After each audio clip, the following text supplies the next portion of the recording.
The Mystery ******** The Mystery by Stewart Edward White and Samuel Hopkins Adams. Illustrations by Will Crawford. 1907. Contents Part 1. The Sea Riddle I Desert Seas 2. The Laughing Lass 3. The Death Ship 4. The Second Prize Crew v. The Disappearance 6. The Castaways 7. The Freelance Part 2. The brass-bound chest being the story told by Ralph Slade, freelance, to the officers of the United States cruiser Wolverine I. The Barbary Coast 2. The Graven Image 3. The 12 Repeating Rifles 4. The Steel Claw v. The Philosopher's Stone 6. The Island 7. Captain Sullivan loses his nerve 8. Wrecking of the Golden Horn 9. The Empty Brandy Bottle Exchange of Masters 11. The Corrosive 12. Old Scrubs Comes Ashore 13. I Make My Escape 14. An Adventure in the Night 15. 500 Yards Range 16. The Murder 17. The Open Sea 18. The Catastrophe Part 3. The Maroon Eye in the Wardroom 2. The Jolly Roger 3. The Cash 4. The Twin Slaps v. The Pinwheel Volcano 6. Mr. Darrow receives 7. The Survivors 8. The Maker of Marvels 9.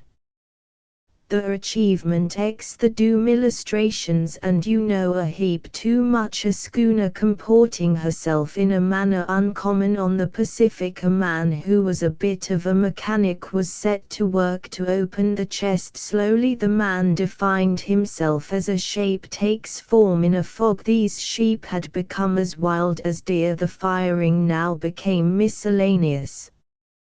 No one paid any attention to anyone else. With a strangled cry the sailor cast the shirt from him. Sorry not to have met you at the door, he said courteously. Part 1. The Sea Riddle I Desert Seas. The late afternoon sky flaunted its splendor of blue and gold like a banner over the Pacific, across whose depths the trade wind droned in measured cadence. On the ocean's wide expanse a hulk wallowed sluggishly, the forgotten relict of a once brave and sightly ship, possibly the sphinx of some untold ocean tragedy. She lay black and forbidding in the ordered procession of waves. Half a mile to the east of the derelict hovered a ship's cutter, the turn of her crew's heads speaking expectancy. As far again beyond, the United States cruiser Wolverine outlined her severe and trim silhouette against the horizon. In all the spread of wave and sky no other thing was visible.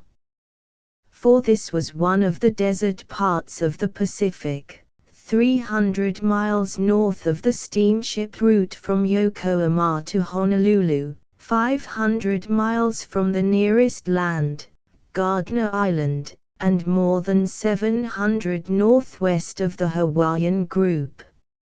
On the cruiser's quarterdeck the officers lined the starboard rail. Their interest was focused on the derelict.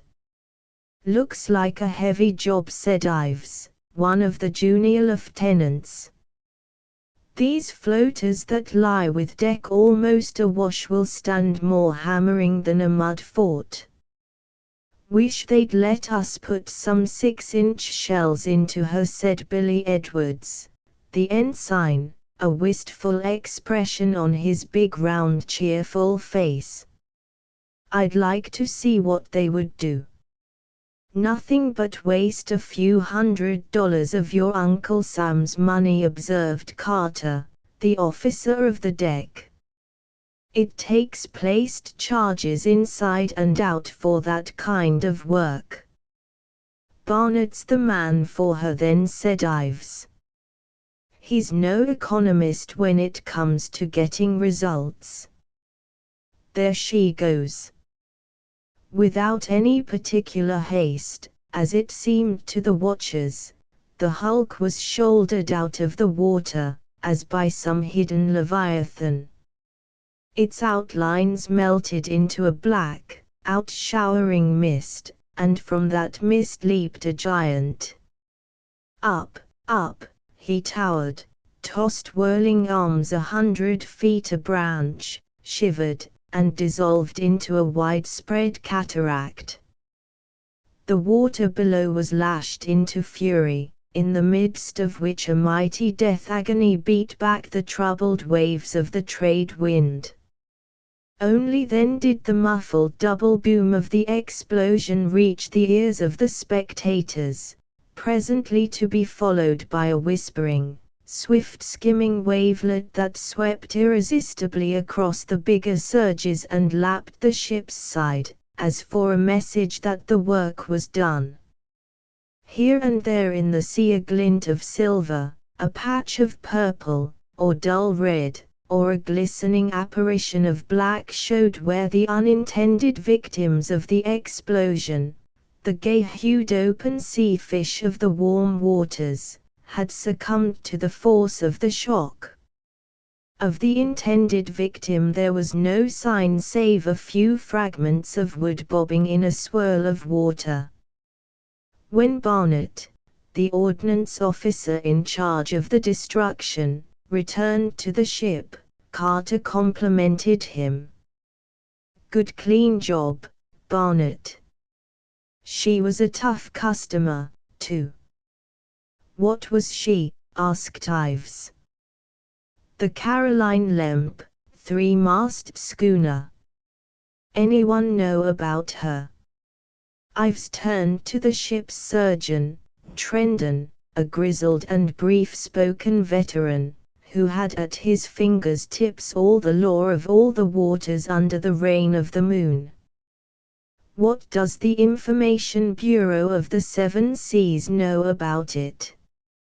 "Lost 3 years ago, spring of 1901, got into ice field off the tip of the Aleutians. Some of the crew froze. Others got ashore. Part of survivors accounted for. Others not. Say they've turned native. Don't know myself." "The Aleutians," exclaimed Billy Edwards. "Great cats. What a drift. How many thousand miles would that be?" "Not as far as many another derelict has wandered in her time, son," said Barnett. The talk washed back and forth across the hulks of classic sea mysteries, new and old, of the city of Boston, which went down with all hands, leaving for record only a melancholy scrawl on a bit of board to meet the wondering eyes of a fisherman on the far Cornish coast, of the great Queensland, which set out with 569 souls aboard, bound by a route unknown to a tragic end, of the Neronic, with her silent and empty lifeboats alone left, drifting about the open sea, to hint at the story of her fate, of the Huronian, which, 10 years later, on the same day and date, and hailing from the same port as the Neronic, went out into the void, leaving no trace, of Newfoundland captains who sailed, roaring with drink, under the arches of cathedral burgs, only to be prisoned, buried, and embalmed in the one icy embrace of craft assailed by the terrible one-stroke lightning clouds of the Indian Ocean, found days after, stone-blind, with their crews madly hauling at useless sheets, while the officers clawed the compass and shrieked, of burnings and piracies, of pest ships and slave ships, and ships mad for want of water, of whelming earthquake waves, and mysterious suctions, drawing irresistibly against wind and steam power upon unknown currents, of stout hulks deserted in panic although sound and seaworthy, and of others so swiftly dragged down that there was no time for any to save himself, and of 100 other strange, stirring and pitiful ventures, such as make up the inevitable peril and incorrigible romance of the ocean. In a pause Billy Edwards said musingly, "Well, there was the Laughing Lass." "How did you happen to hit on her?" asked Barnett quickly. "Why not, sir? It naturally came into my head. She was last seen somewhere about this part of the world, wasn't she?" After a moment's hesitation he added, "From something I heard ashore I judge we've a commission to keep a watch out for her as well as to destroy derelicts." "What about the Laughing Lass?" asked Maguire, the paymaster, a New Englander, who had been in the service but a short time. "Good Lord! Don't you remember the Laughing Lass mystery and the disappearance of Dr. Schermerhorn? Carl Augustus Schermerhorn, the man whose experiments to identify telepathy with the Marconi wireless waves made such a furore in the papers. Oh, that was only a byproduct of his mind. He was an original investigator in every line of physics and chemistry, besides most of the natural sciences," said Barnett. "The government is particularly interested in him because of his contributions to aerial photography." "And he was lost with the Laughing Lass?" "Nobody knows," said Edwards. "He left San Francisco 2 years ago on a 100-foot schooner, with an assistant, a big brass-bound chest, and a ragamuffin crew. A newspaper man named Slade, who dropped out of the world about the same time, is supposed to have gone along, too. Their schooner was last sighted about 450 miles northeast of Oahu, in good shape, and bound westward. That's all the record of her that there is." "Was that Ralph Slade?" asked Barnett. "Yes. He was a freelance writer and artist." "I knew him well," said Barnett. "He was in our mess in the Philippine campaign, on the North Dakota. War correspondent then. It's strange that I never identified him before with the Slade of the Laughing Lass." "What was the object of the voyage?" asked Ives. "They were supposed to be after buried treasure," said Barnett. "I've always thought it more likely that Dr. Schermerhorn was on a scientific expedition," said Edwards. "I knew the old boy, and he wasn't the sort to care a hoot in chill for treasure, buried or unburied. Every time a ship sets out from San Francisco without publishing to all the world just what her business is, all the world thinks it's one of those wild goose hunts," observed Ives. "Yes," agreed Barnett. "Flora and fauna of some unknown island would be much more in the Schermerhorn line of traffic. Not unlikely that some of the festive natives collected the unfortunate professor." Various theories were advanced, withdrawn, refuted, defended, and the discussion carried them through the swift twilight into the darkness which had been hastened by a high-spreading canopy of storm clouds. Abruptly from the crow's nest came startling news for those desolate seas: "Light ho! 2 points on the port bow." The lookout had given extra voice to it. It was plainly heard throughout the ship. The group of officers stared in the direction indicated, but could see nothing. Presently Ives and Edwards, who were the keenest sighted, made out a faint, suffused radiance. At the same time came a second hail from the crow's nest. "On deck, sir." "Hello," responded Carter, the officer of the deck. "There's a light here I can't make anything out of, sir." "What's it like?" "Sort of a queer general glow." "General glow, indeed," muttered Forsyth, among the group aft. "That fellow's got an imagination." "Can't you describe it better than that?" called Carter. "Don't make it out at all, sir." "T'ain't any regular and proper light. Looks like a lamp in a fog." Among themselves the officers discussed it interestedly, as it grew plainer. "Not unlike the electric glow above a city, seen from a distance," said Barnett, as it grew plainer. "Yes, but the nearest electric lighted city is some 800 miles away," objected Ives. "Mirage, maybe," suggested Edwards. "Pretty hard-working mirage, to cover that distance," said Ives. "Though I've seen 'em, great heavens." "Look at that," shouted Edwards. A great shaft of pale brilliance shot up toward the zenith.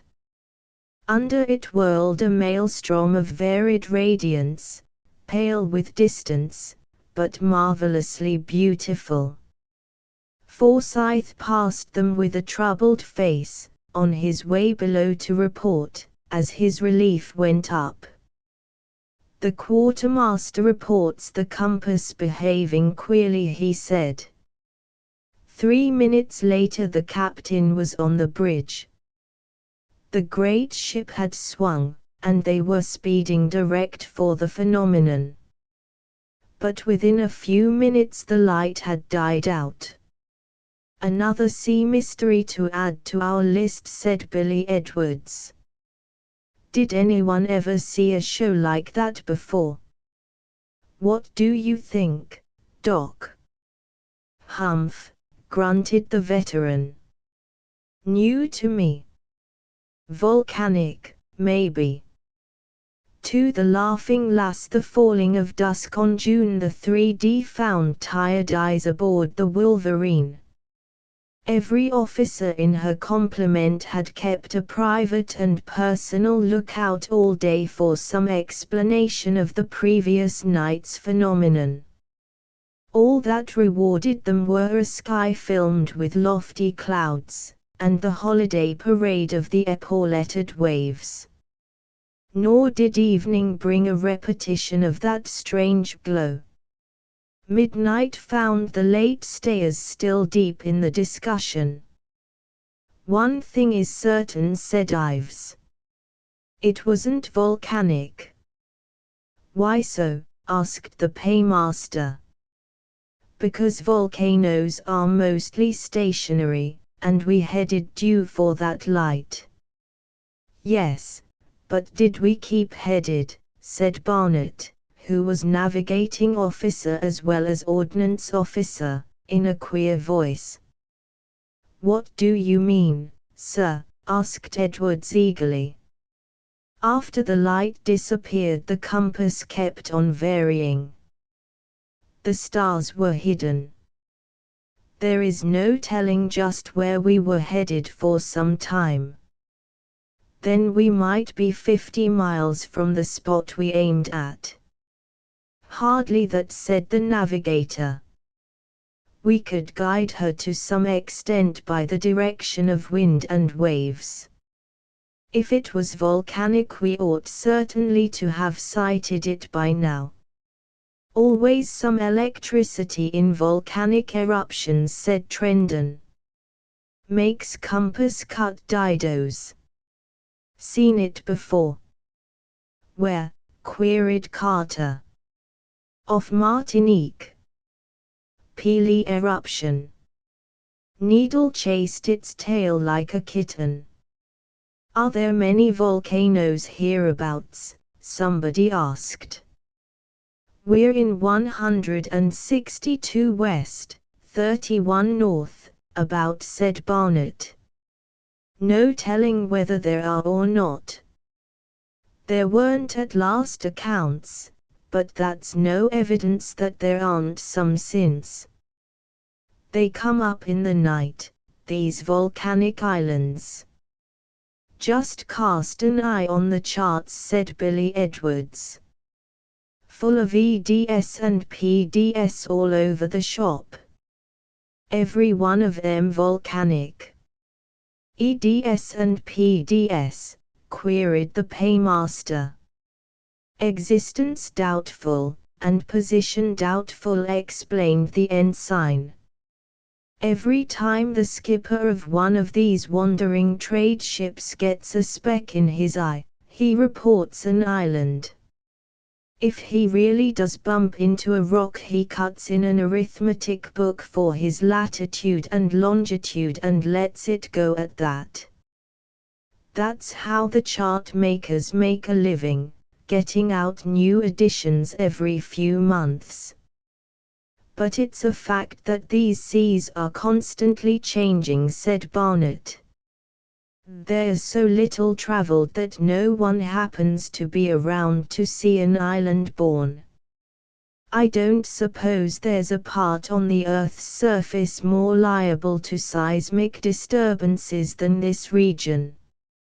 Seismic, cried Billy Edwards. I should say it was seismic. Why, when a native of one of these island groups sets his heart on a particular loaf of bread up his breadfruit tree, he doesn't bother to climb after it. Just waits for some earthquake to happen along and shake it down to him. Good boy, Billy, said Dr. Trendon, approvingly. Do another. It's a fact, said the ensign, heatedly. Why, a couple of years back there was a trader here stocked up with a lot of Bella mixture in bottles. Thought he was going to make his pile because there'd been a colic epidemic in the islands the season before. Bottles were labeled "Do not shake." That settled his business. Might as well have marked "Keep frozen in this part of the world." Fellow went broke. In any case, said Barnett, such a glow as that we sighted last night I've never seen from any volcano. Nor I, said Trendon. Don't prove it mightn't have been. I'll just bet the best dinner in San Francisco that it isn't, said Edwards. You're on, said Carter. Let me in, suggested Ives. And I'll take one of it, said Maguire. Come one, come all, said Edwards cheerily. I'll live high on the collective bad judgment of this outfit. Tonight isn't likely to settle it, anyhow, said Ives. I move we turn in. Expectant minds do not lend themselves to sound slumber. All night the officers of the Wolverine slept on the verge of waking, but it was not until dawn that the cry of "Sail ho!" sent them all hurrying to their clothes. Ordinarily officers of the U.S. Navy do not scuttle on deck like a crowd of curious schoolgirls, but all hands had been keyed to a high pitch over the elusive light, and the bet with Edwards now served as an excuse for the betrayal of unusual eagerness. Hence the quarterdeck was soon alive with men who were wont to be deep in dreams at that hour. They found Carter, whose watch on deck it was, reprimanding the lookout. No, sir, the man was insisting. She didn't show no light, sir. I'd sighted her an hour ago, sir, if she had. We shall see, said Carter grimly. Who's your relief? Senete. Let him take your place. Go aloft, Senete. As the lookout, crestfallen and surly, went below, Barnett said in subdued tones, upon my word, I shouldn't be surprised if the man were right. Certainly there's something queer about that hooker. Look how she handles herself. The vessel was some 3 miles to windward. She was a schooner of the common 2-masted Pacific type, but she was comporting herself in a manner uncommon on the Pacific, or any other ocean. Even as Barnett spoke, she heeled well over, and came rushing up into the wind, where she stood with all sails shaking. Slowly she paid off again, bearing away from them. Now she gathered full headway, yet edged little by little to windward again. Mighty queer tactics, muttered Edwards. I think she's steering herself. Good thing she carries a weather helm, commented Ives, who was an expert on sailing rigs. Most of that type do. Otherwise she'd have jibed her masts out, running loose that way. Captain Parkinson appeared on deck and turned his glasses for a full minute on the strange schooner. Aloft there he hailed the crow's nest. Do you make out anyone aboard? No, sir, came the answer. Mr. Carter, have the chief quartermaster report on deck with the signal flags. Yes, sir. Aren't we going to run up to her? Asked Maguire, turning in surprise to Edwards. And take the risk of getting a hole punched in our pretty paint, with her running amok that way? Not much.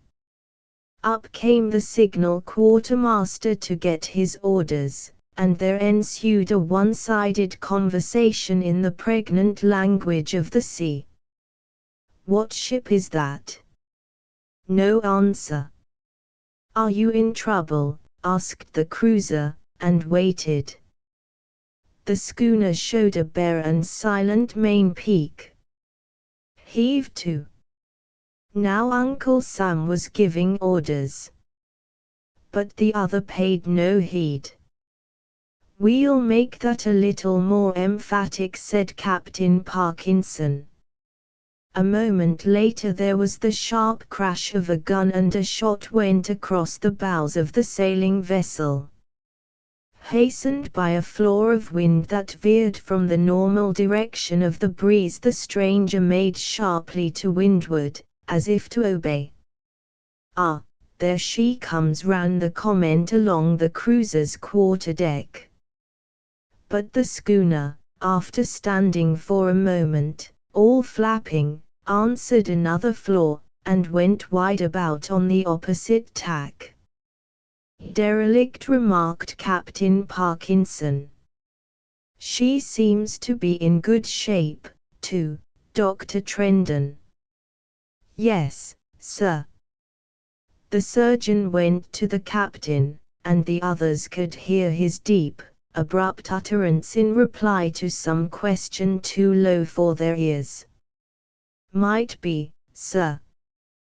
Beriberi, maybe. More likely smallpox, if anything of that kind. But some of them would be on deck. Phew. A plague ship, said Billy Edwards. Just my luck to be ordered to board her. He shivered slightly. Scared, Billy, said Ives. Edwards had a record for daring which made this joke obvious enough to be safe. I wouldn't want to have my peculiar style of beauty spoiled by smallpox marks, said the ensign, with a smile on his homely, winning face. And I've a hunch that ship is not a lucky find for this ship. Then I've a hunch that your hunch is a wrong one, said Ives. How long would you guess that craft to be? They were now within a mile of the schooner. Edwards scrutinized her calculatingly.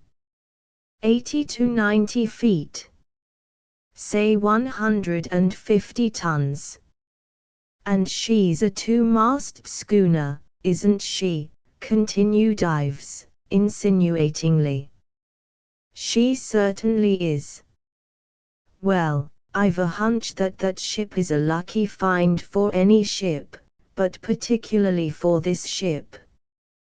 Great Caesar, cried the ensign excitedly. Do you think it's her? A buzz of electric interest went around the group. Every glass was raised, every eye strained toward her stern to read the name as she veered into the wind again.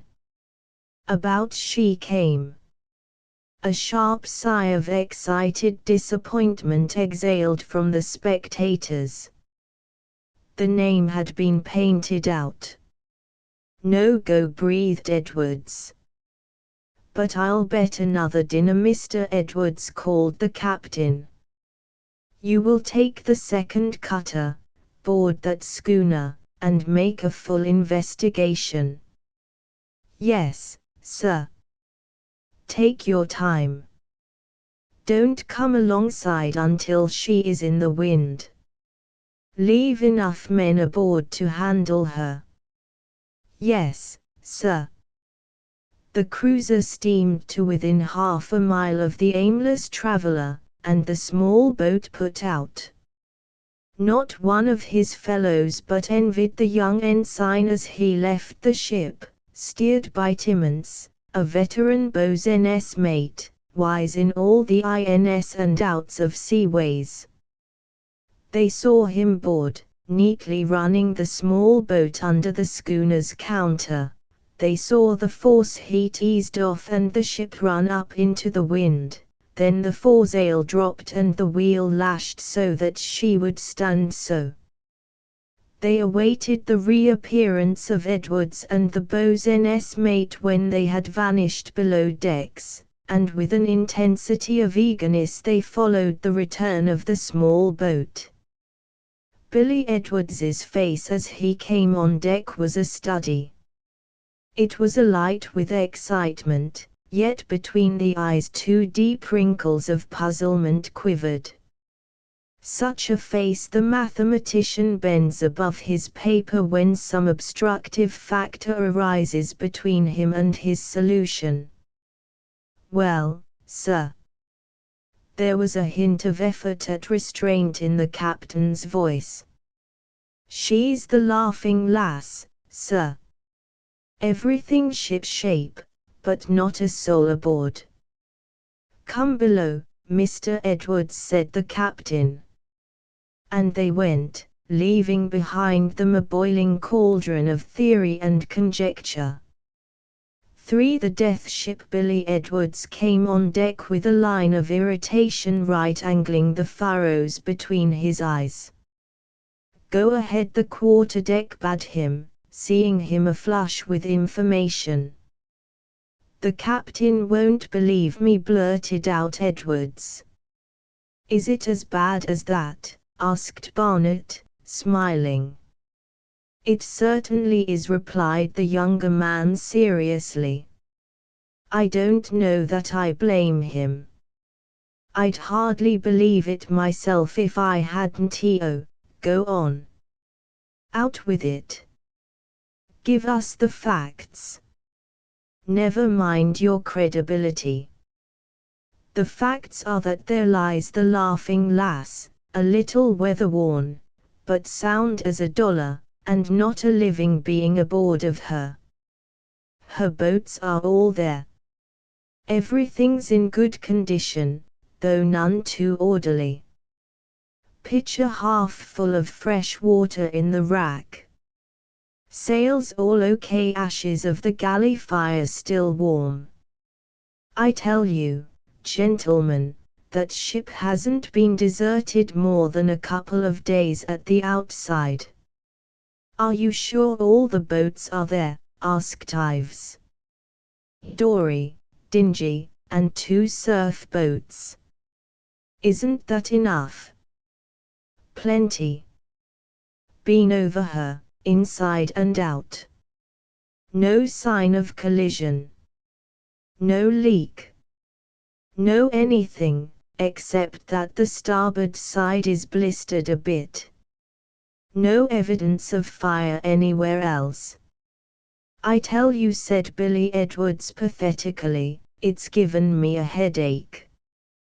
Perhaps it's one of those cases of panic that Forsyth spoke of the other night, said Ives. The crew got frightened at something and ran away, with the devil after them. But crews don't just step out and run around the corner and hide, when they're scared, objected Barnett. That's true, too, assented Ives. Well, perhaps that volcanic eruption jarred them so that they jumped for it. Pretty wild theory, that, said Edwards. No wilder than the facts, as you give them, was the retort. That's so, admitted the ensign gloomily. But how about pestilence, suggested Barnett. Maybe they died fast and the last survivor, after the bodies of the rest were overboard, got delirious and jumped after them. Not if the galley fire was hot, said Dr. Trendon, briefly.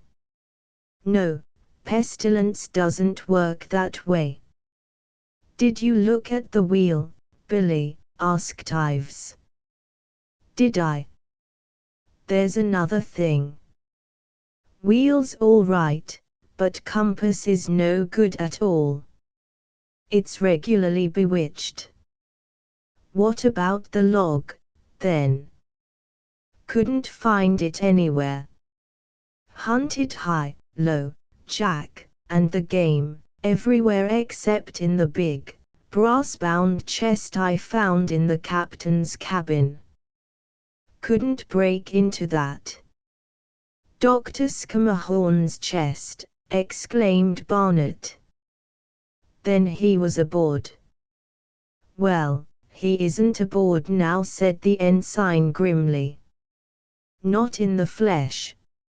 And that's all, he added suddenly. No, it isn't all, said Barnett gently. There's something else. Captain's orders. Oh, no. Captain Parkinson doesn't take enough stock in my report to tell me to withhold anything, said Edwards, with a trace of bitterness in his voice. It's nothing that I believe myself, anyhow.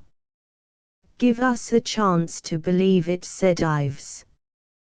Well, said the ensign hesitantly, there's a sort of atmosphere about that schooner that's almost uncanny. Oh, you had the shudders before you were ordered to board, bantered Ives. I know it. I'd have thought it was one of those fool presentiments if I were the only one to feel it. But the men were affected, too. They kept together like frightened sheep. And I heard one say to another, "Hey, Boney, do you feel like someone was buzzing your nerves like a fiddle string?"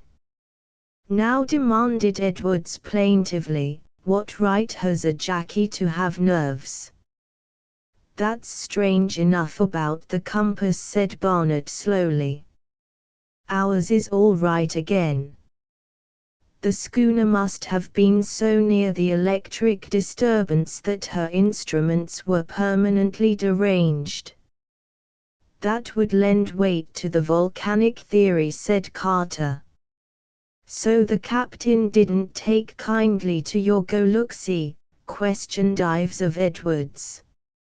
As good as told me I'd missed the point of the thing, said the ensign, flushing.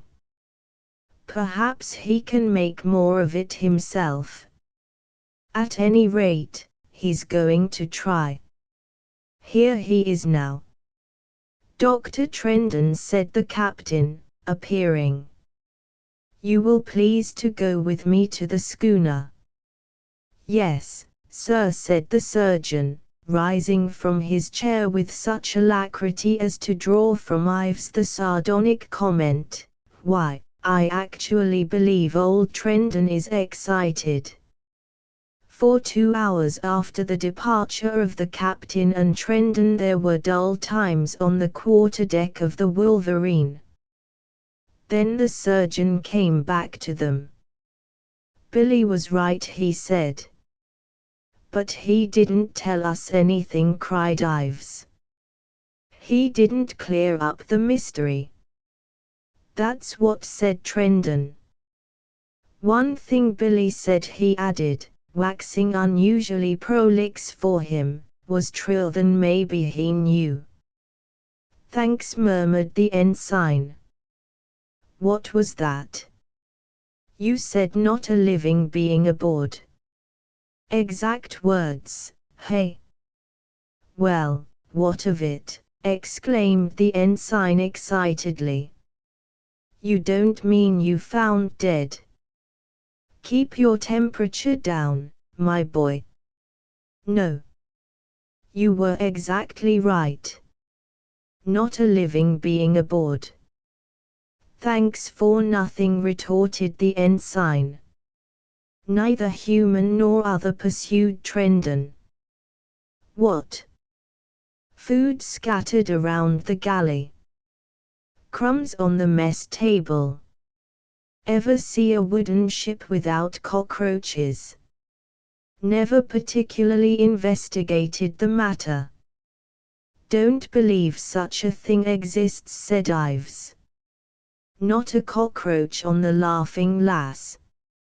Ever know of an old hooker that wasn't overrun with rats? No, nor anyone else. Not above water.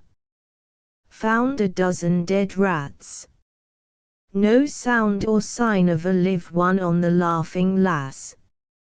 No rats, no mice. No bugs. Gentlemen, the Laughing Lass is a charnel ship. No wonder Billy's tender nerves went wrong, said Ives, with irrepressible flippancy. She's probably haunted by cockroach wraiths. He'll have a chance to see, said Trendon. Captain's going to put him in charge. By way of apology, then, said Barnett. That's pretty square. Captain Parkinson wishes to see you in his cabin, Mr. Edwards, said an orderly, coming in. A pleasant voyage, Captain Billy, said Ives. Sing out if the goblins git your. 15 minutes later Ensign Edwards, with a quartermaster, Timmins, the boatswain's mate, and a crew, was heading a straight course toward his first command, with instructions to keep company and watch for signals, and intention to break into the brass-bound chest and ferret out what clue lay there, if it took dynamite. As he boarded, Barnett and Trendon, with both of whom the lad was a favorite, came to a sinister conclusion. It's poison, I suppose, said the first officer. And a mighty subtle sort, agreed Trendon. Don't like the looks of it. He shook a solemn head. Don't like it for a damn. For the second prize crew in semi-tropic Pacific weather the unexpected so seldom happens as to be a negligible quantity. The Wolverine met with it on the 5th of June. From some unaccountable source in that realm of the heaven-scouring trades came a heavy mist. Possibly volcanic action, deranging by its electric and gaseous outpourings the normal course of the winds, had given birth to it. Be that as it may, it swept down upon the cruiser, thickening as it approached, until presently it had spread a curtain between the warship and its charge. The wind died. Until after fall of night the Wolverine moved slowly, bellowing for the schooner, but got no reply. Once they thought they heard a distant shout of response, but there was no repetition. "Probably doesn't carry any foghorn," said Carter bitterly, voicing a general uneasiness. "No log, compass crazy, without fog signal. I don't like that craft. Barnett ought to have been ordered to blow the damned thing up, as a peril to the high seas." "We'll pick her up in the morning," surely said Forsyth. "This can't last forever." Nor did it last long. An hour before midnight a pounding shower fell, lashing the sea into phosphorescent whiteness. It ceased, and with the growl of a leaping animal a squall furiously beset the ship. Soon the great steel body was plunging and heaving in the billows. It was a gloomy company about the wardroom table. Upon each and all hung an oppression of spirit. Captain Parkinson came from his cabin and went on deck. Constitutionally he was a nervous and pessimistic man with a fixed belief in the conspiracy of events, banded for the undoing of him and his. Blind or dubious conditions racked his soul, but real danger found him not only prepared, but even eager. Now his face was a picture of foreboding. "Parky looks as if Davy Jones was pulling on his string," observed the flippant Ives to his neighbor. "Worrying about the schooner." "Hope Billy Edwards saw or heard or felt that squall coming," replied Forsyth, giving expression to the anxiety that all felt. "He's a good sailor man," said Ives, "and that's a staunch little schooner, by the way she handled herself." "Oh, it will be all right," said Carter confidently. "The wind's moderating now. But there's no telling how far out of the course this may have blown him." Barnett came down, dripping.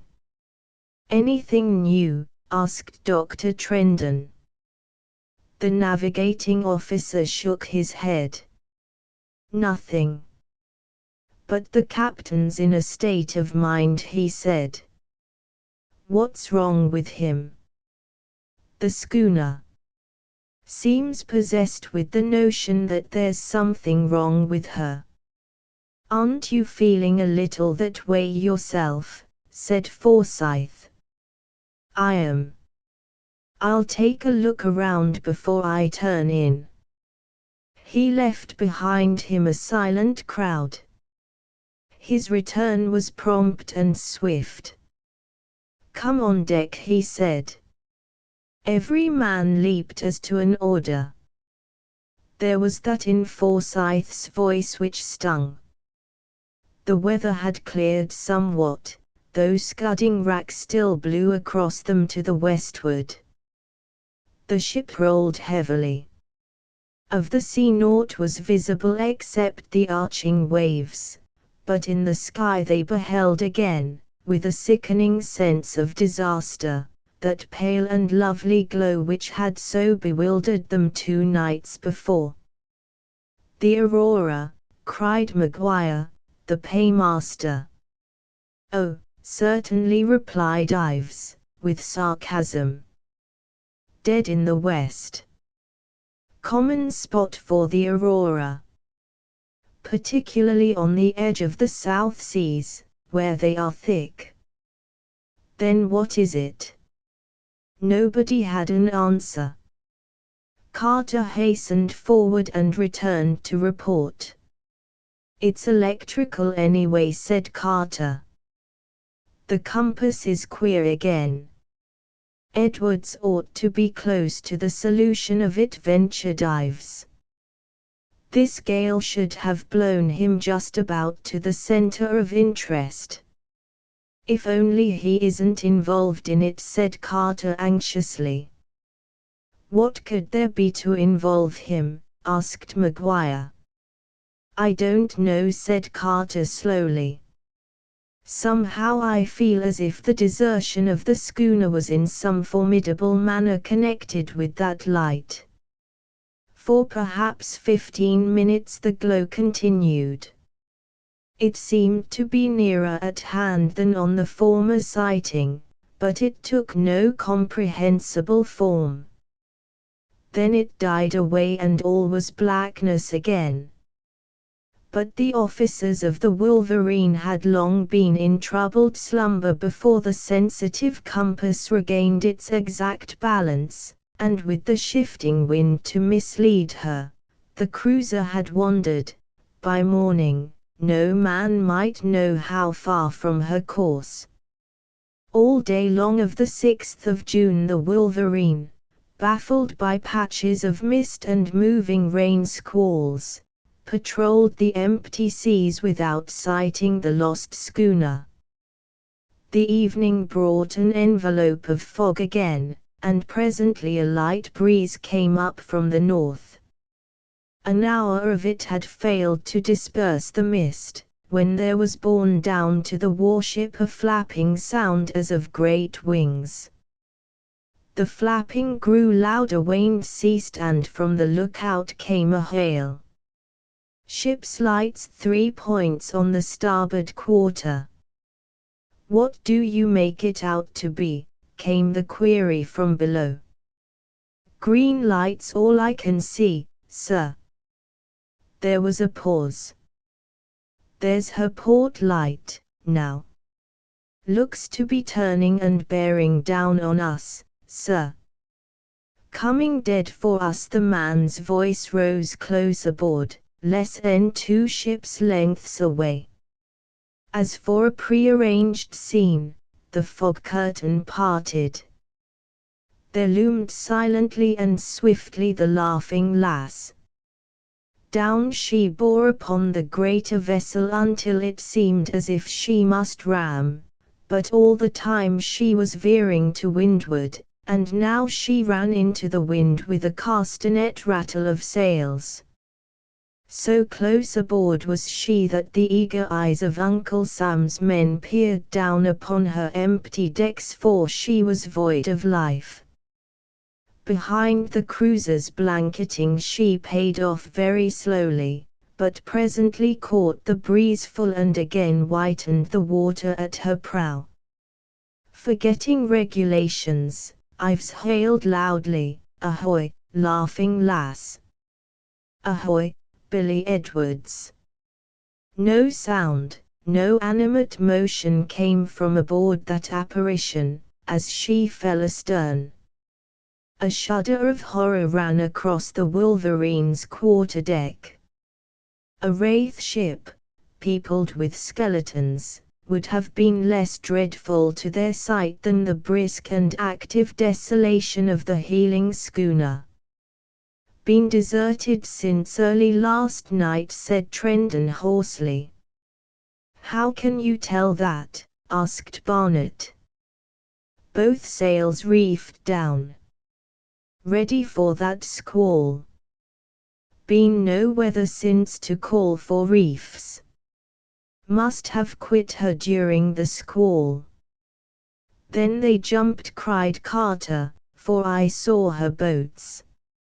"It isn't believable." "Neither was the other," said Trendon grimly. A hurried succession of orders stopped further discussion for the time.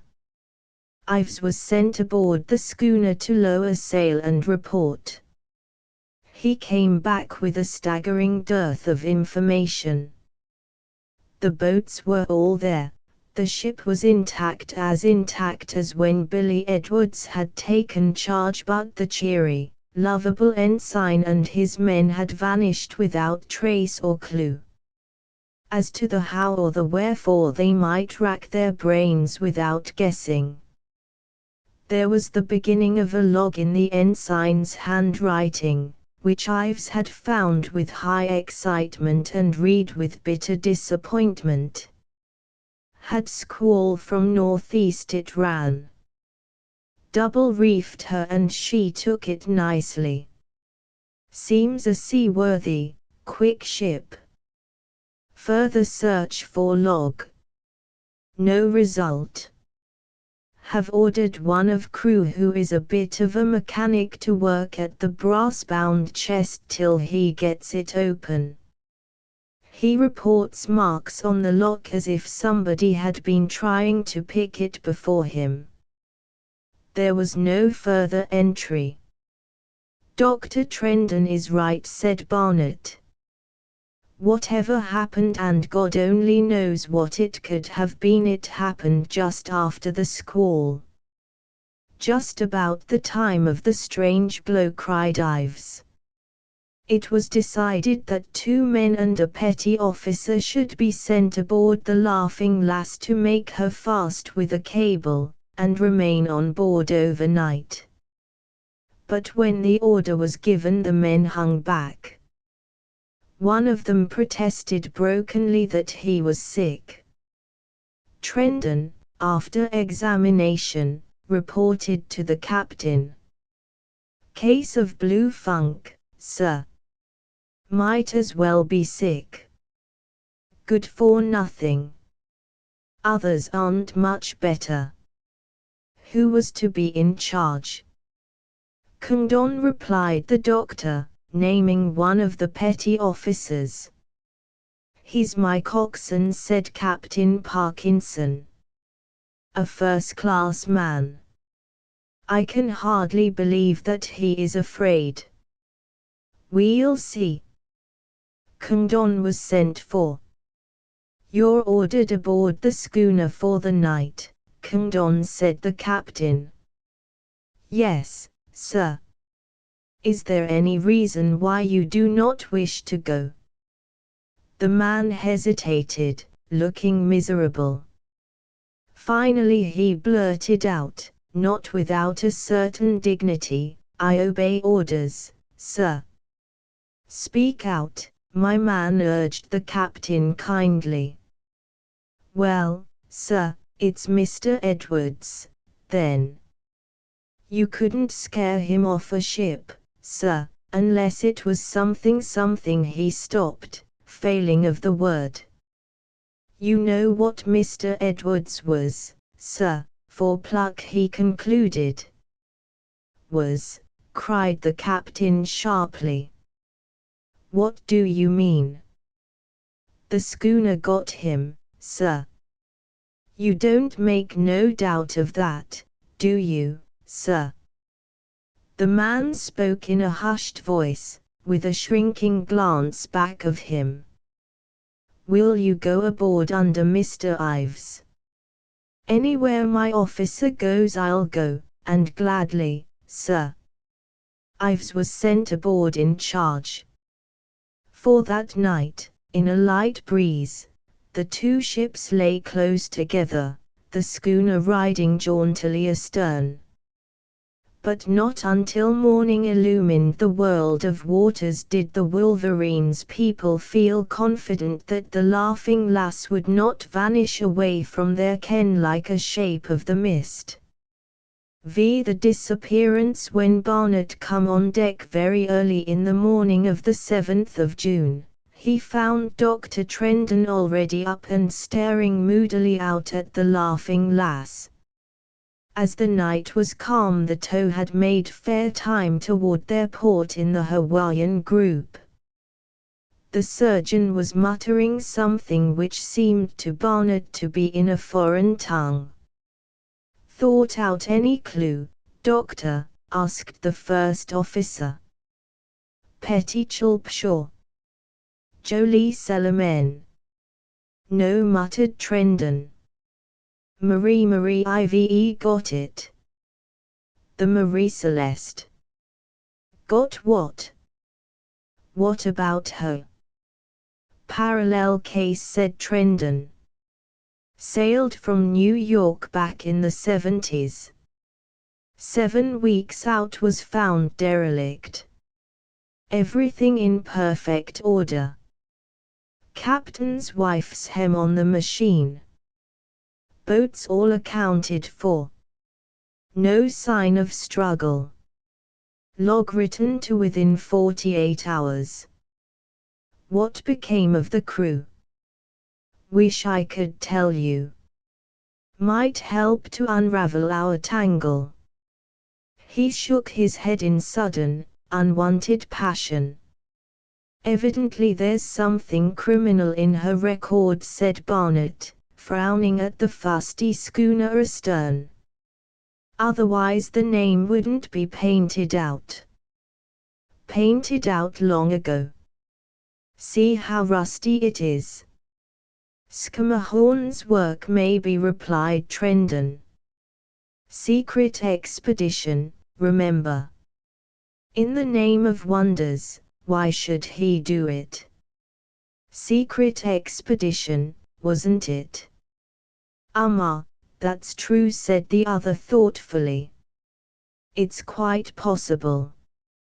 Captain wishes to see both of you gentlemen in the wardroom, if you please, came a message. Below they found all the officers gathered. Captain Parkinson was pacing up and down in ill-controlled agitation. Gentlemen, he said, we are facing a problem which, so far as I know, is without parallel. It is my intention to bring the schooner which we have in tow to port at Honolulu. In the present unsettled weather we cannot continue to tow her. I wish 2 officers to take charge. Under the circumstances I shall issue no orders. The duty must be voluntary. Instantly every man, from the veteran Trendon to the youthful paymaster, volunteered. That is what I expected, said Captain Parkinson quietly. But I have still a word to say. I make no doubt in my own mind that the schooner has twice been beset by the gravest of perils. Nothing less would have driven Mr. Edwards from his post. All of us who know him will appreciate that. Nor can I free myself from the darkest forebodings as to his fate and that of his companions. But as to the nature of the peril I am unable to make any conjecture worthy of consideration. Has anyone a theory to offer? There was a dead silence. Mr. Barnett. Dr. Trendon. Mr. Ives. Is there not possibly some connection between the unexplained light which we have twice seen, and the double desertion of the ship? Suggested the first officer, after a pause. I have asked myself that over and over. Whatever the source of the light and however near to it the schooner may have been, she is evidently unharmed. Yes, sir, said Barnett. That seems to vitiate that explanation. I thank you, gentlemen, for the promptitude of your offers, continued the captain. In this respect you make my duty the more difficult. I shall accept Mr. Ives because of his familiarity with sailing craft and with these seas. His eyes ranged the group. I beg your pardon, Captain Parkinson eagerly put in the paymaster, but I've handled a schooner yacht for several years and I'd appreciate the chance of very well, Mr. Maguire, you shall be the second in command. Thank you, sir. You gentlemen will pick a volunteer crew and go aboard at once. Spare no effort to find records of the schooner's cruise. Keep in company and watch for signals.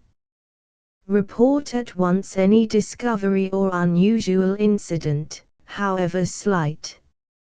Not so easily was a crew obtained. Having in mind the excusable superstition of the men, Captain Parkinson was unwilling to compel any of them to the duty. Awed by the mystery of their mate's disappearance, the sailors hung back. Finally, by temptation of extra prize money, a compliment was made up.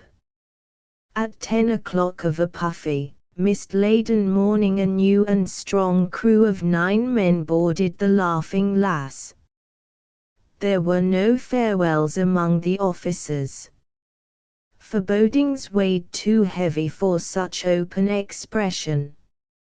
All the fates of weather seemed to combine to part the schooner from her convoy. As before, the fog fell, only to be succeeded by squally rain showers that cut out the vista into a checkerboard pattern of visible sea and impenetrable greyness. Before evening the Laughing Lass, making slow way through the mists, had become separated by a league of waves from the cruiser. One glimpse of her between mist areas the Wolverines caught at sunset. Then wind and rain descended in furious volume from the southeast. The cruiser immediately headed about, following the probable course of her charge, which would be beaten far down to leeward. It was a gloomy mess on the warship. In his cabin, Captain Parkinson was frankly seasick, a condition which nothing but the extreme of nervous depression ever induced in him. For several hours the rain fell and the gale howled. Then the sky swiftly cleared, and with the clearing there rose a great cry of amaze from stem to stern of the Wolverine. For far toward the western horizon appeared such a prodigy as the eye of no man aboard that ship had ever beheld. From a belt of marvelous, glowing gold, rich and splendid streamers of light spiraled up into the blackness of the heavens. In all the colors of the spectrum they rose and fell, blazing orange, silken, wonderful, translucent blues, and shimmering reds. Below, a broad band of paler hue, like sheet lightning fixed to rigidity, wavered and rippled. All the auroras of the Northland blended in one could but have paled away before the splendor of that terrific celestial apparition.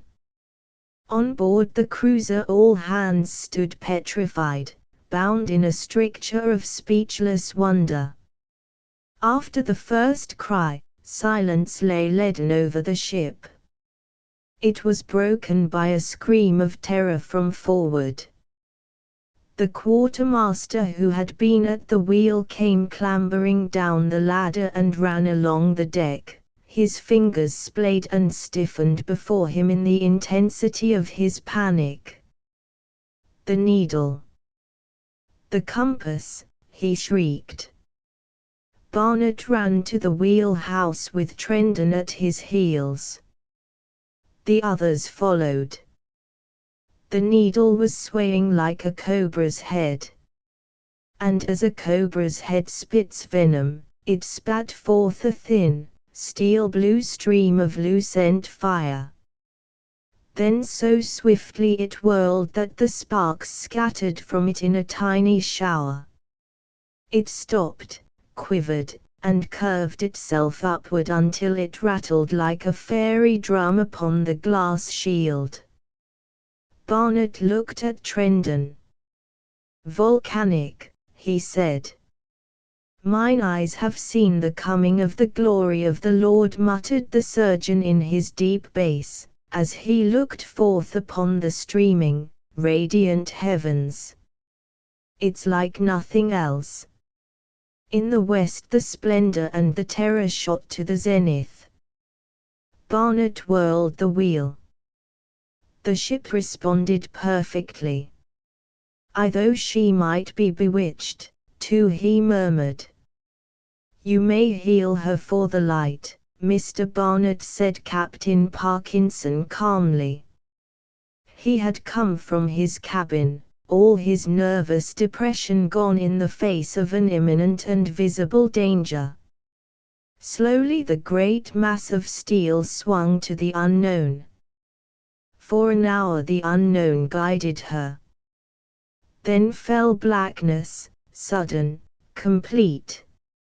After that radiance the dazzled eye could make out no stars, but the lookout's keen vision discerned something else.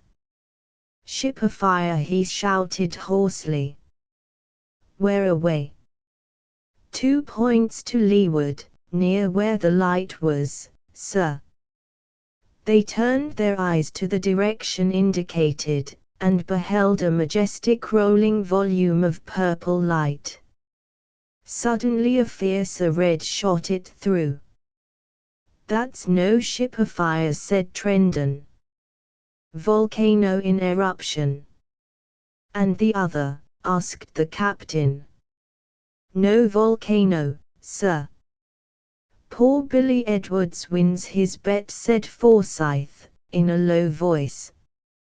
"God grant he's on earth to collect it," replied Barnett solemnly. No one turned in that night. When the sun of the 8th of June rose, it showed an ocean bare of prospect except that on the far horizon where the chart showed no land there rose a smudge of dirty rolling smoke. Of the schooner there was neither sign nor trace. "Six the castaways this ship," growled Carter, the second officer, to Dr. Trendon, as they stood watching the growing smoke column, "is a worse hotbed of rumors than a down east village." "That's the third seagull we've had officially reported since breakfast." As he said, 3 distinct times the Wolverine had thrilled to an imminent discovery, which, upon nearer investigation, had dwindled to nothing more than a floating foul. Upon the heels of Carter's complaint came another hail. "Boat ahoy!" 3 points on the starboard bow. "If that's another gull," muttered Carter, "I'll have something to say to you, my festive lookout." The news ran electrically through the cruiser, and all eyes were strained for a glimpse of the boat. The ship swung away to starboard. "Let me know as soon as you can make her out," ordered Carter. Aye, sir." "There's certainly something there," said Forsyth, presently. "I can make out a speck rising on the waves." "Bit o' wreckage from Barnett's derelict," muttered Trendon, scowling through his glasses. "Rides too high for a spar or anything of that sort," said the junior lieutenant.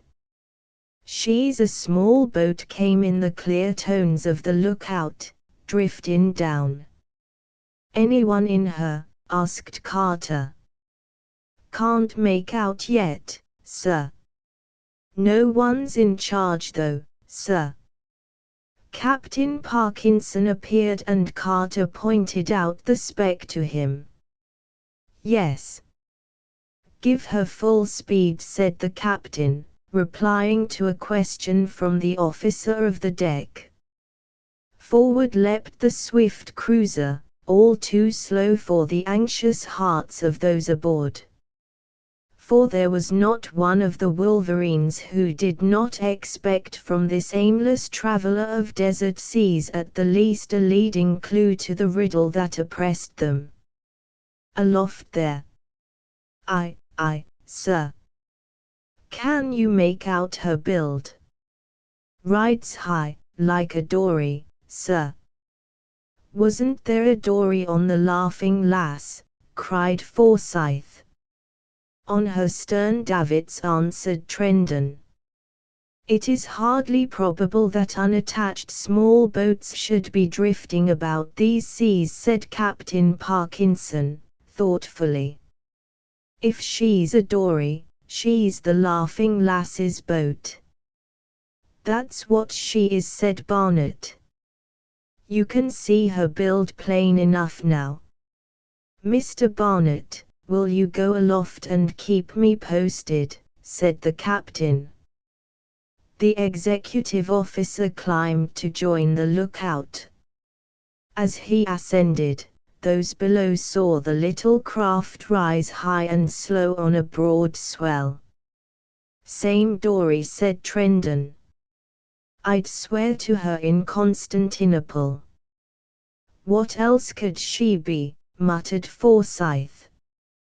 Something that looks like a man in the bottom of her, sang out the crow's nest. Two of 'em, I think. For 5 minutes there was stillness aboard, broken only by an occasional low-voiced conjecture. Then from aloft, 2 men rolling in the bottom. Are they alive? No, sir, not that I can see. The wind, which had been extremely variable since dawn, now whipped around a couple of points, swinging the boat's stern to them. Barnett, putting aside his glass for a moment, called down, "That's the one, sir. I can make out the name." "Good," said the captain quietly. "We should have news, at least." "Ives or Maguire," suggested Forsyth, in low tones. "Or Billy Edwards," amended Carter. "Not Edwards," said Trendon. "How do you know?" demanded Forsyth. "Dory was aboard when we found her the second time, after Edwards had left." "Can you make out which of the men are in her?" hailed the captain. "Don't think it's any of our people," came the astonishing reply from Barnett. "Are you sure?" "I can see only one man's face, sir. It isn't Ives or Maguire. He's a stranger to me." "It must be one of the crew, then." "No, sir, beg your pardon," called the lookout. "Nothing like that in our crew, sir." The boat came down upon them swiftly. Soon the quarterdeck was looking into her. She was of a type common enough on the high seas, except that a step for a mast showed that she had presumably been used for skimming about open shores. Of her passengers, one lay forward, prone and quiet. A length of sailcloth spread over him made it impossible to see his garb. At his breast an ugly protuberance, outlined vaguely, hinted a deformity. The other sprawled aft, and at a nearer sight of him some of the men broke out into nervous titters. There was some excuse, for surely such a scarecrow had never before been the sport of wind and wave. A thing of shreds he was, elaborately ragged, a face overrun with a scrub of beard, and preternaturally drawn, surmounted by a stiff dried, dirty, cloth semi-turban, with a wide, forbidding stain along the side, worked out the likeness to a make-up. "My God!" cackled Forsyth with an hysterical explosion, and again, "My God!" A long-drawn, irrepressible aspiration of expectancy rose from the warship's decks as the stranger raised his haggard face, turned eyes unseeingly upon them, and fell back. The forward occupant stirred not, save as the boat rolled. From between decks someone called out, sharply, an order. In the grim silence it seemed strangely incongruous that the measured business of a ship's life should be going forward as usual. Something within the newcomer's consciousness stirred to that voice of authority. Mechanically, like some huge, hideous toy, he raised first one arm, then the other, and hitched himself halfway up on the stern seat. His mouth opened. His face wrinkled. He seemed groping for the meaning of a joke at which he knew he ought to laugh. Suddenly from his lips in surprising volume, raucous, rasping, yet with a certain rollicking deviltry fit to set the head atilt, burst a chanty, oh, their coffin was their ship, and their grave it was the sea, blow high, blow low, what care we? And the quarter that we gave them was to sink them in the sea, down on the coast of the high Barbarii. Long drawn, like the mockery of a whale, the minor cadence wavered through the stillness, and died away. "The high Barbarii," cried Trendon. "You know it?" asked the captain, expectant of a clue. "One of those cursed tunes you can't forget," said the surgeon. "Heard a scoundrel of a beachcomber sing it years ago. Down in New Zealand, that was. When the fever rose on him he'd pipe up. Used to beat time with a steel hook he wore in place of a hand. The thing haunted me till I was sorry I hadn't let the rascal die. This creature might have learned it from him. Howls it out exactly like."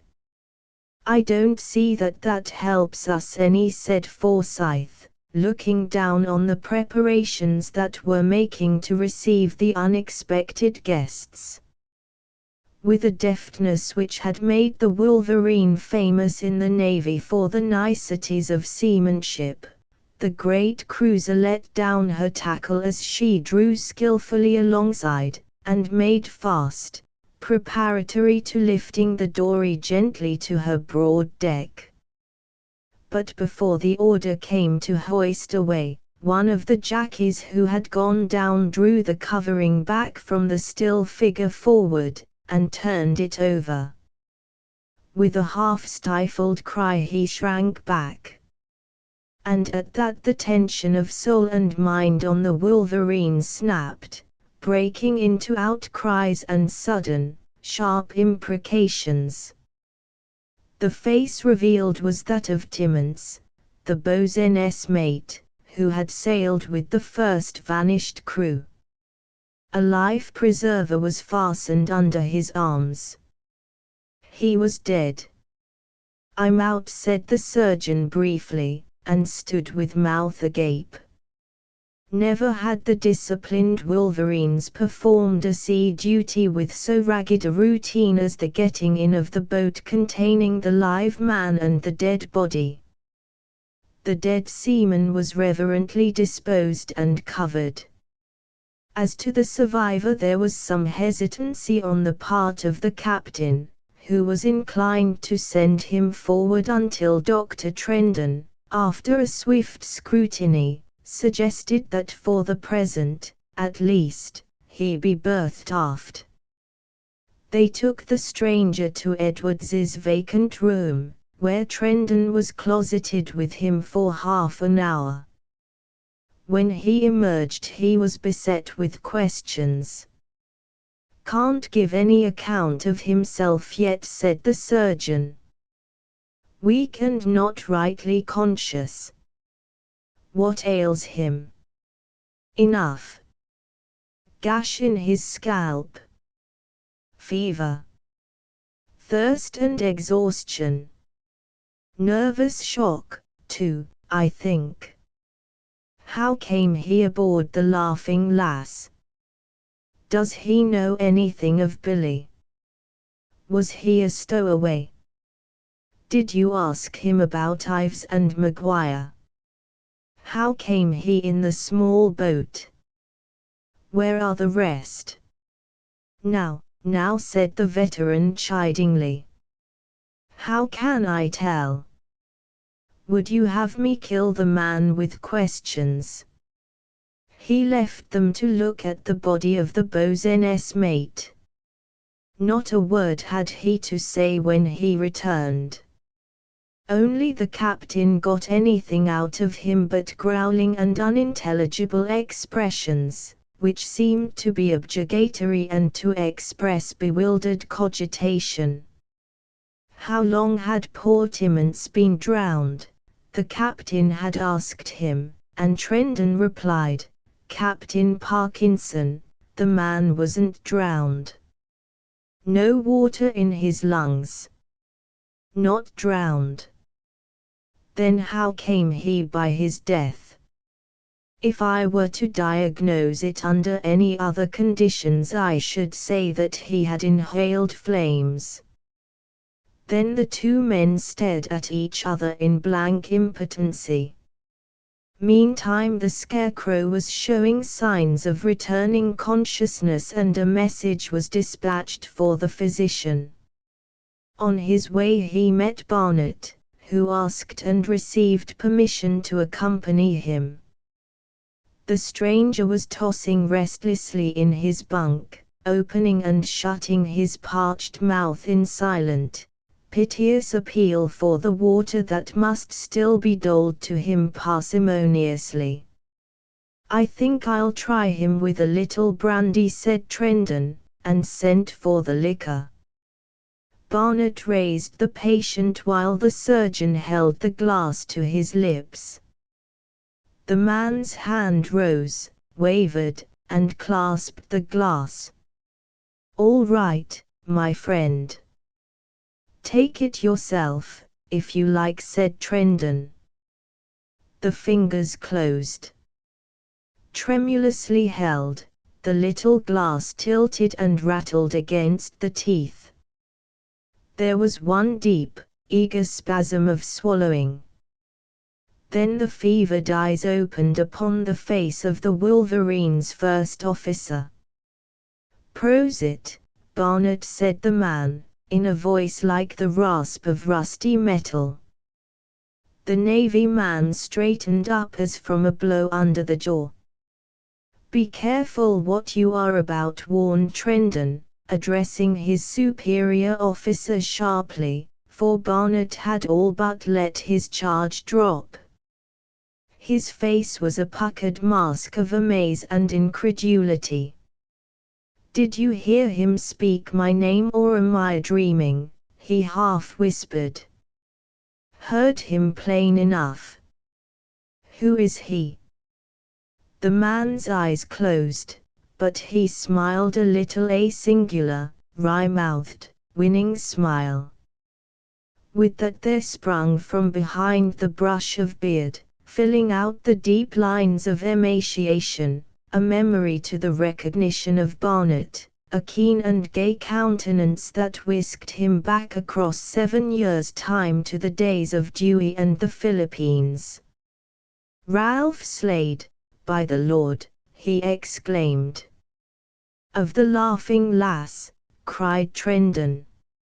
Of the Laughing Lass. Such a fury of eagerness burned in the face of Barnett that Trendon cautioned him.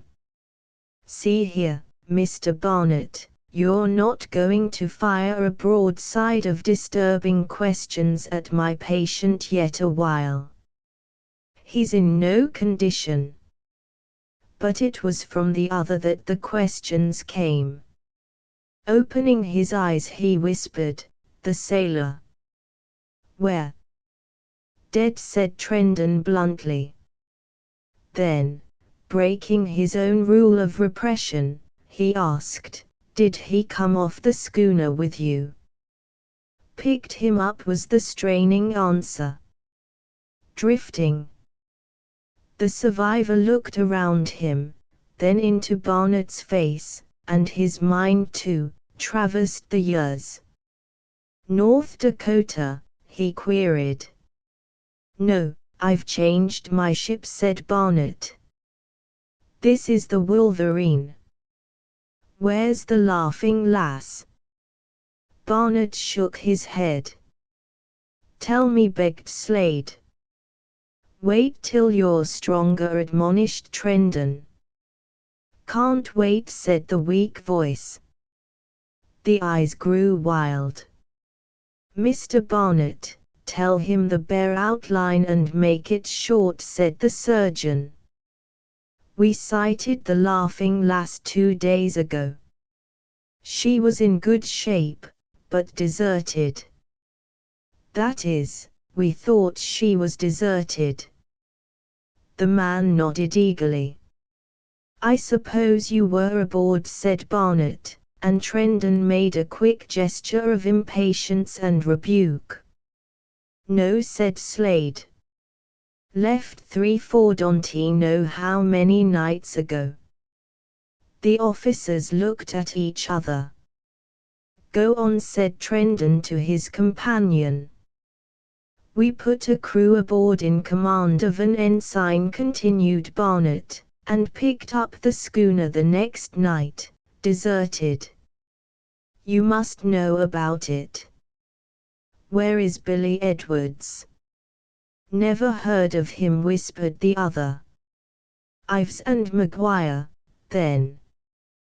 They were there after. Great God, man, he cried, his agitation breaking out. Pull yourself together. Give us something to go on. Mr. Barnett, said the surgeon peremptorily. But the suggestion was working in the sick man's brain.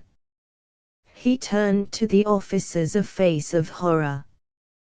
Your man, Edwards, the crew, they left her. In the night.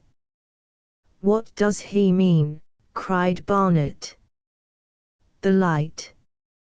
You saw it? Yes, we saw a strange light, answered Trendon soothingly. Slade half rose.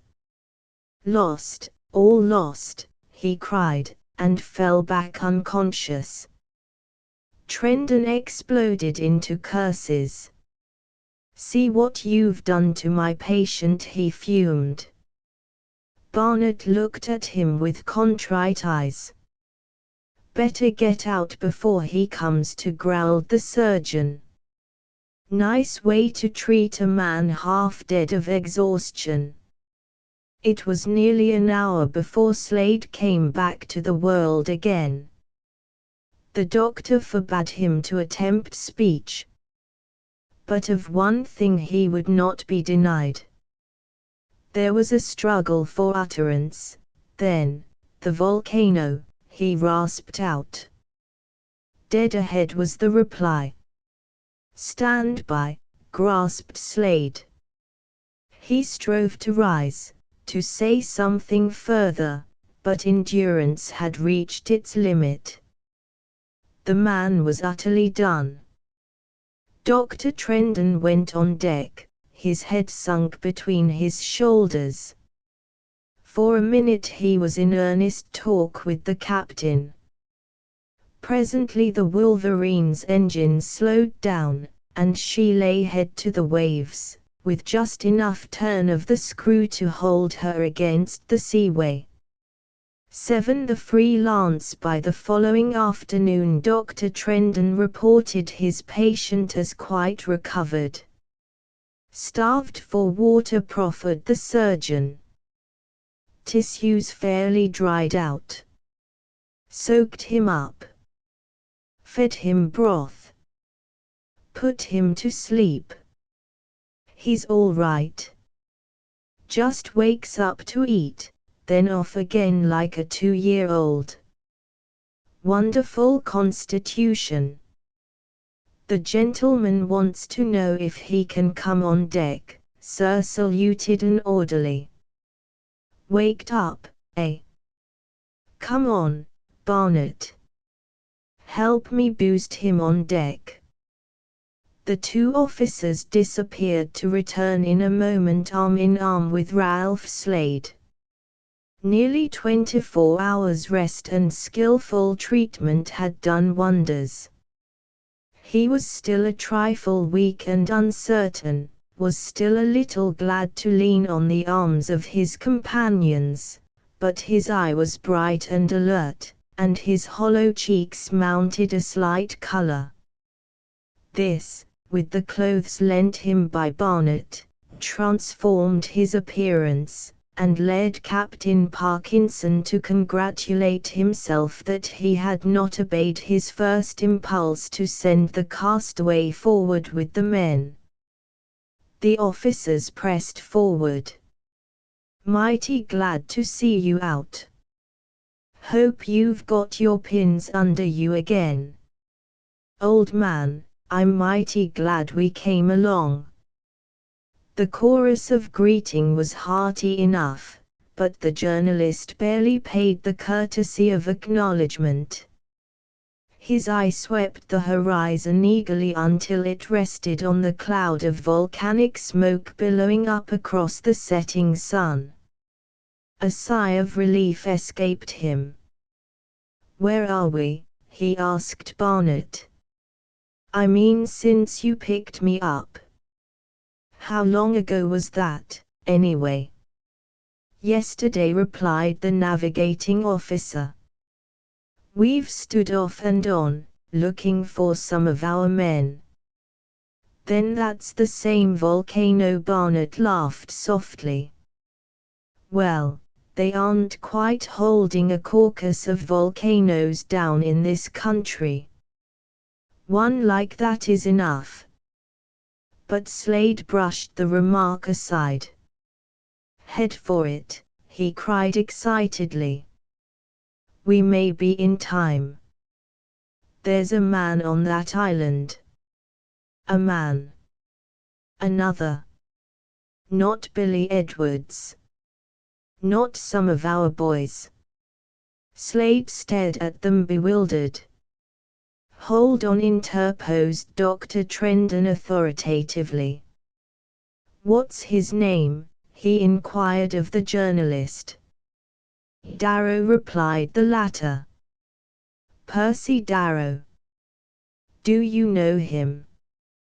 "Who in Kamskoka is Percy Darrow?"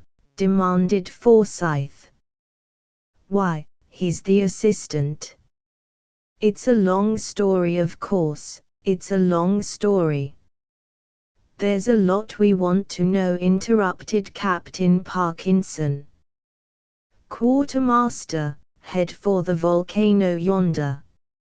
"Mr. Slade, we want to know where you came from, and why you left the schooner, and who Percy Darrow is. And there's dinner, so we'll just adjourn to the mess room and hear what you can tell us. But there's one thing we're all anxious to know: how came you in the dory which we found and left on the Laughing Lass no later than 2 days ago?"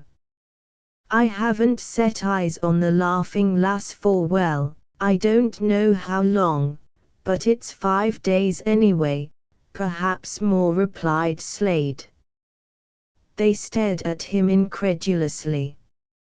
"Oh, I see," he burst out suddenly, "there were twin dories on the schooner. The other one's still there, I suppose. Did you find her on the stern davits?" "Yes." "That's it, then. You see, when I left," Captain Parkinson's raised hand checked him. "If you will be so good, Mr. Slade, let us have it all at once, after mess." At table the young officers, at a sharp hint from Dr. Trendon, conversed on indifferent subjects until the journalist had partaken heartily of what the physician allowed him. Slade ate with keen appreciation. "I tell you, that's good," he sighed, when he had finished. "I'll live, after dinner coffee, too. Why, gentlemen, I haven't eaten a civilized meal, with all the trimmings, for over 2 years. Doctor, do you think a little of the real stuff would hurt me? It's a pretty dry yawning. 1 glass, growled the surgeon, no more. Scotch highball, then voted Slade, the higher the better. The steward brought a tall glass with ice, in which the newcomer mixed his drink. Then for quite a minute he sat silent, staring at the table, his fingers aimlessly rubbing into spots of wetness the water beads as they gathered on the outside of his glass. Suddenly he looked up. I don't know how to begin, he confessed. It's too confounded improbable. I hardly believe it myself, now that I'm sitting here in human clothes, surrounded by human beings. Old Scrubs, and the nigger, and Handy Solomon, and the professor, and the chest, and the well, they were real enough when I was caught in the mess. But I warn you, you are not going to believe me, and hanged if I blame you a bit. We've seen marvels ourselves in the last few days, encouraged Captain Parkinson. Fire ahead, man, advised Barnett impatiently. Just begin at the beginning and let it go at that. Slade sipped at his glass reflectively. Well, said he at length, the best way to begin is to show you how I happened to be mixed up in it at all. The officers unconsciously relaxed into attitudes of greater ease. Overhead the lamps swayed gently to the swell. The dull throb of the screw pulsated. Stewards clad in white moved noiselessly, filling the glasses, deferentially striking lights for the smokers, clearing away the last dishes of the repast. I'm a reporter by choice, and a detective by instinct, began Slade, with startling abruptness. Furthermore, I'm pretty well off. I'm what they call a freelance, for I have no regular desk on any of the journals. I generally turn my stuff into the Star because they treat me well. In return, it is pretty well understood between us that I'm to use my judgment in regard to stories and that they'll stand back of me for expenses. You see, I've been with them quite a while.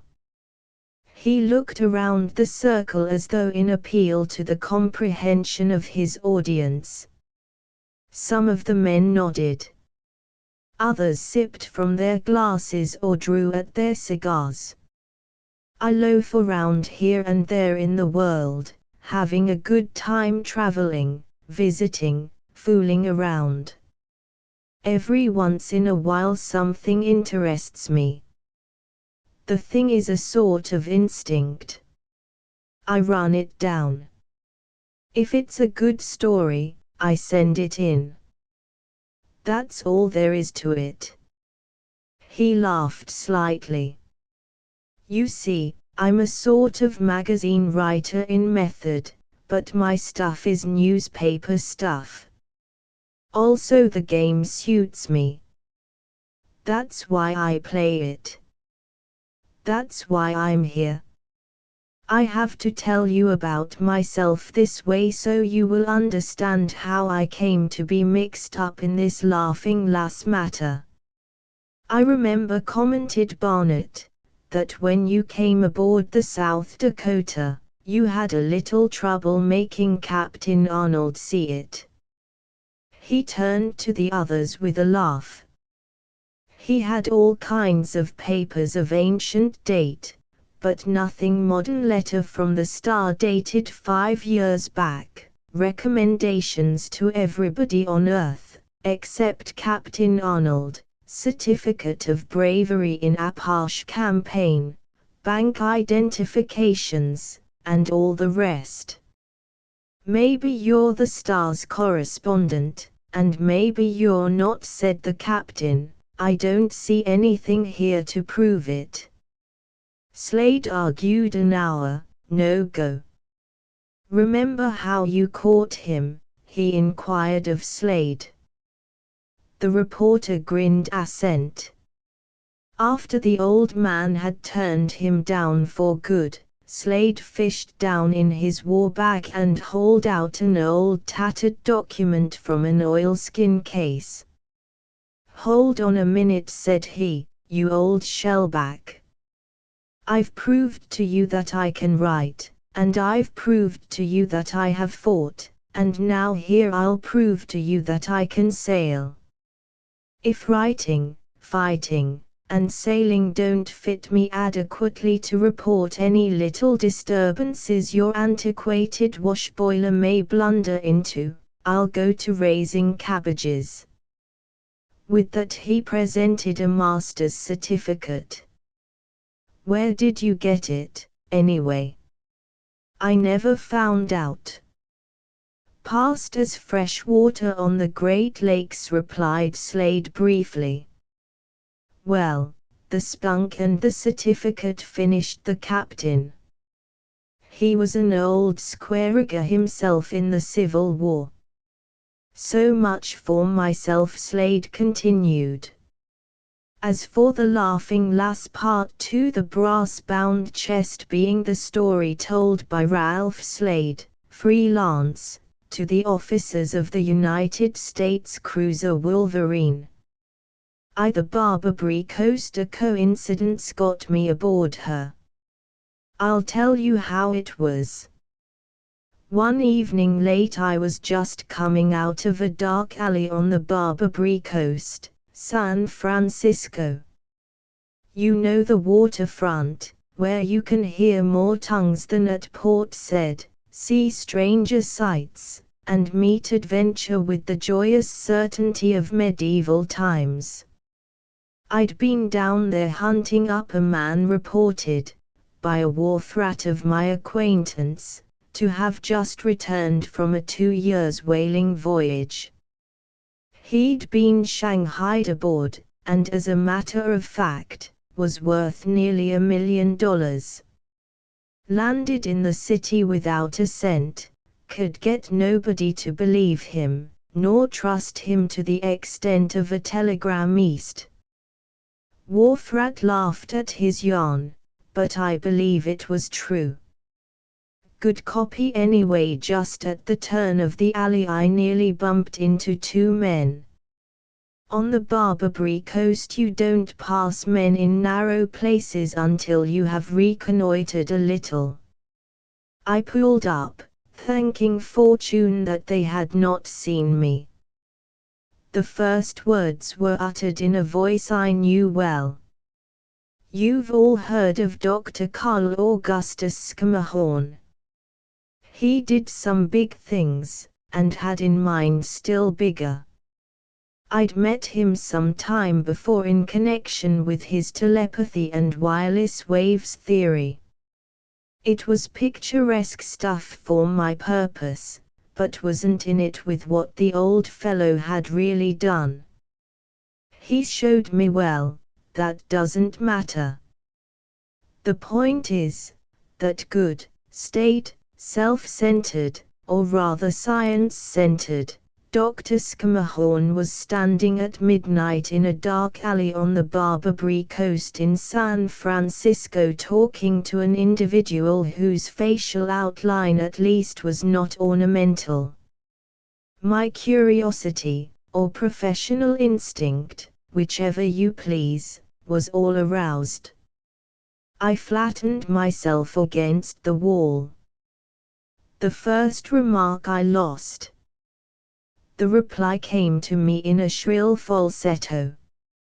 So grotesque was the effect of this treble from a bulk so squat and broad and hairy as the silhouette before me that I almost laughed aloud. I guess you've made no mistake on that. I'm her master, and her owner too. Well, I have been told you might rent her, said the doctor. Rent her, mimicked the falsetto.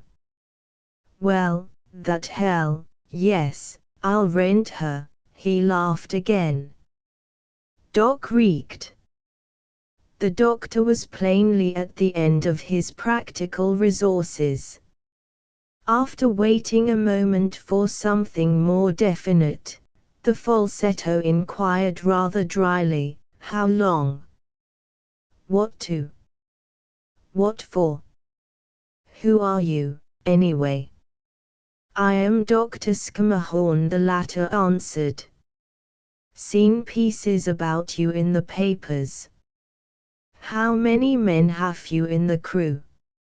"Me and the mate and the cook and 4 hands." "And you could go soon?" "Soon as you want if I go." "I wish to leave tomorrow." "If I can get the crew together, I might make it. But say, let's not hang out here in this run of darkness. Come over to the grog shop yonder where we can sit down."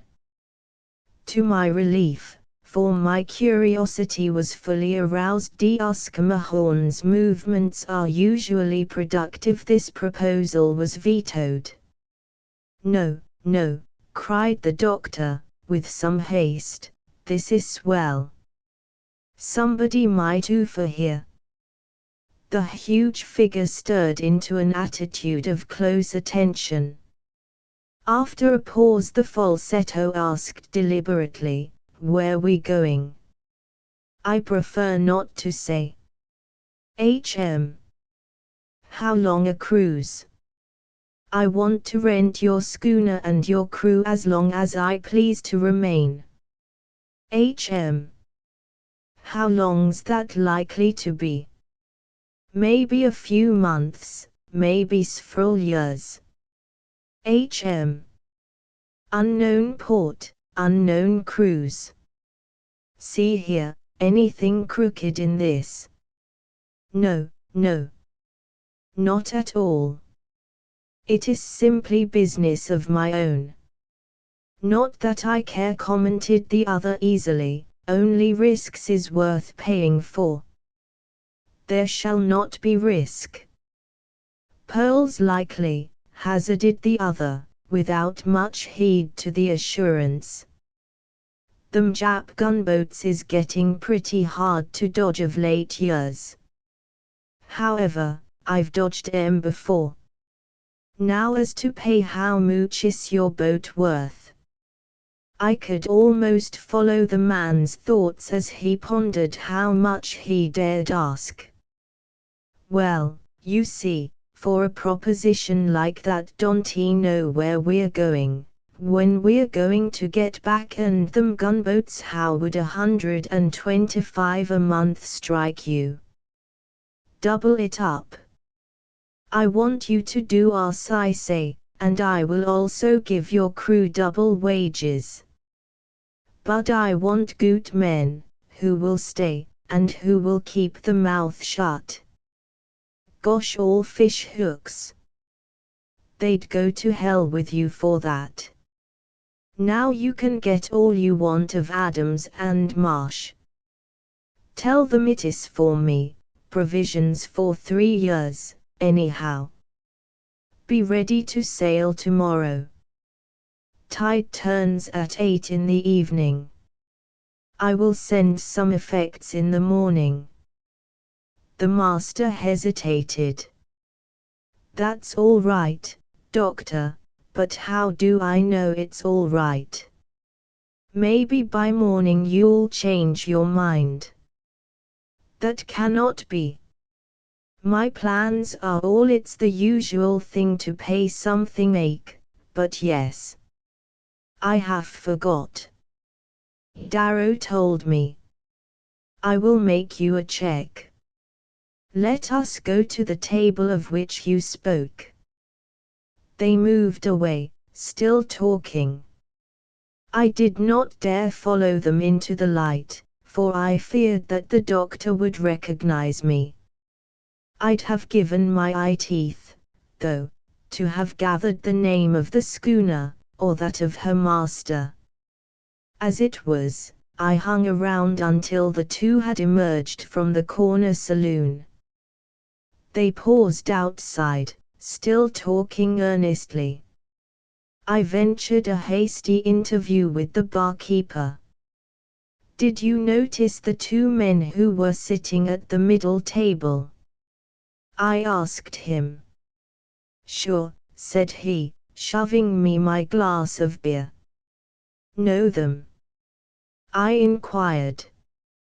"Never laid eyes on 'em before." Old chap looked like a sort of corn doctor or corner spellbinder. Other was probably one of these longshore abalone men. "Thanks," I muttered, and dodged out again, leaving the beer untouched. I cursed myself for a blunderer. When I got to the street, the two men had disappeared. I should have shadowed the captain to his vessel. The affair interested me greatly. Apparently Dr. Scammahorn was about to go on a long voyage. I prided myself on being fairly up to date in regard to the plans of those who interested the public, and the public at that time was vastly interested in Dr. Scammahorn. I, in common with the rest of the world, had imagined him anchored safely in Philadelphia, immersed in chemical research. Here he bobbed up at the other end of the continent, making shady bargains with obscure shipping captains, and paying a big premium for absolute secrecy. It looked good. Accordingly, I was out early the next morning. I had not much to go by. Schooners are as plenty as tadpoles in San Francisco harbor. However, I was sure I could easily recognize that falsetto voice, and I knew where the supplies were to be purchased. Adams and Marsh are a large firm, and cautious. I knew better than to make direct inquiries, or to appear in the sales room. But by hanging around the door of the shipping room, I soon had track of the large orders to be sent that day. In this manner I had no great difficulty in following a truck to Pier 10, nor to identify a consignment to Captain Ezra Sullivan as probably that of which I was in search. The mate was in charge of the stowage, so I could not be quite sure. Here, however, was a schooner of about 150 tons burden. I looked her over. You're all acquainted with the Laughing Lass and the perfection of her lines. You have not known her under Captain Ezra Sullivan. She was the cleanest ship I ever saw. Don't know how he accomplished it, with a crew of 4 and the cook, but he did. The deck looked as though it had been holystoned every morning by a crew of jackies. The stays were whipped and tarred, the mast new slushed, and every foot of running gear coiled down shipshape and Bristol fashion. There was a good deal of brass about her, it shone like gold, and I don't believe she owned an inch of paint that wasn't either fresh or new scrubbed. I gazed for some time at this marvel. It's unusual enough anywhere, but aboard a California hooker it is little short of miraculous. The crew had all turned up, apparently, and a swarm of stevedores were hustling every sort of provisions, supplies, stock, spars, lines and canvas down into the hold. It was a rush job, and that mate was having his hands full. I didn't wonder at his language nor at his looks, both of which were somewhat mussed up.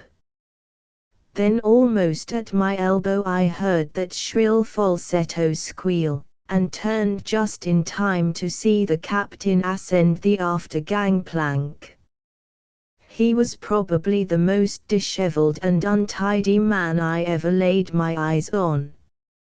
His hair and beard were not only long, but tangled and unkempt, and grew so far toward each other as barely to expose a strip of dirty brown skin. His shoulders were bowed and enormous. His arms hung like a gorilla's, palms turned slightly outwards. On his head was jammed a linen boating hat that had once been white.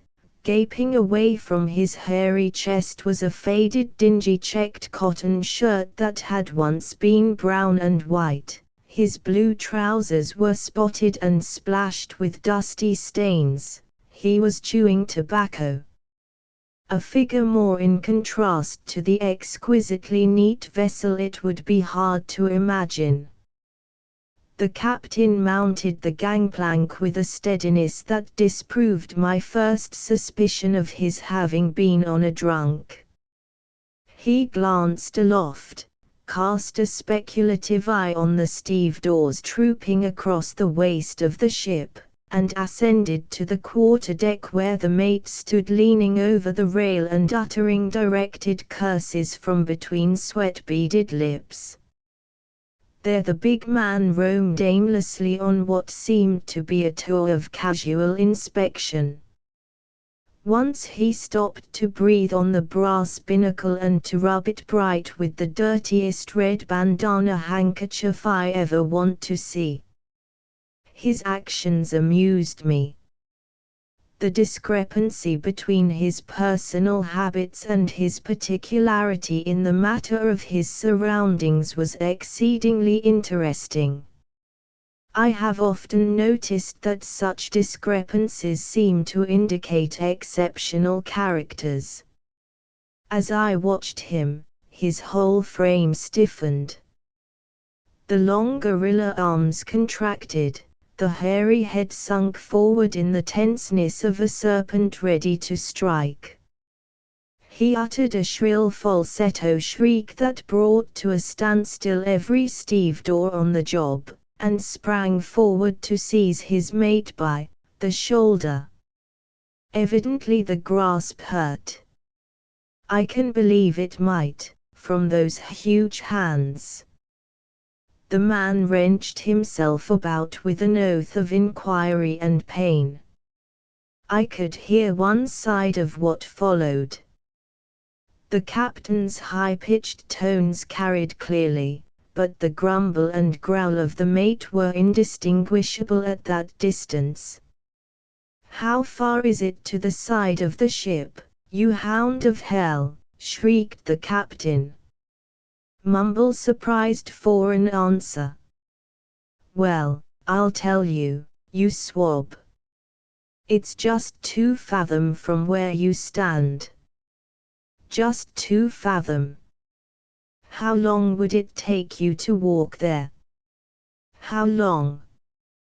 "Just about 6 seconds. There and back."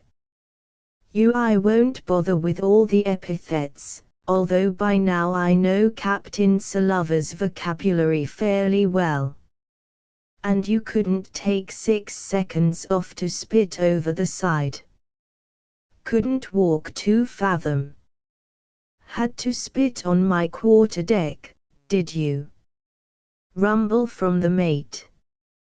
"No, by God, you won't call up any of the crew. You'll get a swab and do it yourself.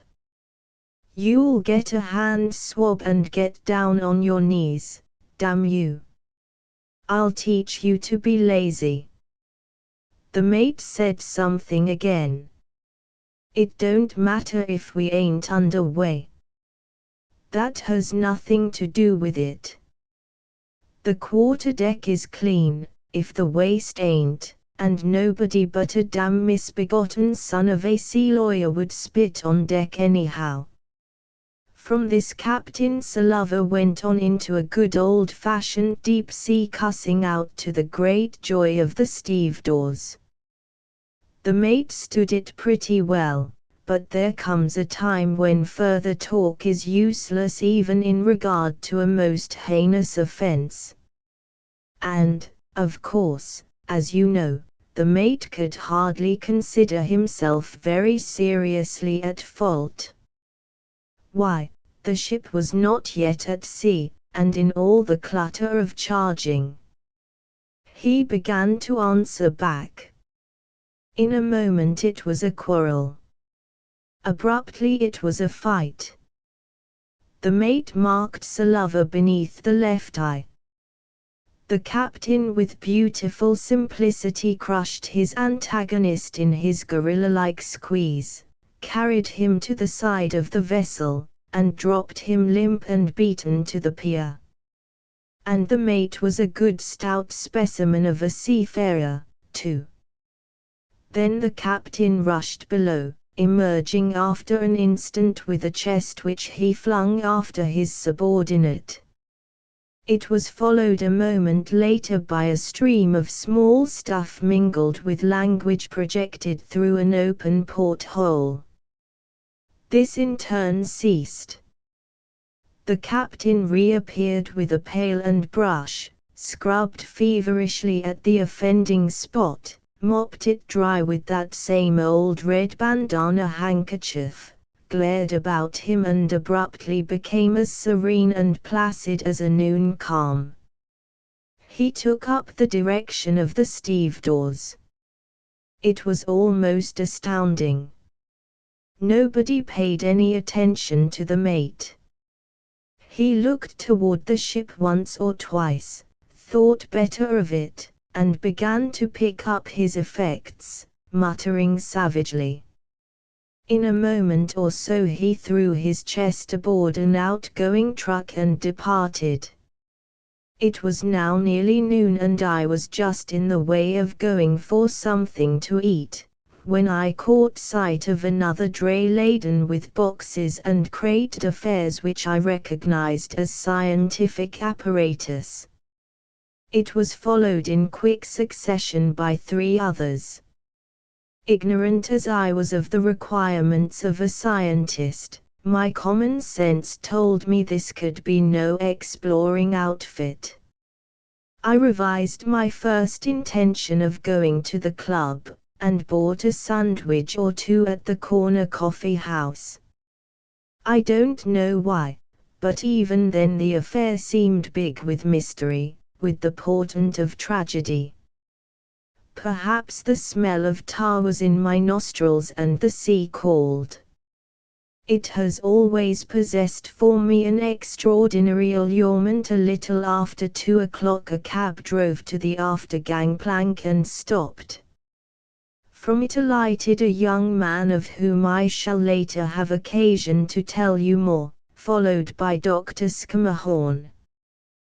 The young man carried only a light leather serviette such as students use abroad, while the doctor fairly staggered under the weight of a square, brass-bound chest without handles. The singularity of this unequal division of labor struck me at once. It struck also one of the dock men, who ran forward, eager for a tip. "Can I carry th box for you, boss?" he asked, at the same time reaching for it. The doctor's thin figure seemed fairly to shrink at the idea. "No, no," he cried. "It is not for you to carry." He hastened up the gangplank, clutching the chest close. At the top Captain Sullivan met him. "Hello, doctor," he squeaked. "Here in good time. We're busy, you see. Let me carry your chest for you." "No, no." Dr. Scammahorn fairly glared. "It's almighty heavy," insisted the captain. "Let me give you a hand." "You must not touch," emphatically ordered the scientist. "Where is the cabin?" He disappeared down the companionway clasping his precious load. The young man remained on deck to superintend the stowing of the scientific goods and the personal baggage. All this time I had been thinking busily. I remembered distinctly one other instance when Dr. Scammahorn had disappeared. He came back inscrutably, but within a week his results on aerial photography were public property.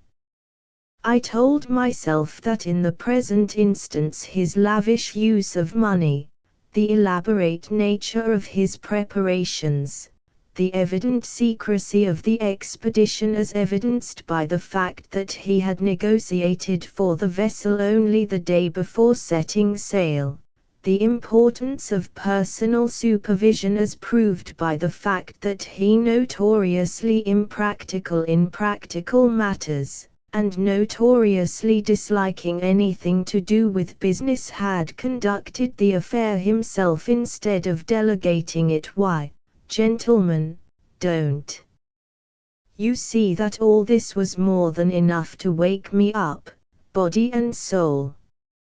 Suddenly I came to a definite resolution.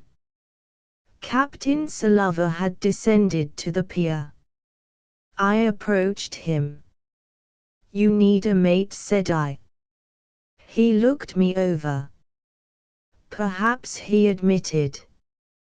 "Where's your man?" "Right here," said I. His eyes widened a little. Otherwise he showed no sign of surprise. I cursed my clothes. Fortunately I had my master's certificate with me. ID passed fresh water on the Great Lakes. I always carry that sort of document on the chance that it may come handy. It chanced to have a couple of naval endorsements, results of the late war. "Look here," I said before I gave it to him. "You don't believe in me. My clothes are too good." "That's all right. They're all I have that are good. I'm broke. I came down here wondering whether I'd better throw myself in the drink." "You look like a dude," he squeaked. "Where did you ever ship?" I handed him my certificate. The endorsements from Admiral Keyes and Captain Arnold impressed him. He stared at me again, and a gleam of cunning crept into his eyes. "Nothing crooked about this," he breathed softly. I had the key to this side of his character. You remember I had overheard the night before his statement of his moral scruples. I said nothing, but looked knowing. "What was it?" he murmured. "Plain desertion, or something worse." I remained inscrutable. "Well," he conceded, "I do need a mate. And a naval man, even if he is wanting to get out of sight, he won't spit on your decks, anyway," I broke in boldly. Captain Sullivan's hairy face bristled about the mouth. This I subsequently discovered was symptom of a grin. "You saw that, eh?" he trebled. "Aren't you afraid he'll bring down the police and delay your sailing?" I asked. He grinned again, with a cunning twinkle in his eye. "You needn't worry. There ain't going to be any police. He had his advance money, and he won't risk it by trying to come back." We came to an agreement. I professed surprise at the wages.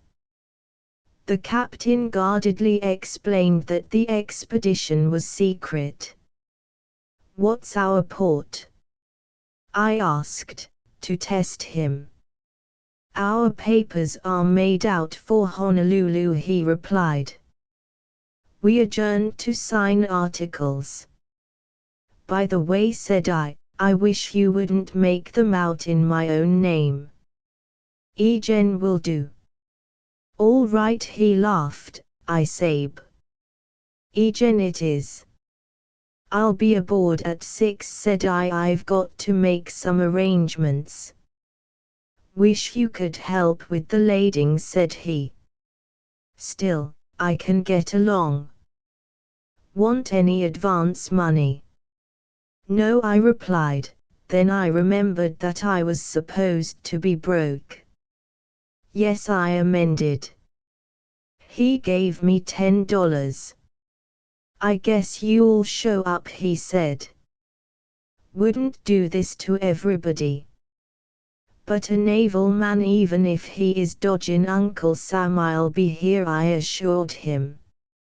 At that time I wore a pointed beard. This I shaved. Also I was accustomed to use eyeglasses. The trouble was merely a slight astigmatism which bothered me only in reading or close inspection. I could get along perfectly well without the glasses, so I discarded them. I had my hair cut rather close. When I had put on sea boots, blue trousers and shirt, a pea jacket and a cap, I felt quite safe from the recognition of a man like Dr. Scammahorn. In fact, as you shall see, I hardly spoke to him during all the voyage out. Promptly at 6, then, I returned with a sea chest, bound I knew not whither, to be gone I knew not for how long, and pledged to act as second officer on a little 150-ton schooner. To the graven image I had every reason to be satisfied with my disguise, if such it could be called. Captain Sullivan at first failed to recognize me. Then he burst into his shrill cackle. Didn't know you, he trebled. But you look shipshape. Come, I'll show you your quarters. Immediately I discovered what I had suspected before, that on so small a schooner the mate took rank with the men rather than the afterguard. Cabin accommodations were of course very limited. My own lurked in the waist of the ship, a tiny little airless hole. Here's where Johnson stayed, proffered Sullivan. You can bunk here, or you can go in the forecastle with the men. There's more room there. We'll get under way with the turn of the tide. He left me. I examined the cabin. It was just a trifle larger than its single berth, and the berth was just a trifle larger than myself. My chest would have to be left outside. I strongly suspected that my lungs would have to be left outside also. For the life of me I could not see where the air was to come from. With a mental reservation in favor of investigating the forecastle, I went on deck. The Laughing Lass was one of the prettiest little schooners I ever saw. Were it not for the lines of her bilges and the internal arrangement of her hold, it might be imagined she had been built originally as a pleasure yacht. Even the rake of her masts, a little forward of the plumb, bore out this impression, which a comparatively new suit of canvas, well stopped down, brass stanchions forward, and two little guns under tarpaulins, almost confirmed. One thing struck me as peculiar. Her complement of boats was ample enough. She had two surf boats, a dinghy, and a dory slung to the davits. In addition, another dory, the one you picked me up in, was lashed to the top of the deck house. They'd mighty near have a boat apiece, I thought, and went forward. Just outside the forecastle hatch I paused. Someone below was singing in a voice singularly rich in quality. The words and the quaintness of the minor air struck me immensely and have clung to my memory like a burr ever since. "Are you a man-o'-war or a privateer?" said he. "Blow high, blow low, what care we? Oh, I am a jolly pirate, and I'm sailing for my fee, down on the coast of the High Barbary." I stepped to the companion. The voice at once ceased. I descended. A glimmer of late afternoon struggled through the deadlights.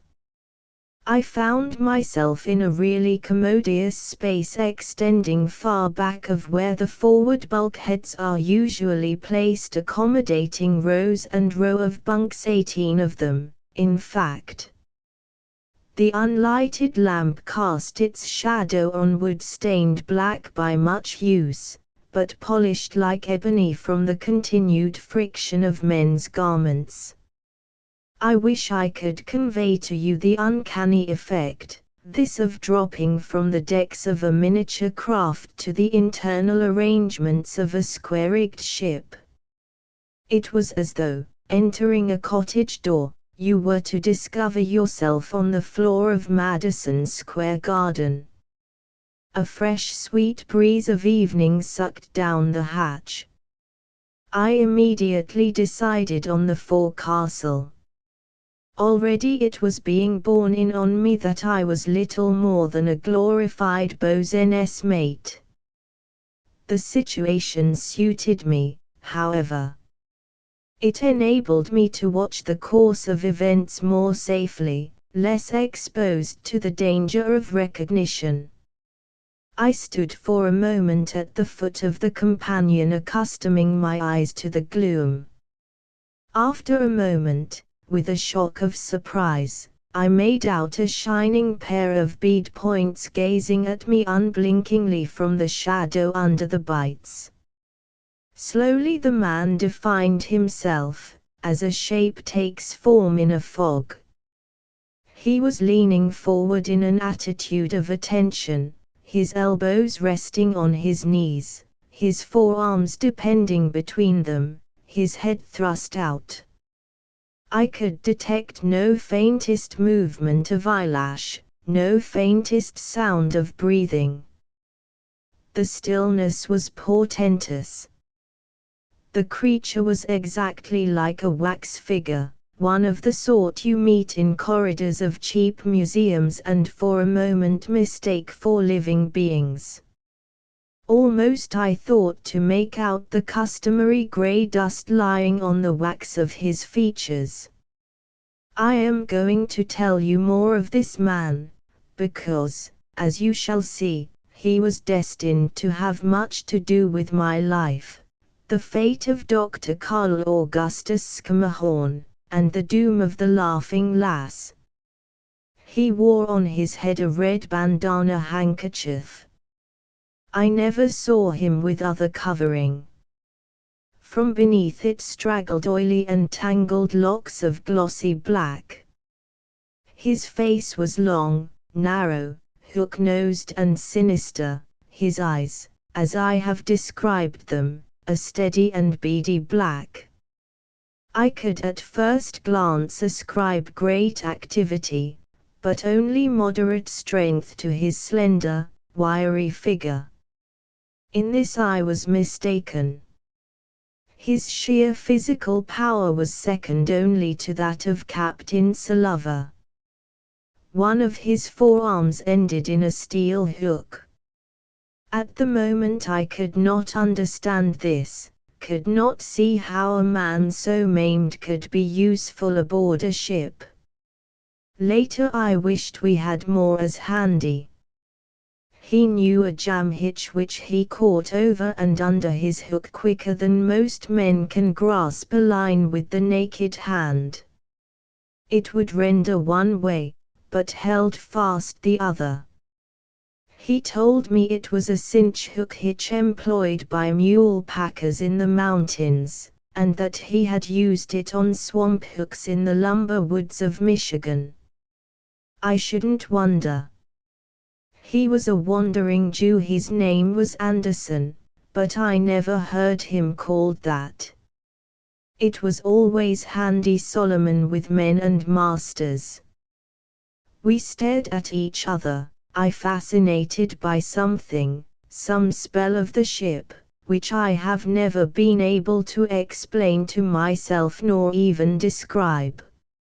It was a mystery, a portent, a premonition such as overtakes a man sometimes in the dark passageways of life.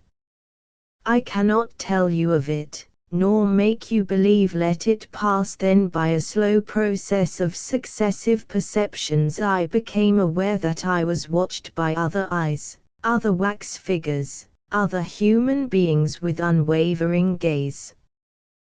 They seemed to the sense of mystic apprehension that for the moment held possession of me, to be everywhere in the bunks, on the floor, back in the shadows, watching, watching from the advantage of another world. I don't know why I tell you this, why I lay so much stress on the first weird impression I got of the forecastle. It means something to me now in view of all that happened subsequently. Almost can I look back and see, in that moment of occultism, a warning, an enlightenment, but the point is, it meant something to me then. I stood there fascinated, unable to move, unable to speak. Then the grotesque figure in the corner stirred. "Well, mates," said the man, "believe or not believe, it's in the book, and it stands to reason, too. We have gold mines here in California and Nevada and all them states, and we hear of gold mines in Mexico and Australia, too, but did you ever hear tell of gold mines in Europe? Tell me that. And where did the gold come from then, before they discovered America? Tell me that. Why, they made it, just as the man that wrote this here says, and you can kiss the book on that. How about that place, Offa, I read about?" asked a voice from the bunks. The man shot a keen glance thither from beneath his brows. "No, last year's output from the mines of Offa, Thrackles?" he inquired in silky tones. "Why, no," stammered the man addressed as Thrackles. "Well, I do," pursued the man with the steel hook, "and it's just the whole of nothing, and you can kiss the book on that too. There ain't any gold output, because there ain't any mines, and there never have been. They made their gold." He tossed aside a book he had been holding in his left hand. I recognized the fat little paper duodecimo with amusement, and some wonder. The only other copy I had ever laid my eyes on is in the Aestia library. It is somewhat of a rarity, called The Secret of Alchemy, or The Grand Doctrine of Transmutation Fully Explained, and was written by a Dr. Edward Duval, a most extraordinary volume to have fallen into the hands of seamen. I stepped forward, greeting and being greeted. Besides the man I have mentioned, they were four. The cook was a bullet-headed squat Negro with a broken nose. I believe he had a name Robinson, or something of that sort. He was to all of us, simply the nigger. Unlike most of his race, he was gloomy and taciturn. Of the other two, a little white-faced, thin-chested youth named Pulse, and a villainous-looking Mexican called Pedosa, I shall have more to say later. My arrival broke the talk on alchemy. It resumed its course in the direction of our voyage. Each discovered that the others knew nothing, and each blundered against the astounding fact of double wages. "All I know is the pay's good, and that's enough," concluded Thrackles, from a bunk. "The pay's too good," growled Handy Solomon. "This ain't no job to go look at the clips of the moon, or the devil's a preacher." "At you make him, den?" queried Padosa. "It's treasure, of course," said Handy Solomon shortly. He, laughed the Negro, without mirth. "What's the matter with you, Doctor?" demanded Thrackles. "Treasure," repeated the nigger.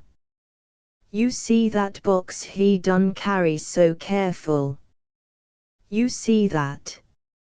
A pause ensued. Somebody scratched a match and lit a pipe. "No, I don't see that," broke out Thrackles finally, with some impatience. "I say how a man goes after treasure with a box, but why should he take treasure away in a box? What do you think, bucko?" he suddenly appealed to me. I looked up from my investigation of the empty berths. "I don't think much about it," I replied, "except that by the look of the stores we're due for more than Honolulu, and from the look of the light we'd better turn to on deck." An embarrassed pause fell. "Who are you, anyway?" bluntly demanded the man with the steel hook. "My name is Egen," I replied. "I've the berth of mate." "Which of these bunks are empty?" They indicated what I desired with just a trace of sullenness. I understood well enough their resentment at having a ship's officer quartered on them, the forecastle they considered as their only liberty when at sea, and my presence as a curtailment to the freedom of speech. I subsequently did my best to overcome this feeling, but never quite succeeded. At my command the nigger went to his galley, I ascended to the deck. Dusk was falling, in the swift Californian fashion. Already the outlines of the wharf houses were growing indistinct, and the lights of the city were beginning to twinkle. Captain Sullivan came to my side and leaned over the rail, peering critically at the black water against the piles. "She's at the flood," he squeaked. "And here comes the Lucy Belle." The tug took us in charge and puffed with us down the harbor and through the Golden Gate. We had sweated the canvas on her, even to the flying jib and a huge club topsail she sometimes carried at the main, for the afternoon trades had lost their strength. About midnight we drew up on the Farallones. The schooner handled well. Our crew was divided into 3 watches, an unusual arrangement, but comfortable. 2 men could sail her handily in most sorts of weather. Handy Solomon had the wheel. Otherwise the deck was empty. The man's fantastic headgear, the fringe of his curling oily locks, the hawk outline of his face momentarily silhouetted against the phosphorescence astern as he glanced to windward, all lent him an appearance of another day. I could almost imagine I caught the gleam of silver-butted horse pistols and cutlasses at his waist. I brooded in wonder at what I had seen and how little I had explained. The number of boats, sufficient for a craft of 3 times the tonnage, the capacity of the forecastle with its 18 bunks, enough for a passenger ship. What did it mean? And this wild, unkempt, villainous crew with its master and his almost ridiculous contrast of neatness and filth. Did Dr. Schermerhorn realize to what he had trusted himself and his precious expedition, whatever it might be? The lights of shore had sunk, the laughing lass staggered and leaped joyously with the glory of the open sea. She seemed alone on the bosom of the ocean, and for the life of me I could not but feel that I was embarked on some desperate adventure. The notion was utterly illogical, that I knew well. In sober thought, I, a reporter, was shadowing a respectable and venerable scientist, who in turn was probably about to investigate at length some little-known deep-sea conditions or phenomena of an unexplored island. But that did not suffice to my imagination. The ship, its surroundings, its equipment, its crew all read fantastic. So much the better story, I thought, shrugging my shoulders at last. 3. The 12 repeating rifles. After my watch below the next morning I met Percy Darrow. In many ways he is, or was, the most extraordinary of my many acquaintances. During that first half-hour's chat with him I changed my mind at least a dozen times.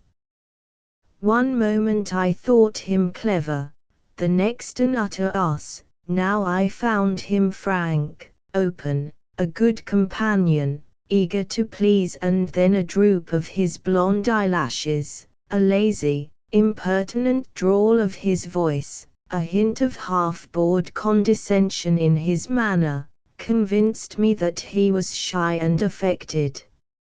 In a breath I appraised him as intellectual, a fool, a shallow mind, a deep schemer, an idler, and an enthusiast. One result of his spasmodic confidences was to throw a doubt upon their accuracy. This might be what he desired, or with equal probability it might be the chance reflection of a childish and aimless amiability. He was tall and slender and pale, languid of movement, languid of eye, languid of speech. His eyes drooped, half closed beneath blonde brows, a long wiry hand lazily twisted a rather affected blonde moustache. His voice drawled, his speech in a manner either insufferably condescending and impertinent, or ineffably tired, who could tell which? I found him leaning against the taffrail, his languid graceful figure supported by his elbows, his chin propped against his hand.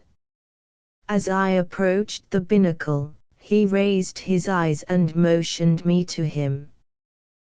The insolence of it was so superb that for a moment I was angry enough to ignore him.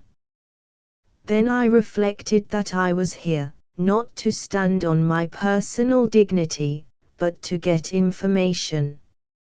I joined him. "You are the mate," he drawled.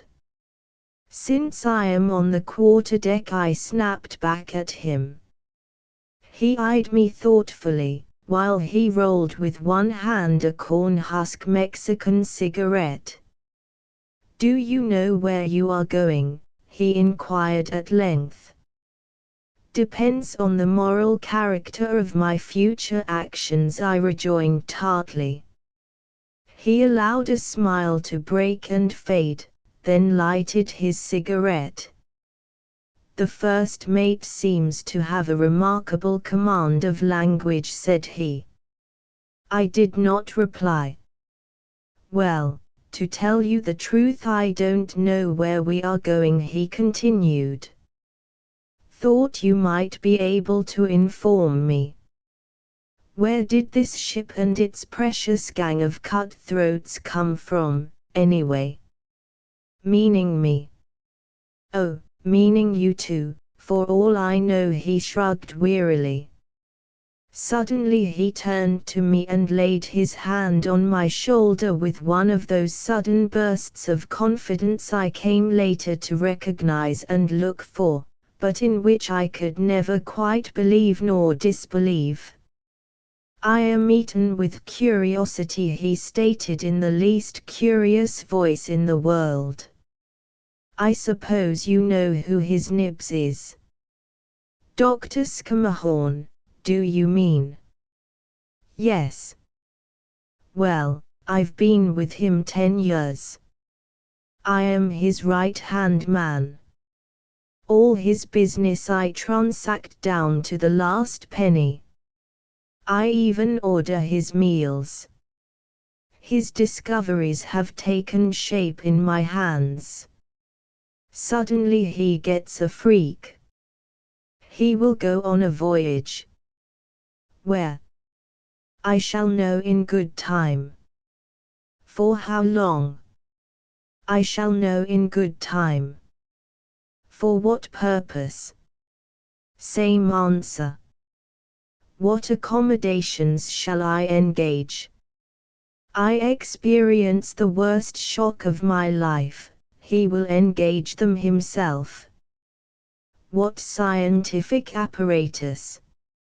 Shock number 2, he will attend to that.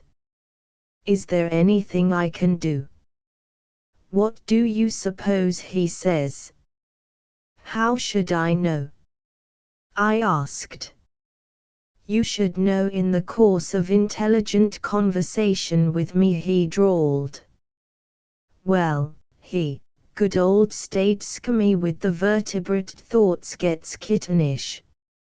He says to me, "Choose a machine, Percy, you are all alone on a desert island placed, and that you will sit on those sands and wish within yourself all you would buy to be comfortable. Go out and buy me those things in abundance." Those were my directions. He puffed. What does he pay you? He asked. Enough, I replied. More than enough, by a good deal, I'll bet, he rejoined. The old fool. He ought to have left it to me. What is this craft? Have you ever sailed on her before? No. Have any of the crew? I replied that I believed all of them were Sir Lover's men. He threw the cigarette butt into the sea and turned back. Well, I wish you joy of your double wages, he mocked. So he knew that, after all. How much more of his ignorance was pretended I had no means of guessing. His eye gleamed sarcastically as he sauntered toward the companionway. Handy Solomon was at the wheel, steering easily with one foot and an elbow. His steel hook lay fully exposed, glittering in the sunlight. Darrow glanced at it curiously, and at the man's headgear. Well, my genial pirate, he drawled, if you had a line to fit that hook, you'd be equipped for fishing. The man's teeth bared like an animal's, but Darrow went on easily as though unconscious of giving offense. If I were you, I'd have it arranged so the hook would turn backward as well as forward. It would be handier for some things fighting, for instance. He passed on down the companion. Handy Solomon glared after him, then down at his hook. He bent his arm this way and that, drawing the hook toward him softly, as a cat does her claws. His eyes cleared and a look of admiration crept into them. By God, he's right, he muttered, and after a moment, I've wore that 10 year and never thought of it. The little son of a gun. He remained staring for a moment at the hook. Then he looked up and caught my eye. His own turned quizzical. He shifted his quid and began to hum, "The BOSN laid aloft laid he, blow high, blow low. What care we? There's a ship upon the windward, a wreck upon the lee down on the coast of the High Barbarie." We had entered the trades and were making good time. I was content to stay on deck, even in my watch below. The wind was strong, the waves dashing, the sky very blue. From under our forefoot the flying fish sped, the monsters pursued them. A tingle of spray was in the air. It was all very pleasant. The red handkerchief around Solomon's head made a pretty spot of color against the blue of the sky and the darker blue of the sea. Silhouetted over the flawless white of the deck house was the sullen, polished profile of the nigger. Beneath me the ship swerved and leaped, yielded and recovered. I breathed deep, and saw cutlasses in harmless shadows. It was 2 years ago. I was young then. At the mess hour I stood in doubt. However, I was informed by the captain's falsetto that I was to eat in the cabin. As the only other officer, I ate alone, after the others had finished, helping myself from the dishes left on the table. It was a handsome cabin, well kept, with white woodwork spotlessly clean, leather cushions much better than one would expect. I afterwards found that the neatness of this cabin and of the 3 staterooms was maintained by the nigger at peril of his neck. A rack held a dozen rifles, 5 revolvers, and at last my cutlasses. I examined the lot with interest. They were modern weapons. The new high-power 30-40 box magazine rifle, shooting government ammunition, and had been used. The revolvers were of course the old 45 Colts. This was an extraordinary armament for a peaceable schooner of 150 tons burden. The rest of the cabin's fittings were not remarkable. By the configuration of the ship I guessed that 2 of the staterooms must be rather large. I could make out voices within. On deck I talked with Captain Sullivan. "She's a snug craft." I approached him. He nodded. "You have armed her well." He muttered something of pirates and the China seas. I laughed. "You have arms enough to give your crew about 2 magazine rifles apiece unless you filled all your berths forward." Captain Sullivan looked me direct in the eye. "Talk straight, Mr. Egan," said he. "What is this ship, and where is she bound?" I asked, with equal simplicity. He considered. "As for the ship," he replied at length, "I don't mind saying. You're my first officer, and on you I depend if it comes to the small arms below. If the ship's a little under the shade, why, so are you. She's by way of being called a manner of hard names by some people. I do not see it myself. It is a matter of conscience. If you would ask some interested, they would call her a smuggler, a thief, a wrecker, and all the other evil titles in the catalogue. She has taken in chinks by way of Santa Cruz Island, if that is smuggling. The country is free, and a chink is a man.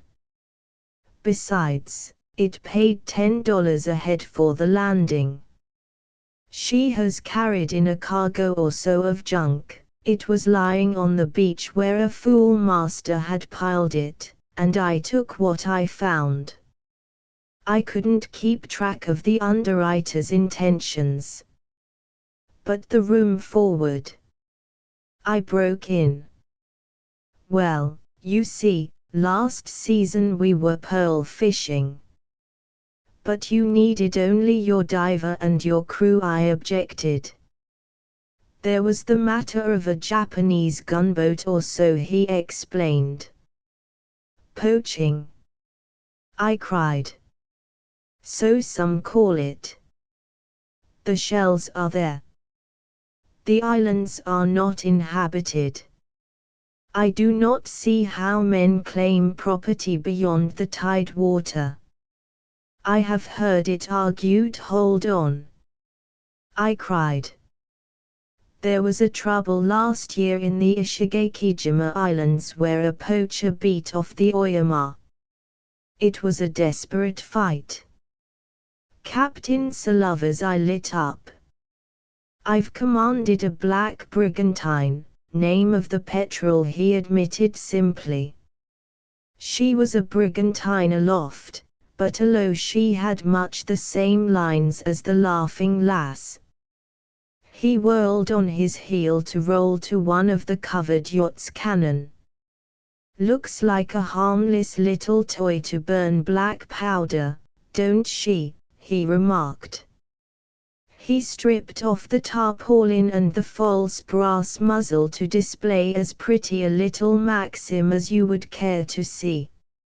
Now you know all about it, he said. Look here, Captain Salover, I demanded, don't you know that I could blow your whole shooting match higher than Gilderoy's kite? How do you know I won't do it when I get back? How do you know I won't inform the doctor at once what kind of an outfit he has tied to? He planted far apart his thick legs in their soiled blue trousers, pushed back his greasy linen boating hat and stared at me with some amusement. How do you know I won't blow on Lieutenant or Ensign Ralph Slade, USN, when I get back? He demanded. I blessed that illusion, anyway. Besides, I know my man. You won't do anything of the sort. He walked to the rail and spat carefully over the side. As for the doctor, he went on, he knows all about it. He told me all about myself, and everything I had ever done from the time I'd licked Buck Jones until last season's little diversion. Then he told me that was why he wanted me to ship for this cruise. The captain eyed me quizzically. I threw out my hands in a comic gesture of surrender. Well, where are we bound, anyway? The dirty, unkempt, disheveled figure stiffened. Mr. Egenit's falsetto shrilled, you are mate of this vessel. Your duty is to see that my orders as to sailing are carried out. Beyond that you do not go. As to navigation, and latitude and longitude and where the hell we are, that is outside your line of duty. As to where we are bound, you are getting double wages not to get too damn curious. Remember to earn your wages, Mr. Egen. He turned away to the binnacle. In spite of his personal filth, in spite of the lawless, almost piratical, character of the man, in that moment I could not but admire him. If Percy Darrow was ignorant of the purposes of this expedition, how much more so Captain Salover. Yet he accepted his trust blindly, and as far as I could then see, intended to fulfill it faithfully. I liked him none the worse for snubbing me. It indicated a streak in his moral nature akin to and quite as curious as his excessive neatness regarding his immediate surroundings. For the Steel Claw, during the next few days the crew discussed our destination.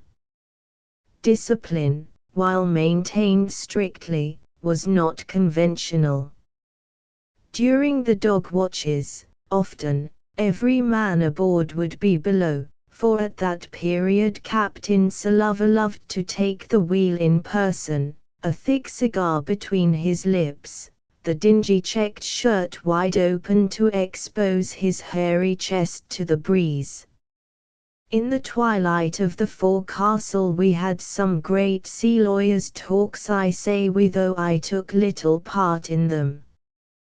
Generally I lay across my bunk smoking my pipe while Handy Solomon held forth, his speech punctuated by surly speculations from the nigger, with hesitating deep-sea wisdom from the hairy Thrackles, or with voluminous bursts of fractured English from Padosa. Pulse had nothing to offer, but watched from his pale green eyes. The light shifted and wavered from one to the other as the ship swayed, garments swung, the empty berths yawned cavernous. I could imagine the forecastle filled with the desperate men who had beaten off the Oyama. The story is told that they had swept the gunboat's decks with her own rapid fires, turned in. No one knew where we were going, nor why. The doctor puzzled them, and the quantity of his belongings. "It ain't pearls," said Handy Solomon. "You can kiss the book on that, for we ain't a diver among us. It ain't chinks, for we are cruising Su west. Likely it's trade down in the islands." We were all below. The captain himself had the wheel. Discipline, while strict, was not conventional. "Contrabandista," muttered the Mexican, "for that he gave us double pay." "We don't get her for nothing," agreed Thrackles. "Double pay and duff on Wednesday generally means get your head broke." "No trade," said the nigger gloomily. They turned to him with one accord. "Why not?" demanded Pulse, breaking his silence. "No trade," repeated the nigger. "Ain't you got a reason, doctor?" asked Handy Solomon. "No trade," insisted the nigger. An uneasy silence fell. I could not but observe that the others held the nigger's statements in a respect not due them as mere opinions. Subsequently I understood a little more of the reputation he possessed. He was believed to see things hidden, as their phrase went. Nobody said anything for some time, nobody stirred, except that Handy Solomon, his steel claw removed from its socket, whittled and tested, screwed and turned, trying to fix the hook so that, in accordance with the advice of Percy Darrow, it would turn either way. "What is it, then, doctor?" he asked softly at last. "Gold," said the nigger shortly. "Gold treasure." "That's what I said at first," cried Handy Solomon triumphantly. It was extraordinary, the unquestioning and entire faith with which they accepted as gospel fact the Negro's dictum. There followed much talk of the nature of this treasure, whether it was to be sought or conveyed, bought, stolen, or ravished in fair fight.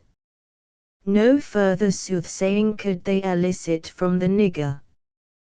They followed their own ideas, which led them nowhere. Someone lit the forecastle lamp. They settled themselves. Pulse read aloud. This was the program every day during the dog watch. Sometimes the watch on deck was absent, leaving only Handy Solomon, the nigger and Pulse, but the order of the day was not on that account varied. They talked, they lit the lamp, they read. Always the talk was of the treasure. As to the reading, it was of the sort usual to seamen, cowboys, lumbermen, and miners. Thrackles had a number of volumes of very cheap love stories. Pulse had brought some extraordinary garish detective stories. The others contributed sensational literature with paper covers adorned lithographically. By the usual incongruity, a fragment of the marble faun was included in the collection. The nigger has his copy of Duval on alchemy. I haven't the slightest idea where he could have got it. While Pulse read, Handy Solomon worked on the alteration of his claw. He could never get it to hold, and I remember as an undertone to Pulse's reading, the rumble of strange, exasperated oaths. Whatever the evening's lecture, it always ended with the book on alchemy. These men had no perspective by which to judge such things. They accepted its speculations and theories at their face value. Extremely laughable were the discussions that followed.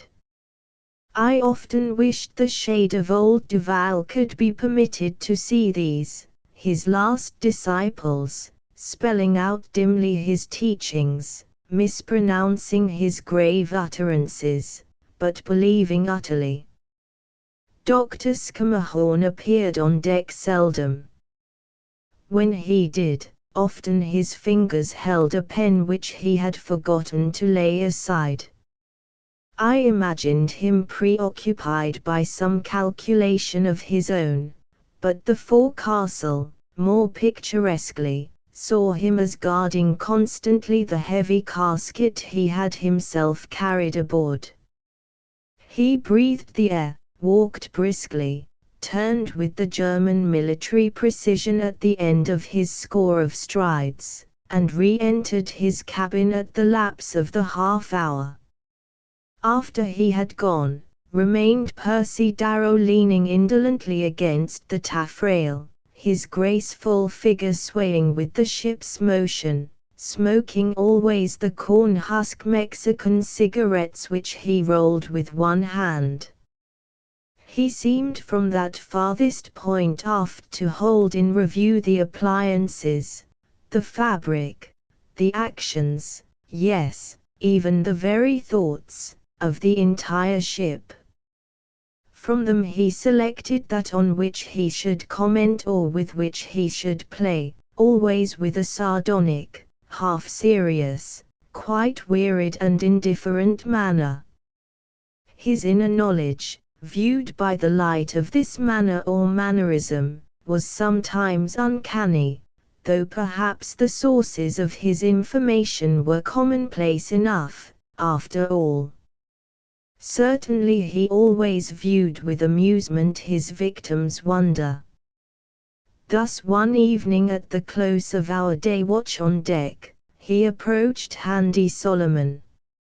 It was at the end of 10 days, on no one of which had the seaman failed to tinker away at his steel claw. Darrow balanced in front of him with a thin smile. "Too bad it doesn't work, my amiable pirate," said he. "It would be so handy for fighting. See here," he suddenly continued, pulling some object from his pocket, "here's a pipe, present to me. I don't smoke 'em. Twist her halfway, like that, she comes out. Twist her halfway, like this, she goes in. That's your principle. Give her back to me when you get through." He thrust the briar pipe into the man's hand, and turned away without waiting for a reply. The seaman looked after him in open amazement. That evening he worked on the socket of the steel hook, and in 2 days he had the job finished. Then he returned the pipe to Darrow with some growling of thanks. "That's all right," said the young man, smiling full at him. "Now what are you going to fight?"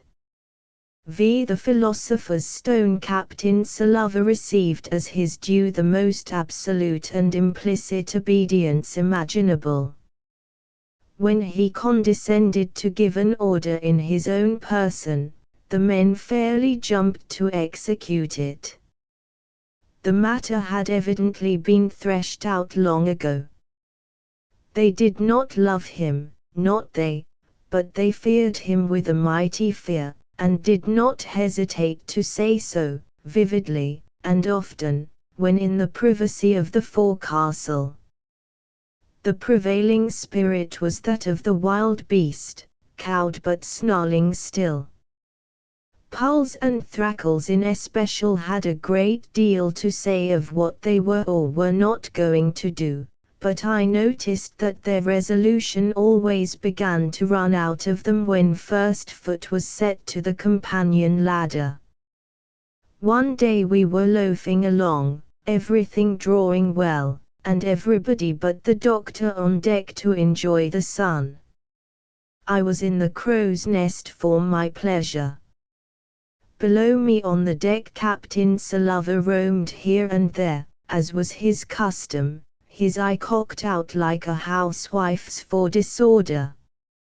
He found it, again in the evidence of expectoration, and as Pedosa happened to be handiest, fell on the unfortunate Mexican.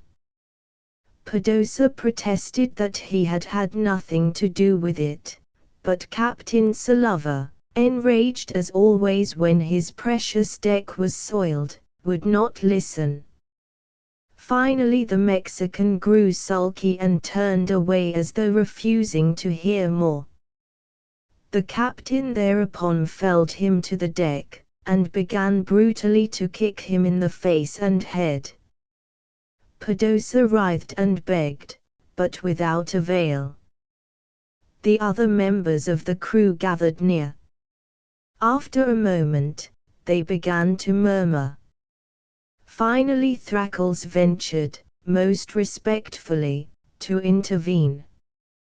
"You'll kill him, sir," he interposed. "He's had enough." "Had enough, has he?" screeched the captain. "Well, you take what's left." He marked Thrackles heavily over the eye. There was a breathless pause, and then Thrackles, Pulse, the nigger, and Pedosa attacked at once. They caught the master unawares, and bore him to the deck. I dropped at once to the ratlines, and commenced my descent. Before I had reached the deck, however, Sullivan was afoot again, the four hanging to him like dogs. In a moment more he had shaken them off, and before I could intervene, he had seized a belaying pin in either hand, and was hazing them up and down the deck. "Mutiny, would you?" he shrilled. "You poor swabs. Forgot who was your captain, did ye? Well, it's Captain Ezra Sullivan, and you can lay to that. It would need about 8 fathom of stuff like you to tie me down." He chased them forward, and he chased them aft, and every time the pins fell, blood followed. Finally they dived like rabbits into the forecastle hatch.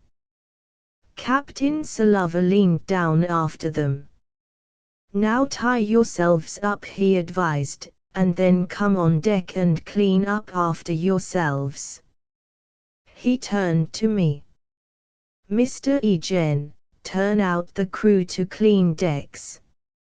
I descended to the forecastle, followed immediately by Handy Solomon. The latter had taken no part in the affair. We found the men in horrible shape, what with the bruises and cuts, and bleeding freely. "Now you're a nice-looking Sunday school," observed Handy Solomon, eyeing them sardonically. "Tackle old scrubs, will ye? Well, some needs a bale of cotton to fall on 'em afore they learns anything. Enjoyed your little diversions, mates? And what do you expect to gain? I asks you that, now. You poor little infants. Ain't you never tackled him afore? Don't remember a little brigantine, name of the Petrel? My eye, but you are a pack of damn fools." To this he received no reply. The men sullenly assisted each other. Then they went immediately on deck and to work. After this taste of his quality, Captain Sullivan enjoyed a quiet ship. We made good time, but for a long while nothing happened. Finally the monotony was broken by an incident. One evening before the night winds I sat in the shadow of the extra dory on top of the deck house. The moon was but just beyond the full, so I suppose I must have been practically invisible. Certainly the nigger did not know of my presence, for he came and stood within 3 feet of me without giving any sign. The companion was open. In a moment some door below was opened also, and a scrap of conversation came up to us very clearly. "You have finished?" the doctor's voice inquired. "So, that is swell." Papers rustled for a few moments. "And the result are exactly it is that exactly. Percy, mine son, that makes the experiment exact." "We have the process I don't see, sir," quite replied the voice of Percy Darrow, with a tinge of excitement.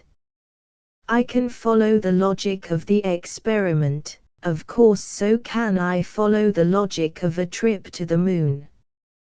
But when you come to apply it, how do you get your reagent?" "There's no known method," Dr. Schermerhorn broke in. It is that I have perfected." "Pardon me, my boy, it is the first I have worked from you apart. It is for a surprise. I have made in small quantities the missing ingredient. It will form a perfect interruption to the current." "Now we go." "Do you mean to say," almost shouted Darrow, "that you have succeeded in freeing it in the metal?" "Yes," replied the doctor simply. I could hear a chair overturned. "Why, with that I can do everything," broke in the doctor. "The possibilities are enormous. And you can really produce it in quantity?" "I think so, it is for us to discover." A pause ensued. "Why?" came the voice of Percy Darrow, awe-stricken. "With 50 centigrams only you could transmute any substance. Why, you could make anything you pleased almost. You could make enough diamonds to fill that chest. It is the philosopher's stone." "Diamonds, yes, it is possible," interrupted the doctor impatiently, "if it was worthwhile. But you should see the real importance." The ship careened to a chance swell, a door slammed, the voices were cut off. I looked up. The nigger's head was thrust forward fairly into the glow from the companionway. The mask of his sullenness had fallen. His eyes fairly rolled in excitement, his thick lips were drawn back to expose his teeth, his powerful figure was gathered with the tensity of a bow. When the door slammed, he turned silently to glide away. At that instant the watch was changed, and in a moment I found myself in my bunk. 10 seconds later the nigger, detained by Captain Sullivan for some trifling duty, burst into the forecastle. He was possessed by the wildest excitement. This in itself was enough to gain the attention of the men, but his first words were startling. "I found the treasure," he almost shouted. "I know where he kept." They leaped at him, Handy Solomon and Pulse, and fairly shook out of him what he thought he knew. He babbled in the forgotten terms of alchemy, dressing modern facts in the garments of medieval thought until they were scarcely to be recognized. "And so he say that he find him, the philosopher's stone, and he keep him in that heavy box we see him carry aboard, and he don't have to make gold with it, he can make diamonds. He say it too easy to fill that box plumb full of diamonds." They gesticulated and exclaimed and breathed hard, full of the marvel of such a thought. Then abruptly the clamor died to nothing. I felt 6 eyes bent on me, 6 unwinking eyes moving restless in motionless figures, suspicious, deadly as cobras. Up to now my standing with the men had been well enough. Now they drew frankly apart. One of the most significant indications of this was the increased respect they paid my office. It was as though by prompt obedience, instant deference, and the emphasizing of ship's etiquette they intended to draw sharply the line between themselves and me. There was much whispering apart, many private talks and consultations in which I had no part. Ordinarily they talked freely enough before me. Even the reading during the dog watch was intermitted, at least it was on such days as I happened to be in the watch below. But twice I caught the nigger and Handy Solomon consulting together over the volume on alchemy. I was in 2 minds whether to report the whole matter to Captain Sullivan. The only thing that restrained me was the vagueness of the intention, and the fact that the afterguard was armed, and was 4 to the crew's 5. An incident, however, decided me.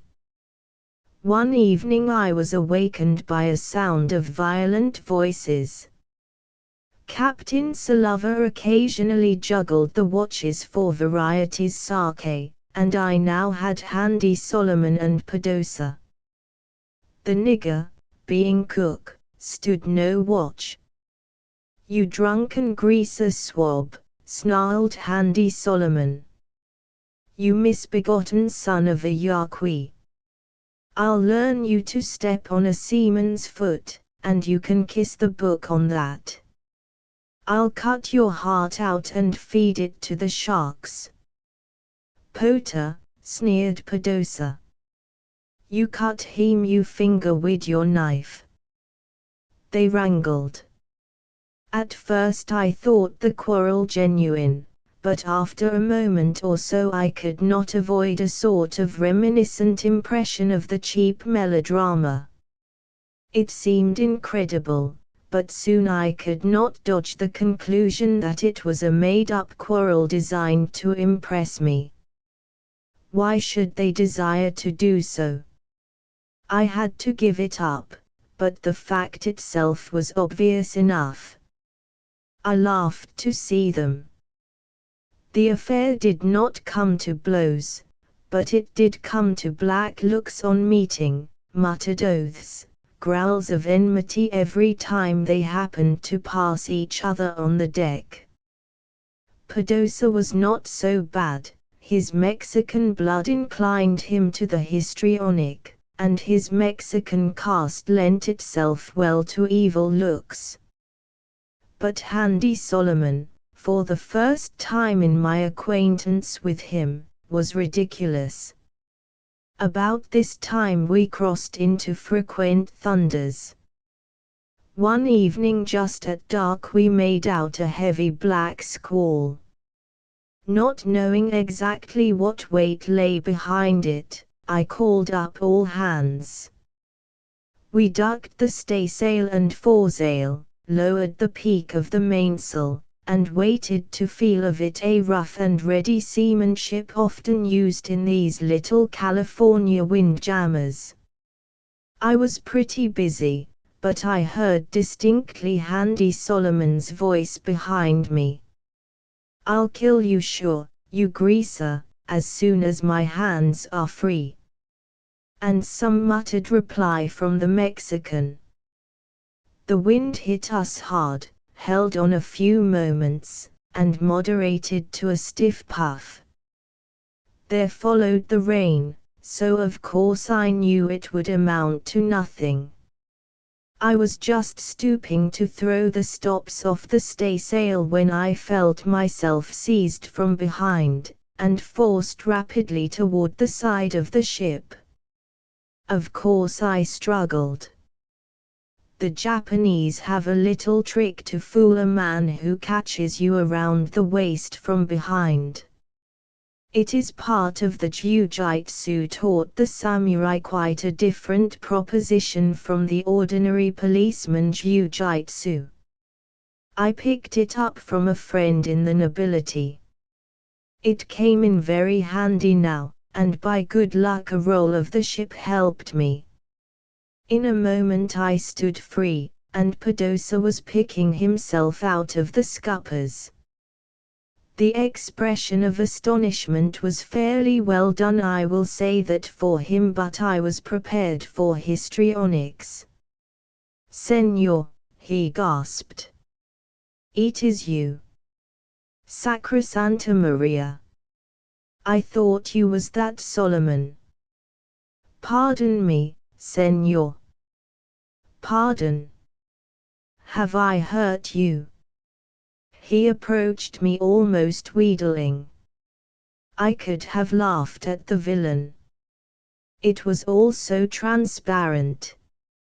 He no more mistook me for Handy Solomon than he felt any real enmity for that person. But being angry, and perhaps a little scared, I beat him to his quarters with a belaying pin. On thinking the matter over, however, I failed to see all the ins and outs of it. I could understand a desire to get rid of me.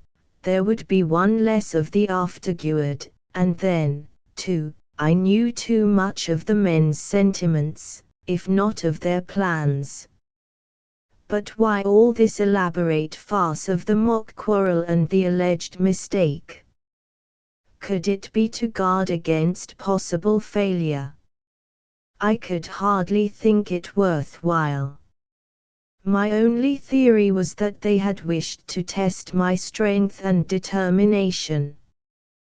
The whole affair, even on that supposition, was childish enough, but I referred the exaggerated cunning to Handy Solomon, and considered it quite adequately explained.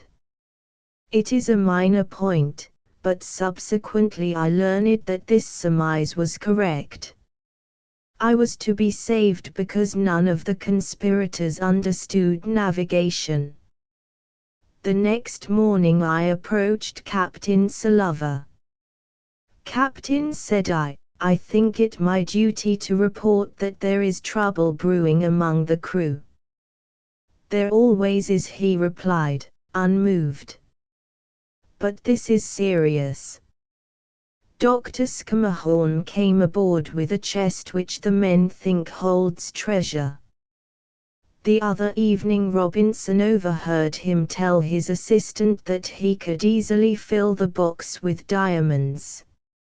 Of course, he was merely illustrating the value of some scientific experiment, but Robinson thinks, and has made the others think, that the chest contains something to make diamonds with. I am sure they intend to get hold of it. The affair is coming to a head. Captain Sullivan listened almost indifferently. I came back from the islands last year, he piped, with $300,000 worth of pearls. There was 16 in the crew, and every man of them was blood-hungry for them pearls. They had 3 or 4 shindies and killed one man over the proper way to divide the loot after they had got it. They didn't get it. Why? He drew his powerful figure to its height and spread his thick arms out in the luxury of stretching. Why, he repeated, exhaling abruptly. Because their captain was Ezra Sullivan. Well, Mr. Egan, he went on crisply, Captain Ezra Sullivan is their captain, and they know it.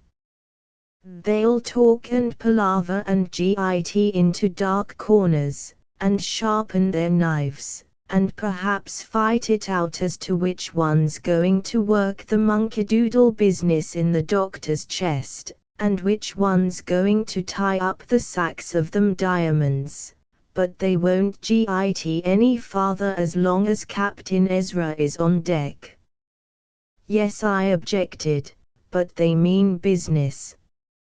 Last night in the squall one of them tried to throw me overboard. Captain Sullivan grinned. What did you do? He asked. Hazed him to his quarters with a belaying pin. Well, that's all settled then, isn't it? What more do you want? I stood undecided. I can take care of myself, he went on. You ought to take care of yourself. Then there's nothing more to do. He mused a moment. You have a gun, of course, he inquired. I forgot to ask. No, said I. He whistled. Well, no wonder you feel sort of lost and hopeless. Here, take this, it'll make a man of you. He gave me a Colt's .45, the barrel of which had been filed down to about 2 inches of length. It was a most extraordinary weapon, but effective at short range. Here's a few loose cartridges, said he. Now go easy. This is no warship, and we ain't got men to experiment on. Lick 'em with your fists or a pin, if you can, and if you do shoot, for God's sake just wing 'em a little. They're awful good lads, but a little restless. I took the gun and felt better. With it I could easily handle the members of my own watch, and I did not doubt that with the assistance of Percy Darrow even a surprise would hardly overwhelm us. I did not count on Dr. Scammahorn. He was quite capable of losing himself in a problem of trajectory after the first shot. 6th Island. I came on deck one morning at about 4 bells to find the entire ship's company afoot. Even the doctor was there. Everybody was gazing eagerly at a narrow, mountainous island lying slate-colored across the early morning. We were as yet some 20 miles distant from it, and could make out nothing but its general outline. The latter was sharply defined, rising and falling to a highest point one side of the middle. Over the island, and raggedly clasping its sides, hung a cloud, the only one visible in the sky. I joined the afterguard. "You see," the doctor was exclaiming. "It is as I have said. The island is there. Everything is as it should be." He was quite excited. Percy Darrow, too, was shaken out of his ordinary calm. "The volcano is active," was his only comment, but it explained the ragged cloud. "You say there's a harbor?" inquired Captain Sullivan. "It should be on the west end," said Dr. Schermerhorn. Captain Sullivan drew me one side. He, too, was a little aroused. "Now wouldn't that get you?" he squeaked. Doctor runs up against a Norwegian bum who tells him about a volcanic island, and gives its bearings. The island ain't on the map at all. Doctor believes it, and makes me lay my course for those bearings. And here's the island. So the bum's story was true. I'd like to know what the rest of it was. His eyes were shining. "Do we anchor or stand off and on?" I asked. Captain Sullivan turned to grip me by the shoulder. "I have orders from Darrow to get to a good berth, to land, to build shore quarters, and to snug down for a stay of a year at least."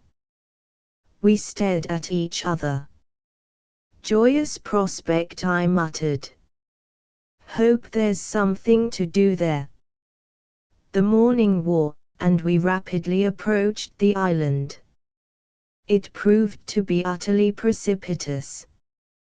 The high rounded hill sloped easily to within 100 feet or so of the water and then fell away abruptly.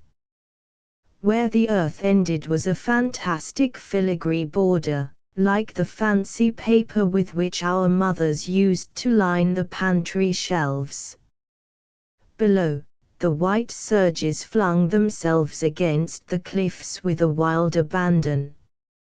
Thousands of sea-birds wheeled in the eddies of the wind, thousands of ravens perched on the slopes. With our glasses we could make out the heads of seals fishing outside the surf, and a ragged belt of kelp. When within a mile we put the helm up, and ran for the west end. A bold point we avoided far out, lest there should be outlying ledges. Then we came in sight of a broad beach and pounding surf. I was ordered to take a surf boat and investigate for a landing and an anchorage. The swell was running high. We rowed back and forth, puzzled as to how to get ashore with all the freight it would be necessary to land. The ship would lie well enough, for the only open exposure was broken by a long reef over which we could make out the seas tumbling. But inshore the great waves rolled smoothly, swiftly, then suddenly fell forward as over a ledge, and spread with a roar across the yellow sands. The fresh winds blew the spume back to us. We conversed in shouts. "We can surf the boat," yelled Thrackles, "but we can't land a load." That was my opinion. We rowed slowly along, parallel to the shore, and just outside the line of breakers. I don't know exactly how to tell you the manner in which we became aware of the cove. It was as nearly the instantaneous as can be imagined. One minute I looked ahead on a cliff as unbroken as the side of a cabin. The very next I peered down the length of a cove 50 fathoms long by about 10 wide, at the end of which was a gravel beach. I cried out sharply to the men. They were quite as much astonished as I.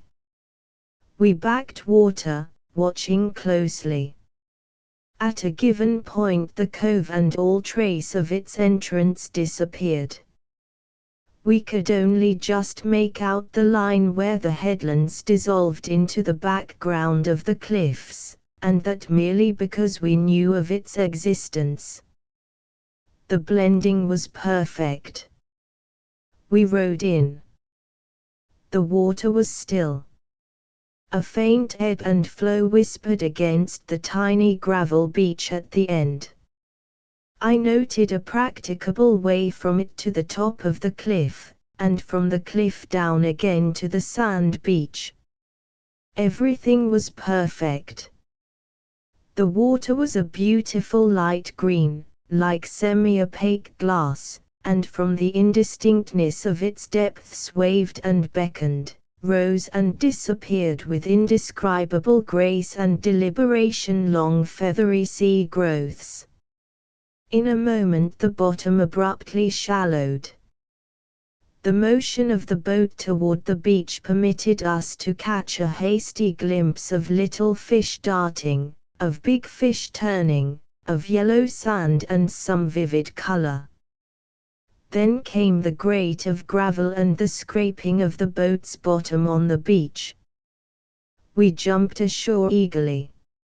I left the men, very reluctant, and ascended a natural trail to a high sloping down over which blew the great trades. Grass sprung knee-high. A low hill rose at the back. From below the fall of the cliff came the pounding of surf. I walked to the edge. Various ledges, sloping toward me, ran down to the sea. Against one of them was a wreck, not so very old, head on, her afterworks gone. I recognized the name Golden Horn, and was vastly astonished to find her here against this unknown island. Far up the coast I could see with the surges dashing up like the explosion of shells, and the cliffs, and the rampart of hills grown with grass and cactus. A bold promontory terminated the coast view to the north, and behind it I could glimpse a more fertile and wooded country. The sky was partly overcast by the volcanic murk. It fled before the trades, and the red sun alternately blazed and clouded through it. As there was nothing more to be seen here, I turned above the hollow of our cove, skirted the base of the hill, and so down to the beach. It occupied a wide semicircle where the hills drew back. The flat was dry and grown with thick, coarse grass. A stream emerged from a sort of canon on its landward side. I tasted it, found it sulphurous, and a trifle worse than lukewarm. A little nearer the cliff, however, was a clear, cold spring from the rock, and of this I had a satisfying drink. When I arose from my knees, I made out an animal on the hill crest looking at me, but before I could distinguish its characteristics it had disappeared. I returned along the tide sands. The surf dashed and roared, lifting seaweeds of a blood red, so that in places the water looked pink. Seals innumerable watched me from just outside the breakers.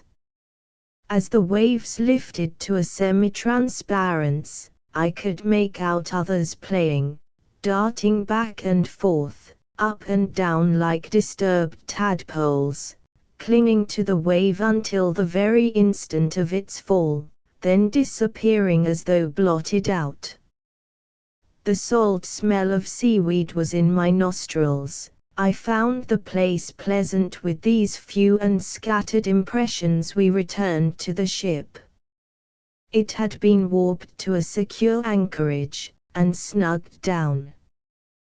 Dr. Scammahorn and Darrow were on deck waiting to go ashore. I made my report. The 2 passengers disappeared. They carried lunch and would not be back until nightfall. We had orders to pitch a large tent at a suitable spot and to lighten ship of the doctor's personal and scientific effects. By the time this was accomplished, the 2 had returned. "It's all right," Darrow volunteered to Captain Sullivan, as he came over the side. "We've found what we want." Their clothes were picked by brush and their boots muddy. Next morning Captain Sullivan detailed me to a special work. "You'll take 2 of the men and go ashore under Darrow's orders," said he. Darrow told us to take clothes for a week, an axe apiece, and a block and tackle. We made up our ditty bags, stepped into one of the surf boats, and were rowed ashore. There Darrow at once took the lead. Our way proceeded across the grass flat, through the opening of the narrow cannon, and so on back into the interior by way of the bed through which flowed the sulphur stream. The country was badly eroded. Most of the time we marched between perpendicular clay banks about 40 feet high. These were occasionally broken by smaller tributary arroyos of the same sort. It would have been impossible to reach the level of the upper country. The bed of the main arroyo was flat, and grown with grasses and herbage of an extraordinary vividness, due, I supposed, to the sulphur water. The stream itself meandered aimlessly through the broader bed.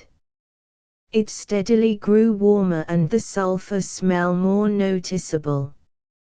Above us we could see the sky and the sharp clay edge of the arroyo. I noticed the tracks of Darrow and Dr. Scammahorn made the day before. After a mile of this, the bottom ran up nearly to the level of the sides, and we stepped out on the floor of a little valley almost surrounded by more hills. It was an extraordinary place, and since much happened there, I must give you an idea of it. It was round and nearly encircled by naked painted hills. From its floor came steam and a roaring sound. The steam blew here and there among the pines on the floor, rose to eddy about the naked painted hills. At one end we saw intermittently a broad ascending cannon deep red and blue-black ending in the cone of a smoking volcano. The other seemed quite closed by the sheer hills, in fact the only exit was the route by which we had come. For the hills were utterly precipitous. I suppose a man might have made his way up the various knobs, ledges, and inequalities, but it would have required long study and a careful head.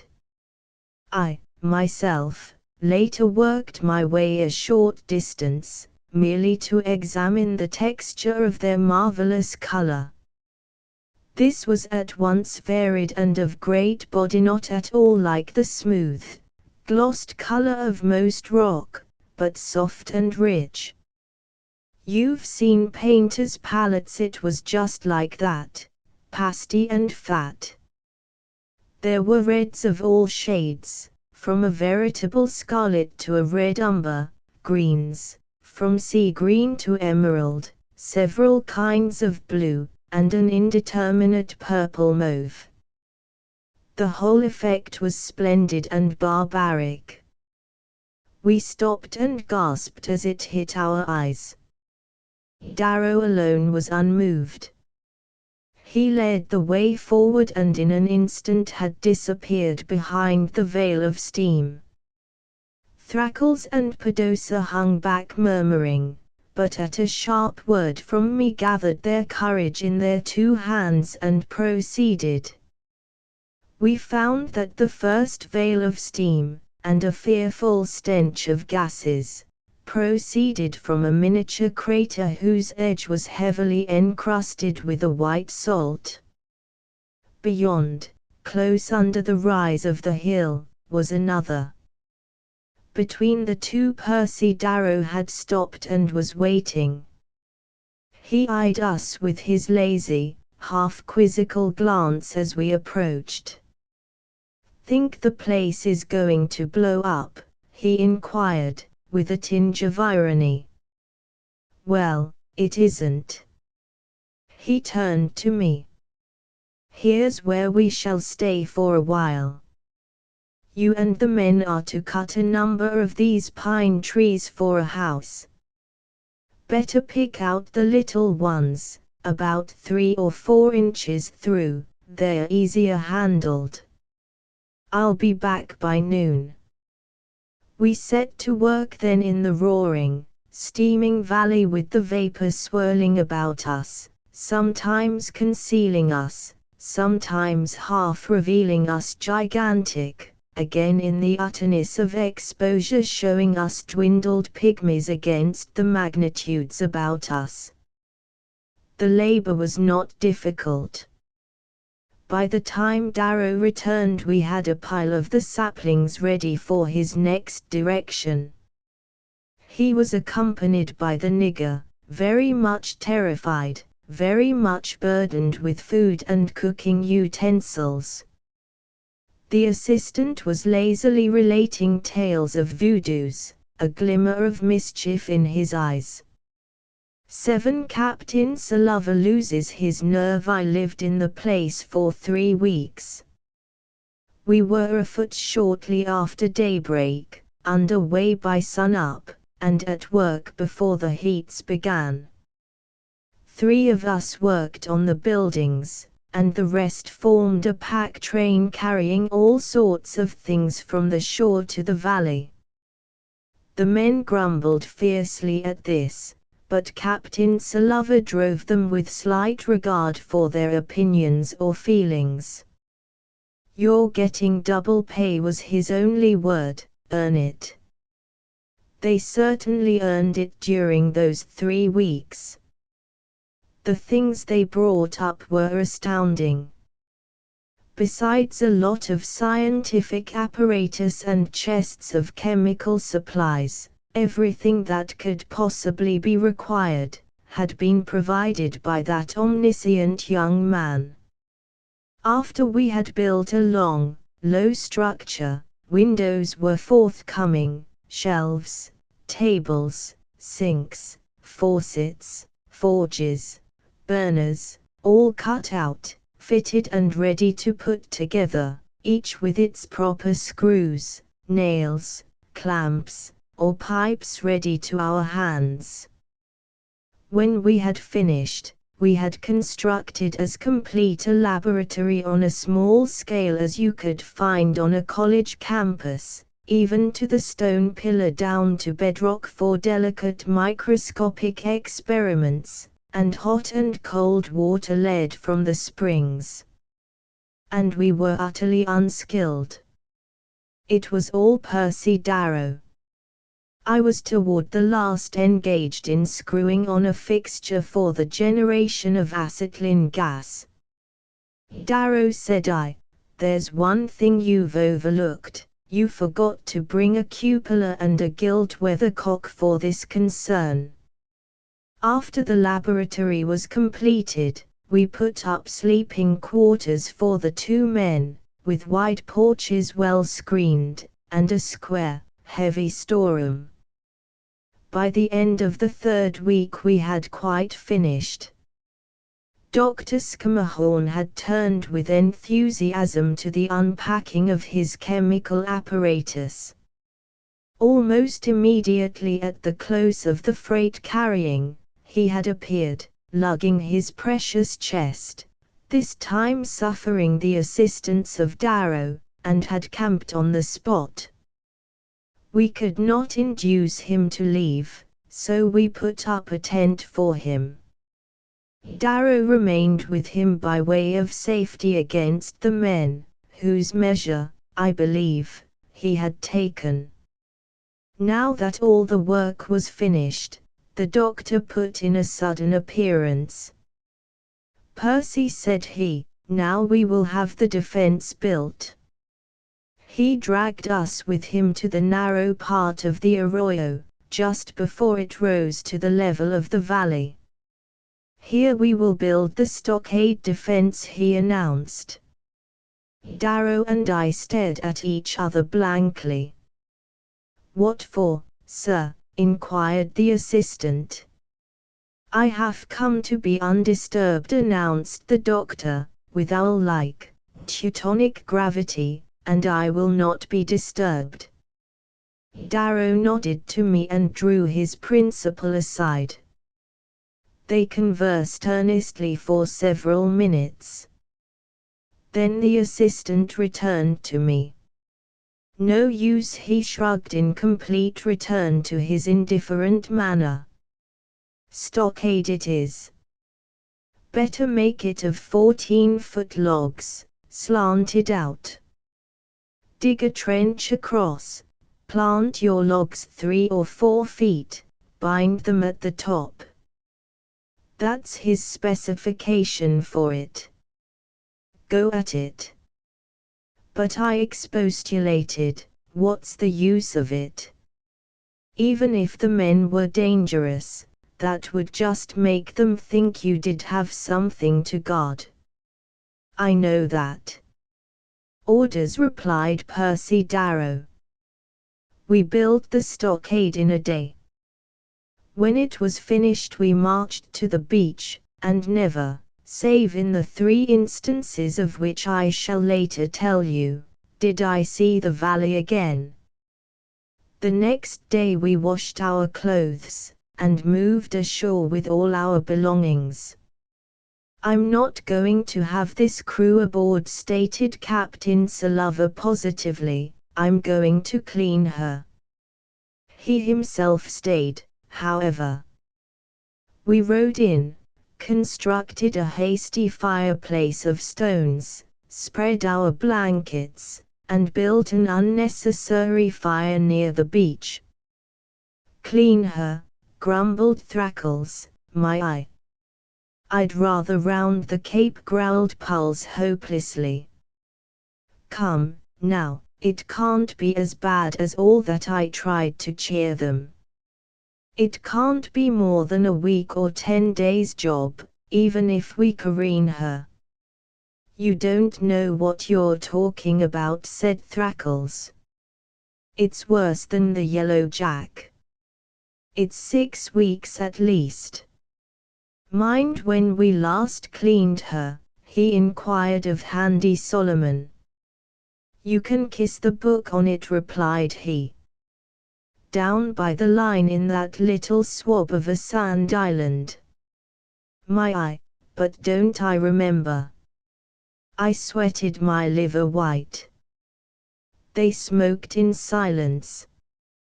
"That's a main queer contrivance of the professor's, that stockade-like," ventured Solomon, after a little.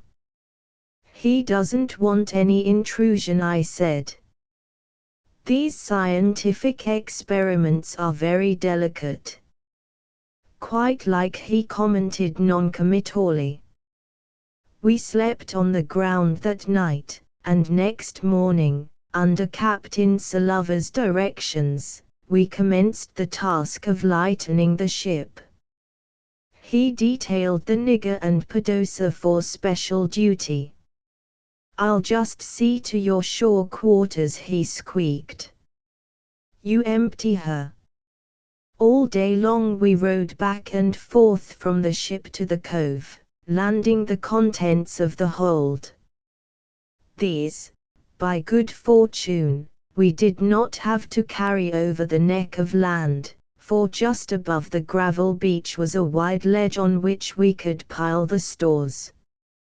We ate aboard, and so had no opportunity of seeing what Captain Sullivan and his men were about, until evening. Then we discovered that they had collected and lowered to the beach a quantity of stateroom doors from the wreck, and had trundled the galley stove to the edge where it awaited our assistance. We hitched a cable to it, and let it down gently. The nigger was immensely pleased. After some experiment he got it to draw, and so cooked us our supper on it. After supper, Captain Sullivan rowed himself back to the ship.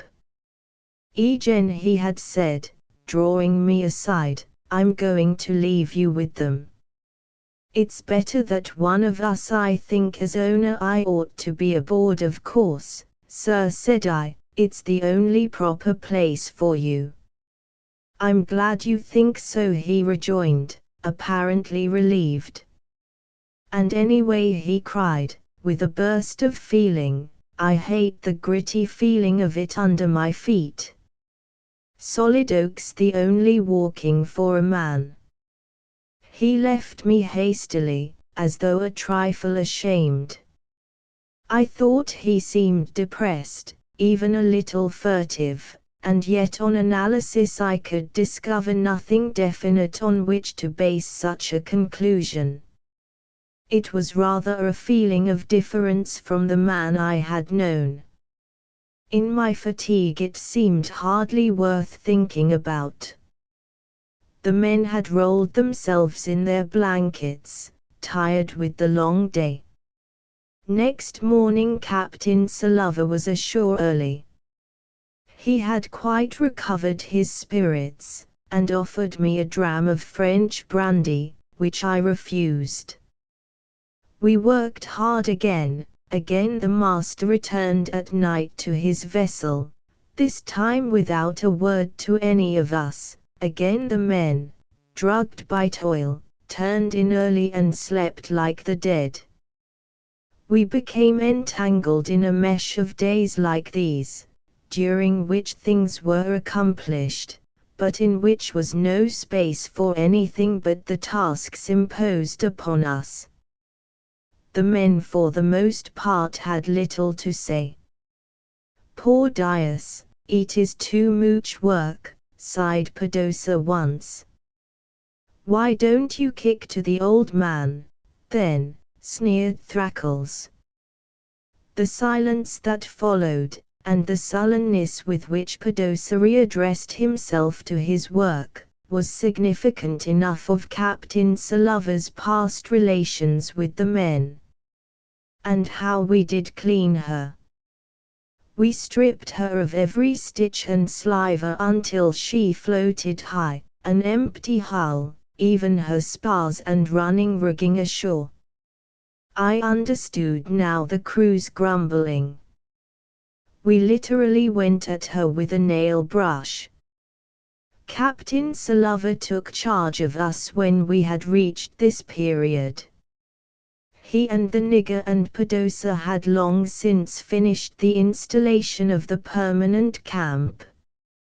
They had built us huts from the wreck, collecting stateroom doors for the sides, and hatches for the roofs, huge and solid, with iron rings in them. The bronze and iron ventilation gratings to the doors gave us glimpses of the coast through fretwork. The rich inlaying of woods surrounded us. We set up on a solid rock the galley stove with its rails to hold the cooking pots from upsetting, in a seaway. In it we burned the debris of the wreck, all sorts of wood, some sweet and aromatic and spicy as an incensed cathedral. I have seen the nigger boiling beans over a blaze of sandalwood fragrant as an Eastern shop. First we scrubbed the Laughing Lass, then we painted her, and resized and tarred her standing rigging, resized and rove her running gear, slushed her masts, finally careened her and scraped and painted her below. When we had quite finished, we had the anchor chain dealt out to us in fathoms, and scraped, pounded and polished that. These were indeed days full of labor. Being busy from morning until night, we knew but little of what was about us. We saw the open sea and the waves tumbling over the reef outside. We saw the headlands, and the bow of the bay and the surf with its watching seals and the curve of yellow sands. We saw the sweep of coast and the downs and the strange huts we had built out of departed magnificence. And that was all that constituted our world. In the evenings sometimes we lit a big bonfire, sailor fashion, just at the edge of the beach. There we sat at ease and smoked our pipes in silence, too tired to talk. Even Handy Solomon's song was still. Outside the circle of light were mysterious things, strange wavings of white hands, bendings of figures, callings of voices, rustling of feet. We knew them for the surf and the wind in the grasses, but they were not the less mysterious for that. Logically, Captain Sullivan and I should have passed most of our evenings together. As a matter of fact, we so spent very few. Early in the dusk the captain invariably rowed himself out to his beloved schooner. What he did there I do not know. We could see his light now in one part of her, now in the other. The men claimed he was scrubbing her teeth. Old Scrubs they called him to his back, never Captain Sullivan. He has to clean up after his own feet, he's so dirty, sagely proffered Handy Solomon. And this was true. The seaman's prophecy held good. 7 weeks held us at that infernal job, 7 weeks of solid, grinding work. The worst of it was that we were kept at it so breathlessly, as though our very existence were to depend on the headlong rush of our labor. And then we had fully half the stores to put away again, and the other half to transport painfully over the neck of land from the cove to the beach. So accustomed had I become to the routine in which we were involved, so habituated to anticipating the coming day as exactly like the day that had gone, that the completion of our job caught me quite by surprise. I had thrown myself down by the fire prepared for the some old half-hour of drowsy nicotine, to be followed by the accustomed heavy sleep, and the usual early rising to toil. The evening was warm. I half closed my eyes. Handy Solomon was coming in last. Instead of dropping to his place, he straddled the fire, stretching his arms over his head. He let them fall with a sharp exhalation. Lay aloft, the jolly bosun cried. Blow high, blow low, what care we? Look ahead, look astern, look a windward, look a lee. Down on the coast of the High Barbary. The effect was electrical. We all sprang to our feet and fell to talking at once. By God, we're through, cried Puls. I'd clean forgot it. The nigger piled on more wood. We drew closer about the fire. All the interests in life, so long held in the background, leaped forward, eager for recognition. We spoke of trivialities almost for the first time since our landing, fused into a temporary but complete good fellowship by the relief. Wonder how the old doctor is getting on, ventured Thrackles, after a while. The devil's a preacher. I wonder, cried Handy Solomon. Let's make Emma call, suggested Pulse. Don't believe they'd appreciate the compliment, I laughed. Better let them make first call, they're the longer established. This was lost on them, of course. But we all felt kindly to one another that evening.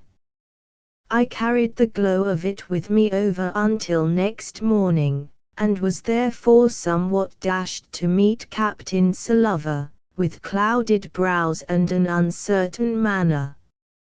He quite ignored my greeting. By God, Eugene, he squeaked, can you think of anything more to be done? I straightened my back and laughed. Haven't you worked us hard enough? I inquired. Unless you gild the cabins, I don't see what else there can be to do. Captain Sullivan stared me over. And you a naval man, he marveled. Don't you see that the only thing that keeps this crew from getting restless is keeping them busy? I've sweat a damn sight more with my brain than you have with your back thinking up things to do. I can't see anything ahead, and then we'll have hell to pay. Oh, they're a sweet lot. I whistled and my crest fell. Here was a new point of view, and also a new Captain Ezra. Where was the confidence in the might of his two hands? He seemed to read my thoughts, and went on. I don't feel sure here on this cussed land. It ain't like a deck where a man has some show. They can scatter. They can hide. It ain't right to put a man ashore alone with such a crew. I'm doing my best, but it ain't going to be good enough. I wished we were safe in Frisco Harbor, he would have maundered on, but I seized his arm and led him out of possible hearing of the men. Here, buck up, I said to him sternly. There's nothing to be scared of. If it comes to a row, there's 3 of us and we've got guns. We could even sail the schooner at a pinch, and leave them here. You've stood them off before.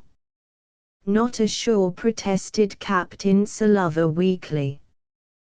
Well, they don't know that.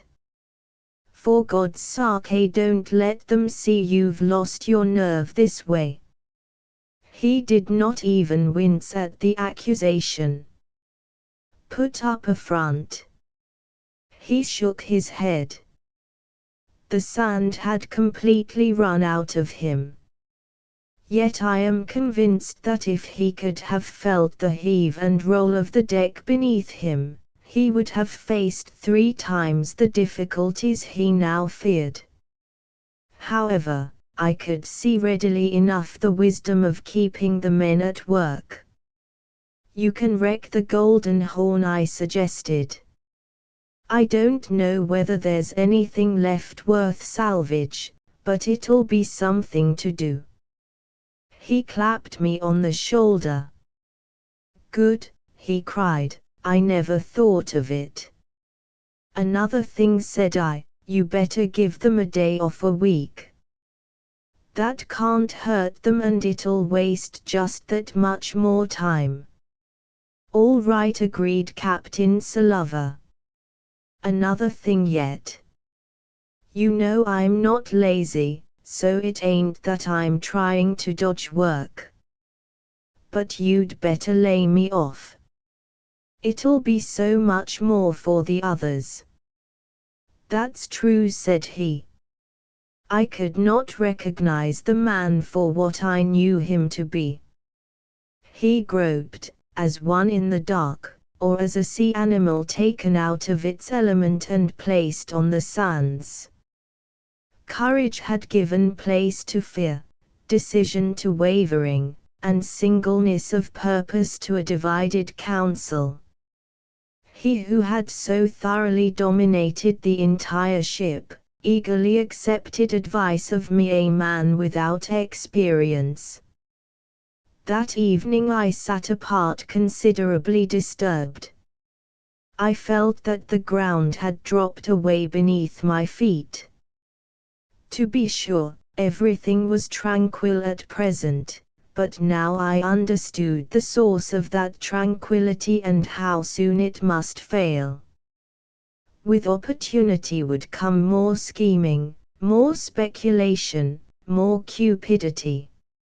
How was I to meet it, with none to back me but a scared man, an absorbed man, and an indifferent man? 8. Wrecking of the Golden Horn. Percy Darrow, unexpected, made his first visit to us the very next evening. He sauntered in with a Mexican corn husk cigarette between his lips, carrying a lantern, blew the light out, and sat down with a careless greeting, as though he had seen us only the day before. "Hello, boys," said he, "been busy?" "How are ye, sir?" replied Handy Solomon. "Good Lord, mates, look at that." Our eyes followed the direction of his forefinger.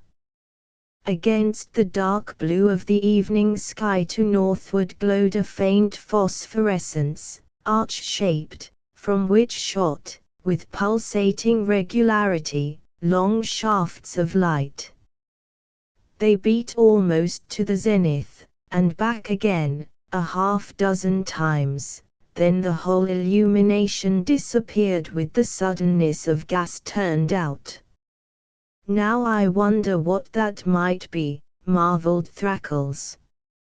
"Northern Lights," hazarded Pulse. "I've seen them almost like that in the Bering Seas." "Northern Lights your eye," sneered Handy Solomon. "You may have seen them in the Bering Seas, but never this far south, and in August, and you can kiss the book on that." "What do you think, sir?" Thrackles inquired of the assistant. "Devil's fire," replied Percy Darrow briefly. "The island's a little queer. I've noticed it before." "Devil fire," repeated the nigger. Darrow turned directly to him. "Yes, devil's fire, and devils, too, for all I know, and certainly vampires." "Did you ever hear of vampires, Doctor?" "No," growled the nigger. "Well, they are women, wonderful, beautiful women. A man on a long voyage would just smack his lips to see them. They have shiny gray eyes, and lips red as raspberries.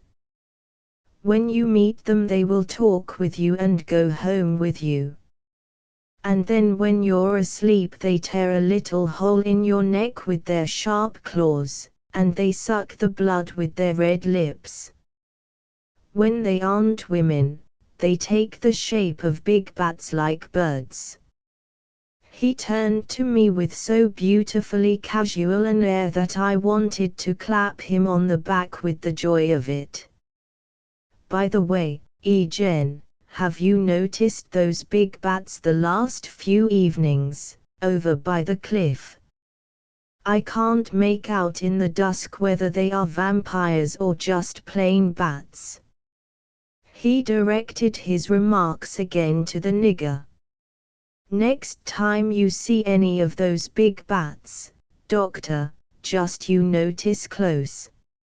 If they have just plain, black eyes, they are all right, but if they have gray eyes, with red rims around 'em, they are vampires.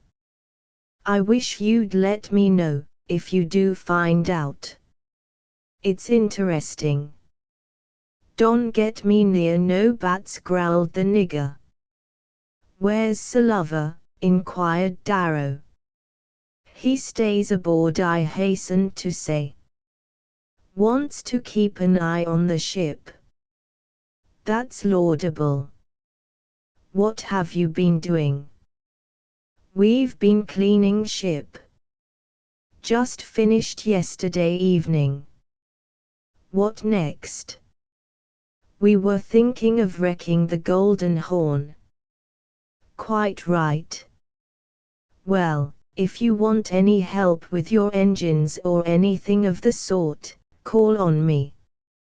He arose and began to light his lantern. "I hope as how you're getting on well there above, sir," ventured Handy Solomon insinuatingly. "Very well, I thank you, my man," replied Percy Darrow dryly. "Remember those vampires, Doctor." He swung the lantern and departed without further speech. We followed the spark of it until it disappeared in the arroyo. Behind us bellowed the sea, over against us in the sky was the dull threatening glow of the volcano, about us were mysterious noises of crying birds, barking seals, rustling or rushing winds. I felt the thronging ghosts of all the old world superstitions swirling madly behind us in the eddies that twisted the smoke of our fire. We wrecked the Golden Horn. Forward was a rusted-out donkey engine, which we took to pieces and put together again. It was no mean job, for all the running parts had to be cleaned smooth, and with the exception of a rudimentary knowledge on the part of Pulse and Padosa, we were ignorant. In fact, we should not have succeeded at all had it not been for Percy Darrow and his lantern. The first evening we took him over to the cliff's edge, he laughed aloud. "Jove, boys, how could you guess it all wrong?" he wondered. With a few brief words he set us right, Pulse, Padosa, and I listening intently, the others indifferent in the hopelessness of being able to comprehend. Of course, we went wrong again in our next day's experiments, but Darrow was down 2 or 3 times a week, and gradually we edged toward a practical result. His explanations consumed but a few moments. After they were finished, we adjourned to the fire. Thus we came gradually to a better acquaintance with the doctor's assistant. In many respects he remained always a puzzle, to me. Certainly the men never knew how to take him. He was evidently not only unafraid of them, but genuinely indifferent to them. Yet he displayed a certain interest in their needs and affairs. His practical knowledge was enormous. I think I have told you of the completeness of his arrangements. Everything had been foreseen from grindstones to gas nippers. The same quality of concrete speculation showed him what we lacked in our own lives. There was, as you remember, the matter of Handy Solomon's steel claw. He showed Thrackles a kind of lanyard knot that deep-sea person had never used. He taught Captain Sullivan how to make soft soap out of one species of seaweed. Me, he initiated in the art of fishing with a white bone lure. Our camp itself he reconstructed on scientific lines so that we enjoyed less aromatic smoke and more palatable dinner. And all of it he did amusedly, as though his ideas were almost too obvious to need communication. We became in a manner intimate with him. He guided the men in his indolent fashion, playing on their credulity, their good nature, even their forbearance. They alternately grinned and scowled. He left always a confused impression, so that no one really knew whether he cherished rancor against Percy Darrow or kindly feeling. The nigger was Darrow's especial prey. The assistant had early discovered that the cook was given to signs, omens, and superstitions. From a curious scholar's lore he drew fantastics with which to torment his victim. We heard of all the witches, warlocks, incubi, succubi, harpies, devils, imps, and haunters of Avicii, from all the teachings of history, sacred and profane, Hindu, Egyptian, Greek, medieval, Swedenborg, Rosicrucian, Theosophy, theology, with every last ounce of horror, mystery, shivers, and creeps squeezed out of them. They were gorgeous ghost stories, for they were told by a man fully informed as to all the legendary and gruesome details. At first I used to think he might have communicated it more effectively. Then I saw that the cool, drawling manner, the level voice, were in reality the highest art. He told his stories in a half-amused, detached manner which imposed confidence more readily than any amount of earnest asseveration. The mere fact of his own belief in what he said came to matter little. He was the vehicle by which was brought accurate knowledge. He had read all these things, and now reported them as he had read. Each man could decide for himself as to their credibility. At last the donkey engine was cleared and reinstalled, atop the cliff. The nigger built under her a fire of black walnut. Captain Sullivan handed out grog all around, and we started her up with a cheer, just to see the wheels revolve. Next we half-buried some long hatches, end up, to serve as bights for the lines, hitched our cables to them, and joyfully commenced the task of pulling the Golden Horn piece by piece up the side of the cliff. The stores were badly damaged by the wet, and there was no liquor, for which I was sincerely grateful. We broke into the boxes, and arrayed ourselves in various garments which speedily fell to pieces and appropriated gimcracks of all sorts. There were some arms, but the ammunition had gone bad. Pedosa, out of 40 or 50 misfires, got one feeble sputter, and a tremendous bang which blew up his piece, leaving only the stock in his hand.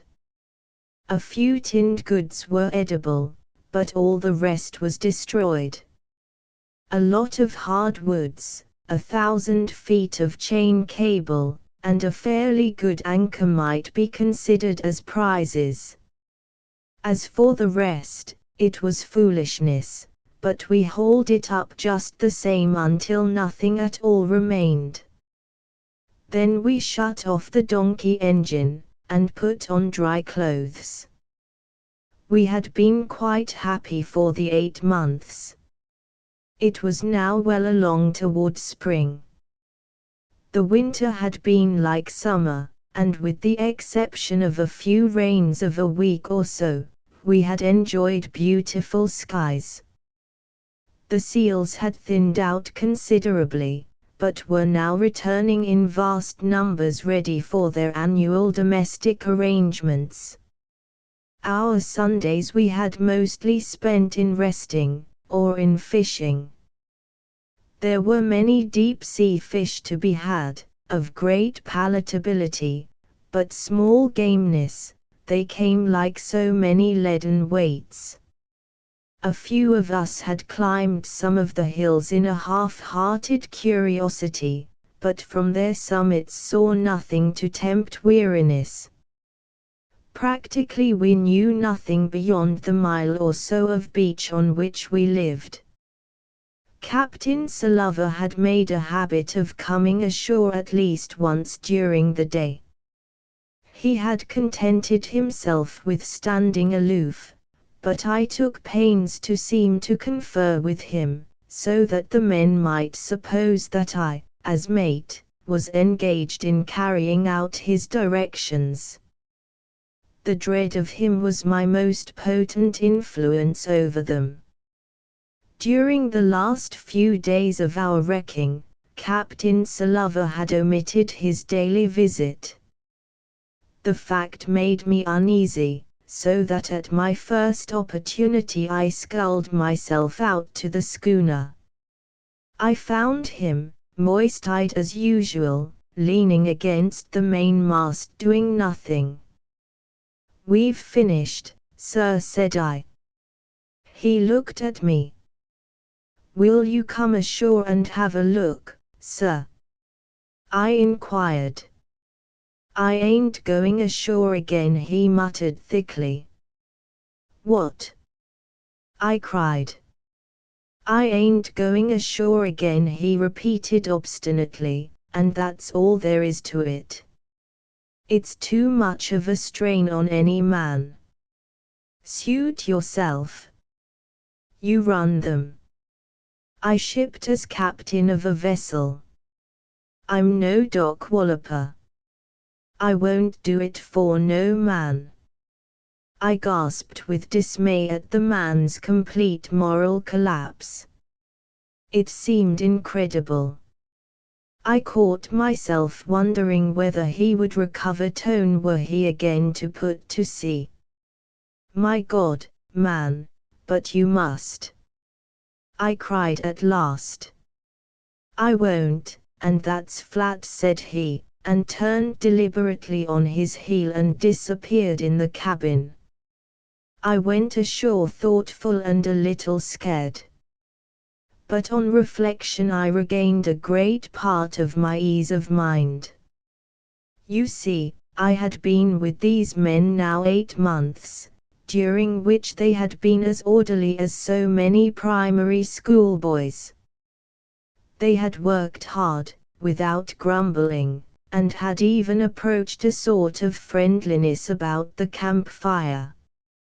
My first impression was overlaid. As I looked back on the voyage, with what I took to be a clearer vision, I could not but admit that the incidents were in themselves trivial enough. A natural excitement by a superstitious Negro, a little tall talk that meant nothing. It must have been the glamour of the adventure that had deceived me, that, and the unusual stage setting and costuming. Certainly few men would work hard for 8 months without a murmur, without a chance to look about them. In that, of course, I was deceived by my inexperience. I realized later the wonderful effect Captain Sullivan threw away with his empty brandy bottles. The crew might grumble and plot during the watch below, but when Captain Ezra Sullivan said work, they worked. He had been saying work, for 8 months. They had, from force of experience, obeyed him. It was all very simple. 9. The empty brandy bottle. So there I was at once deprived of my chief support. Although no danger seemed imminent, nevertheless the necessity of acting on my own initiative and responsibility oppressed me somewhat. Truth to tell, after the first, I was more relieved than dismayed at the captain's resolution to stay aboard. His drinking habit was growing on him, and afloat or ashore he was now little more than a figurehead, so that my chief asset as far as he was concerned, was rather his reputation than his direct influence. In contact with the men, I dreaded lest sooner or later he do something to lessen or destroy the awe in which they held him. Of course Dr. Scammahorn had been mistaken in his man. A real captain of men would have risen to circumstances wherever he found them. But who could have foretold? Captain Sullivan had been a rascal always, but a successful and courageous rascal. He had run desperate chances, dominated desperate crews. Who could know that a crumble of island beach and 6 months ashore would turn him into what he had become? Yet I believe such cases are not uncommon in other walks of life. A man and his work combine to mean something, yet both may be absolutely useless when separated. It was the weak link I put in some time praying earnestly that the eyes of the crew might be blinded, and that the doctor would finish his experiments before the cauldron could boil up again. My first act as real commander was to announce holiday. My idea was that the island would keep the men busy for a while. Then I would assign them more work to do. They proposed at once a tour into the interior. We started up the west coast. After 3 or 4 miles along a mesa formation where often we had to circle long detours to avoid the gullies, we came upon another short beach, and beyond it a series of ledges on which basked several hundred seals. They did not seem alarmed. In fact, one old bull, scarred by many battles, made toward us. We left him, scaled the cliff, and turned up a broad, pleasant valley toward the interior. There the later lava flow had been deflected. All that showed of the original eruption were occasional red outcropping rocks. Soil and grass had overlaid the mineral. Scattered trees were planted throughout the flat. Cacti and semi-tropical bushes mingled with brush on the rounded side hills. A number of brilliant birds fluttered at our approach. Suddenly Handy Solomon, who was in advance, stopped and pointed to the crest of the hill. A file of animals moved along the skyline. "Mutton," said he, "or the devil's a preacher." "Sheep," cried Thrackles. "Where did they come from?" "Golden Horn," I suggested. "Remember that wide, empty deck forward. They carried sheep there." The men separated, intending fresh meat. The affair was ridiculous. These sheep had become as wild as deer. Our surrounding party with its silly bed knives could only look after them open-mouthed, as they skipped nimbly between its members. "Get a gun of the old man," Mr. Egen suggested Pulse, "and we'll have something besides salt horse and fish." I nodded. We continued. The island was like this as far as we went. When we climbed a ridge, we found ourselves looking down on a spider web of other valleys and canyons of the same nature, all diverging to broad downs and a jump into the sea, all converging to the outworks that guarded the volcano with its canopy of vapor. On our way home we cut across the higher country and the heads of the canyons until we found ourselves looking down on the valley and Dr. Scammahorn's camp. The steam from the volcanic blowholes swayed below us. Through its rifts we saw the tops of the buildings. Presently we made out Percy Darrow, dressed in overalls, his sleeves rolled back, and carrying a retort. He walked, very preoccupied, to one of the miniature craters, where he knelt and went through some operation indistinguishable at the distance. I looked around to see my companions staring at him fascinated, their necks craned out, their bodies drawn back into hiding. In a moment he had finished, and carried the retort carefully into the laboratory. The men sighed and stood erect, once more themselves. As we turned away, Padosa voiced what must have been in the minds of all. "A man could climb down there," said he.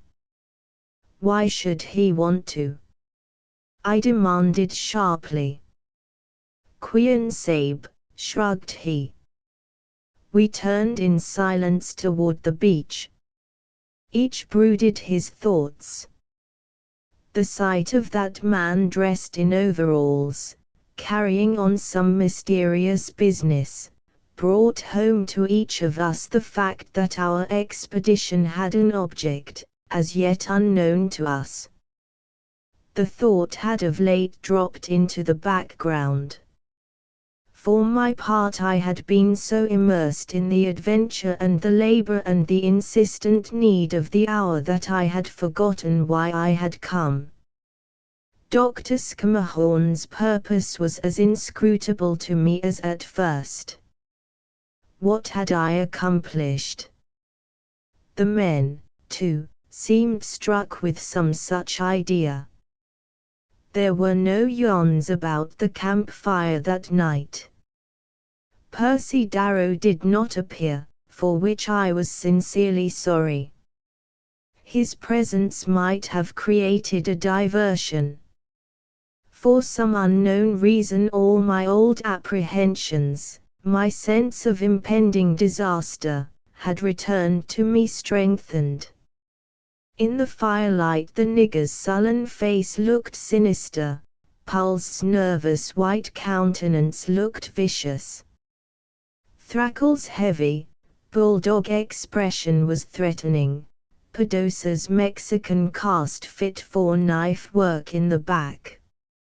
And Handy Solomon, stretched out, leaning on his elbow, with his red headgear, his snaky hair, his hook nose, his restless eye and his glittering steel claw. The glow wrote across his aura the names of Kidd, Morgan, Blackbeard. They sat smoking, staring into the fire with mesmerized eyes.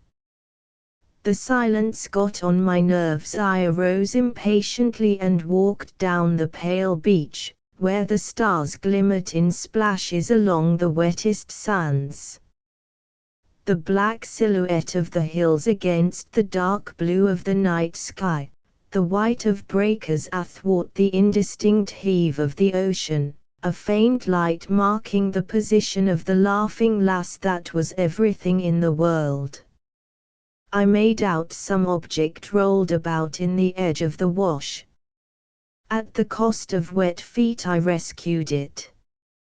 It was an empty brandy bottle.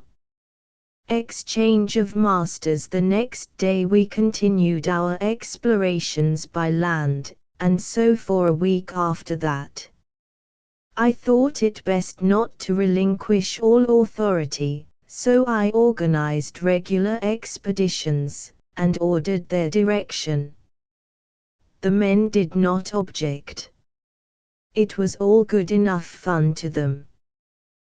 The net results were that we found a nesting place of seabirds too late in the season for eggs, a hot spring near enough camp to be useful, and that was about all.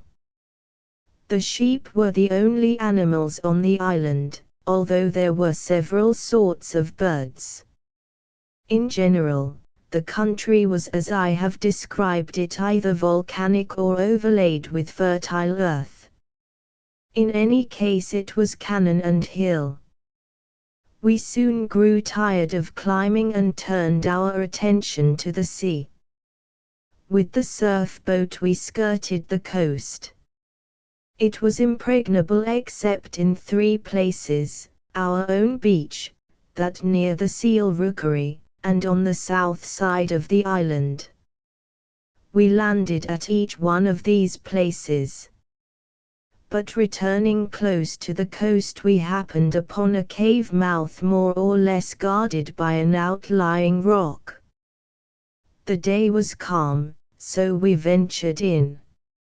At first I thought it merely a gorge in the rock, but even while peering for the end wall we slipped under the archway and found ourselves in a vast room. Our eyes were dazzled so we could make out little at first. But through the still, clear water the light filtered freely from below, showing the bottom as through a sea glass. We saw the fish near the entrance, and coral and sea growths of marvelous vividness. They waved slowly as in a draught of air. The medium in which they floated was absolutely invisible, for, of course, there were no reflections from its surface. We seemed to be suspended in midair, and only when the dipping oars made rings could we realize that anything sustained us. Suddenly the place let loose in pandemonium. The most fiendish cries, groans, shrieks, broke out, confusing themselves so thoroughly with their own echoes that the volume of sound was continuous. Heavy splashes shook the water. The boat rocked. The invisible surface was broken into facets. We shrank, terrified. From all about us glowed hundreds of eyes like coals of fire on a level with us, above us, almost over our heads. 2 by 2 the coals were extinguished. Below us the bottom was clouded with black figures, darting rapidly like a school of minnows beneath the boat. They darkened the coral and the sands and the glistening sea growths just as a cloud temporarily darkens the landscape. Only the occultations and brightenings succeeded each other much more swiftly. We stared stupefied, our thinking power blurred by the incessant whirl of motion and noise. Suddenly Thrackles laughed aloud. "Seals!" he shouted through his trumpeted hands. Our eyes were expanding to the twilight. We could make out the arch of the room, its shelves, and hollows, and niches. Lying on them we could discern the seals, hundreds and hundreds of them, all staring at us, all barking and bellowing. As we approached, they scrambled from their elevations, and, diving to the bottom, scurried to the entrance of the cave. We lay on our oars for 10 minutes. Then silence fell. There persisted a tiny drip, drip, drip from some point in the darkness. It merely accentuated the hush. Suddenly from far in the interior of the hill there came a long, hollow boom. It reverberated, roaring. The surge that had lifted our boat some minutes before thus reached its journey's end. The chamber was very lofty. As we rowed cautiously in, it lost nothing of its height, but something in width. It was marvelously colored, like all the volcanic rocks of this island. In addition, some chemical drip had thrown across its vividness long gauzy streamers of white. We rowed in as far as the faintest daylight lasted us. The occasional reverberating boom of the surges seemed as distant as ever. This was beyond the seal rookery on the beach. Below it we entered an open cleft of some size to another square cave.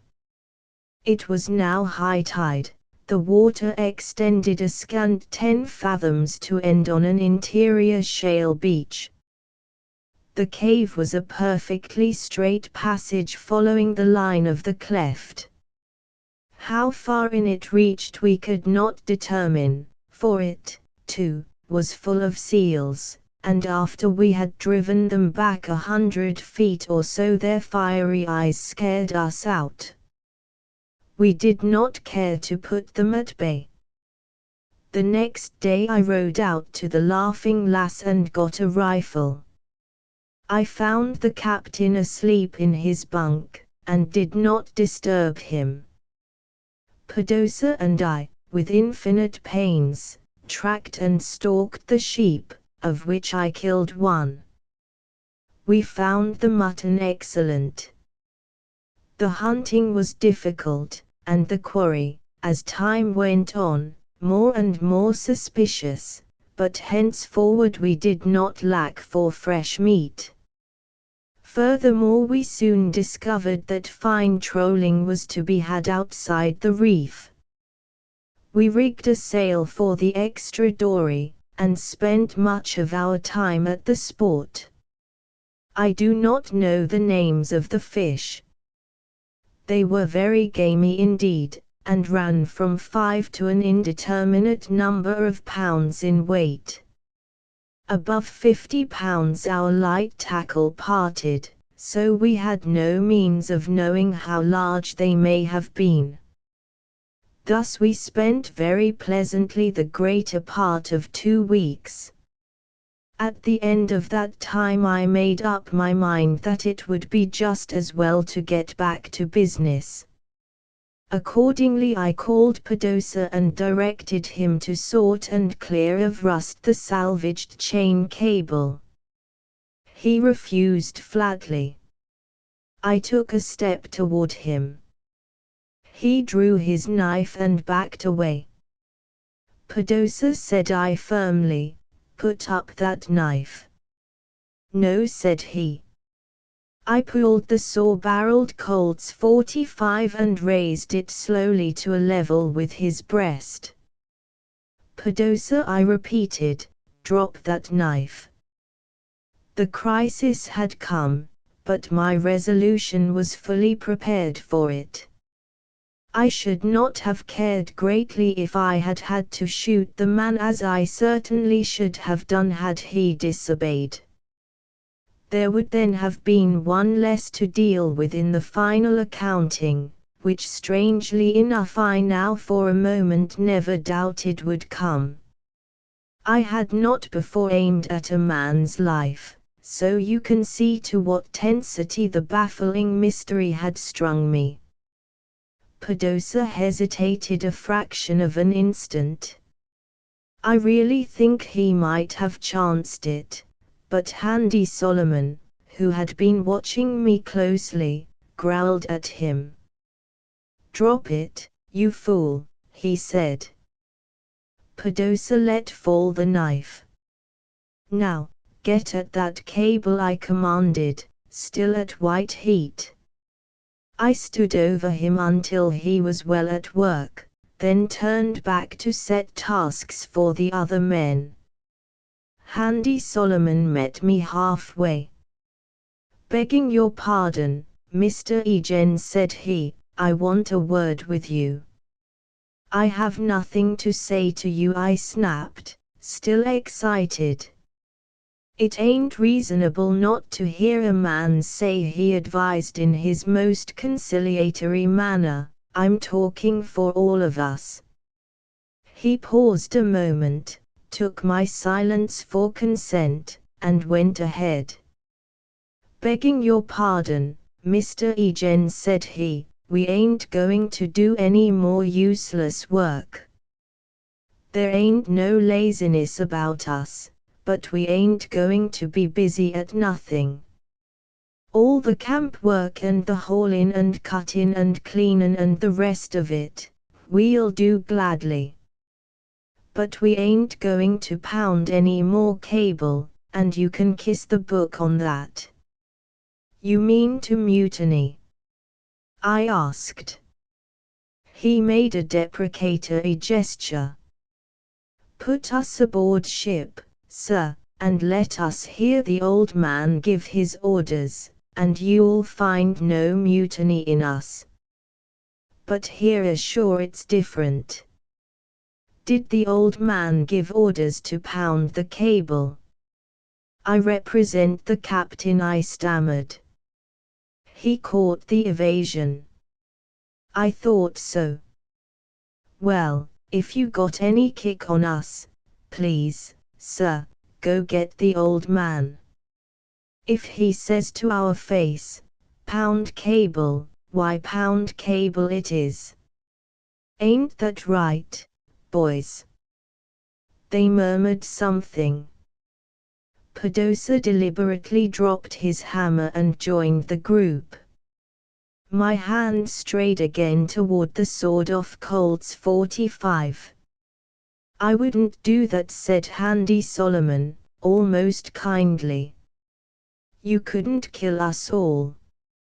And what good would it do? I asks you that. I can cut down a chicken with my knife at 20 feet. You must surely see, sir, that I could have killed you too easy while you were covering Panko there. This ain't got to be a war, Mr. Eugene, just because we don't want to work without any sense to it." There was more of the same sort. I had plenty of time to see my dilemma. Either I would have to abandon my attempt to keep the men busy, or I would have to invoke the authority of Captain Sullivan. To do the latter would be to destroy it. The master had become a stuffed figure, a bogey with which to frighten, an empty bladder that a prick would collapse. With what grace I could muster, I had to give in. "You'll have to have it your own way, I suppose," I snapped. Thrackles grinned, and Pulse started to say something, but Handy Solomon, with a peremptory gesture, and a black scowl, stopped him short. "Now that's what I calls right proper and handsome," he cried admiringly.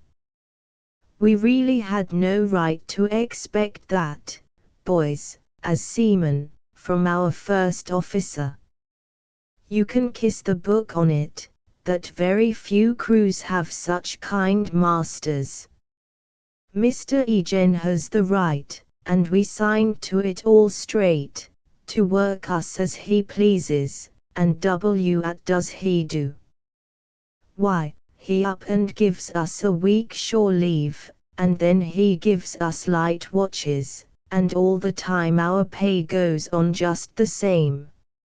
Now that's what I calls right proper and handsome conduct, or the devil's a preacher, and I ventures with all respect to propose 3 cheers for Mr. Eugene." They gave them, grinning broadly.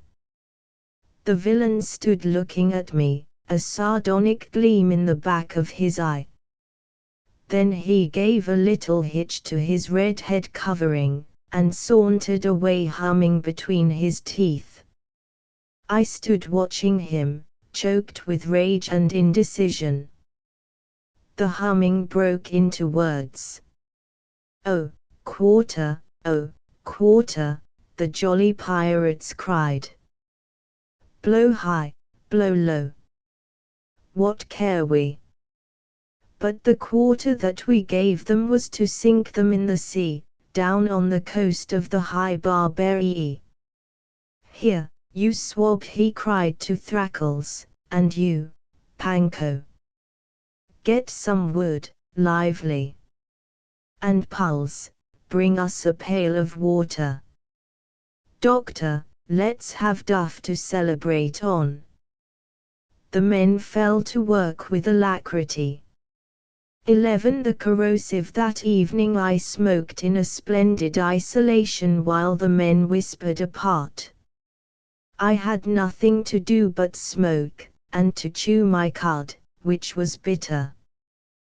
There could be no doubt, however I may have saved my face, that command had been taken from me by that rascal, Handy Solomon. I was in two minds as to whether or not I should attempt to warn Darrow or the doctor. Yet what could I say? And against whom should I warn them? The men had grumbled, as men always do grumble in idleness, and had perhaps talked a little wildly, but that was nothing. The only indisputable fact I could adduce was that I had allowed my authority to slip through my fingers. And adequately to excuse that, I should have to confess that I was a writer and no handler of men.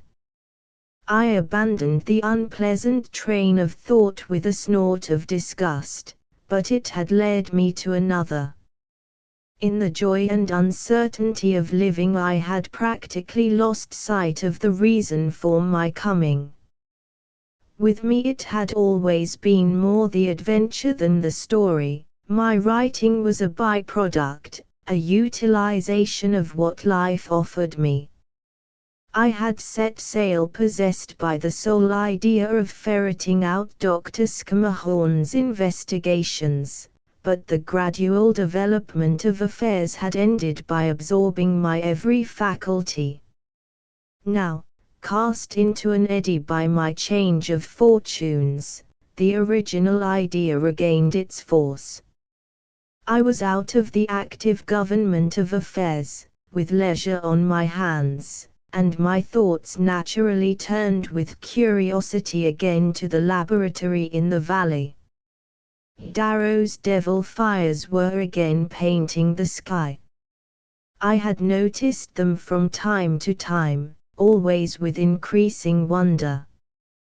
The men accepted them easily as only one of the unexplained phenomena of a sailor's experience, but I had not as yet hit on a hypothesis that suited me. They were not allied to the aurora, they differed radically from the ordinary volcanic emanations, and scarcely resembled any electrical displays I had ever seen. The night was cool, the stars bright. I resolved to investigate. Without further delay I arose to my feet and set off into the darkness. Immediately one of the group detached himself from the fire and joined me. "Going for a little walk, sir?" asked Handy Solomon sweetly. "That's quite right and proper. Nothing like a little walk to get you fit and right for your bunk." He held close to my elbow. We got just as far as the stockade in the bed of the arroyo. The lights we could make out now across the zenith, but owing to the precipitance of the cliffs, and the rise of the arroyo bed, it was impossible to see more. Handy Solomon felt the defenses carefully.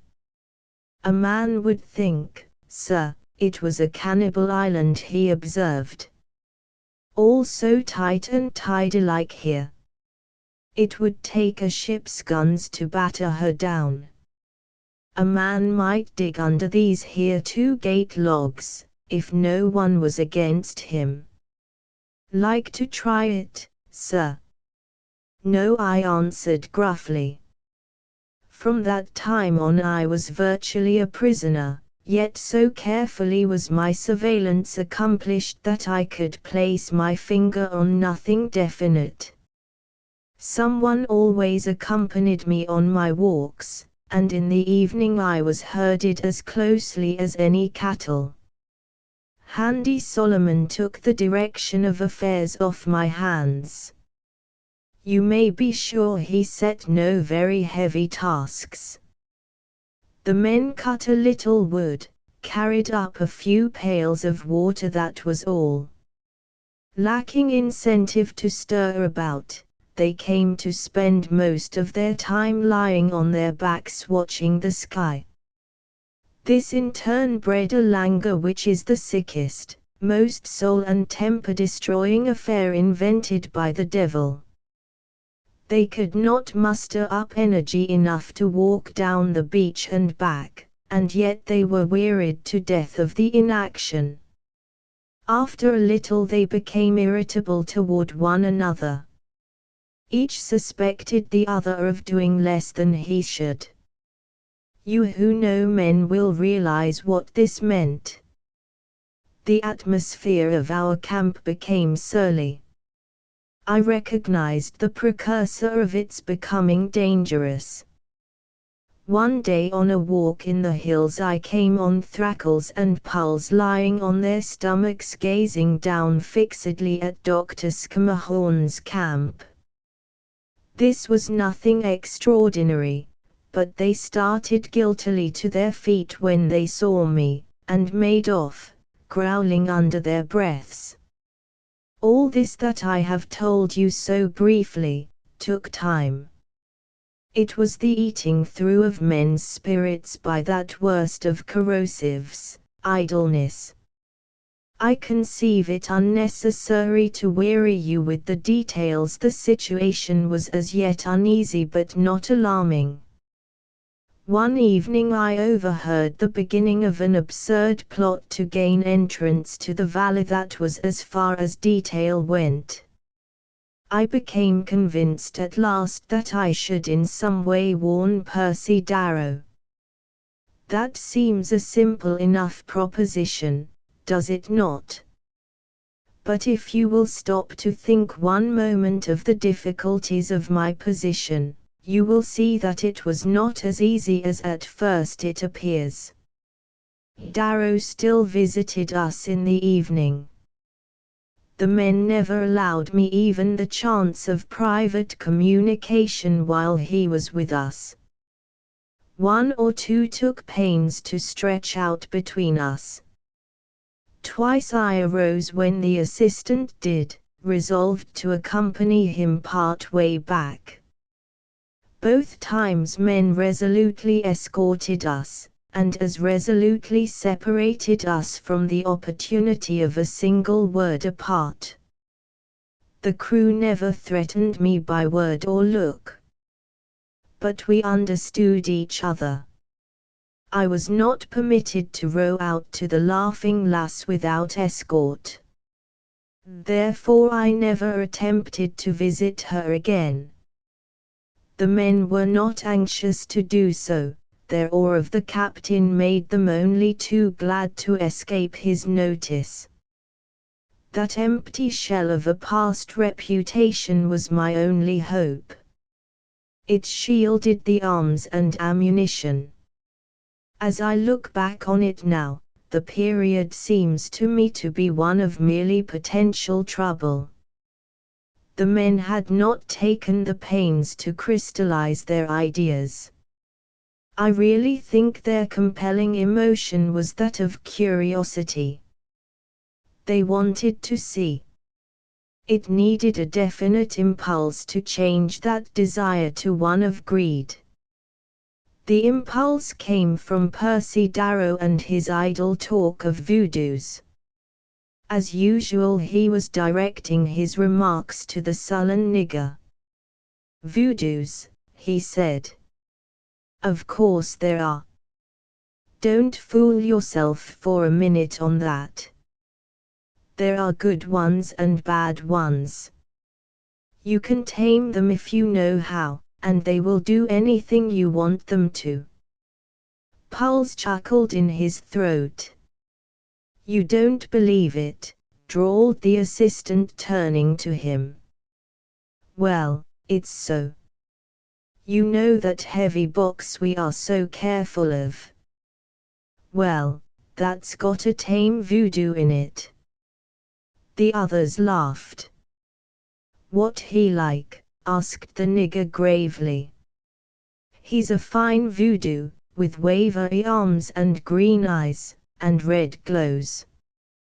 Watching narrowly its effect he swung off into one of the genuine old crooning voodoo songs, once so common down south, now so rarely heard.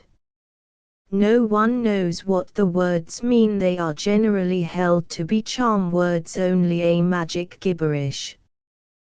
But the nigger sprang across the fire like lightning, his face altered by terror, to seize Darrow by the shoulders.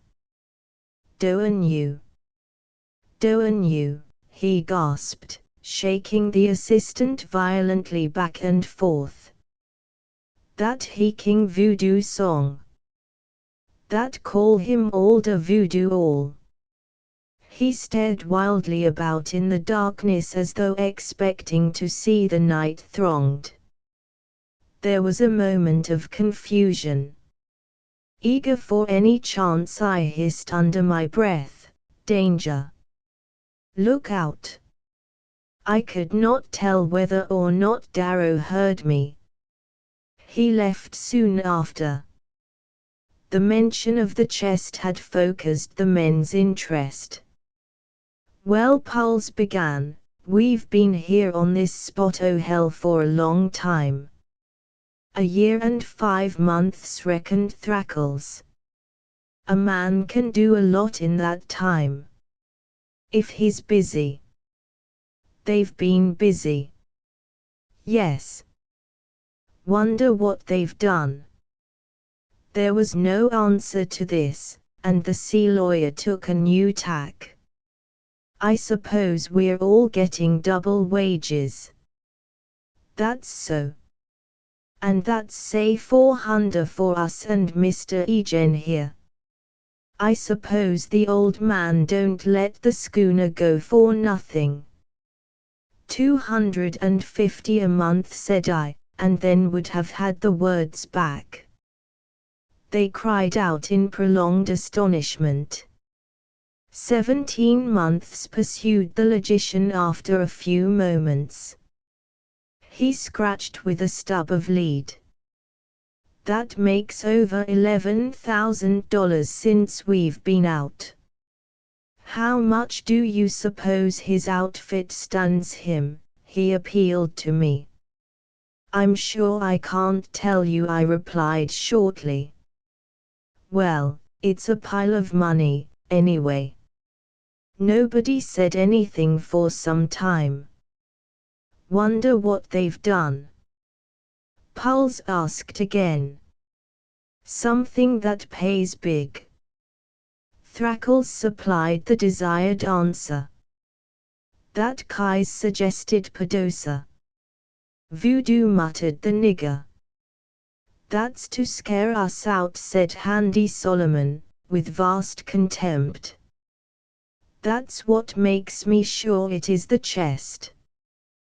Pulse muttered some of the jargon of alchemy. "That's it," approved Handy Solomon. "If we could we wouldn't know how to use it," interrupted Pulse. "The book," said Thrackles. "Well, the book," asserted Pulse pugnaciously. "How do you know what it will be? It may be the Philosopher's Stone, and it may be one of these other damn things. And then where'd we be?" It was astounding to hear this nonsense bandied about so seriously. And yet they more than half believed, for they were deep-sea men of the old school, and this was in print. Thrackles voiced approximately the general attitude. Philosopher's Stone or not, something's up.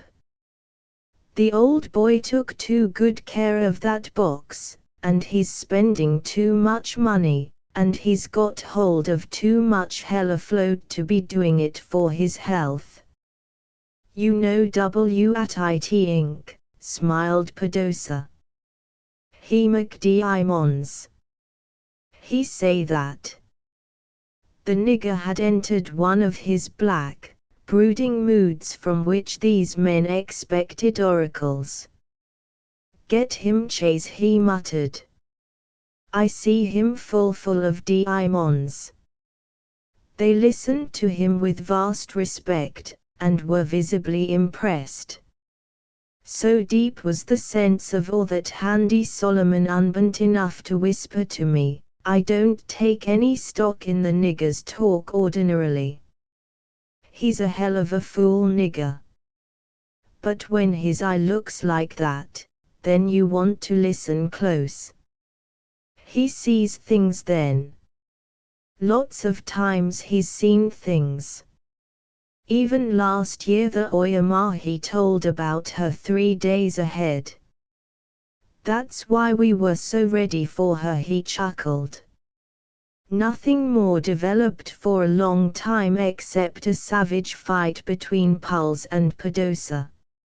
I hunted sheep, fished, wandered about always with an escort tired to death before he started.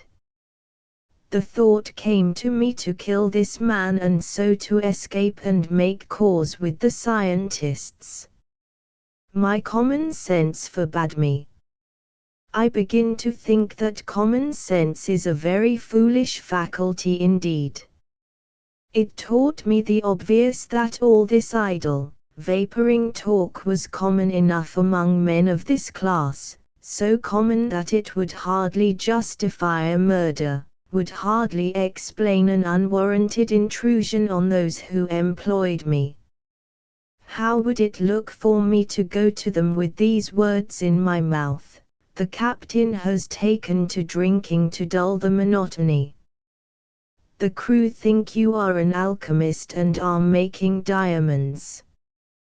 Their interest in this fact seemed to me excessive, so I killed one of them, and here I am. And who are you? They could ask. I am a reporter would be my only truthful reply. You can see the false difficulties of my position. I do not defend my attitude. Undoubtedly a born leader of men, like Captain Sullivan at his best, would have known how to act with the proper decision both now and in the inception of the first mutiny. At heart I never doubted the reality of the crisis. Even Percy Darrow saw the surliness of the men's attitudes, and with his usual good sense divined the cause. You chaps are getting lazy, said he, why don't you do something? Where's the captain? They growled something about there being nothing to do, and explained that the captain preferred to live aboard. Don't blame him, said Darrow, but he might give us a little of his squeaky company occasionally. Boys, I'll tell you something about seals. The old bull seals have long, stiff whiskers a foot long. Do you know there's a market for those whiskers? Well, there is.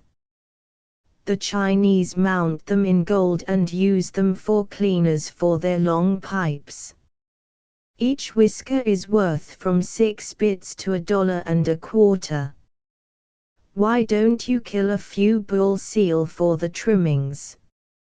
Nothing to do with a voodoo, grunted Handy Solomon. Darrow laughed amusedly.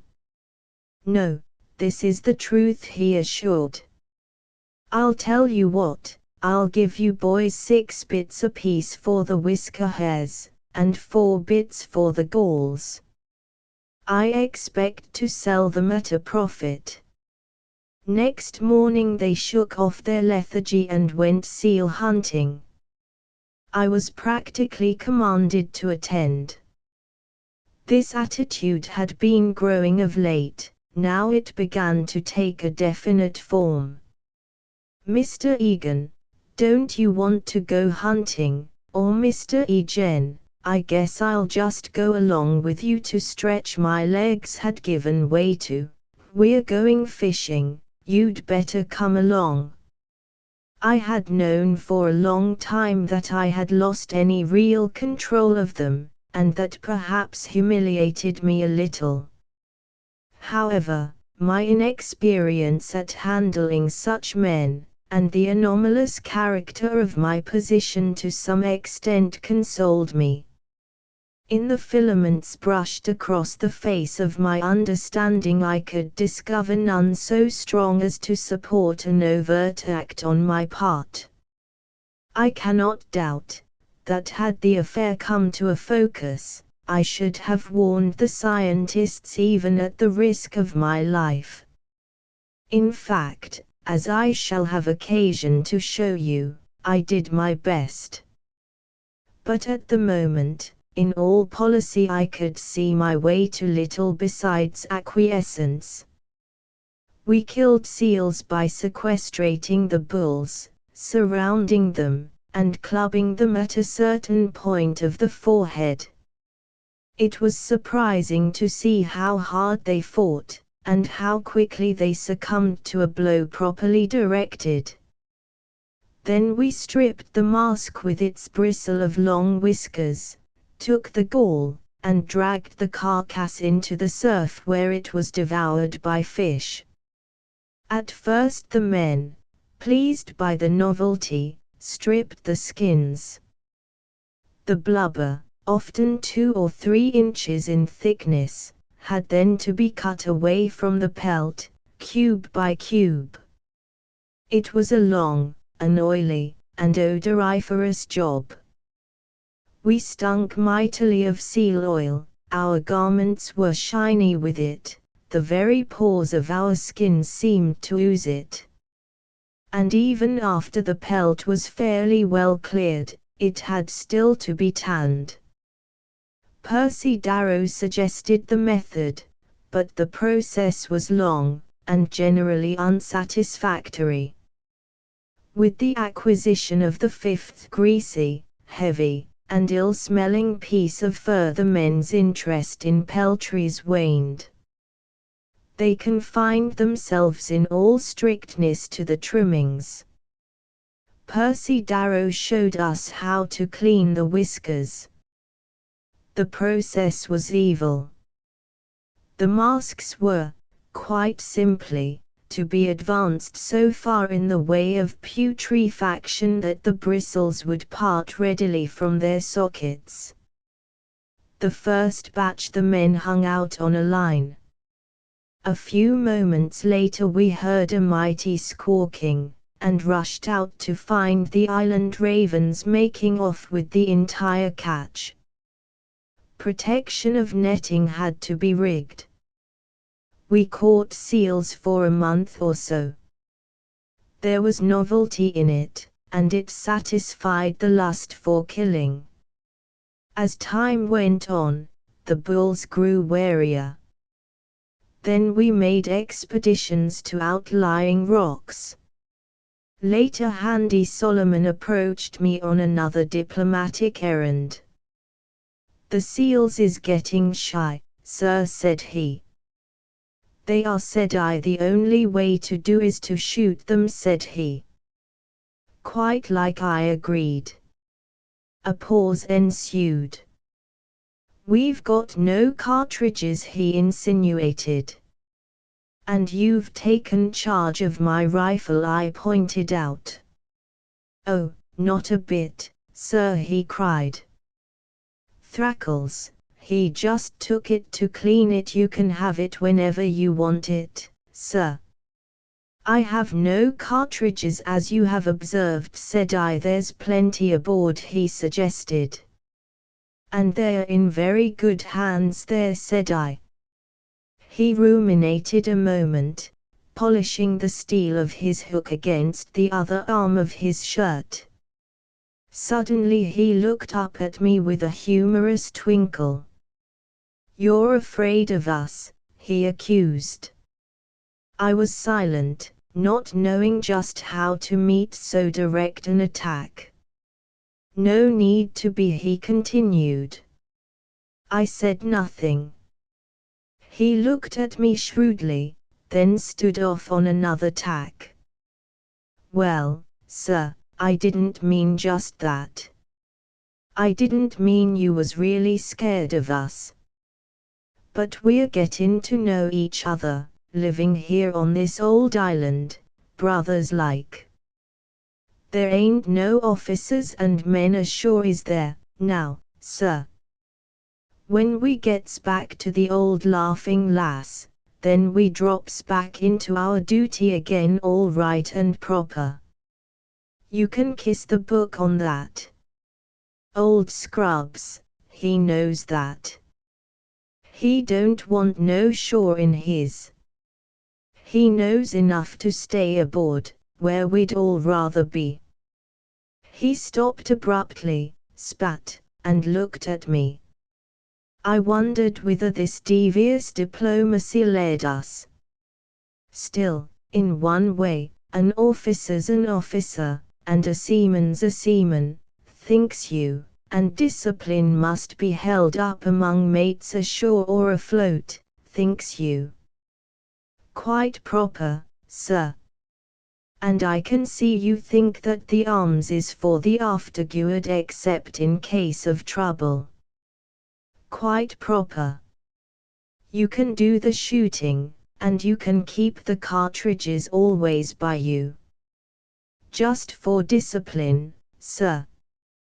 The man's boldness in so fully arming me was astonishing, and his carelessness in allowing me aboard with Captain Sullivan astonished me still more. Nevertheless I promised to go for the desired cartridges, fully resolved to make an appeal. A further consideration of the elements of the game convinced me, however, of the fellow's shrewdness. It was no more dangerous to allow me a rifle under direct surveillance for the purposes of hunting, than to leave me my sawed-off revolver, which I still retained.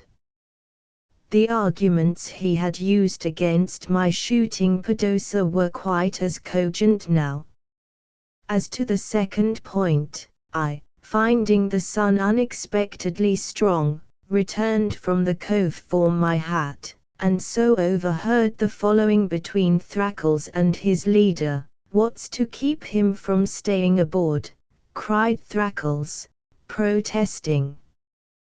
"Well, he might acknowledge Handy Solomon, and then are we the worse off? You ain't going to make a boat attack against old Scrubs, are you?" Thrackles hesitated. "You can kiss the book on it, you ain't went on Handy Solomon easily, nor me, nor Pulse, nor the greaser, nor the nigger, nor none of us all together. We've had our dose of that. Well, if he goes aboard and stays, where are we the worse off? I asks you that. But he won't.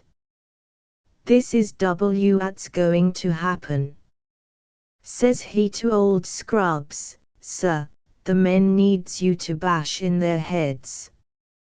'Bash 'em in yourself,' says he, 'that's what you're for.' And if he should come ashore, what could he do? I asks you that. We ain't disobeyed no orders duly delivered. We're ready to pull halyards at the word.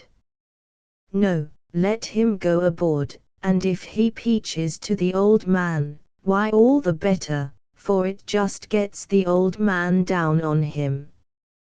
How about old Scrubs? Don't you believe none in luck?" asked Handy Solomon. Well, so do I, with that law crimp used to call judicious assistance. I rode out to the Laughing Lass very thoughtful, and a little shaken by the plausible argument. Captain Sullivan was lying dead drunk across the cabin table. I did my best to waken him, but failed, took a score of cartridges no more and departed sadly. Nothing could be gained by staying aboard, every chance might be lost. Besides, an opening to escape in the direction of the laboratory might offer. I, as well as they, believed in luck judiciously assisted. In the ensuing days I learned much of the habits of seals. We sneaked along the cliff tops until over the rookeries, then lay flat on our stomachs and peered cautiously down on our quarry. The seals had become very wary. A slight jar, the fall of a pebble, sometimes even sounds unnoticed by ourselves, were enough to send them into the water. There they lined up just outside the surf, their sleek heads glossy with the wet, their calm, soft eyes fixed unblinkingly on us. It was useless to shoot them in the water, they sank at once. When, however, we succeeded in gaining an advantageous position, it was necessary to shoot with extreme accuracy. A bullet directly through the back of the head would kill cleanly. A hit anywhere else was practically useless, for even in death the animals seemed to retain enough blind instinctive vitality to flop them into the water. There they were lost. Each rookery consisted of one tremendous bull who officiated apparently as the standing army, a number of smaller bulls, his direct descendants, the cows, and the pups. The big bull held his position by force of arms. Occasionally other, unattached, bulls would come swimming by. On arriving opposite the rookery the stranger would utter a peculiar challenge. It was never refused by the resident champion, who promptly slid into the sea, and engaged battle. If he conquered, the stranger went on his way. If, however, the stranger won, the big bull immediately struck out to sea, abandoning his rookery, while the newcomer swam in and attempted to make his title good with all the younger bulls. I have seen some fierce combats out there in the blue water. They gashed each other deep. You can see by this how our hunting was never at an end. On Tuesday we would kill the boss bull of a certain establishment. By Thursday, at latest, another would be installed. I learned curious facts about seals in those days. The hunting did not appeal to me particularly, because it seemed to me useless to kill so large an animal for so small a spoil. Still, it was a means to my all-absorbing end, and I confess that the stalking, the lying belly down on the sun-warmed grass over the surge and under the clear sky, was extremely pleasant. While awaiting the return of the big bull often we had opportunity to watch the others at their daily affairs, and even the unresponsive Thrackles was struck with their almost human intelligence. Did you know that seals kiss each other, and weep tears when grieved? The men often discussed among themselves the narrow, dry cave. There the animals were practically penned in. They agreed that a great killing could be made there, but the impossibility of distinguishing between the bulls and the cows deterred them. The cave was quite dark. Immersed in our own affairs thus, the days, weeks, and months went by. Events had slipped beyond my control. I had embarked on a journalistic enterprise, and now that purpose was entirely out of my reach. Up the valley Dr. Scammahorn and his assistant were engaged in some experiment of whose very nature I was still ignorant. Also I was likely to remain so. The precautions taken against interference by the men were equally effective against me. As if that were not enough, any move of investigation on my part would be radically misinterpreted, and to my own danger, by the men. I might as well have been in London. However, as to my first purpose in this adventure I had evolved another plan, and therefore was content. I made up my mind that on the voyage home, if nothing prevented, I would tell my story to Percy Darrow, and throw myself on his mercy. The results of the experiment would probably by then be ready for the public, and there was no reason, as far as I could see, why I should not get the scoop at first hand. Certainly my sincerity would be without question, and I hoped that 2 years or more of service such as I had rendered would tickle Dr. Schermerhorn's sense of his own importance. So adequate did this plan seem, that I gave up thought on the subject. My whole life now lay on the shores. I was not again permitted to board the Laughing Lass. Captain Sullivan I saw twice at a distance. Both times he seemed to be rather uncertain. The men did not remark it. The days went by. I relapsed into that state so well known to you all, when one seems caught in the meshes of a dream existence which has had no beginning and which is destined never to have an end. We were to hunt seals, and fish, and pry bivalves from the rocks at low tide, and build fires, and talk, and alternate between suspicion and security, between the danger of sedition and the insanity of men without defined purpose, world without end forever. 12 old scrubs comes ashore. The inevitable happened. One noon Puls looked up from his labor of pulling the whiskers from the evil-smelling masks. "How many of these damn things we got?" he inquired. "About 350, Thrackles replied. "Well, we've got enough for me. I'm sick of this job. It stinks." They looked at each other. I could see the disgust rising in their eyes, the reek of rotten blubber expanding their nostrils. With one accord they cast aside the masks. "It ain't such a hell of a fortune," growled Puls, his evil little white face thrust forward.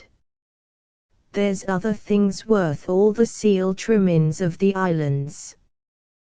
"Diamonds," gloomed the nigger. "You've hit it," Doctor cut in Solomon.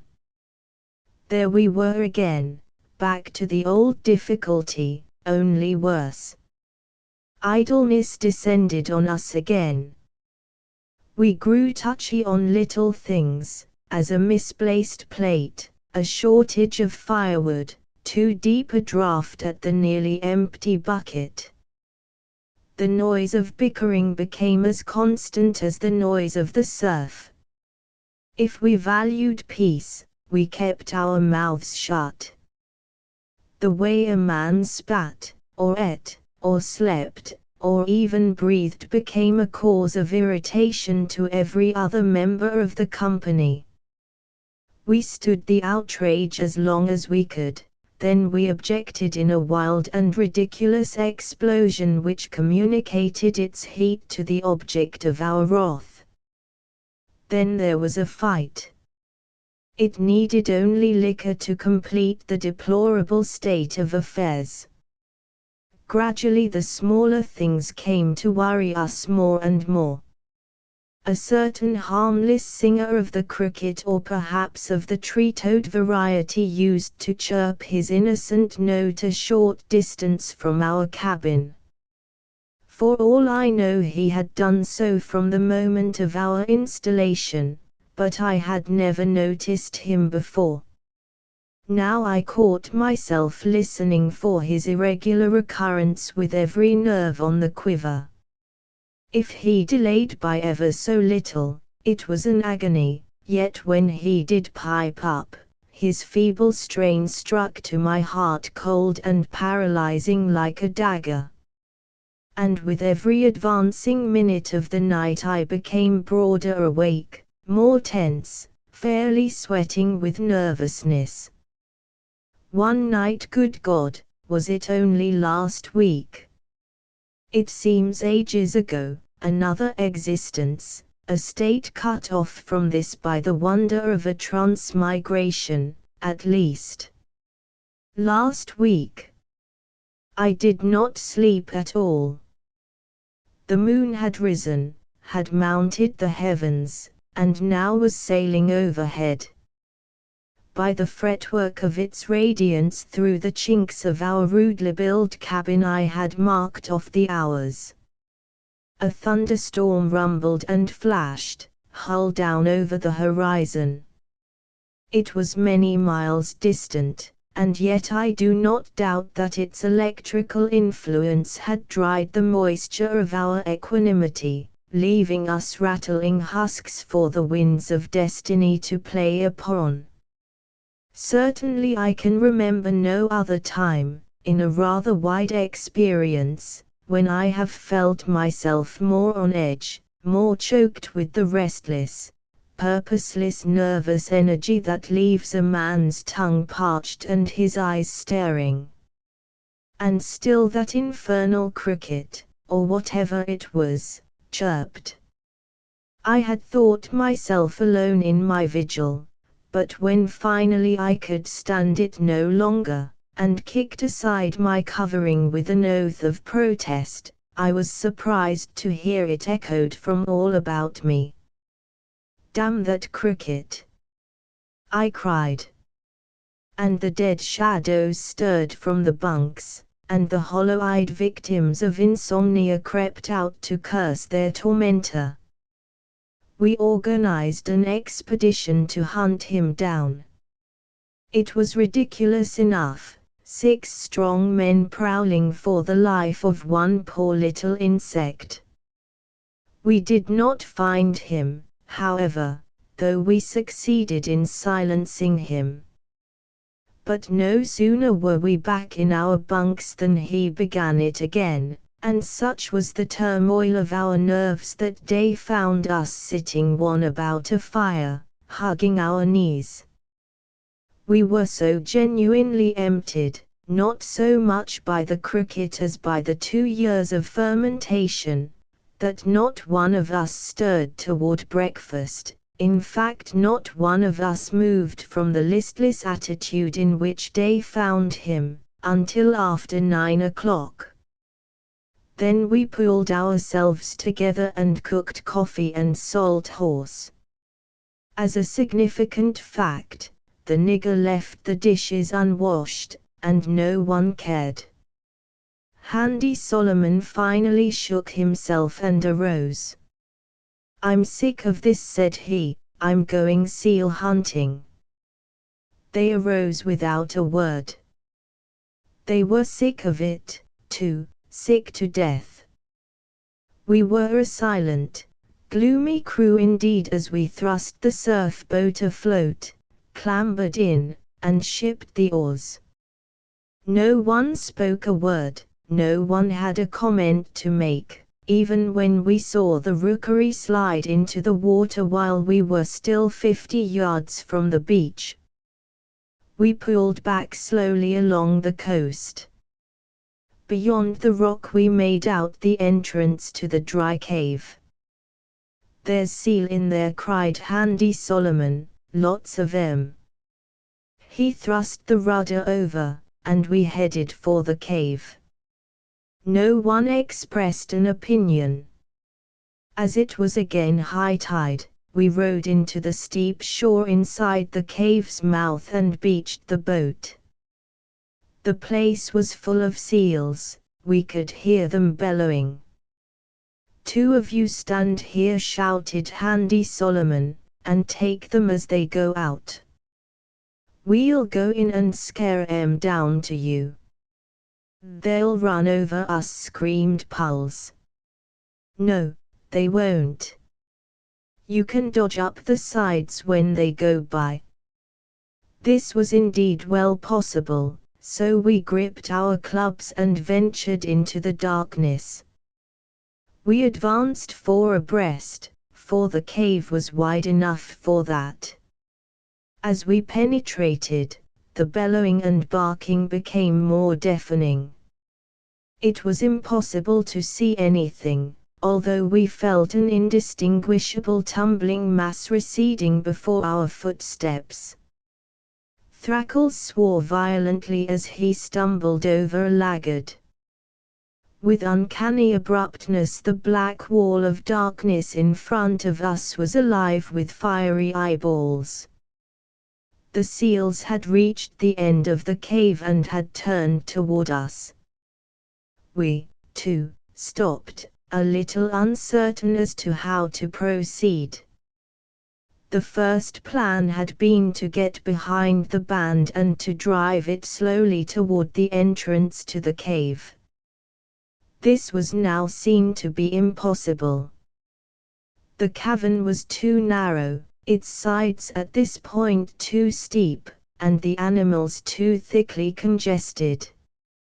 Our eyes, becoming accustomed to the twilight, now began to make out dimly the individual bodies of the seals and the general configuration of the rocks.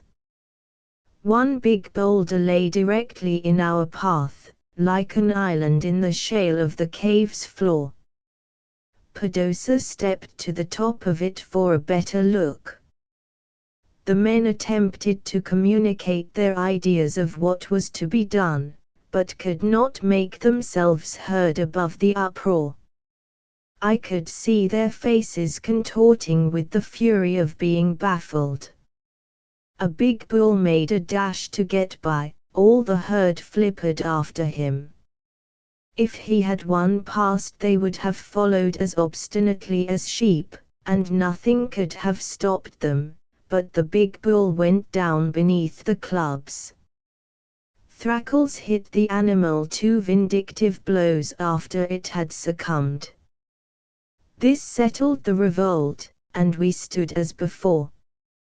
Puls and Handy Solomon tried to converse by signs, but evidently failed, for their faces showed angry in the twilight. Pedosa, on his rock, rolled and lit a cigarette. Thrackles paced to and fro, and the nigger leaned on his club, farther down the cave. They had been left at the entrance, but now in lack of results had joined their companions. Now Thrackles approached and screamed himself black, trying to impart some plan. He failed, but stooped and picked up a stone and threw it into the mass of seals. The others understood. A shower of stones followed. The animals milled like cattle, bellowed the louder, but would not face their tormentors. Finally an old cow flopped by in a panic. I thought they would have let her go, but she died a little beyond the bull. No more followed, although the men threw stones as fast and hard as they were able. Their faces were livid with anger, like that of an evil-tempered man with an obstinate horse. Suddenly Handy Solomon put his head down, and with a roar distinctly audible even above the din that filled the cave, charged directly into the herd. I saw the beasts cringe before him, I saw his club rising and falling indiscriminately, and then the whole back of the cave seemed to rise and come at us. This was no chance of sport now, but a struggle for very life. We realized that once down there would be no hope, for while the seals were more anxious to escape than to fight, we knew that their jaws were powerful. There was no time to pick and choose. We hit out with all the strength and quickness we possessed. It was like a bad dream, like struggling with an elusive hydra-headed monster, knee-high, invulnerable. We hit, but without apparent effect. New heads rose, the press behind increased. We gave ground. We staggered, struggling desperately to keep our feet. How long this lasted I cannot tell. It seemed hours. I know my arms became leaden from swinging my club, my eyes were full of sweat, my breath gasped. A sharp pain in my knee nearly doubled me to the ground, and yet I remember clamping to the thought that I must keep my feet at any cost. Then all at once I recalled the fact that I was armed. I jerked out the short-barreled Colt's .45 and turned it loose in their faces. Whether the flash and detonation frightened them, whether Padosa, still clinging to his rock, managed to turn their attention by his flanking efforts, or whether, quite simply, the wall of dead finally turned them back, I do not know, but with one accord they gave over the attempt. I looked at once for Handy Solomon, and was surprised to see him still alive, standing upright on a ledge the other side of the herd. His clothing was literally torn to shreds, and he was covered with blood. But in this plight he was not alone, for when I turned toward my companions they, too, were tattered, torn, and gory. We were a dreadful crew, standing there in the half-light, our chests heaving, our rags dripping red. For perhaps 10 seconds no one moved. Then with a yell of demoniac rage my companions clambered over the rampart of dead seals and attacked the herd. The seals were now cowed and defenseless. It was a slaughter, and the most debauching and brutal I have ever known. I had hit out with the rest when it had been a question of defense, but from this I turned aside in a sick loathing. The men seemed possessed of devils, and of their unnatural energy. Padosa cast aside the club and took to his natural weapon, the knife. I can see him yet rolling over and over embracing a big cow, his head jammed in an ecstasy of ferocity between the animal's front flippers, his legs clasped to hold her body, only his right arm rising and falling as he plunged his knife again and again. She struggled, turning him over and under, wept great tears, and fairly whined with terror and pain. Finally she was still, and Padosa staggered to his feet, only to stare about him drunkenly for a moment before throwing himself with a screech on another victim. The nigger alone did not jump into the turmoil. He stood just down the cave, his club ready. Occasionally a disorganized rush to escape would be made. The nigger's lips snarled, and with a truly mad enjoyment he beat the poor animal's back. I pressed against the wall horrified, fascinated, unable either to interfere or to leave. A close, sticky smell took possession of the air. After a little a tiny stream, growing each moment, began to flow past my feet. It sought its channel daintily, as streamlets do, feeling among the stones in eddies, quiet pools, miniature falls, and rapids. For the moment I did not realize what it could be. Then the light caught it down where the nigger waited, and I saw it was red. At first the racket of the seals was overpowering. Now, gradually, it was losing volume. I began to hear the blasphemies, ferocious cries, screams of anger hurled against the cave walls by the men. The thick, sticky smell grew stronger, the light seemed to grow dimmer, as though it could not burn in that fetid air. A seal came and looked up at me, big tears rolling from her eyes. Then she flippered aimlessly away, out of her poor wits with terror. The sight finished me. I staggered down the length of the black tunnel to the boat. After a long interval a little 3-months pup waddled down to the water's edge, caught sight of me, and with a squeal of fright dived far. Poor little devil! I would not have hurt him for worlds. As far as I know, this was the only survivor of all that herd. The men soon appeared, one by one, tired, sleepy-eyed, glutted, walking in a cat-like trance of satiety. They were blood and tatters from head to foot, and from drying red masks peered their bloodshot eyes. Not a word said they, but tumbled into the boat, pushed off, and in a moment we were floating in the full sunshine again. We rode home in an abstraction. For the moment berserker rage had burned itself out. Handy Solomon continually wetted his lips, like an animal licking its chops. Thrackles stared into space through eyes drugged with killing. No one spoke. We landed in the cove, and were surprised to find it in shadow. The afternoon was far advanced. Over the hill we dragged ourselves, and down to the spring.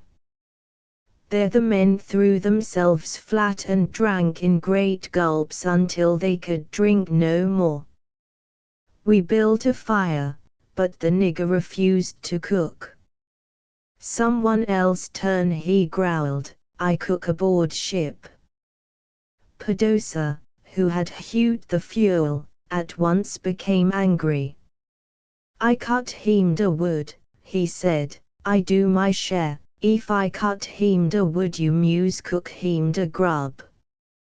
But the nigger shook his head, and Pedosa went into an ecstasy of rage. He kicked the fire to pieces, he scattered the unburned wood up and down the beach, he even threw some of it into the sea. "If you no cook him the grub, you no have my wood," he shrieked, with enough oaths to sink his soul. Finally Pulse interfered. "Here you damn foreigners," said he, "quit it. Let up, I say. We got to eat. You let that wood alone, or you'll pick it up again." Pedosa sprang at him with a screech. Pulse was small but nimble, and understood rough and tumble fighting. He met Pedosa's rush with 2 swift blows, a short arm jab and an uppercut. Then they clinched, and in a moment were rolling over and over just beyond the wash of the surf. The row waked the nigger from his sullen abstraction. He seemed to come to himself with a start. His eye fell surprisedly on the combatants, then lit up with an unholy joy. He drew his knife and crept down on the fighters. It was too good an opportunity to pay off the Mexican. But Thrackles interfered sharply. "Come off," he commanded. "None o' that." "Go to hell," growled the nigger. A great rage fell on them all, blind and terrible, like that leading to the slaughter of the seals. They fought indiscriminately, hitting at each other with fists and knives. It was difficult to tell who was against whom. The sound of heavy breathing, dull blows, the tear of cloth, and grunts of punishment received, the swirl of the sand, the heave of struggling bodies, all riveted my attention, so that I did not see Captain Ezra Sullivan until he stood almost at my elbow. "Stop!" he shrieked in his high, falsetto voice. And would you believe it, even through the blood haze of their combat the men heard him, and heeded. They drew reluctantly apart, got to their feet, stood looking at him through reeking brows, half submissive and half defiant. The bull-headed Thrackles even took a half-step forward, but froze in his tracks when old Scrubs looked at him. "I hire you men to fight when I tell you to, and only then," said the captain sternly. "What does this mean?" He menaced them one after another with his eyes, and one after another they quailed. All their plottings, their threats, their dangerousness dissipated like mist before the command of this one resolute man. These pirates who had seemed so dreadful to me, now were nothing more than cringing schoolboys before their master. And then suddenly to my horror I, watching closely, saw the captain's eye turn blank. I am sure the men must have felt the change, though certainly they were too far away to see it, for they shifted by ever so little from their first frozen attitude. The captain's hand sought his pocket, and they froze again, but instead of the expected revolver, he produced a half-full brandy bottle. The change in his eyes had crept into his features. They had turned foolishly amiable, vacant, confiding. "Lo, boys," said he appealingly, "you good fellows, ain't you? Have a drink. Good stuff. Good old bottle." He lurched, caught himself, and advanced toward them, still with the empty smile. They stared at him for 10 seconds, quite at a loss. Then, "By God, he's drunk!" Handy Solomon breathed, scarcely louder than a whisper. There was no other signal given. They sprang as with a single impulse. One instant I saw clear against the waning daylight the bulky, foolish swaying form of Captain Sullivan. The next it had disappeared, carried down and obliterated by the rush of attacking bodies. Knives gleamed ruddy in the sunset. There was no struggle. I heard a deep groan. Then the murderers rose slowly to their feet. 13 I make my escape. I had plenty of time to run away. I do not know why I did not do so, but the fact stands that I remained where I was until they had finished Captain Sullivan. Then I took to my heels, but was soon cornered. I drew my revolver, remembered that I had emptied it in the seal cave and had time for no more coherent mental processes. A smothering weight flung itself on me, against which I struggled as hard as I could, shrinking in anticipation from the thirsty plunge of the knives. However, though the weight increased until further struggle was impossible, I was not harmed, and in a few moments found myself, wrists and ankles tied, beside a roaring fire. While I collected myself I heard the grate of a boat being shoved off from the cove, and a few moments later made out lights aboard the Laughing Lass. The looting party returned very shortly. Their plundering had gone only as far as liquor and arms. Thrackles let down from the cliff top a keg at the end of a line. Pedosa and the nigger each carried an armful of the 30 to 40 rifles. The keg was rolled to the fire and broached. The men got drunk, wildly drunk, but not helplessly so. A flame communicated itself to them through the liquor. The ordinary characteristics of their composition sprung into sharper relief. The nigger became more sullen, Padosa more snake-like, Pulse more viciously evil, Thrackles more brutal, while Handy Solomon staggering from his seat to the open keg and back again, roaring fragments of a shanty, his red headgear contrasting with his smoky black hair and his swarthy hook-nosed countenance, he needed no further touch. Their evil passions were all awake, and the plan, so long indefinite, developed like a photographer's plate. "That's one," said Thrackles. "One gone to hell."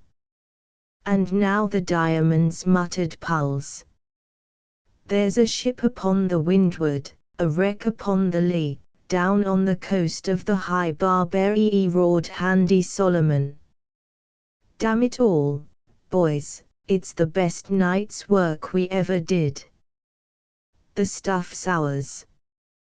Then it's me for a big stone house in Frisco." "Oh, Frisco, hell," sneered Pulse, "that's all you know. You ought to travel. Paris for me and a little gal to learn the language from. I get him a fine caballo, an' fine saddle, an' fine clothes," breathed Padosa sentimentally. "I ride, and the silver jingle, and the senorita look." Thrackles was for a ship and the China trade. "What you want, doctor?" they demanded of the silent nigger. But the nigger only rolled his eyes and shook his head. By and by he arose and disappeared in the dusk and was no more seen.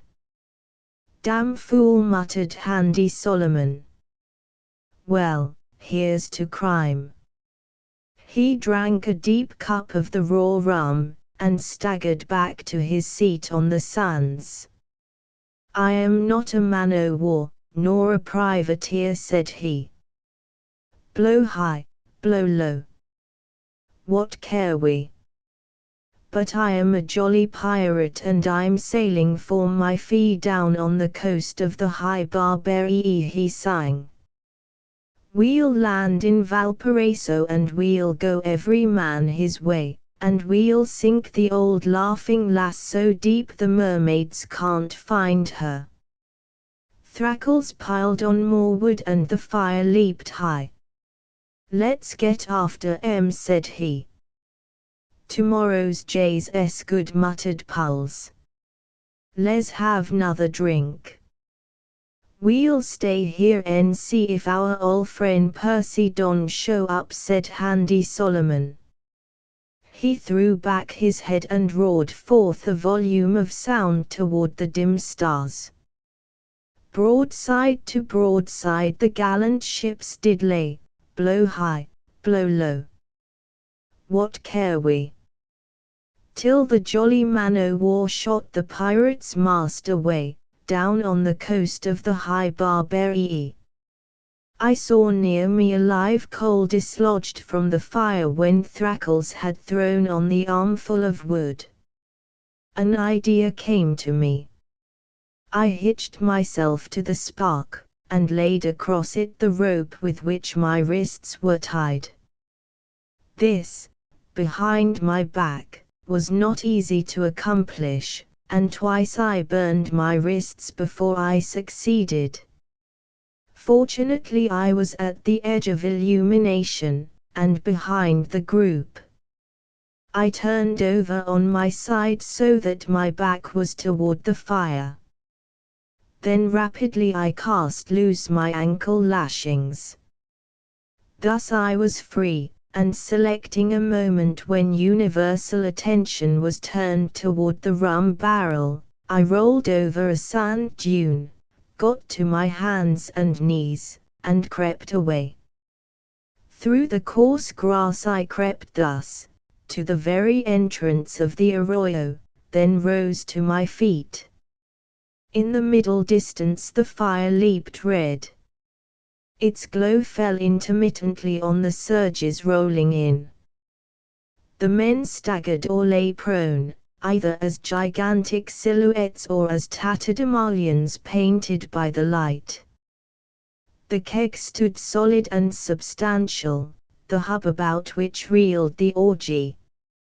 At the edge of the wash I could make out something prone, dim, limp, thrown constantly in new positions of weariness as the water ebbed and flowed beneath it, now an arm thrown out, now cast back, as though old scrubs slept feverishly. The drunkards were getting noisy.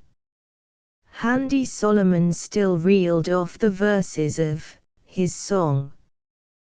The others joined in, frightfully off the key, or punctuated the performance by wild staccato yells.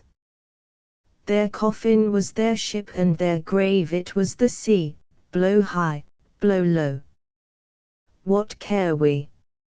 And the quarter that we gave them was to sink them in the sea, down on the coast of the high Barbary, bellowed Handy Solomon. I turned and plunged into the cool darkness of the cannon. 14 An adventure in the night. 10 seconds after entering the arroyo I was stumbling along in an absolute blackness. It almost seemed to me that I could reach out my hands and touch it, as one would touch a wall. Or perhaps not exactly that, for a wall is hard, and this darkness was soft and yielding, in the manner of enveloping hangings. Directly above me was a narrow, jagged, and irregular strip of sky with stars. I splashed in the brook, finding its waters strangely warm, rustled through the grasses, my head back, chin out, hands extended as one makes his way through a house at night. There were no sounds except the tinkle of the sulphurous stream. Successive bends in the cannon wall had shut off even the faintest echoes of the bacchanalia on the beach. The way seemed much longer than by daylight.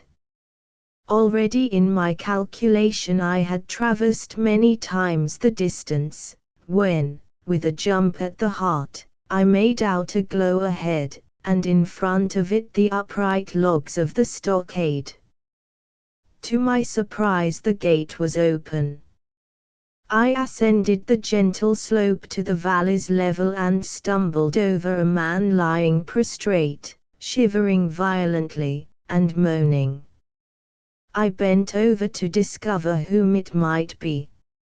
As I did so a brilliant light seemed to fill the valley, throwing an illumination on the man at my feet.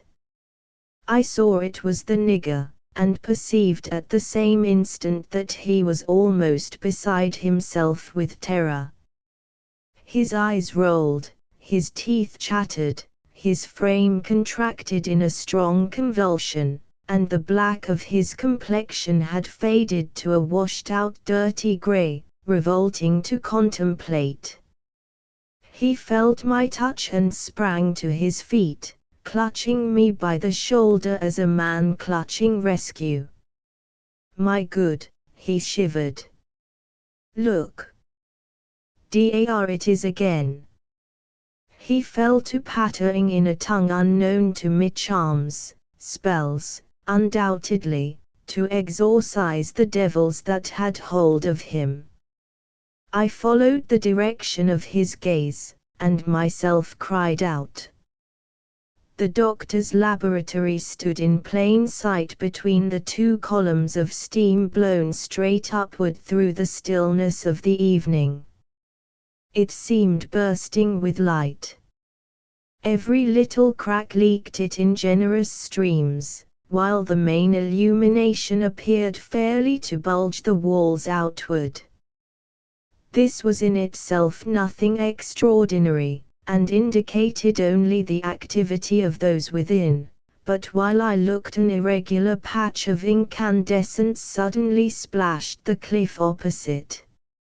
For a single instant the very substance of the rock glowed white hot, then from the spot a shower of spiteful flakes shot as from a pyrotechnic, and the light was blotted out as suddenly as it came. At the same moment it appeared at another point, exhibited the same phenomena, died, flashed out at still a third place, and so was repeated here and there with bewildering rapidity until the walls of the valley crackled and spat sparks.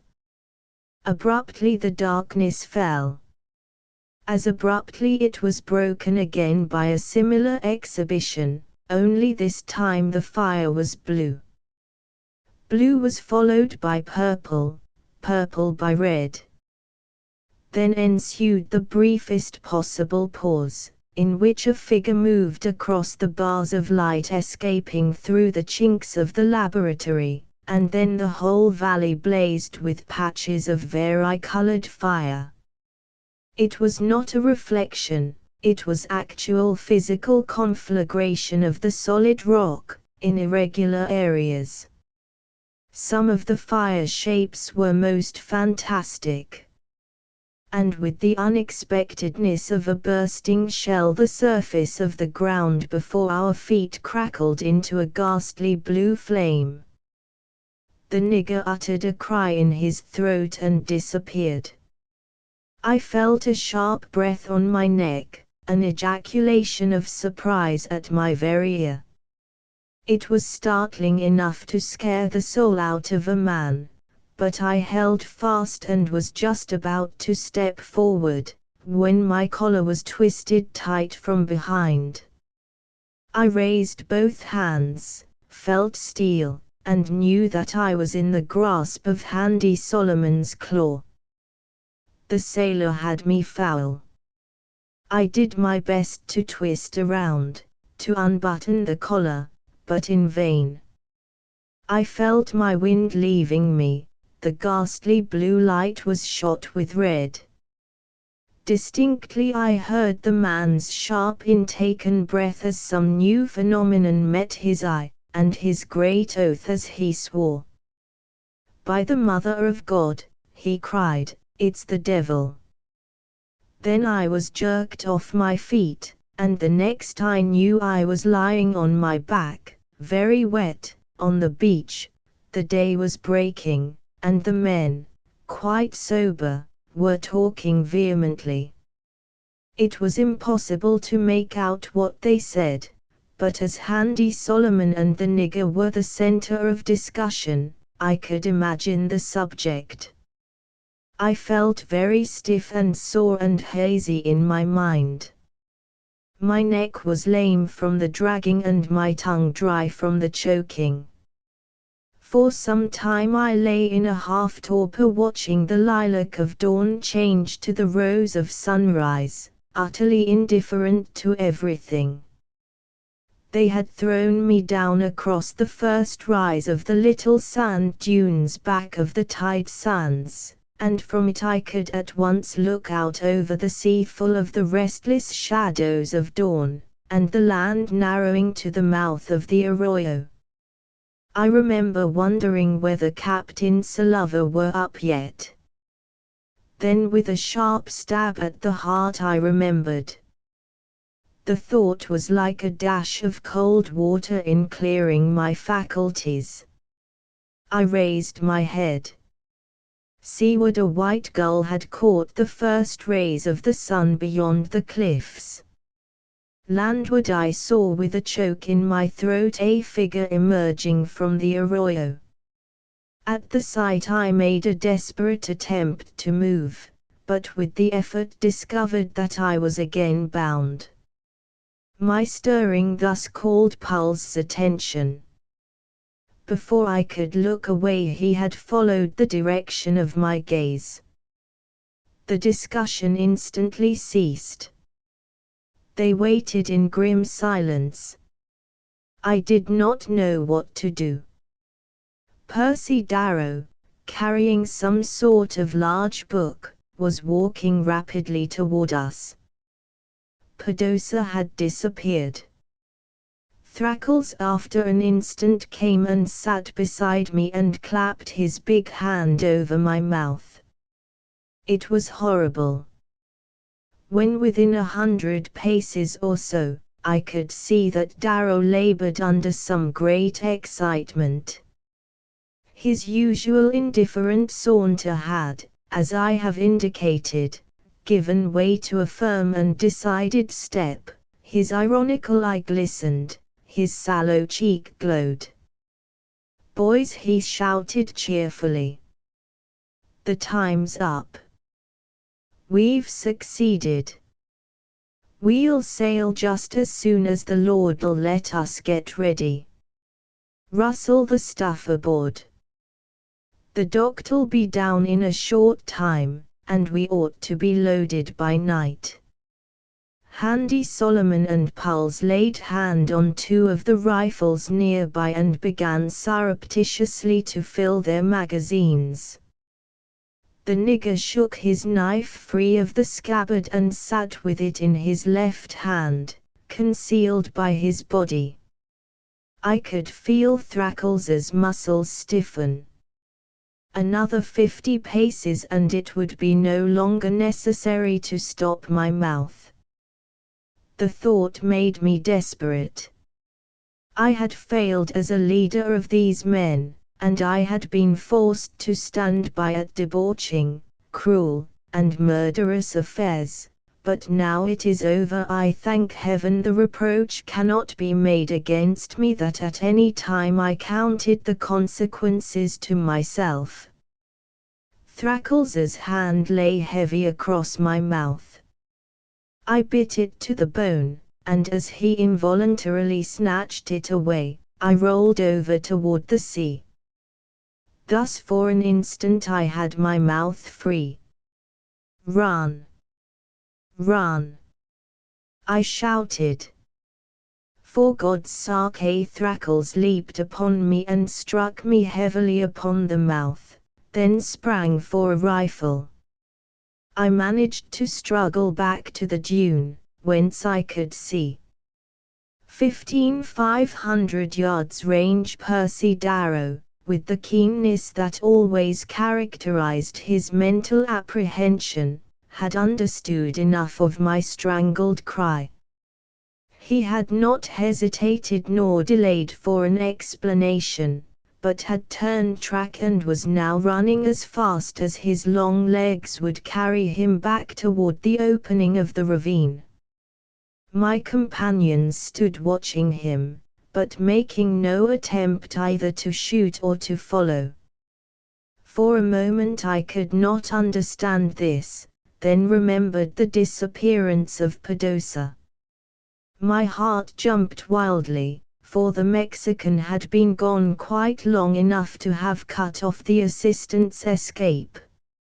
I could not doubt that he would pick off his man at close range as soon as the fugitive should have reached the entrance to the arroyo. There can be no question that he would have done so had not his Mexican impatience betrayed him. He shot too soon. Percy Darrow stopped in his tracks.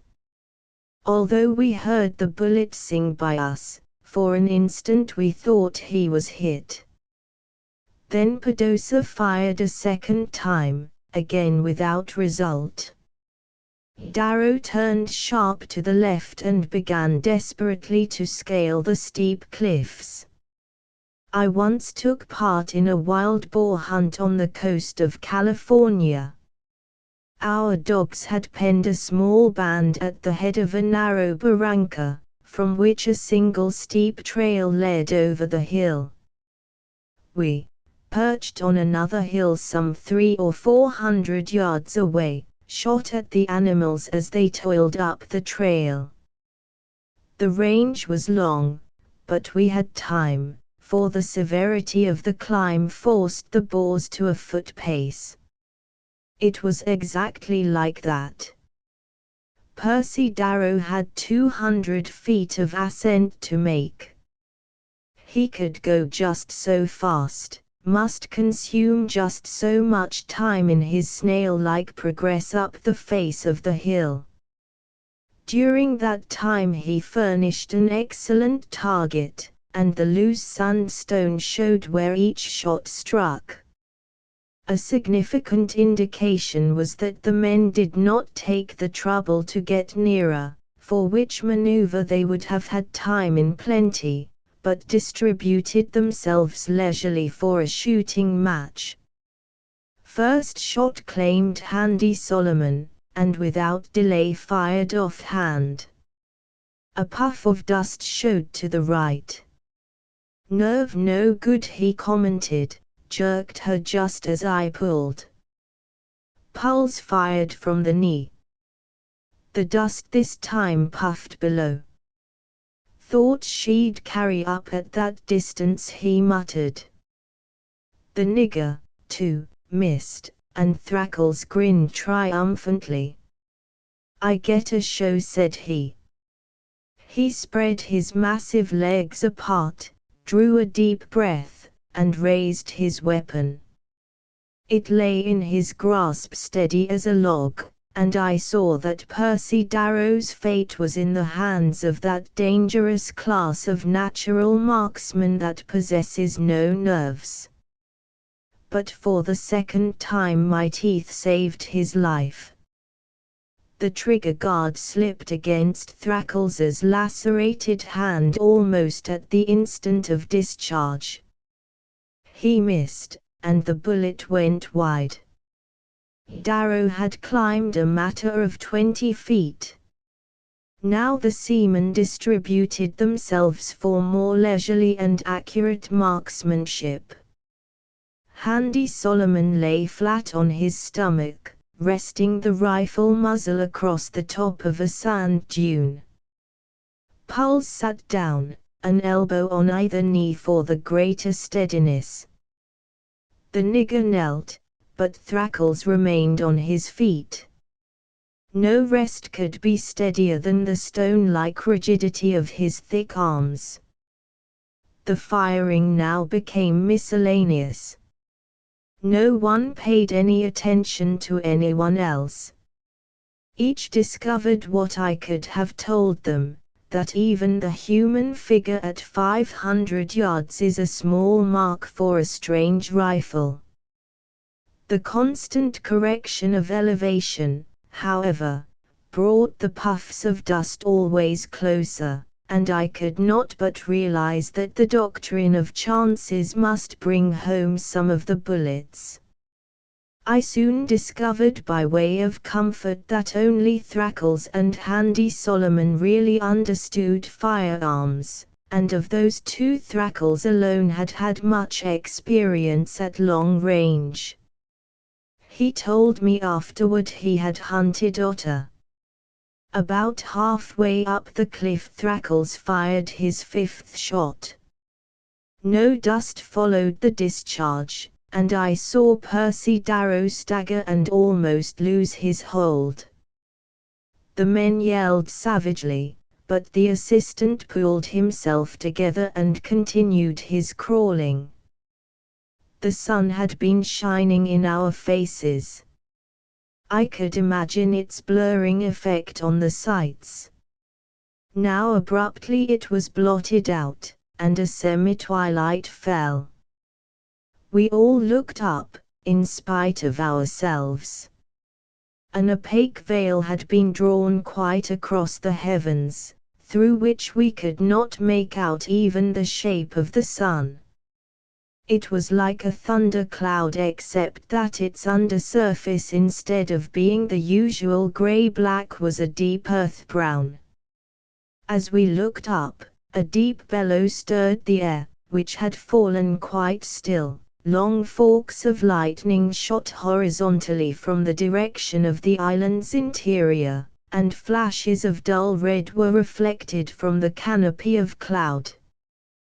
The men stared with their mouths open. Undoubtedly the change had been some time in preparation, but all had been so absorbed in the affair of the doctor's assistant that no one had noticed.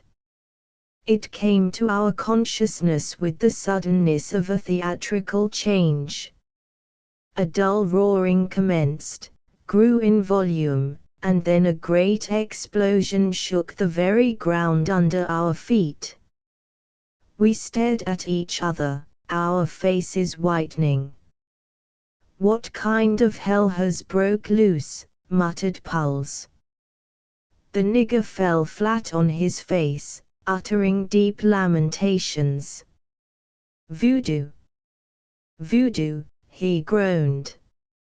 A gentle shower of white flakes began, powdering the surface of everything.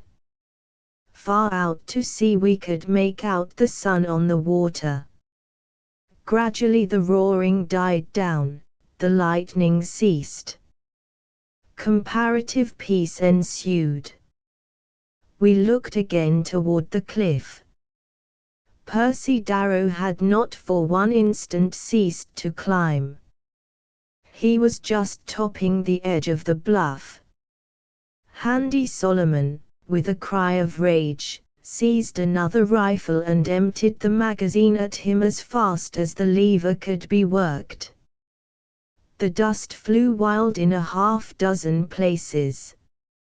Darrow drew himself up to the skyline, raised his hat ironically, and disappeared. "Damn his soul!" cried Handy Solomon, his face livid. He threw his rifle to the beach and danced on it in an ecstasy of rage. "What do we care?" growled Thrackles, "he's no good to us. What I want to know is, what's up here, anyhow?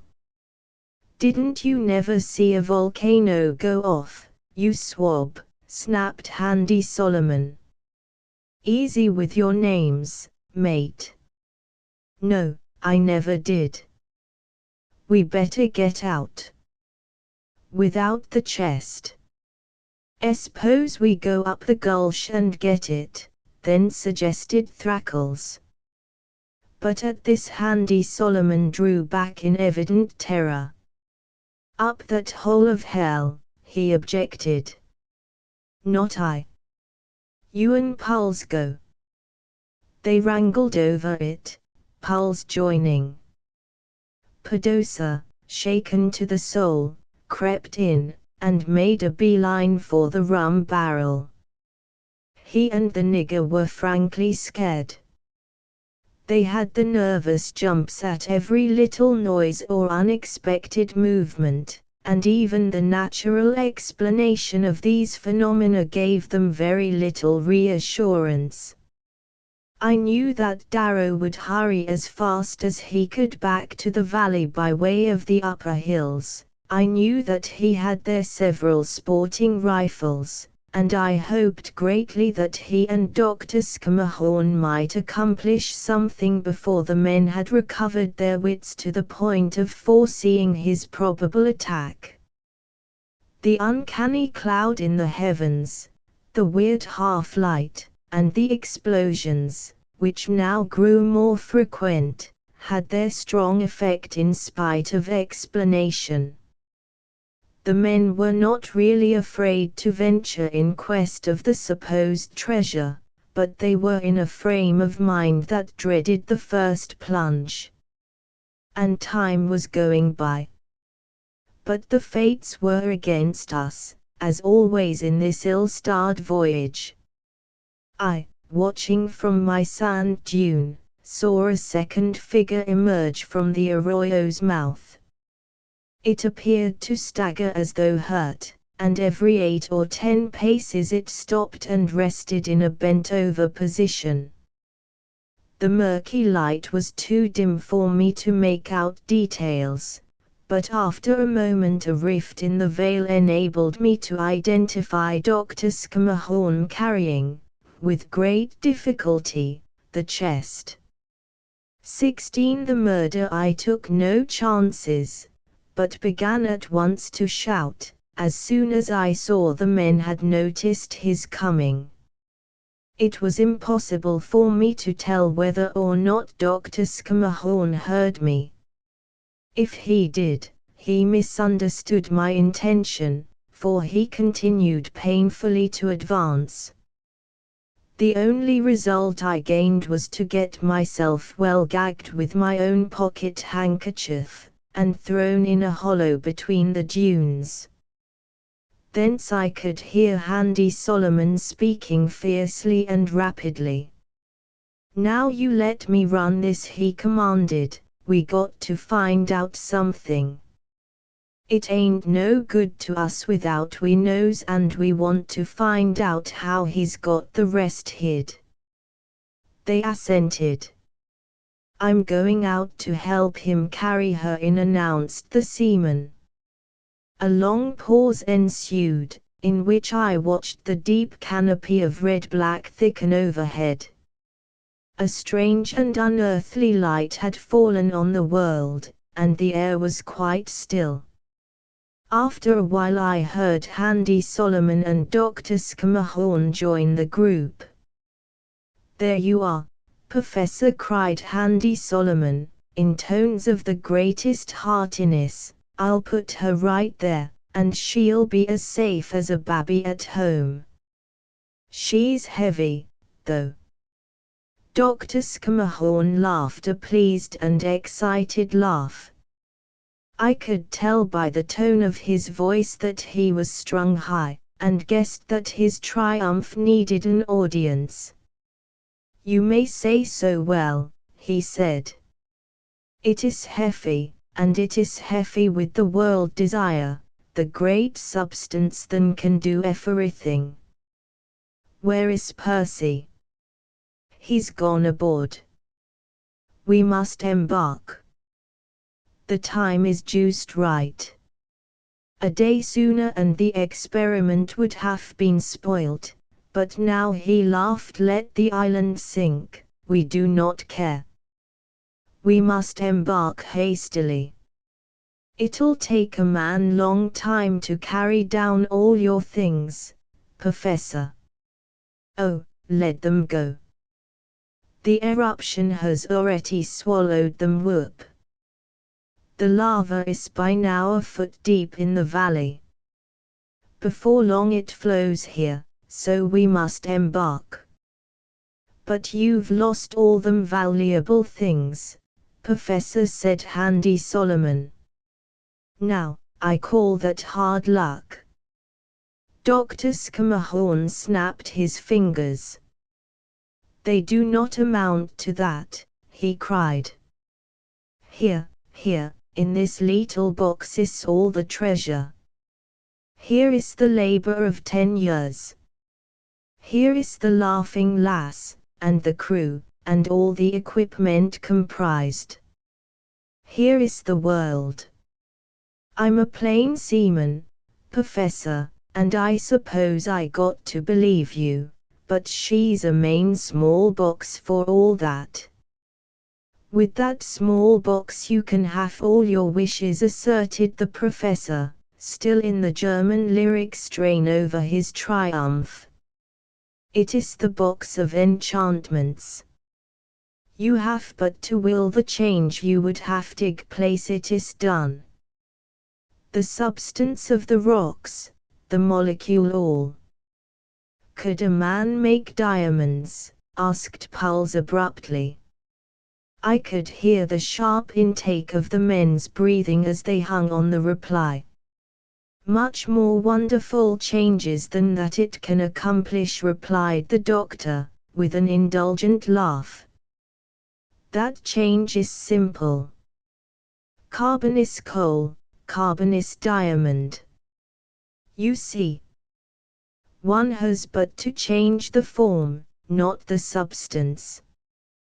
"Then it'll change coal to diamonds?" asked Handy Solomon. "Yes, you gather my meanings." I heard a sharp squeak like a terrified mouse. Then a long, dreadful silence, then 2 dull, heavy blows, spaced with deliberation. A moment later I caught a glimpse of Handy Solomon bent forward to the labor of dragging a body toward the sea, his steel claw hooked under the angle of the jaw as a man handles a fish. Pulse came and threw off my bonds and gag. "Come along," said he. All kept looking fearfully toward the arroyo. A dense white steam marked its course. The air was now heavy with portent. Successive explosions, some light, some severe, shook the foundations of the island. Great rocks and boulders bounded down the hills. The flashes of lightning had become more frequent. We moved, exaggerated to each other's vision by the strange light, uncouth and gigantic. "Let's get out of this," cried Thrackles. We turned at the word and ran, Thrackles staggering under the weight of the chest. All our belongings we abandoned, and set out for the Laughing Lass with only the tatters in which we stood. Luckily for us, a great part of the ship's stores had been returned to her hold after the last thorough scrubbing, so we were in subsistence, but all our clothes, all our personal belongings, were left behind us on the beach. For after once we had topped the cliff that led over to the cove, I doubt if any consideration on earth would have induced us to return to that accursed place. The row out to the ship was wet and dangerous. Seismic disturbances were undoubtedly responsible for high pyramidic waves that lifted and fell without onward movement. We fairly tumbled up out of the dory, which we did not hoist on deck, but left at the end of the painter to beat her sides against the ship. 17 The open sea. Our haste, however, availed us little, for there was no wind at all. We lay for over 2 hours under the weird light, over-canopied by the red-brown cloud, while the explosions shook the foundations of the world. Nobody ventured below. The sails flapped idly from the masts, the blocks and spars creaked, the three-cornered waves rose straight up and fell again as though reaching from the deep. When the men first began to sweat the sails up, evidently in preparation for an immediate departure, I objected vehemently. "You aren't going to leave him on the island," I cried. "He'll die of starvation." They did not answer me, but after a little more, when my expostulations had become more positive, Handy Solomon dropped the halyard, and drew me to one side. "Look here, you," he snarled, "you'd better just stow your gab. You're lucky to be here yourself, let alone bothering your thick head about anybody else, and you can kiss the book on that. Do you know why you ain't with them, carrion?" He jerked his thumb toward the beach. "It's because Solomon Anderson's your friend. Thrackles would have killed you in a minute count of his bit hand. I got you your chance. Now don't you be a fool, for I ain't going to stand between you and them another time. Besides, he won't last long if that volcano keeps at it." He left me. Whatever truth lay in his assumption of friendship, and I doubted there existed much of either truth or friendship in him, I saw the common sense of his advice. I was in no position to dictate a course of action. After the sails were on her, we gathered at the starboard rail to watch the shore. There the hills ran into inky blackness, as the horizon sometimes merges into a thunder squall. a dense white steam came from the creek bed within the arroyo. The surges beat on the shore louder than the ordinary, and the foam, even in these day hours, seemed to throw up a faint phosphorescence. Frequent earthquakes oscillated the landscape. We watched, I do not know for what, our eyes straining into the murk of the island. Nobody thought of the chest, which lay on the cabin table aft. I contributed maliciously my bit to their fear. These volcanic islands sometimes sink entirely, I suggested, and in that case we'd be carried down by the suction. It was intended merely to increase their uneasiness, but, strangely enough, after a few moments it ended by imposing itself on my own fears. I began to be afraid the island would sink, began to watch for it, began to share the fascinated terror of these men. The suspense after a time became unbearable, for while the portent, whether physical or moral, we were too far under its influence to distinguish, grew momentarily, our own souls did not expand in due correspondence. We talked of towing, of kedging out, of going to any extreme, even to small boats. Then, just as we were about to move towards some accomplishment, a new phenomenon chained our attention to the shore. In the mouth of the arroyo appeared a red glow. A moment later a wave of lava, white-hot, red, iridescent, cooling to a black crust cracked in incandescence, rolled majestically out over the grassy plain. Each instant it grew in volume, until the ravine must have been flowing half full. Before its scorching, the grasses even at the edge of the sea were smoking, and our camp had already burst into flames. We had to shield our faces against the heat, and the wooden railing under our hands was growing warm. Pulse turned an ashy countenance toward us. "My God," he screamed. "What's going to happen when she hits the sea?" She hit the sea, and immediately a great cloud of steam arose, and the hissing as of 1,000 serpents. We felt the strong suction under our keel, and staggered under the jerk of the ship's cable as she swung toward the beach. The paint was beginning to crackle along the rail. We could see nothing for the scalding white veil that enveloped us, we could hear nothing for the roar of steam, the bombardment of explosions, and the crash of thunder, but our nostrils were assaulted by a most unearthly medley of smells. Hell's loose, growled Thrackles. We were clinging hard as the ship reeled. Huge surges were racing in from seaward, growing larger with each successive billow. Handy Solomon raised his head, listened intently, and struck his forehead. "Wind!" he screamed at the top of his voice, and jumped for the halyards. Thrackles followed him, but no one else moved. In an instant the two were back, striking and kicking savagely, rousing their companions to the danger.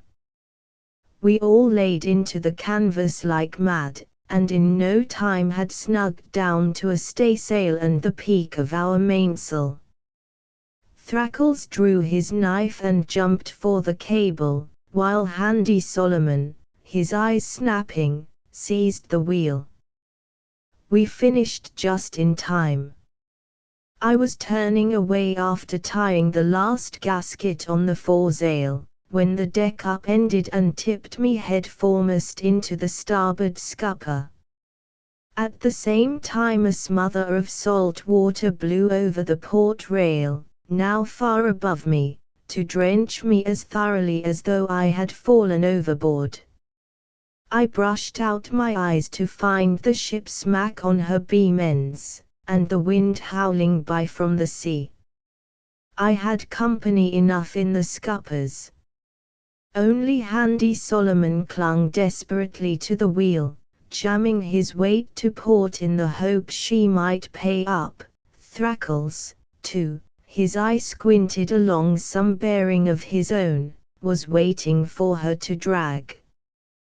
Presently it became evident that she was doing so, whereupon he drew his knife across our hawser. "My God," chattered Pulse at my ear. "If we go ashore he did not need to finish. Unless the Laughing Lass could recover before the squall had driven her to leeward a scant half-mile, we should be cooked alive in the boiling cauldron at the shore's edge." For an interminable time, as it seemed to me, we lay absolutely motionless. The scene is stamped indelibly on my memory: the bulwarks high above me, the steep, sleek deck, the piratical figure tense at the wheel, the snarling water racing from beneath us, the lurid glow to landward crawling up on us inch by inch like a hungry wild beast. Then almost imperceptibly the brave schooner righted. The strained lines on Handy Solomon's carven features relaxed little by little. Thrackles, staring over the side, let out a mighty roar. "Steerage way!" he shouted, and executed an awkward clog dance on the reeling deck. She moved forward. There was no doubt of that, for gradually we were eating toward the wind, but we made considerable leeway as well. Handy Solomon, taut as the weather rigging, took his little advantages one by one like precious gifts. Light there was none. The land was blotted out by the steam and murk which had crept to sea and now was hurled back by the wind. All we could do was to hang there, tasting the copper of excitement, waiting for these different forces to adjust themselves. Inch by inch we crept forward, foot by foot we made leeway. The intensest of the lava glow worked its way from directly abeam to the quarter. By this we knew we must be nearly opposite the cove. At once a new doubt sprang up in our minds. A moment ago all the energy of our desires had gone up in the ambition to avoid being cast on the beach. Now we saw that that was not enough. It was necessary to squeeze around the point where lay the Golden Horn, in order to avoid the fate that had overtaken her. Handy Solomon yelled something at us. We could not hear, but our own knowledge told us what it must be, and with one accord we turned to on the foresail. With the peak of it hoisted we moved a trifle faster, though the schooner lay over at a perilous angle. A moment later the fogs parted to show us the cliffs looming startlingly near. There were the donkey engine and the works we had constructed for wrecking, and there beside them, watching us reflectively, stood Percy Darrow. For 10 minutes we stared at him fascinated, during which time the ship labored against the staggering winds, gained and lost in its buffeting with the great surges. The breakers hurling themselves in wild abandon against the rocks sent their backwash of tumbling peaks to our very bilges. The few remains of the Golden Horn, alternately drenched and draining, seemed to picture to us our inevitable end. I think we had all selected the same 2 points for our bearings: a rock and a drop of the cliff bolder than the ordinary. If the rock opened from the cliff to eastward, we were lost. If it remained stationary, we were at least holding our own. If it opened out to westward, we were saved. We watched with a strained eagerness impossible to describe. At each momentary gain or rebuff we uttered ejaculations. The nigger mumbled charms. Every once in a while one of us would snatch a glance to leeward at the cruel, white waters, the whirl of eddies where the sea was beaten, only to hurry back to the rock and the point of the cliff whence our message of safety or destruction was to be flung. Once I looked up. Percy Darrow was leaning gracefully against a stanchion, watching. His soft hat was pulled over his eyes, he stroked softly his little moustache, I caught the white puff of his cigarette. During the moment of my inattention something happened. A wild shout burst from the men. I whirled, and saw to my great joy a strip of sky westward between the cliff and the rock. And at that very instant a billow larger than the ordinary rolled beneath us, and in the back suction of its passage I could dimly make out cruel, dangerous rocks lying almost under our keel. Slowly we crept away. Our progress seemed infinitesimal, and yet it was real. In a while we had gained sea room. In a while more we were fairly under sailing way, and the cliffs had begun to drop from our quarter.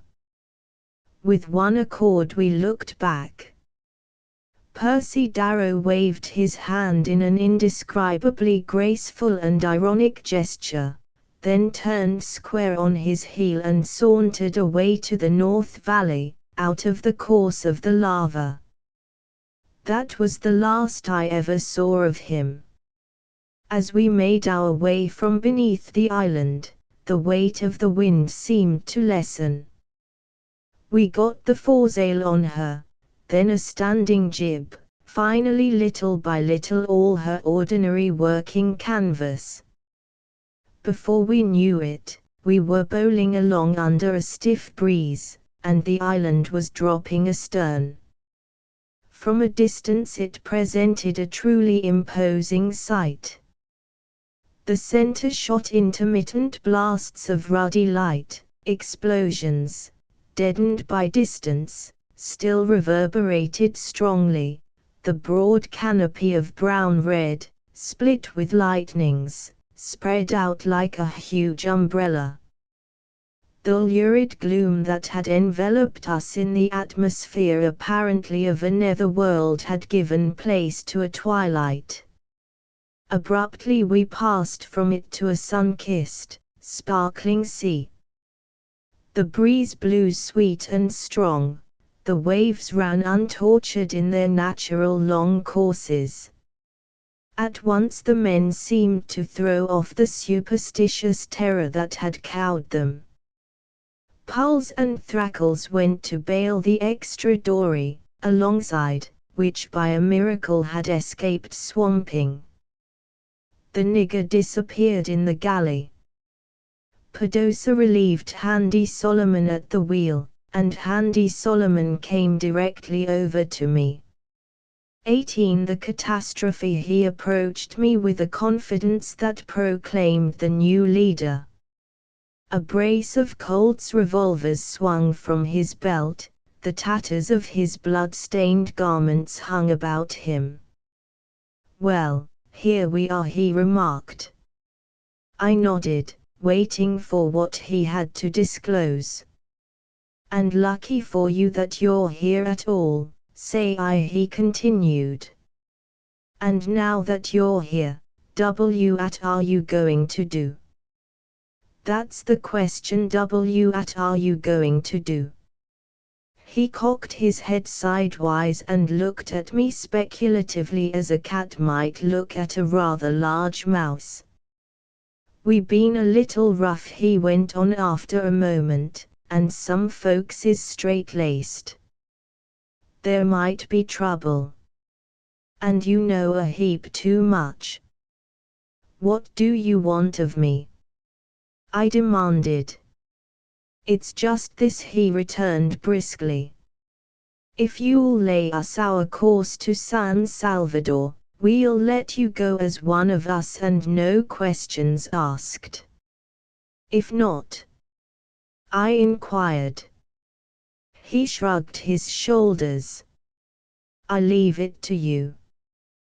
There's always the sea, I suggested. And it's deep, he agreed. We looked out to the horizon in a diplomatic silence.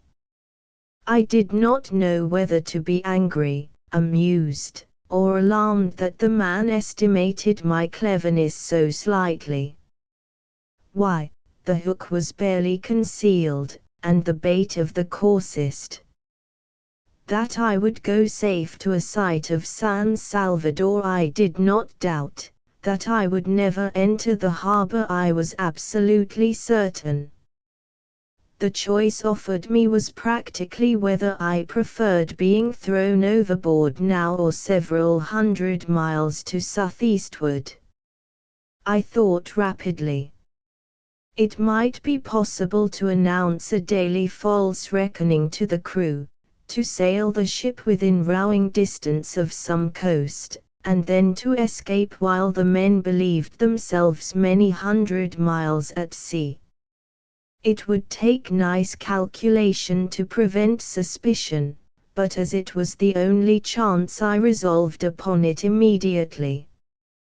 That's all very well, I said firmly, but you can't get anywhere without me, and I'm not going to put in 2 years and then keep my mouth shut for nothing.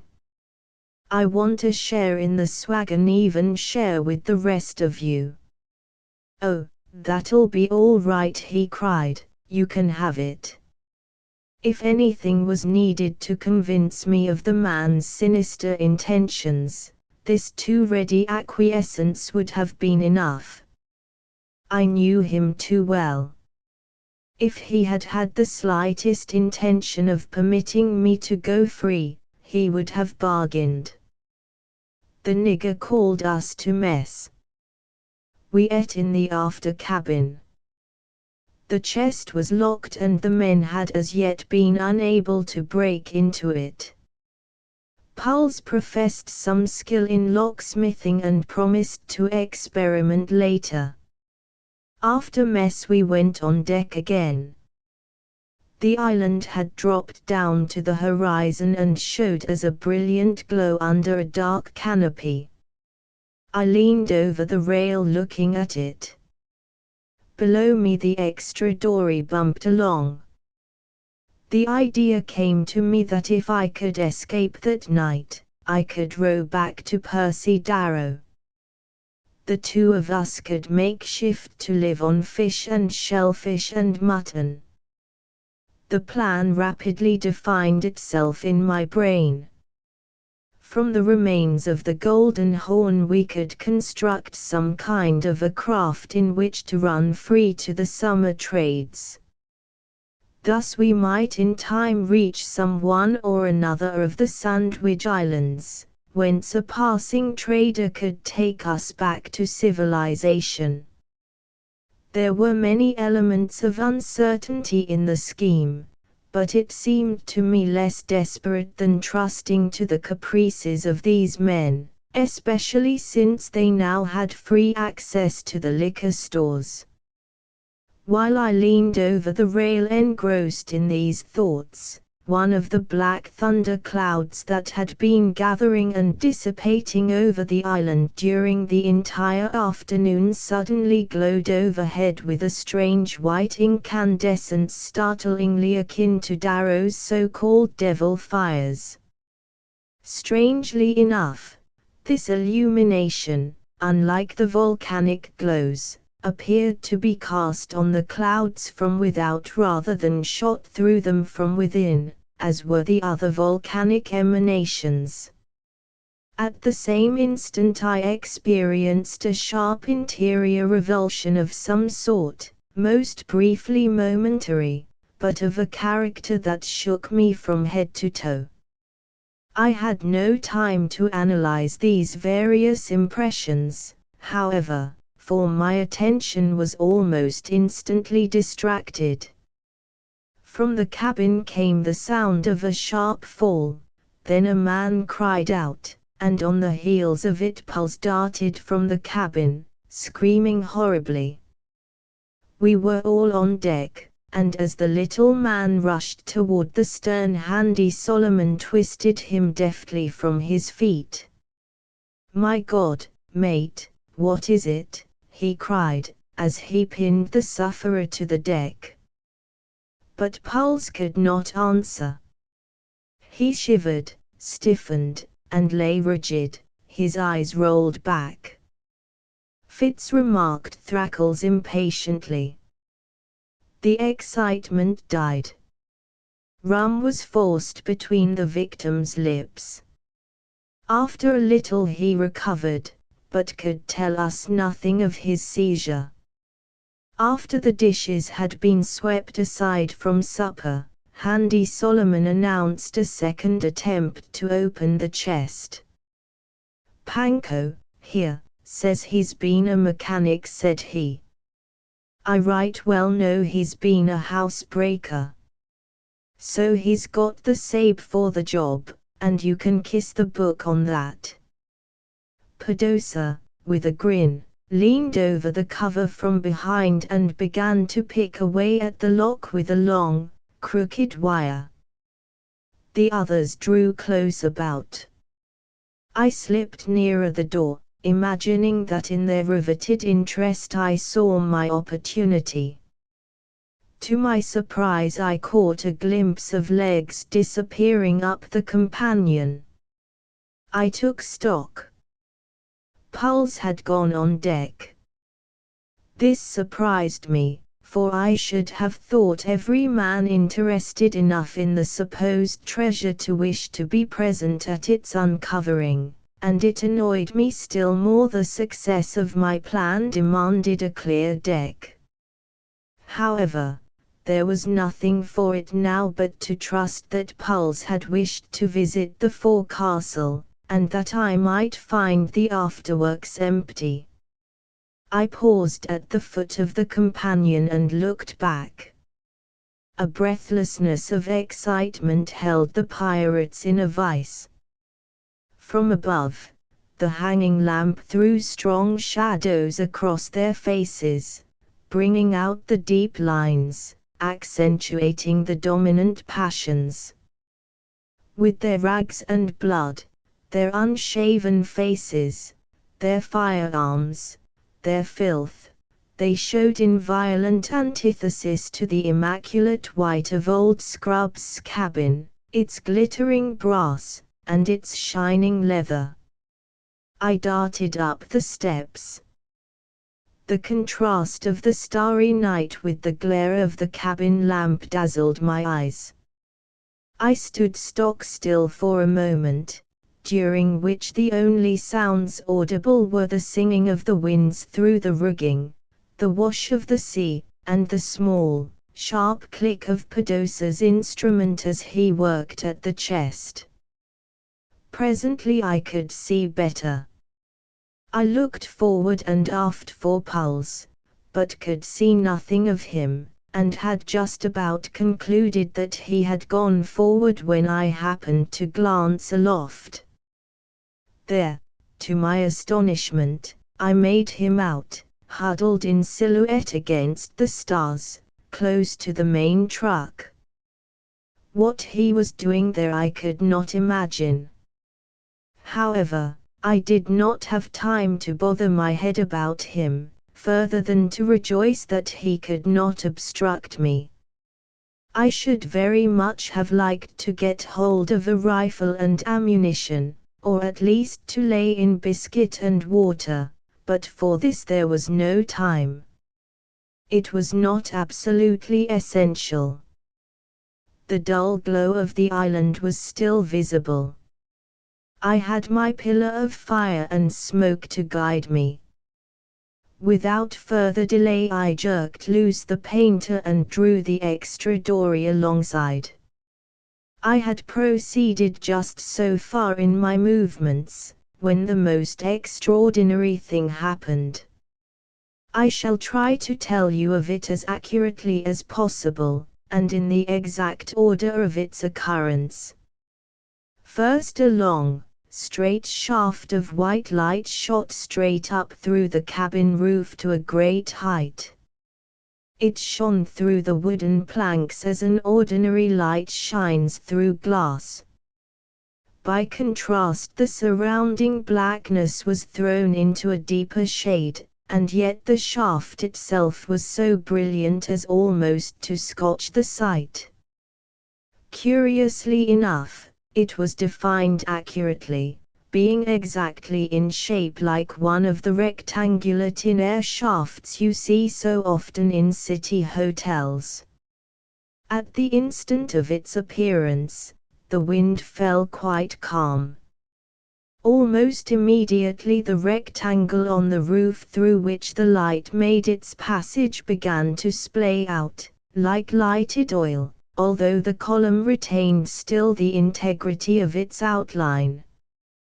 The fire, if such it could be called, ran with incredible rapidity along the seams between the planks, forward and aft, until the entire deck was sketched like a pyrotechnic display in thin, vivid lines of incandescence. From each of these lines then the fire began again to spread, as though soaking through the planks. All took place practically in an instant of time. I had no opportunity to move nor to cry out. Indeed, my perceptions were inadequate to the task of mere observation. Up to now there had been no sound. The wind had fallen, the waters passed unnoticed. A stillness of death seemed to have descended on the ship. It was broken by a sharp double report, one as of the fall of a metallic substance, the other caused by the body of pulse, which, shaken loose from the truck by a heavy roll, smashed against the rail of the ship and splashed overboard. Someone cried out sharply. An instant later the entire crew struggled out from the companionway, rushed in grim silence to the side of the vessel, and threw themselves into the sea. My own ideas were somewhat confused. The fire had practically enveloped the ship. I thought to feel it, and yet my skin was cool to the touch. The ship's outlines became blurred. A dizziness overtook me, and then all at once a great desire seized and shook my very soul. I cannot tell you the vehemence of this desire. It was a madness, nothing could stand in the way of its gratification. Whatever happened, I must have water. It was not thirst, nor yet a purpose to allay the very real physical burning of which I was now dimly conscious, but a craving for the liquid itself as something apart from and unconnected with anything else. Without hesitation, and as though it were the most natural thing in the world, I vaulted the rail to cast myself into the ocean.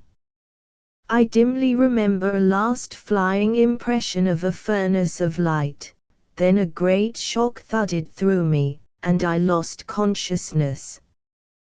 Part 3. The maroon eye in the wardroom. Over the wardroom of the Wolverine had fallen a silence. It held after Slade had finished. Captain Parkinson, stiff and erect in his chair, staring fixedly at a spot 2 feet above the reporter's head, seemed to weigh, as a judge weighs, the facts so picturesquely set forth. Dr. Trendon, his sturdy frame half in shadow, had slouched far down into himself. Only the regard of his keen eyes fixed upon Slade's face, unwaveringly and a bit anxiously, showed that he was thinking of the narrator as well as of the narrative. The others had fallen completely under the spell of the tale. They sat, as children in a theater, absorbed, forgetful of the world around them, wrapped in a more vivid element. At the close, they stirred and blinked, half dazed by the abrupt fall of the curtain. Slade had told his story with fire, with something of passion, even. Now he felt the sharp reflex. He muttered uncertainly beneath his breath and glanced from one to another of the circled faces. "That's all," he said unsteadily. There passed through the group a stir and a murmur. Someone broke into sharp coughing. Chairs, shoved back, grated on the floor. "Well, of all the extraordinary," began a voice, ruminatingly, and broke short off, as if abashed at its own infraction of the silence. "That's all," repeated Slade, a note of insistence in his voice. "Why don't you say something? Confound you, why don't you say something?" His speech rose husky and cracked. "Don't you believe it?" "Hold on," said the surgeon quietly. "No need to get excited." "Oh, well," muttered the reporter, with a sudden lapse. "Possibly you think I'm romancing. It doesn't matter. I don't suppose I'd believe it myself, in your place." "But we're heading for the island," suggested Forsyth. "That's so," cried Slade. "Well, that's all right. Believe or disbelieve as much as you like. Only get Percy Darrow off that island. Then we'll have his version. There are a few things I want to find out about, myself. There are several that promise to be fairly interesting," said Forsyth, under his breath. Slade turned to the captain. "Have you any questions to put to me, sir?" he asked formally. "Just one moment," interrupted Trendon. "Boy, a pony of brandy for Mr. Slade."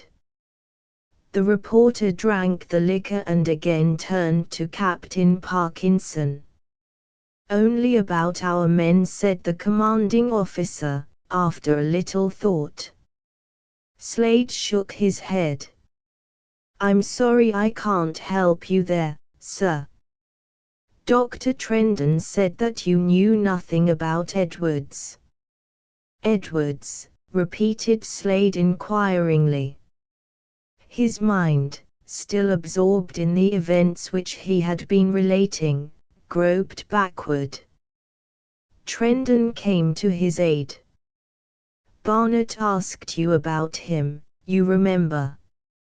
It was when you recovered consciousness. Our ensign took over charge of the Laughing Lass." "Oh, of course. I was a little dazed, I fancy. We put Mr. Edwards aboard when we first picked up the deserted schooner," explained the captain. "Pardon me," said the other. "My head doesn't seem to work quite right yet. Just a moment, please." He sat silent, with closed eyes. "You say you picked up the Laughing Lass. When?" he asked presently. 4, 5, 6 days ago, the first time." "Then you put out the fire."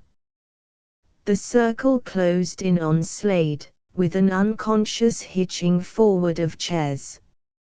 He had fixed his eyes on the captain. His mouth worked. Obviously he was under a tensity of endeavor in keeping his faculties set to the problem. The surgeon watched him, frowning. "There was no fire," said the captain. Slade leaped in his chair. "No fire. But I saw her, I tell you. When I went overboard she was one living flame." "You landed in the small boat." "Knocked you senseless," said Trendon. "Concussion of the brain." "Idea of flame might have been a retroactive hallucination." "Retroactive rot," cried the other.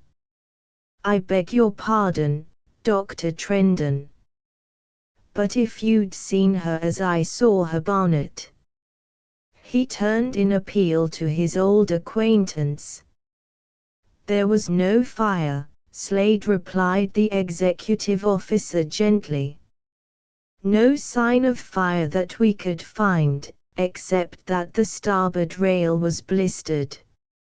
"Oh, that was from the volcano," said Slade. "That was nothing." "It was all there was," returned Barnett. "Just let me run this thing over," said the freelance slowly. "You found the schooner. She wasn't a fire. She didn't even seem to have been a fire. You put a crew aboard under your ensign, Edwards. Storm separated you from her. You picked her up again deserted. Is that right?" "Day before yesterday morning." "Then," cried the other excitedly, "the fire was smoldering all the time. It broke out and your men took to the water." "Impossible," said Barnett.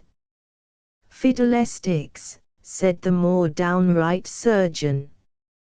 "I hardly think Mr. Edwards would be driven overboard by a fire which did not even scorch his ship," suggested the captain mildly. "It drove our lot overboard," insisted Slade. "Do you think we were a pack of cowards? I tell you, when that hellish thing broke loose, you had to go. It wasn't fear. It wasn't pain. It was what's the use? You can't explain a thing like that." "We certainly saw the glow the night Billy Edwards was disappeared," mused Forsyth. "And again, night before last," said the captain. "What's that?" cried Slade. "Where is the Laughing Lass?" "I'd give something pretty to know," said Barnett. "Isn't she in tow?" "In tow," said Forsyth. "No, indeed. We hadn't adequate facilities for towing her." "Didn't you tell him, Mr. Barnett?" "Where is she, then?" Slade fired the question at them like a cross-examiner.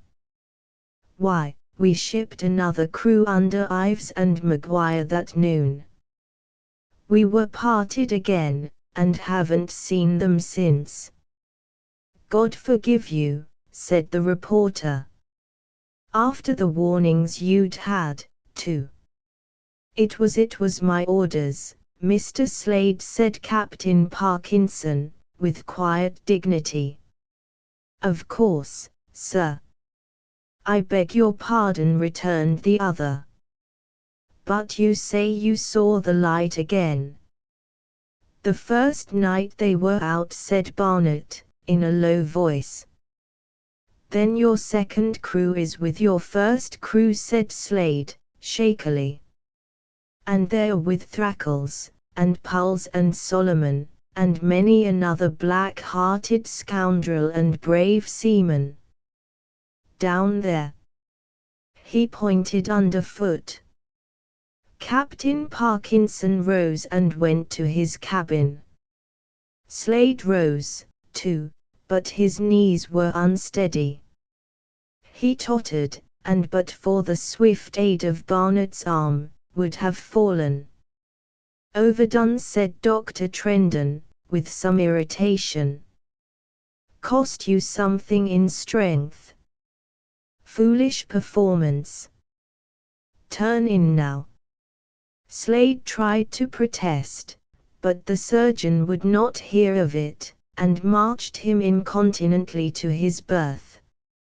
Returning, Trendon reported, with growls of discontent, that his patient was in a fever.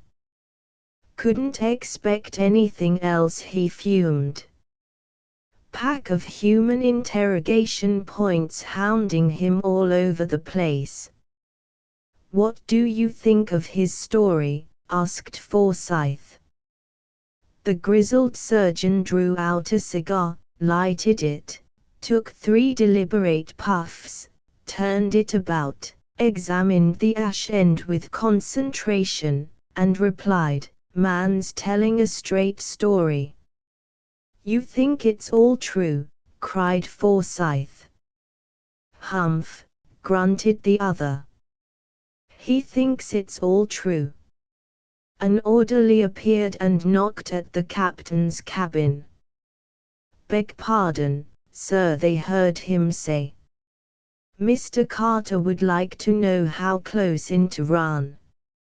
"Volcano's acting up pretty bad, sir." Captain Parkinson went on deck, followed by the rest.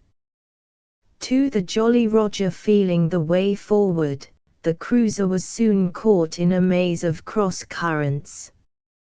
Hither and thither she was borne, a creature bereft of volition. Order followed order like the rattle of quick fire, and was obeyed with something more than the Wolverine's customary smartness. From the bridge Captain Parkinson himself directed his ship. His face was placid, his bearing steady and confident. This in itself was sufficient earnest that the cruiser was in ticklish case. For it was an axiom of the men who sailed under Parkinson that the calmer that nervous man grew, the more cause was there for nervousness on the part of others. The approach was from the south, but suspicious aspects of the water had fended the cruiser out and around, until now she stood prow onto a bold headland at the northwest corner of the island. Above this headland lay a dark pall of vapor. In the shifting breeze it swayed sluggishly, heavily, as if riding at anchor like a logy ship of the air. Only once did it show any marked movement. "It's spreading out toward us," said Barnett to his fellow officers, gathered aft. "Time to move," then grunted Trendon. The others looked at him inquiringly. "About as healthful as prussic acid, those volcanic gases," explained the surgeon. The ship edged on and inward. Presently the sing-song of the leadsman sounded in measured distinctness through the silence. Then a sudden activity and bustle forward, the rattle of chains, and the Wolverine was at anchor. The captain came down from the bridge. "What do you think, Dr. Trendon?" he asked. More explicit inquiry was not necessary.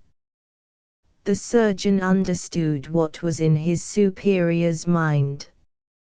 "Never can tell about volcanoes, sir," he said.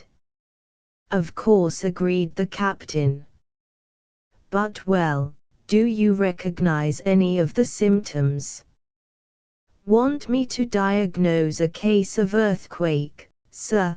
grinned Trendon.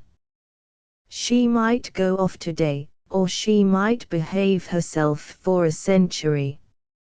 "Well, it's all chance," said the other, cheerfully. "The man might be alive. At any rate we must do our best on that theory." What do you make of that cloud on the peak? Poisonous vapors, I suppose. Thought we'd have a chance to make sure just now. Seemed to be coming right for us. Winds shifted it since. There couldn't be anything alive up there. Not so much as a bug, replied the doctor positively. Yet I thought when the vapor lifted a bit that I saw something moving. When was that, sir? 10 or 15 minutes back. We'll see soon enough, sir, put in Forsyth. The wind is driving it down to the southward. Sullenly, reluctantly, the forbidding mass moved across the headland. All glasses were bent upon it. Without taking his binocular from his eyes, Trendon began to ruminate aloud. If he could have got to the beach. No vapor there. Signal, though. Perhaps he hadn't time. And I'd hate to risk good men on that hell's cauldron. Just as much risk here, perhaps. Only it seems there it is, cried Forsyth. Look. The highest point. Dull, grey wisps of murk, the afterguard of the gaseous cloud, were twisting and spiraling in a witch dance across the landscape, and, seen by snatches and glimpses through it, something flapped darkly in the breeze. Suddenly the veil parted and fled. A flag stood forth in the sharp gust, rigid and appalling. It was black. The Jolly Roger, by God! They've come back, exclaimed Forsyth. And set up the sign of their shop, added Barnett. If they stuck to their flag, goodbye, observed Trendon grimly. Dr. Trendon, said Captain Parkinson, you will arm yourself and go with me in the gig to make a landing. Yes, sir, responded the surgeon. Mr. Barnett. Yes, sir. Should we be overtaken by the vapor while on the highland and be unable to get back to the beach, you are to send no rescuing party up there until the air has cleared. But, sir, may we not, do you understand? Yes, sir. In case of an attack you will at once send in another boat with a howitzer. Yes, sir. Dr. Trendon, will you see Mr. Slade and inquire of him the best point for landing? Trendon hesitated. I suppose it would hardly do to take him with us, pursued the commanding officer. If he is roused now, even for a moment, I won't answer for the consequences, sir, said the surgeon bluntly. Surely you can have him point out a landing place, said the captain. On your responsibility, returned the other, obstinately. He's under opiate now. Be it so, said Captain Parkinson, after a time. Going in, they saw no sign of life along the shore. Even the birds had deserted it. For the time the volcano seemed to have pre-terminated its activity. Now and again there was a spurtle of smoke from the cone, followed by subterranean growlings, but, on the whole, the conditions were reassuring. Penny poppin' wheel of a volcano, anyhow, remarked Trendon, disparagingly. Real man-size eruption would have wiped the whole thing off the map, first whack. As they drew in, it became apparent that they must scale the cliff from the boat. Farther to the south opened out a wide cove that suggested easy beaching, but over it hung a cloud of steam. "Lava pouring down," said Trendon. Fortunately, at the point where the cliff looked easiest, the seas ran low. Ropes had been brought. After some dainty maneuvering, two of the sailors gained foothold and slung the ropes so that the remainder of the disembarkation was simple. Nor was the ascent of the cliff a harsh task. Half an hour after the landing, the exploring party stood on the summit of the hill, where the black flag waved over a scene of utter desolation. The vegetation was withered to pallid rags. Even the tiniest weedling in the rock crevices had been poisoned by the devastating blast. In the midst of that deathly scene, the flag seemed instinct with a sinister liveliness. Whoever had set it there had accurately chosen the highest available point on that side of the island, the spot of all others where it would make good its signal to the eye of any chance farer upon those shipless seas. For the staff, a 10-foot sapling, finely polished, served. A mound of rock slabs supported it firmly. Upon the cloth itself was no design. It was of a dull black, the hue of soot. Captain Parkinson, standing a few yards off, viewed it with disfavor. "Furl that flag," he ordered. Kundon, the coxswain of the gig, stepped forward and began to work at the fastenings.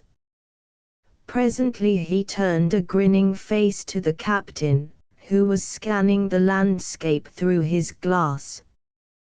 "Begging your pardon, sir," he said. "Well, what is it?" demanded Captain Parkinson. "Begging your pardon, sir, that ain't rightly no flag." "That's what you might rightly call a garment, sir." "It's an undershirt, begging your pardon." "Black undershirt's a new one to me," muttered Trendon. "No, sir. It ain't rightly black, look." Wrenching the object from its fastenings, he flapped it violently. A cloud of sooty dust, beaten out, spread about his face. With a strangled cry the sailor cast the shirt from him and rolled in agony upon the ground. "You fool!" cried Trendon. "Stand back, all of you." Opening his medicine case, he bent over the racked sufferer. Presently the man sat up, pale and abashed. "That's how poisonous volcanic gases," said the surgeon to his commanding officer. "Only inhaled remnants of the dust, too. An ill outlook for the man we're seeking," the captain mused. "Dead if he's anywhere on this highland," declared Trendon. "Let's look at his flagpole." He examined the staff. "Came from the beach," he pronounced. "Waterworn. HM. Maybe he ain't so dead, either." "I don't quite follow you, Dr. Trendon." "Why, I guess our man has figured this thing all out. Brought this pole up from the beach to plant it here." "Why?" "Because this was the best observation point. No good as a permanent residence, though." Planted his flag and went back.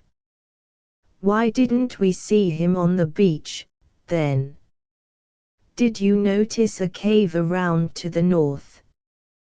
Good refuge in case of fumes." "It's worth trying," said the captain, putting up his glass. "Hold on, sir. What's this? Here's something. Look here."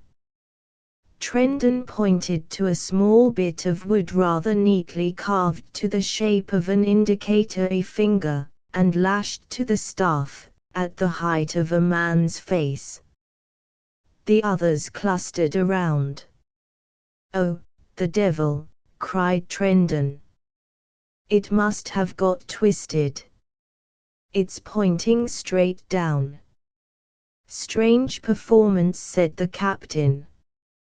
"However, since it points that way, heave aside those rocks, men." The first slab lifted brought to light a corner of cardboard.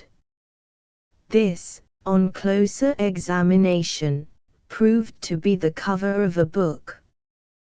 The rocks rolled right and left, and as the flagstaff, deprived of its support, tottered and fell, the trove was dragged forth and handed to the captain. While the ground jarred with occasional tremors and the mountain puffed forth its vaporous threats, he and the surgeon, seated on a rock, gave themselves with complete absorption to the reading. The cache outwardly the book accorded ill with its surroundings. In that place of desolation and death, it typified the petty neatness of office processes. Properly placed, it should have been found on a desk, with pens, rulers, and other paraphernalia forming exact angles or parallels to it. It was a quarto, bound in marbled paper, with black leather over the hinges. No external label suggested its ownership or uses, but through one corner, blackened and formidable in its contrast to the peaceful purposes of the volume, a hole had been bored. The agency of perforation was obvious. A bullet had made it. "Seen something of life, I reckon," said Trendon, as the captain turned the volume about slowly in his hands. "And of death," returned Captain Parkinson solemnly. "Do you know, Trendon, I almost dread to open this." "Pshaw," returned the other. "What is it to us?" He threw the cover back. Neatly lettered on the inside, in the fine and slightly angular writing characteristic of the Teutonic scholar, was the legend, "Carl Augustus Schermerhorn, 1409-1/2 Spruce Street, Philadelphia, Pa." The opposite page was blank. Captain Parkinson turned half a dozen leaves. "German," he cried, in a note of disappointment. "Can you read German script?" "After a fashion," replied the other. "Let's see." "S136 Jack," he read. "Why, blast it, was the man running a haberdashery? What have 36 undershirts to do with this?" "A memorandum for outfitting, probably," suggested the captain. "Try here." "Chemical formulae," said Trendon. "Pages of M. The devil. Can't make a thing of it."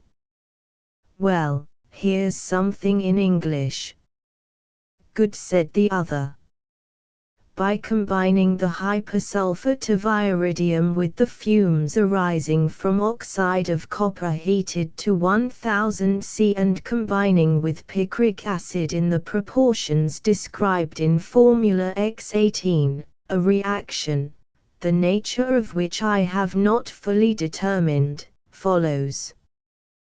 This must be performed with extreme care owing to the unstable nature of the benzene compounds.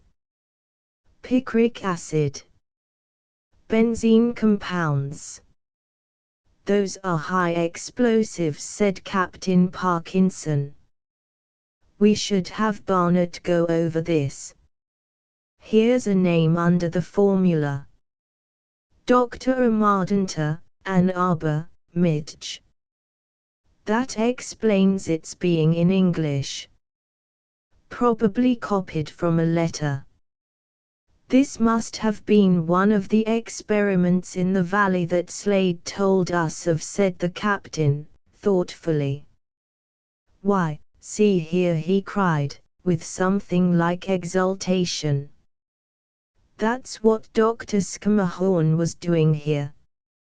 He has the clue to some explosive so terrific that he goes far out of the world to experiment with its manufacture.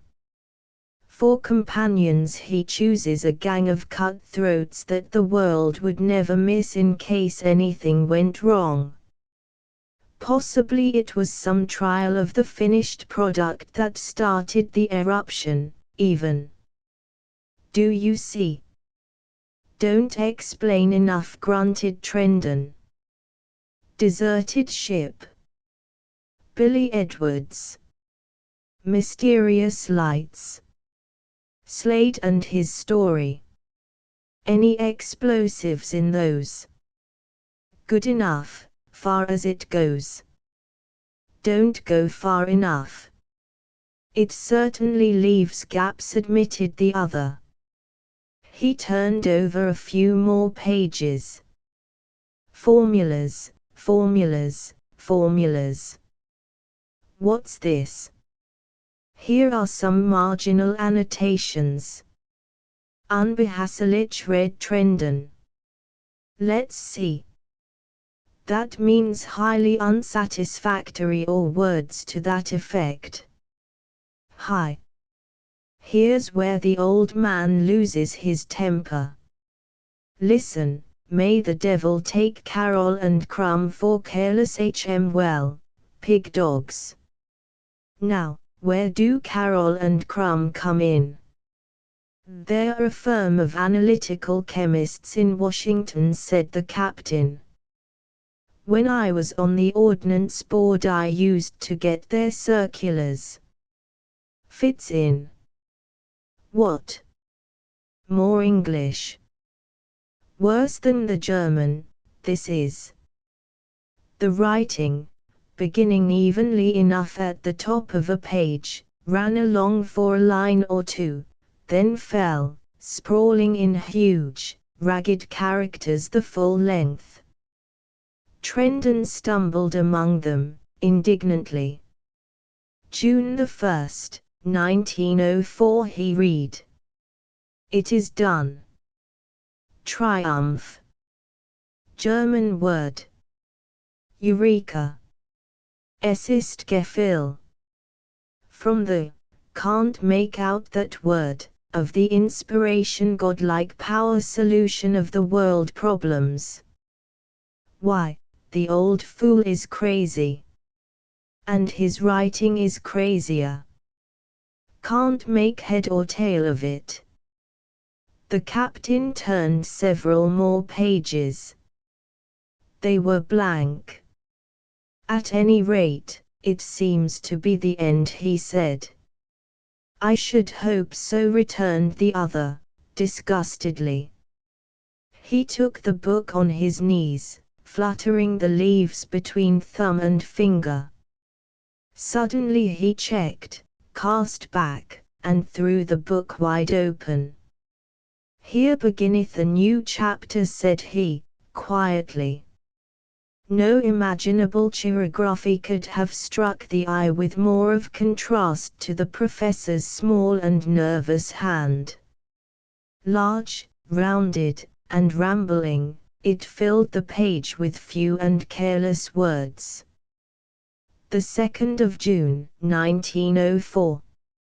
On this date I find myself sole occupant and absolute monarch of this valuable island. This morning I was a member of a community, interesting if not precisely peaceful. Tonight I am the last leaf.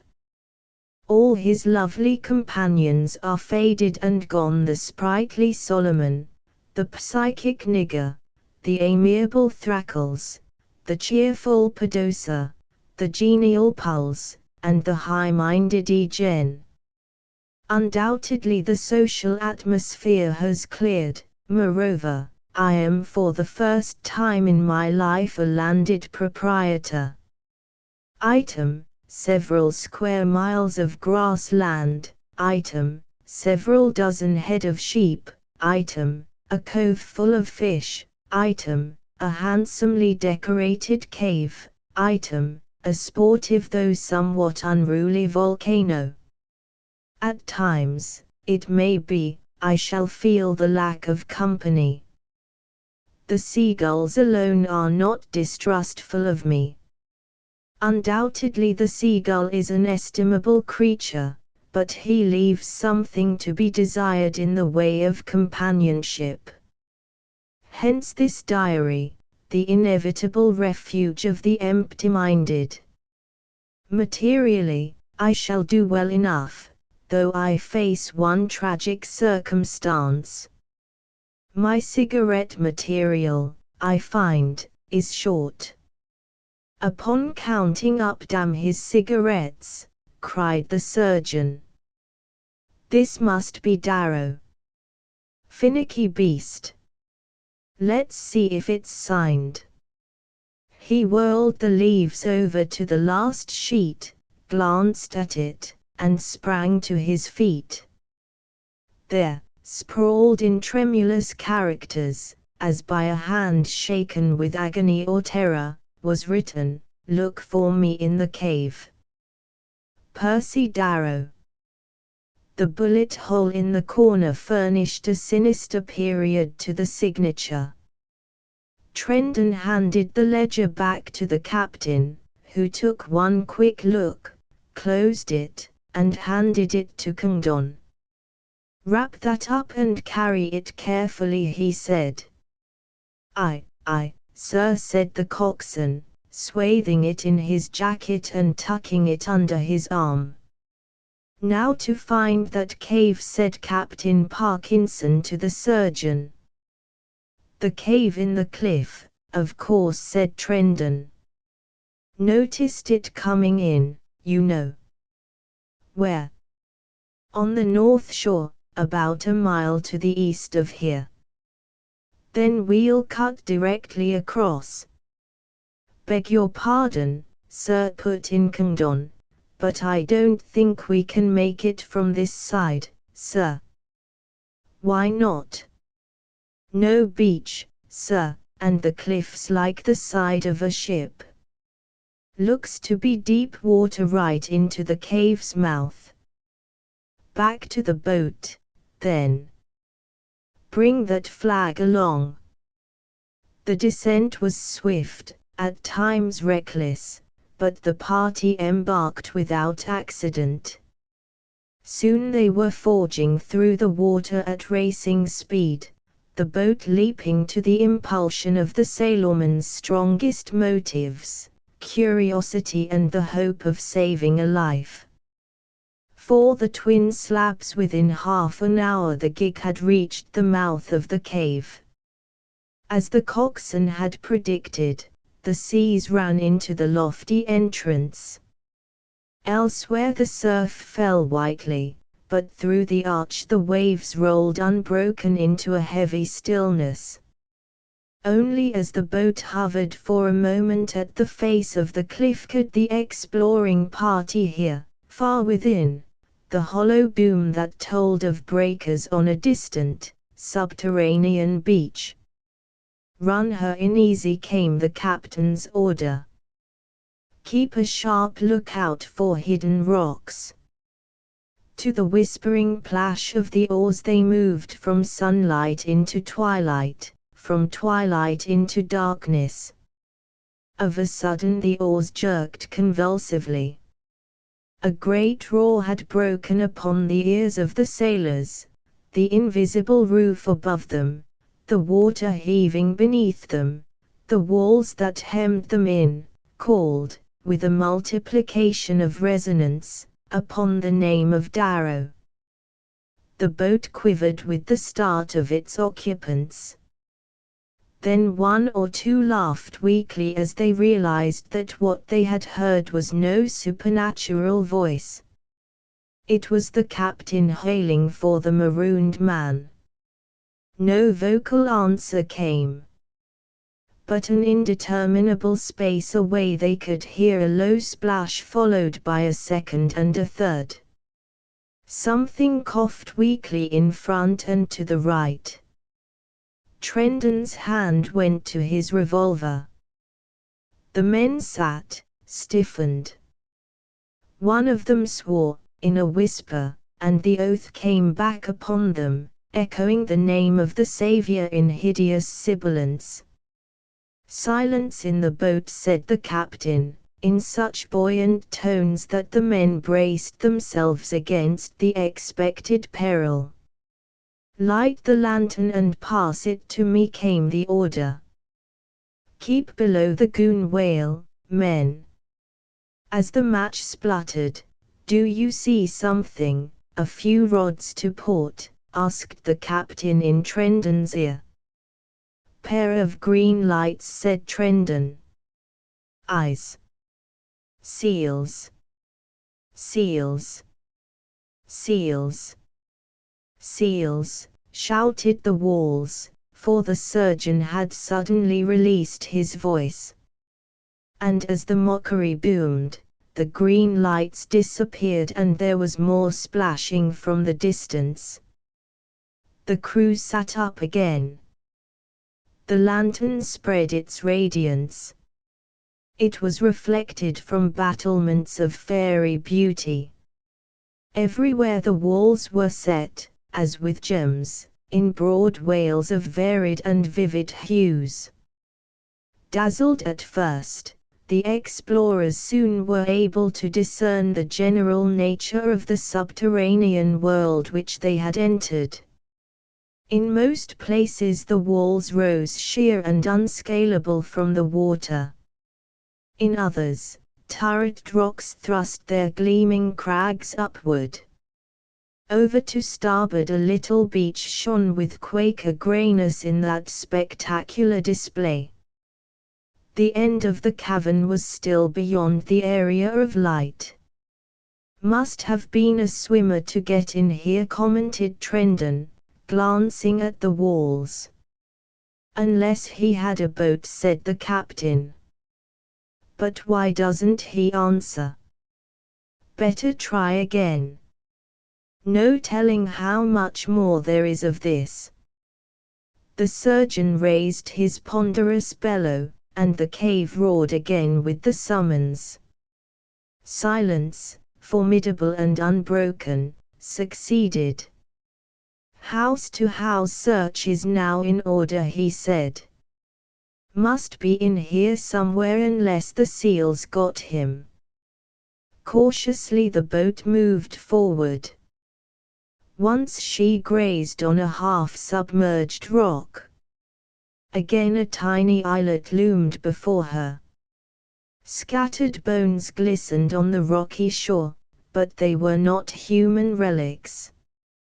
Occasional beaches tempted a landing, but all of these led back to precipitous cliffs except one, from the side of which opened two small caves. Into the first the lantern cast its glare, revealing emptiness, for the arch was wide and the cave shallow. The entrance to the other was so narrow as to send a visitor to his knees. But inside it seemed to open out. Moreover, there were fish bones at the entrance. The captain, the surgeon, and Condon, the coxswain, landed. Captain Parkinson reached the spot first.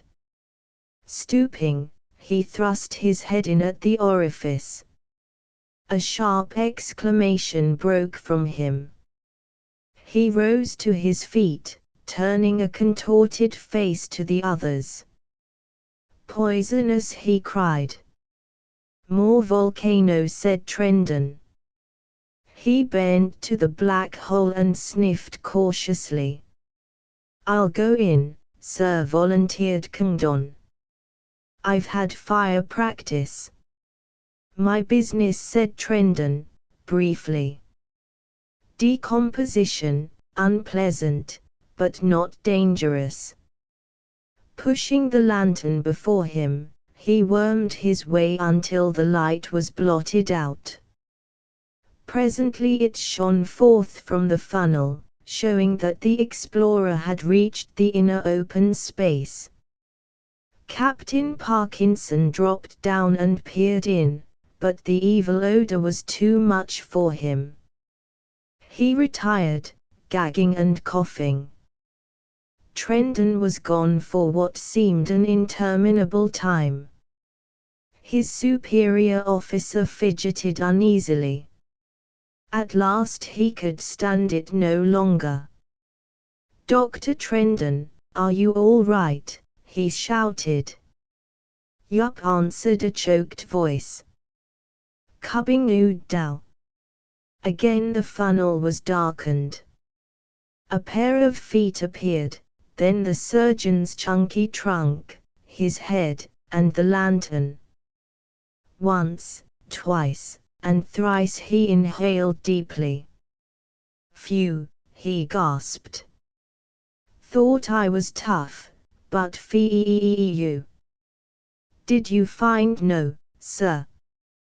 Not Darrow. Only a poor devil of a seal that crawled in there to die." The exploration continued. Half a mile, as they estimated, from the open, they reached a narrow beach, shut off by a perpendicular wall of rock. Skirting this, they returned on the other side, minutely examining every possible crevice. When they again reached the light of day, they had arrived at the certain conclusion that no living man was within those walls. Would a corpse rise to the surface soon in waters such as these? Dr. Trendon asked the captain. "Might, sir. Might not.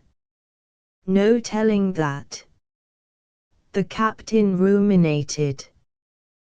Then he beat his fist on his knee. "The other cave." "What other cave?" asked the surgeon. "The cave where they killed the seals." "Surely," exclaimed Trendon. "Wait, though. Didn't Slade say it was between here and the point?" "Yes. Beyond the small beach." "No cave there," declared the surgeon positively. "There must be." "Kundon, did you see an opening anywhere in the cliff as we came along?" "No, sir." "This is the only one, sir." "We'll see about that," said the captain, grimly. "Head her about. Skirt the shore as near the breakers as you safely can." The gig retraced its journey. "There's the beach, as Slade described it," said Captain Parkinson, as they came abreast of the little reach of sand. "And what are those two bird roosts on it?" asked Trendon. "CM. Dead against that patch of shore weed. Bits of wreckage fixed in the sand." "Don't think so, sir. Too well matched." "We have no time to settle the matter now," said the captain impatiently. "We must find that cave, if it is to be found." Hovering just outside the final drag of the surf, under the skillful guidance of Kundon, the boat moved slowly along the line of beach to the line of cliff. All was open as the day. The blazing sun picked out each detail of jut and hollow. Evidently the poisonous vapors from the volcano had not spread their blight here, for the face of the precipice was bright with many flowers. So close in moved the boat that its occupants could even see butterflies fluttering above the bloom. but that which their eager eyes sought was still denied them. No opening offered in that smiling cliffside. Not by so much as would admit a terrier did the mass of rock and rubble gape. And Slade described the cave as big enough to ram the Wolverine into, muttered Trendon. Up to the point of the headland, and back, past the boat. Blank disappointment was the result.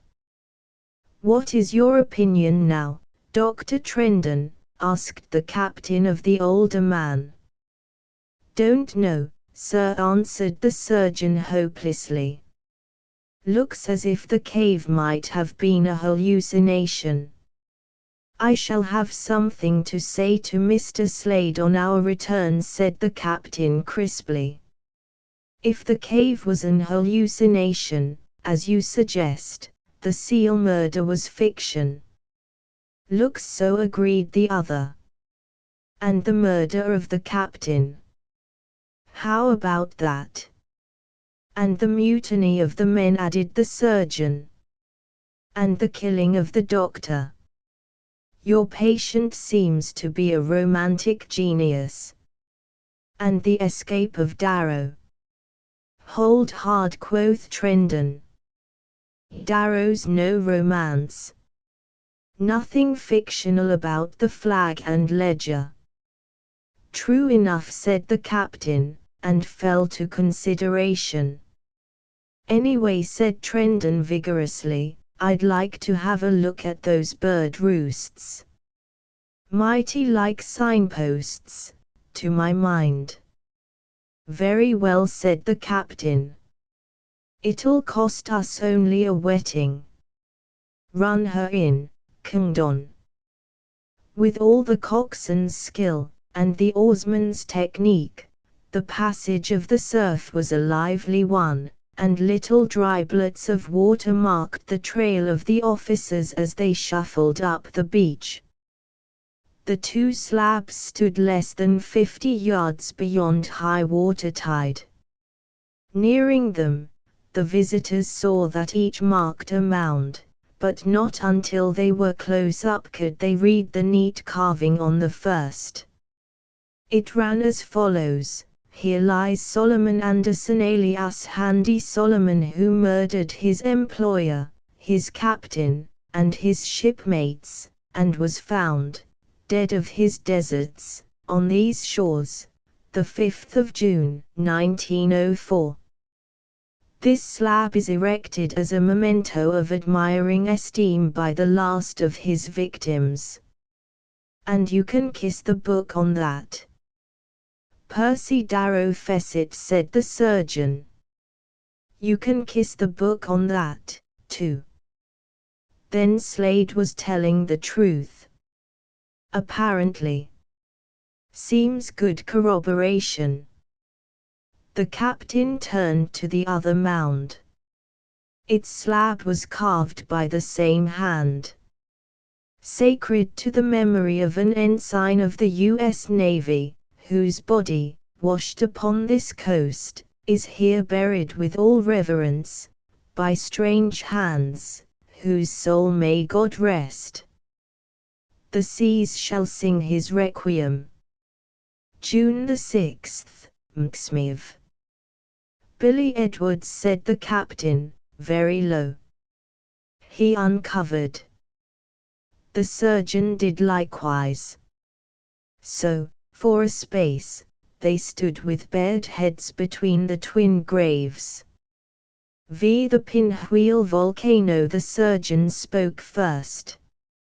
"Another point," said he. "Darrow was alive within a few days." Captain Parkinson turned slowly away from the grave. "You are right," he said, with an effort. "Our business is with the living now. The dead must wait."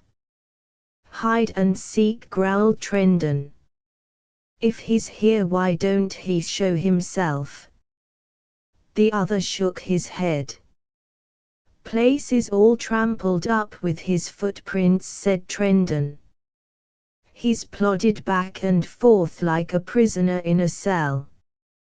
The ledger, said the captain. I'd forgotten it. That grave drove everything else out of my mind. Bring the book here, called Trendon. Kundon unwrapped it from his jacket and handed it to him. The sailors cast curious glances at the two headstones. Mount guard over Mr. Edwards's grave, commanded the captain. The coxswain saluted and gave an order. One of the sailors stepped forward to the first mound. Not that one, rasped the officer. The other. The man saluted and moved on. With your permission, sir, said Trendon. On a nod from his superior officer, he opened the ledger and took up Darrow's record. Here it is. Entry of June 3d. Everything lovely. Schooner lost to sight. Query to memory, dear. Not exactly. Though I shouldn't mind having her under orders for a few days. Queer glow in the sky last night. If they've been investigating, they may have got what's coming to them. Volcano exhibiting fits of temper. Spouted out considerable fire about 9 o'clock. Quite spectacular, but no harm done. Can foresee short rations of tobacco. Lava in valley still too hot for comfort. No sign of Dr. Scammahorn. Still sleep on beach. Not much there, sniffed Trendon. Go on, said the captain. June the 3rd. Evening. Thick and squally weather again. Local atmospheric conditions seem upset. Volcano still leading strenuous life. Climbed the headland this afternoon. Wind very shifty. Got an occasional whiff of volcanic output. One in particular would have sent a skunk to the camphor bottle. No living on the headland. Will explore cave tomorrow with a view to domicile. Have come down to an allowance of 7 cigarettes per diem. June the 4th. Explored cave today. Full of dead seals. Not only dead, but all bitten and cut to pieces. Must have been lively doings in Seal Town. Not much choice between air in the cave and vapors from the volcano. Barring seals, everything suitable for light housekeeping, such as mine. Undertook to clean house. Dragged late, lamented out into the water. Some sank and were swept away by the sea puss. Others, I regret to say, floated. Found trickle of fresh water in depth of cave, and little sand ledge to sleep on. So far, so good, we may be happy yet. If only I had my cigarette supply. Once heard a botanist say that leaves of the white shore willow made fair substitute for tobacco. Fair substitute for Nux vomica. Would like to interview said botanist.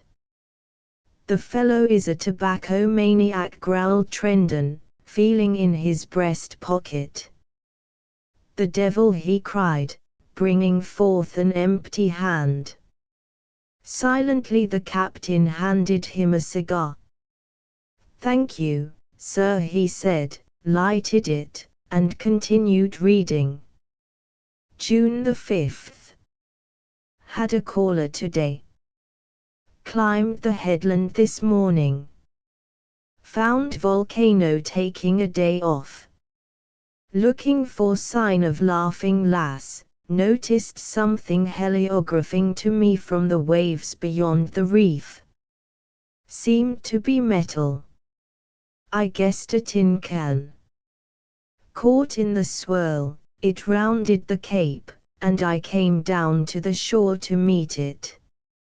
Halfway down the cliff I had a better view. I saw it was not a tin can. There was a dark body under it, which the waves were tossing about, and as the metal moved with the body, it glinted in the sun.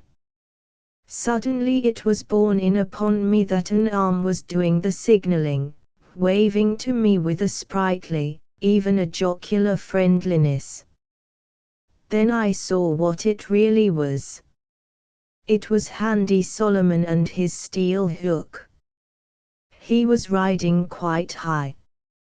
Every now and again he would bow and wave. He grounded gently on the sand beach.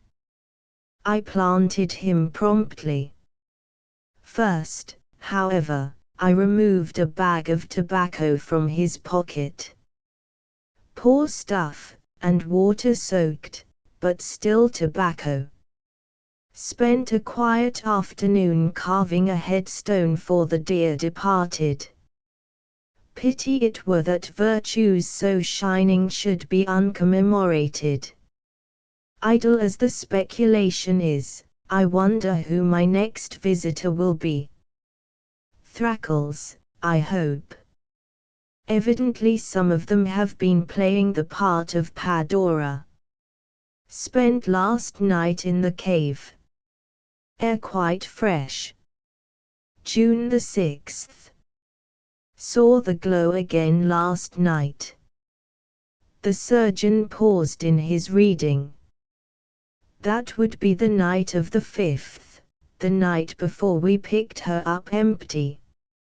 Yes, agreed Captain Parkinson. That was the night Billy Edwards go on.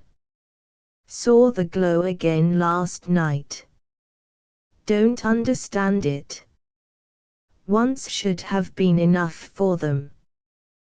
This matter of hoarding tobacco may be a sad error.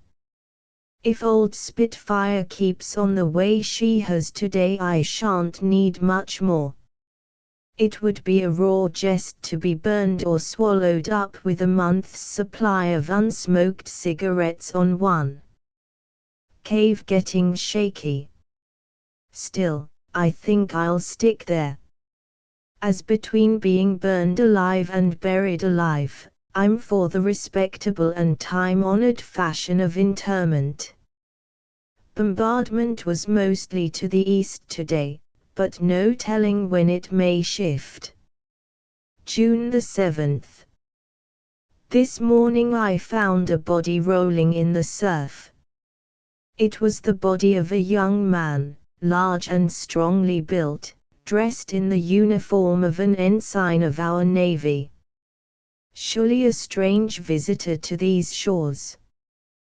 There was no mark of identification upon him except a cigarette case graven with an undecipherable monogram in Tiffany's most illegible style of arrow-headed inscription. This I buried with him, and staked the grave with a headboard. An officer and a gentleman, a youth of friendly ways and kindly living, if one may judge by the face of the dead, and he comes by the same end to the same goal as Handy Solomon. Why not? And why should one philosophize in a book that will never be read? Hold on. Perhaps, just perhaps, it may be read. The officer was not long dead. Ensigns of the U.S. Navy do not wander about untraversed waters alone. There must be a warship somewhere in the vicinity. But why, then, an unburied officer floating on the ocean? I will smoke upon this, luxuriously and plentifully. Later. No use. I can't solve it. But one thing I do. I put up a signal pole on the headland and cache this record under it this afternoon. From day to day, with the kindly permission of the volcano, I will add to it. Bad doings by old Spitfire. The cloud is coming down on me. Also seems to be moving along the cliff. I will retire hastily to my private estate in the cave. That's all, except the scrawl on the last page, said Trendon. Some action of the volcano scared him off. He just had time to scrawl that last message and drop the book into the cache. The question is, did he get back alive? I doubt it, said the captain. We will search the headland for his body. But the cave, insisted the surgeon. We ought to have found some sign of him there. Slade is the solution, said the captain. We must ask him. They put back to the ship. Barnett was anxiously awaiting them. Your patient has been in a bad way, Dr. Trendon, he said. What's wrong? Asked Trendon, frowning. He came up on deck, wild-eyed and staggering. There was a sheet of paper in his hand which seemed to have some bearing on his trouble. When he found you had gone to the island without him, he began to rage like a maniac. I had to have him carried down by force. In the rumpus the paper disappeared. I assumed the responsibility of giving him an opiate. Quite right, approved Trendon. I'll go down. Will you come with me, sir? He said to the captain. They found Slade in profound slumber. Won't do to wake him now, growled Trendon. Hullo, what's here? Lying in the hollow of the sick man's right hand, where it had been crushed to a ball, was a crumpled mass of tracing paper. Trendon smoothed it out, peered at it and passed it to the captain. It's a sketch of an Indian arrowhead, he exclaimed in surprise, at the first glance. What are all these marks? Map of the island, barked Trendon. Look here. The drawing was a fairly careful one, showing such geographical points as had been of concern to the 2-year inhabitants. There was the large cavern, indicated as they had found it, and at a point between it and the headland the legend, Seal Cave. But it's wrong, cried Captain Parkinson, setting finger to the spot. We passed there twice. There's no opening. No guarantee that there may not have been, returned the other. This island has been considerably shaken up lately. Entrance may have been closed by a landslide down the cliff. Noticed signs myself, but didn't think of it in connection with the cave. That's work for Barnett, then, said the captain, brightening. We'll blow up the whole face of the cliff, if necessary, but we'll get at that cave. He hurried out. Order followed order, and soon the gig, with the captain, Trendon, and the torpedo expert, was driving for the point marked Seal Cave on the map over which they were bent. 6. Mr. Darrow receives. You say the last entry is June 7th? Asked Barnett, as the boat entered the light surf. Trendon nodded. That was the night we saw the last glow, and the big burst from the volcano, wasn't it? Right. The island would have been badly shaken up. Not so violently but that the flagpole stood, said the captain. That's true, sir. But there's been a good deal of volcanic gas going. The man's been penned up for 4 days. Give the fellow a chance, growled Trendon. Air may be all right in the cave. Good water there, too. Says so himself. By Slade's account he's a pretty capable citizen when it comes to looking after himself. Wouldn't wonder if we'd find him fit as a fiddle. There was no clue to Ives and Maguire, asked Barnett presently. None. It was the captain who answered. The gig grated, and the tide being high, they waded to the base of the cliff, Barnett carrying his precious explosives aloft in his arms. Here's the spot, said the captain. See where the water goes in through those crevices. Opening at the top, too, said Trendon. He let out his bellow, roaring Darrow's name. I doubt if you could project your voice far into a cave thus blocked, said Captain Parkinson. We'll try this. He drew his revolver and fired. The men listened at the crevices of the rock. No sound came from within. Your enterprise, Mr. Barnett, said the commander, with a gesture which turned over the conduct of the affair to the torpedo expert. Barnett examined the rocks with enthusiasm. Looks like moderately easy stuff, he observed. See how the veins run. You could almost blow a design to order in that. Yes, but how about bringing down the whole cave? Oh, of course there's always an element of uncertainty when you're dealing with high explosives, admitted the expert. But unless I'm mistaken, we can chop this out as neat as with an axe.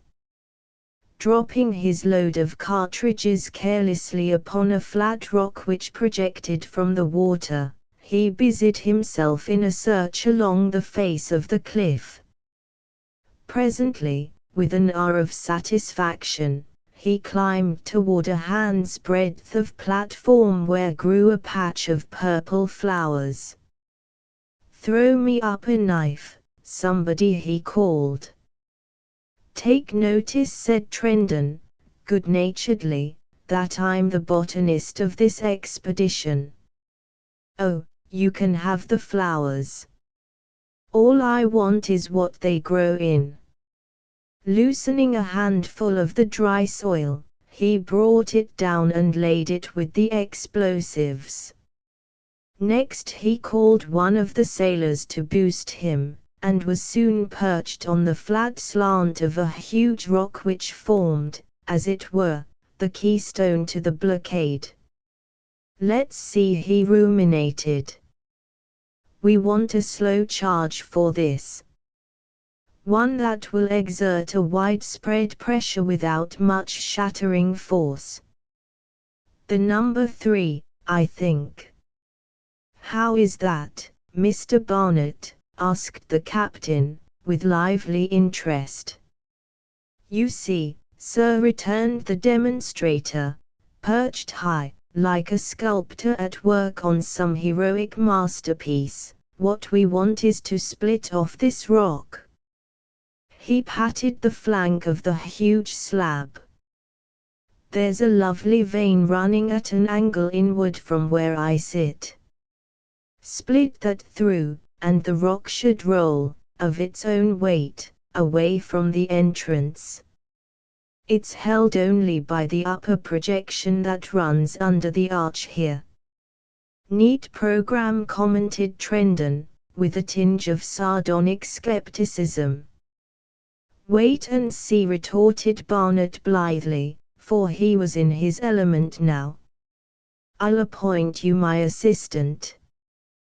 Just toss me up that cartridge, the third one on the left. The surgeon recoiled. Supposing you don't catch it? Well, supposing I don't. It's dynamite, isn't it? Something of the same nature. Jovit, it's called. Still the surgeon stared at him. Barnett laughed. Oh, you've got the high explosive superstition, he said lightly. Dynamite don't go off as easy as people think. You could drop that stuff from the cliff head without danger. Have I got to come down for it? With a wry face, Trendon tossed up the package. It was deftly caught. Now wet that dirt well. Put it in the canvas bag yonder, and send one of the men up with it. I'm going to make a mud pie. Breaking the package open, he spread the yellow powder in a slightly curving line along the rock. With the mud he capped this over, forming a little arched roof.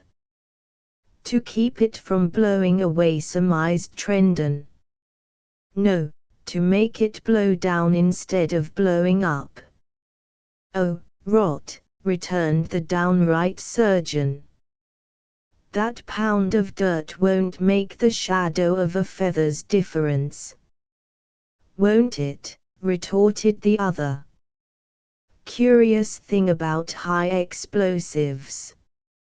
A mudcap will hold down the force as well as a ton of rock. Wait and see what happens to the rock beneath. He slid off his perch into the ankle-deep water and waded out to the boat. Here he burrowed for a moment, presently emerging with a box.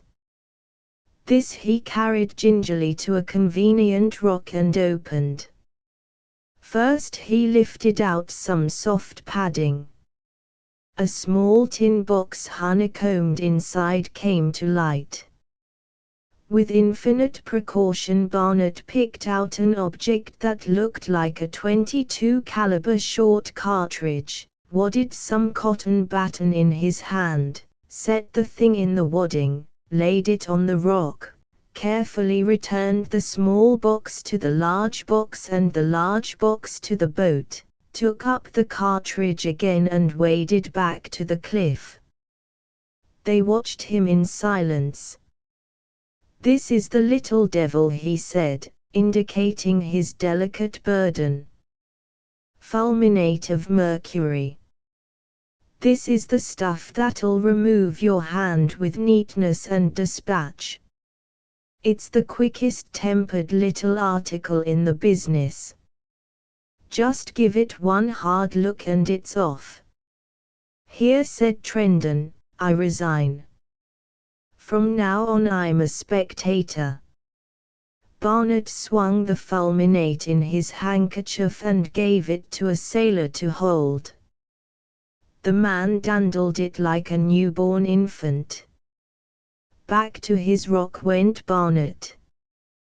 Producing some cord, he let down an end.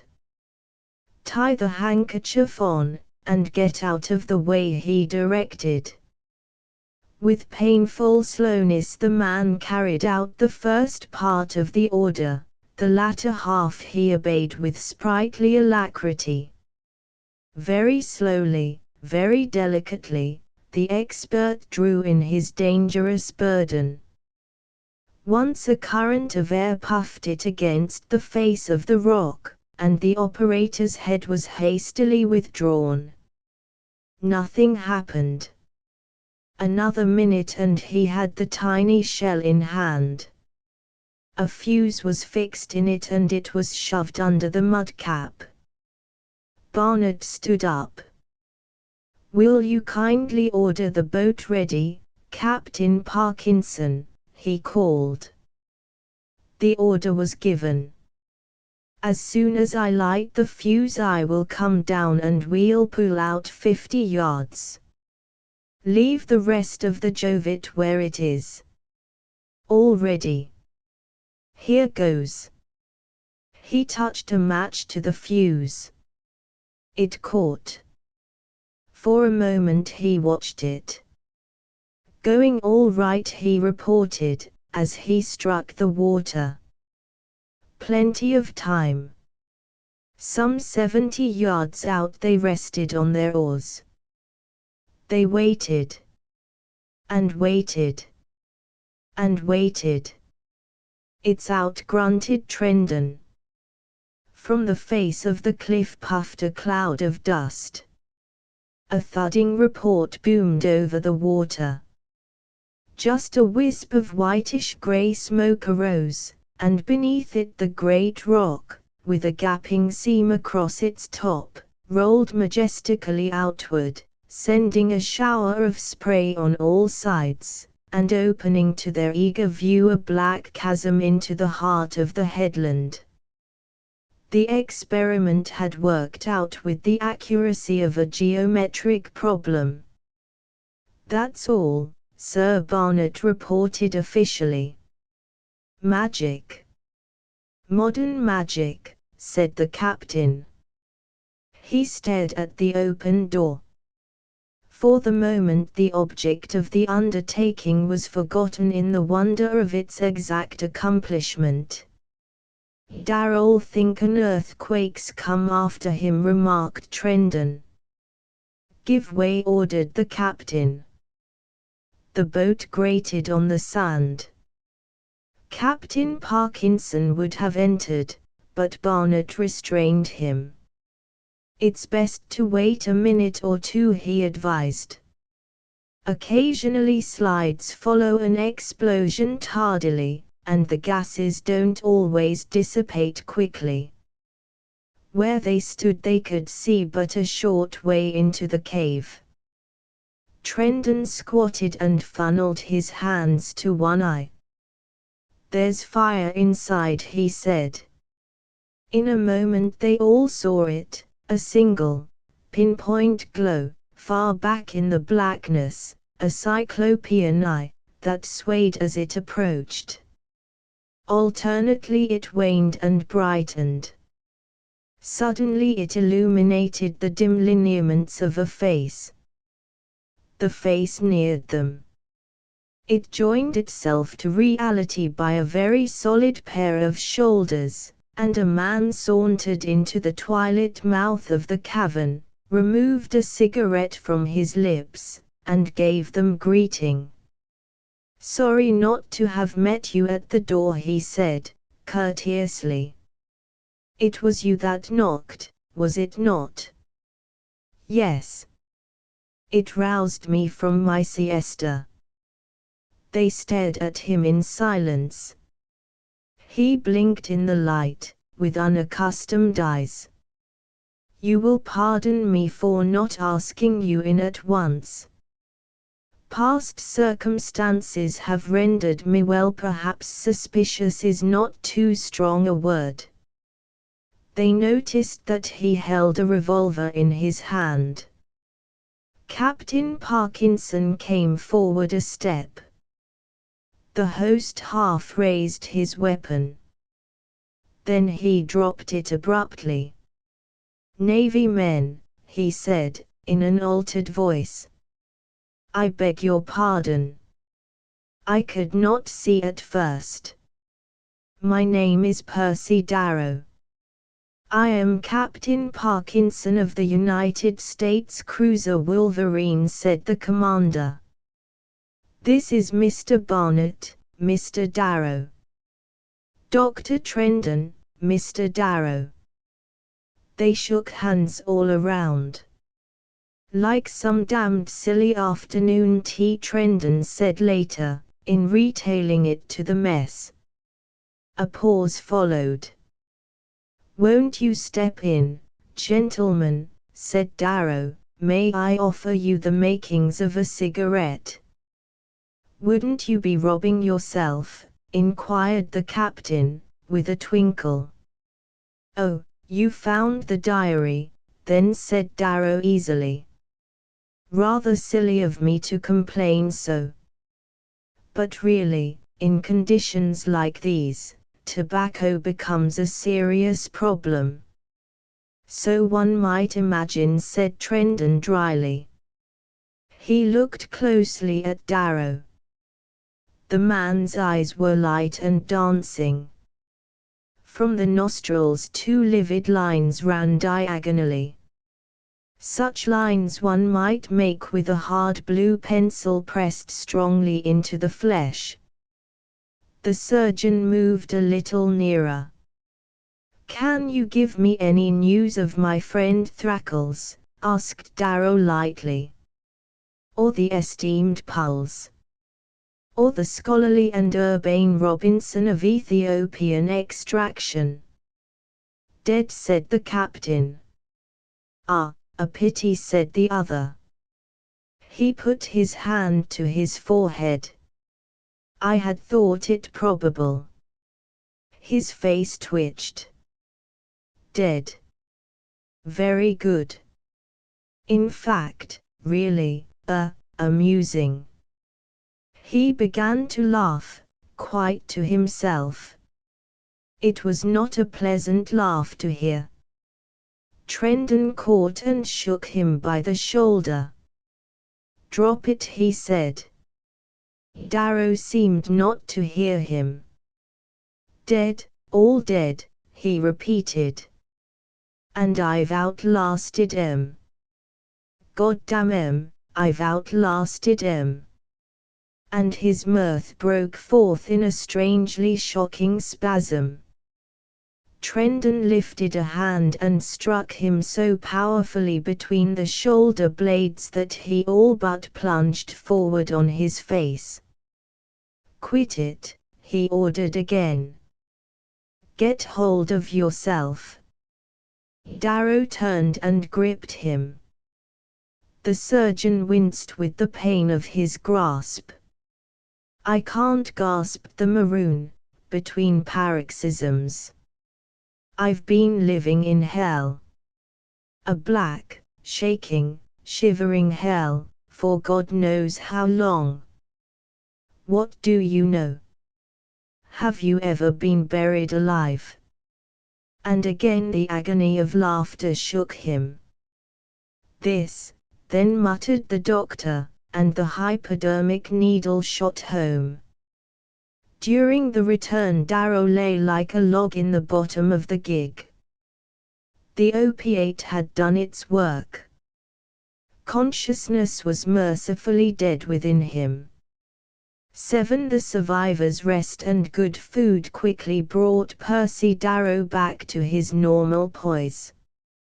One inspection satisfied Dr. Trendon that all was well with him.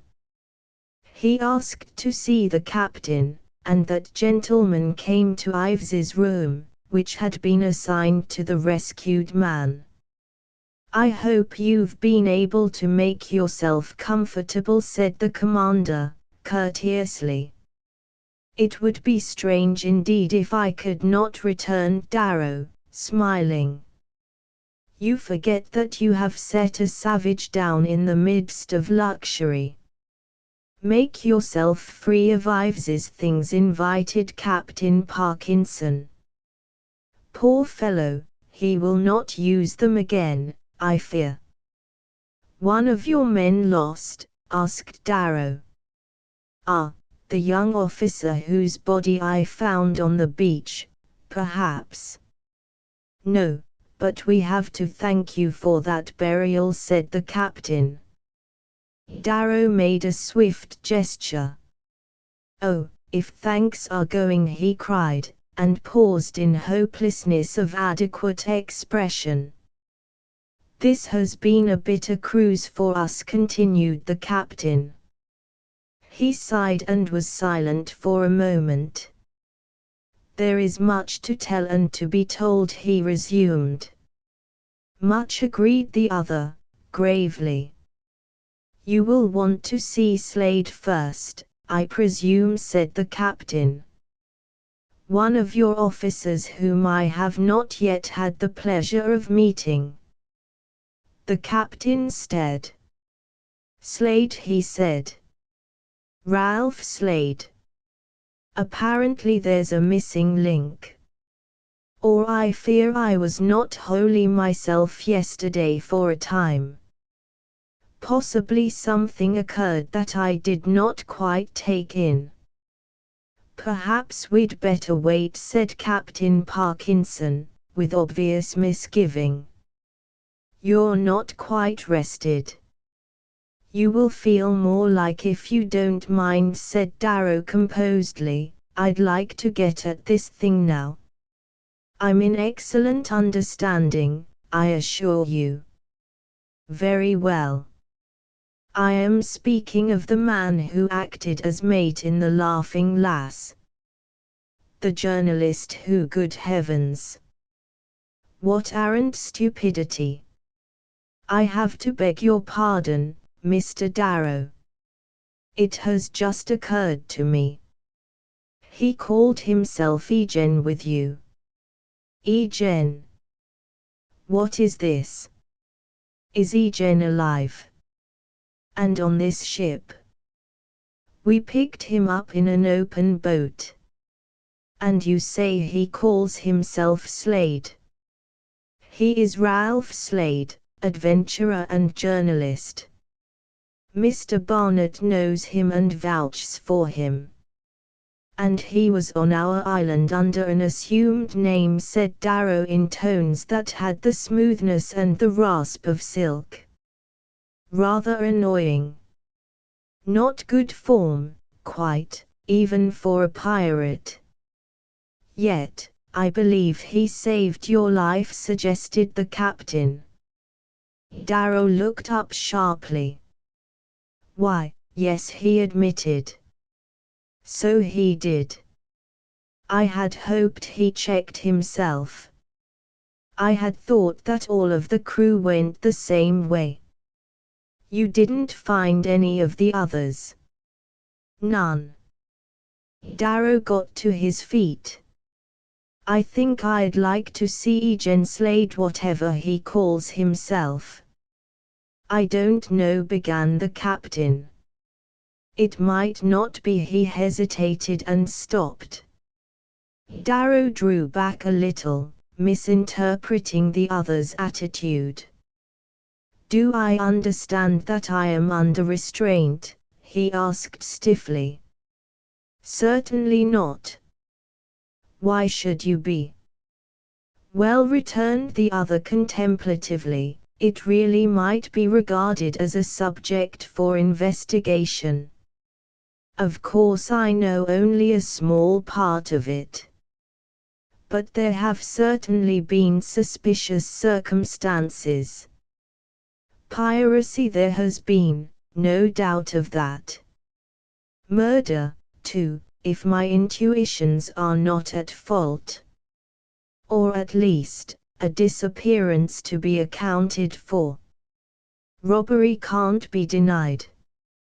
And there's a dead body or two to be properly accredited. He looked the captain in the eye. Well, you'll find my story highly unsatisfactory in detail, I fancy. I merely want to know whether I'm to present it as a defense, or only an explanation. We shall be glad to hear your story when you are ready to tell it after you have seen Mr. Slade. Thank you, said Darrow simply. You have heard his. Yes. It needs filling in. When may I see him? That's for Dr. Trendon to say. He came to us almost dead. I'll find out. The surgeon reported Slade much better, but all aquiver with excitement. Hate to put the strain on him, said he. But he'll be in a fever till he gets this thing off his mind. Send Mr. Darrow to him. After a moment's consideration, Darrow said, I should like to have you and Dr. Trendon present, Captain Parkinson, while I ask Eugene one or two questions. Understand one thing, Mr. Darrow said Trendon briefly. This is not to be an inquisition. Said Darrow, unmoved. I'm to be neither defendant nor prosecutor. You are to respect the condition of Dr. Trendon's patient, sir, said Captain Parkinson, with emphasis. Outside of that, your attitude toward a man who has twice thought of your life before his own is for you to determine. No little cynicism lurked in Darrow's tones as he said, You have confidence in Mr. Slade, alias Eugene. Yes, replied Captain Parkinson, in a tone that closed that topic. Still, I should be glad to have you gentlemen present, if only for a moment, insisted Darrow. Presently. Perhaps it would be as well on account of the patient, said the surgeon significantly. Very well, assented the captain. The three went to Slade's cabin. He was lying propped up in his bunk. Trendon entered first, followed by the captain, then Darrow. Here's your prize, Slade, said the surgeon.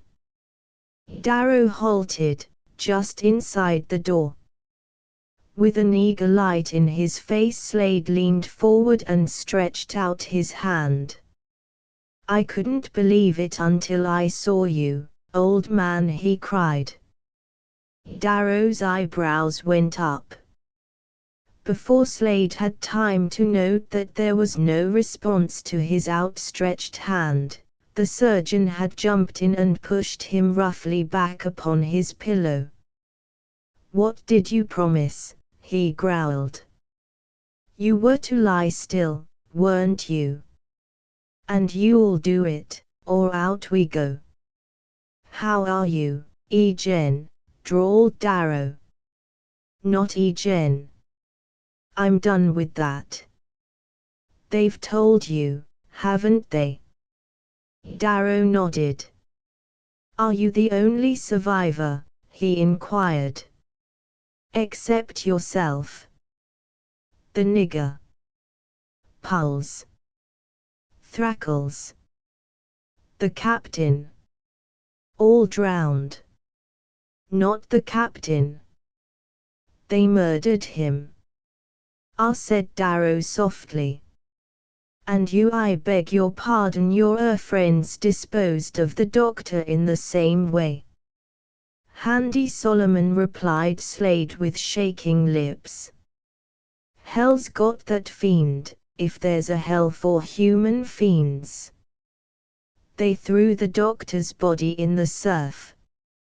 You didn't notice whether there were any papers.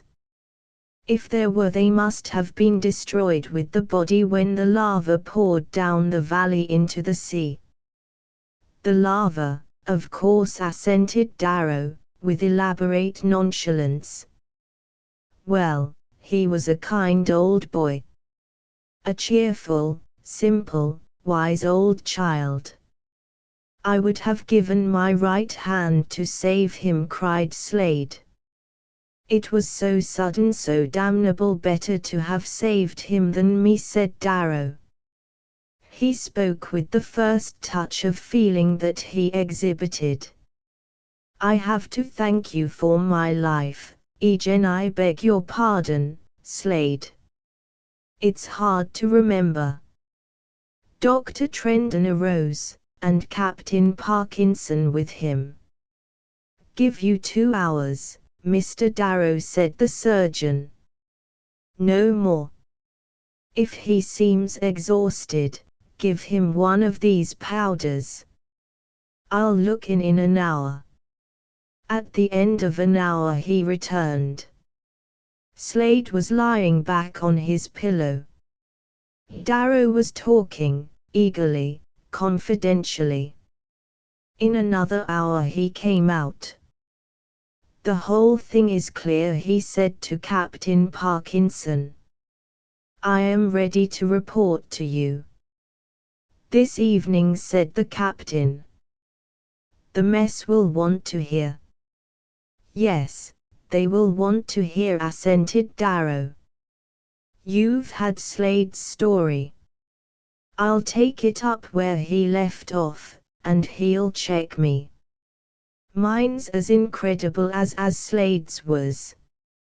And it's as true. Ate the maker of marvels as they had gathered to hear Ralph Slade's tale, so now the depleted mess of the Wolverine grouped themselves for Percy Darrow's sequel. Slade himself sat directly across from the doctor's assistant. Before him lay a paper covered with jotted notes. Trendon slouched low in the chair on Slade's right. Captain Parkinson had the other side. Convenient to Darrow's hand lay the material for cigarettes. As he talked, he rolled cylinder after cylinder, and between sentences consumed them in long, satisfying puffs. First you will want to learn of the fate of your friends and shipmates, he began. They are dead. One of them, Mr. Edwards, fell to my hands to bury, as you know. He lies beside Handy Solomon. The others we shall probably not see. Any one of a score of ocean currents may have swept them far away. The last great glow that you saw was the signal of their destruction.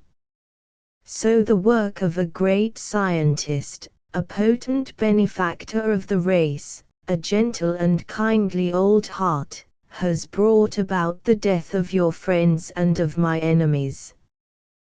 The innocent and the guilty, the murderer with his plunder, the officer following his duty, one and the same end. A paltry thing our vaunted science is in the face of such tangled fates. He spoke low and bitterly. Then he squared his shoulders and his manner became businesslike. Interrupt me when any point needs clearing up, he said. It's a blind trail at best. You've the right to see it as plain as I can make it with Slade's help. Cut right in with your questions, there'll be plenty to answer and some never will be answered. Now let me get this thing laid out clearly in my own mind. You first saw the glow, let me see, night of June 2D, said Barnett. June 2D, agreed Darrow. That was the end of Solomon, Thrackles and Company. A very surprising end to them, if they had time to think, he added grimly. Surprising enough, from the survivor's viewpoint, said Slade. Doubtless. They've had that story from you, I needn't go over it. This ship picked up the Laughing Lass, deserted, and put your first crew aboard. That night, was it not, you saw the second pillar of fire? Barnett nodded. So your men met their death. Then came the second finding of the empty schooner. Captain Parkinson, they must have been brave men who faced the unknown terrors of that prodigy. They volunteered, sir, said the captain, with simple pride. Darrow bowed with a suggestion of reverence in the slow movement of his head. And that night, or was it 2 nights later, you saw the last appearance of the portent? Well, I shall come to that. Slade has told you how they lived on the beach. With us in the valley it was different. Almost from the first I was alone. The doctor ceased to be a companion. He ceased to be human, almost. A machine, that's what he was. His one human instinct was, well, distrust. His whole force of being was centered on his discovery. It was to make him the foremost scientist of the world, the foremost individual entity of his time, of all time, possibly. Even to outline it to you would take too much time. Light, heat, motive power in incredible degrees and under such control as has never been known, these were to be the agencies at his call. The push of a button, the turn of a screw, he was to be master of such power as no monarch ever wielded. Riches, pshaw! Riches were the least of it. He could create them, practically. But they would be superfluous. Power, unlimited, absolute power was his goal. With his end achieved, he could establish an autocracy, a dynasty of science, whatever he chose. Oh, it was a rich-hued, golden, glowing dream, a dream such as men's souls don't formulate in these stale days, not our kind of men. The Teutonic mysticism, you understand. And it was all true. Oh, quite. Do you mean us to understand that he had this power you describe, asked Captain Parkinson, in his grasp? Then comes a practical gentleman with a steel hook. A follower of dreams, too, in his way. Conflicting interests, you know how it is. One well-aimed blow from the more practical dreamer, and the greater vision passes. I'm getting ahead of myself. Just a moment. His cigarette glowed fiercely in the dimness before he took up his tale again. You all know who Dr. Schermerhorn was.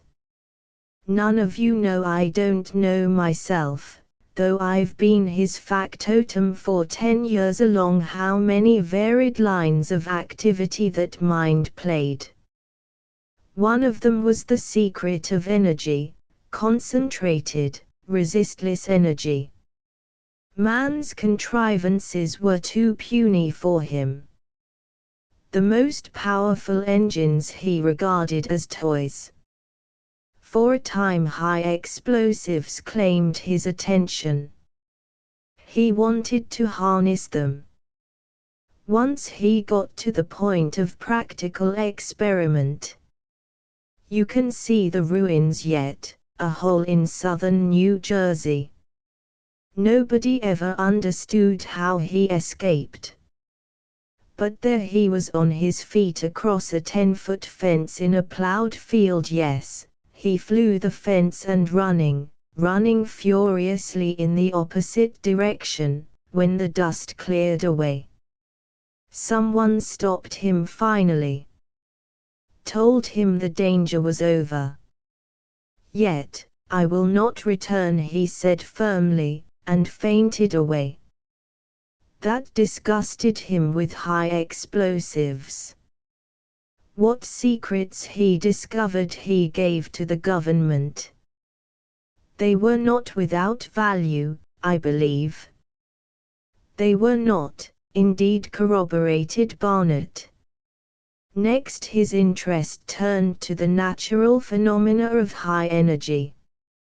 He studied lightning in an open steel network laboratory, with few results save a succession of rheumatic attacks, and an improved electric interrupter, since adopted by one of the great telegraph companies. The former obliged him to stop these experiments, and the invention he considered trivial. Probably the great problem of getting at the secret of energy led him into his attempts to study the mysterious electrical waves radiated by lightning flashes. At any rate, he was soon as deep into the subject of electrical science as his countryman, Hertz, had ever been. He used to tell me that he often wondered why he hadn't taken up this line before. The world of energy he now set out to explore, waves in that tremendous range between those we hear and those we see. It was natural that he should then come to the most prominent radioactive elements, uranium, thorium, and radium. But though his knowledge surpassed that of the much exploited authorities, he was never satisfied with any of his results. "Pitchblendy, no," he would exclaim. "It has not the great power. The mines are not deep enough, yet." Then suddenly the great idea that was to bring him success, and cost him his life, came to him. The bowels of the earth must hold the secret. He took up volcanoes. Does all this sound foolish? It was not if you knew the man. He was a mighty enthusiast, a born martyr. Not cold-blooded, like the rest of us. The fire was in his veins. "A light, please." "Thank you." We chased volcanoes. There was a theory under it all. He believed that volcanic emanations are caused by a mighty and uncomprehended energy, something that achieves results ascribable neither to explosions nor heat, some eternal, inner source. Radium, if you choose, only he didn't call it that. Radium itself, as known to our modern scientists, he regarded as the harmless plaything of people with time hanging heavy on their hands. He wasn't after force in pinpoint quantities, he wanted bulk results. Yet I believe that, after all, what he sought was a sort of higher power of radium. The phenomena were related. And he had some of that concentrated essence of pitchblendy in the chest when we started. Oh, not much, say about $20,000 worth. Maybe 30. For use? No, rather for comparison, I judge. Yes, we chased volcanoes. I became used to camping between sample hells of all known varieties. I got so that the fumes of a sulfur match seemed like a draught of pure, fresh air. Wherever any of the Earth's pimples showed signs of coming to a head, there were we, taking part in the trouble. By and by the doctor got so thoroughly poisoned that he had to lay off. Back to Philadelphia we came. There an aged seafaring person, temporarily stranded, mulcted the professor of $1 an undertaking that required no art, and in the course of his recital touched upon yonder little cesspool of infernal iniquities. An uncharted volcanic island, one that he could have all for his own. You may guess whether Dr. Scammahorn was interested. "That is for which we have so long in vain sought, Percy," he said to me in his quaint, link chain style of speech. "A little private volcano laboratory to ourselves to have. Totally unknown, undescribed, not on the chart to be found. Tomorrow we start. I make a list of the things to get." He began his list, as I remember, with 3 dozen undershirts, a gallon of penna oil for insect bites, a box of assorted fish hooks, 30 pounds of tea, and a case of carpet tacks. When I hadn't anything else to worry over, I used to lie awake at night and speculate on the purpose of those carpet tacks. He had something in mind. If there was anything on which he prided himself, it was his practical bent. But the list never got any further. It ceased short of 1 page in the ledger, as you may have noticed. I outfitted by telegraph on the way across the continent. The doctor didn't ask me whether I'd go. He took it for granted. That's probably why I didn't back out. Nor did I tell him that the 3 life insurance companies which had foolishly and trustingly accepted me as a risk merely on the strength of a good constitution were making frantic efforts to compromise on the policies. They felt hurt, those companies. My healthy condition had ceased to appeal to them. What's a good constitution between earthquakes? No, there was no use telling the doctor. It would only have worried him.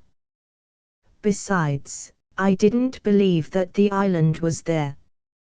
I thought it was a myth of that stranded ancient mariner's imagination. When it rose to sight at the proper spot, none were more astounded than the bad risk who now addresses you. Yet, I must say for the island that it came handsomely up to specifications. Down where you were, Slade. You didn't get a real insight into its disposition. But in back of us there was any kind of action for your money. Geysers, hellspouts, fuming fissures, cunning little craterlets with half portions of molten lava ready to serve hot, more gases than you could create in all the world's chemical laboratories, in fact, everything to make the place a paradise for Old Nick and Dr. Scammahorn. He brought along in his precious chest, besides the radium, some sort of raw material, also, as near as I could make out, a sort of cage or guardianship scheme for his concentrated essence of cussedness, when he should get it out of the volcano. In the first 7 months he puttered around the little fumers, with an occasional excursion up to the main crater. It was my duty to follow on and drag him away when he fell unconscious. Sometimes I would try to get him before he was quite gone. Then he would become indignant, and fight me.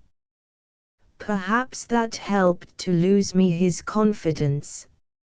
More and more he withdrew into himself.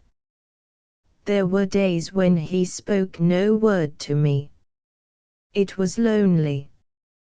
Do you know why I used to visit you at the beach, Slade? I suppose you thought I was keeping watch on you. It wasn't that, it was loneliness. In a way, it hurt me, too, for one couldn't help but be fond of the old boy, and at times it seemed as if he weren't quite himself. Pardon me, if I may trouble you for the matches. Thanks. Matters went very wrong at times. The doctor fumed like his little craters, growled out long-winded, exhaustive German imprecations, wouldn't even eat. Then again the demon of work would drive him with thong and spur. He would rush to his craters, to his laboratories, to his ledger for the purpose of entering unintelligible commentaries. He had some peculiar contrivance, like a misshapen retort, with which he collected gases from the craterlets. Whenever I'd hear one of those smash, I knew it was a bad day. Meantime, the volcano also became, well, what you might call temperamental. It got to be a year and a quarter, a year and a half. I wondered whether we should ever get away. My tobacco was running short, and the bearing of the men was becoming fidgety. My visits to the beach became quite interesting to me. One day the doctor came running out of his laboratory with so bright a face that I ventured to ask him about departure. "Not so long, now, Percy," he said, in his old, kind manner. "Not so long. The first real success. It is made. We have yet under entire control to bring it, but it is made. And about time, sir," said I. "If we don't do something soon we may have trouble with the men." "So," said he in surprise. "But they could do nothing." "Nothing." He wagged his great head confidently. "We are armed." "Oh, yes, armed." "So are they." "We are armed," he repeated obstinately. "Such as no man was ever armed, are we armed." He checked himself abruptly and walked away. Well, I've since wondered what would have happened had the men attacked us. It would have been worth seeing, and surprising. Yes, I'm quite certain it would have been surprising. Perhaps, too, I might have learned more of the great secret, and yet, I don't know. It's all dark, a hint here, theory, mere glints of light. Where did I put? Ah, thank you. 9. The achievement. For some moments Darrow sat gazing fixedly at the table before him. His cigarette tip glowed and failed. Someone suggested drinks. The captain asked Darrow what he would have, but the question went unnoted. "How I passed the next 6 months I could hardly tell you," he began again, quite abruptly. "At times I was bored, fearfully bored. Yet the element of mystery, of uncertainty, of underlying peril, gave a certain zest to the affair. In the periods of dullness I found some amusement in visiting the lower camp and baiting the nigger. Slade will have told you about him. He possessed quite a fund of bastard voodooism. He possessed more before I got through with him. Yes, if he had lived to return to his country, I fancy he would have added considerably to Afro-American witch lore. You remember the vampire bats, Slade? And the devil fires. Naturally I didn't mention to you that the devil fire business wasn't altogether as clear to me as I pretended. It wasn't, though. But at the time it served very well as an amusement. All the while I realized that my self-entertainment was not without its element of danger, too. I remember glances not altogether friendly but always a little doubtful, a little odd. Even Handy Solomon, practical as he was, had a scruple or two of superstition in his make-up, on which one might work. Only Eugene Slade, I mean, was beyond me there. You puzzled me not a little in those days, Slade. Well, did I say that I was sometimes annoyed by the doctor's attitude? Yes, it seemed that he might have given me a little more of his confidence, but one can't judge such a man as he was. Among the ordinary affairs of life he had relied on me for every detail. Now he was independent of me. Independent? I doubt if he remembered my existence at times. Even in his blackest moods of depression he was sufficient unto himself. It was strange how he did rage the day the chemicals from Washington went wrong. I was washing my shirt in the hot water spring when he came bolting out of the laboratory and keeled me over. I came out pretty indignant. Apologize. Not at all. He just sputtered. His nearest approach to coherence seemed to indicate a desire that I should go back to Washington at once and destroy a perfectly reputable firm of chemists. Finally he calmed down and took it out in entering it in his daily record. He was quite proud of that daily record and remembered to write in it on an average of once a week. Then the chest went wrong. Whether it had rusted a bit, or whether the chemicals had got in their work on the hinges, I don't know, but one day the professor, of his own initiative, recognized my existence by lugging his box out in the open and asking me to fix it. Previously he had emptied it.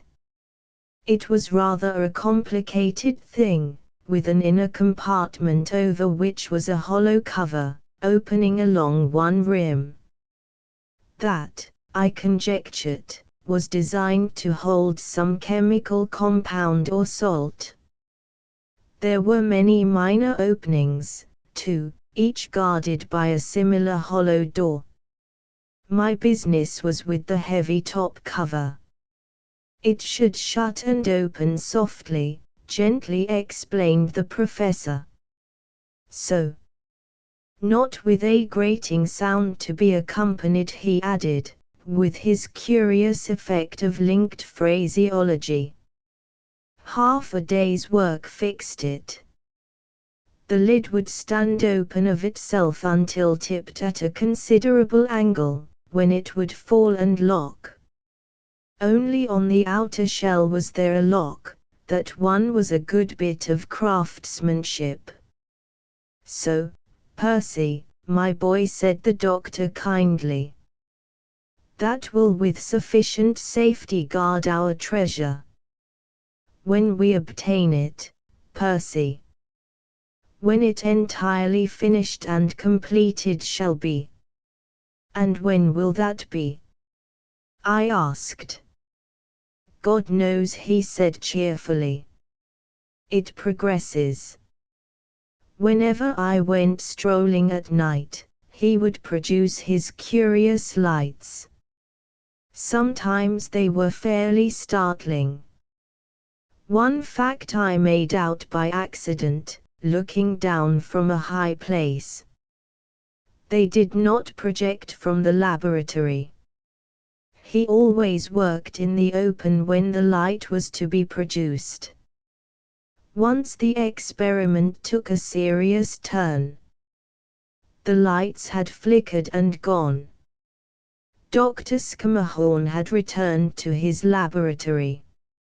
I came up the arroyo as he flung the door open and rushed out. He was a grotesque figure, clad in an undershirt and a worn pair of trousers, fastened with an old bit of tarred rope in lieu of his suspenders, which I had been repairing. About his waist flickered a sort of aura of radiance which was extinguished as he flung himself head foremost into the cold spring. I hauled him out. He seemed dazed. To my questions he replied only by mumblings, the burden of which was, I do not understand. It is a not to be comprehended accident. It appears that he didn't quite know why he had taken to the water. Or if he did, he didn't want to tell. Next day he was as good as new. Just as silent as before, but it was a smiling, satisfied silence. So it went for weeks, for months, with the accesses of depression and anger always rarer. Then came an afternoon when, returning from a stalk after sheep, I heard strange and shocking noises from the laboratory. Strict as was the embargo which kept me outside the door, I burst in, only to be seized in a suffocating grip. Of a sudden I realized that I was being embraced. The doctor flourished a hand above my head and jigged with ponderous steps. The dismal noises continued to emanate from his mouth. He was singing. I wish I could give you a notion of the amazement, the paralyzing wonder with which. No, you did not know Dr. Scammahorn, you would not understand. We polked into the open. There he cast me loose. He stopped singing and burst into a rhapsody of disjointed words. Mostly German, it was a wondrous jumble of the scientific and poetic. Eureka occurred at intervals. Then he would leap in the air. It was weird, it was distressing. Crazy. Oh, quite. For the time, you understand. If any of us should suddenly become the most potent individual in the world, wouldn't he be apt to lose balance temporarily? One must make allowances. There was excuse for the doctor. He had reached the goal. Percy, you shall be rewarded, he said. You have like a trump card stuck by me. You shall have riches, gold, what you will. You are young, your blood runs red. With such riches nothing is beyond you. You could the ancient tombs of Egypt explore. It is open to you such collections as have never been gathered to make. What shall it be? Scarabs, missiles, prehistoric implements. Amuse yourself, mankind. We shall be able the bills with usurious interest to pay. What will you have? I said I'd like a vacation, if convenient. Presently he replied. There yet remains the guardianship to be perfected. Then to a world astonished and respectful we return. Tonight we celebrate. I play you a rubber of pinochle. We played. With the greatest secret of science resting at our elbows, we played. The doctor won. My mind was not strictly on the game. In the morning the doctor sang once more. I shall never hear its like again. Was it a week, or a month, after that? I cannot remember. I fancy I was excited. Then, too, there was something in the atmosphere about the laboratory. I don't know, imagination, possibly. Once we had a little manifestation, the night that the nigger and Slade were terrified by the rock fires. Days of excitement and pleasant work, with the little volcano grumbling more sulkily all the time. I have spent worse days. Such indifference as the doctor displayed toward the volcano I have never known. If I ventured to warn him he would assure me that there was no cause for alarm. I think he regarded that little Hell's Kitchen as merely a feed spout for his vast enterprise. He felt a sort of affection toward it. He was tolerant of its petty fits of temper. That he completed his work before the destruction came was sheer luck. Nothing else. The day before the outburst he came to me with a tiny file of complicated design. "Percy, I will at a reasonable price sell this to you," he said. "How much?" I inquired, responding to his playfulness. "A bargain," he cried gaily. $5 million. No. Shall I upon a need a friend hard press? Never. 1 million. $1 million. I haven't that amount with me, I began. Of no account, he declared airily. Soon we shall have many more times as that. Give me your COD, my IOU. I inquired. It makes no matter. See. I will give it to you gratis. He handed me the metal contrivance. It was closed. Inside is a little, such a very little. Not yet is it arranged the motive power to give forth. One more change to be made that shall require. But the other phenomena are all in this little half grain comprised.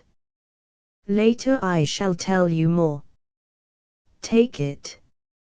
It is without price. He laid his hand on my shoulder.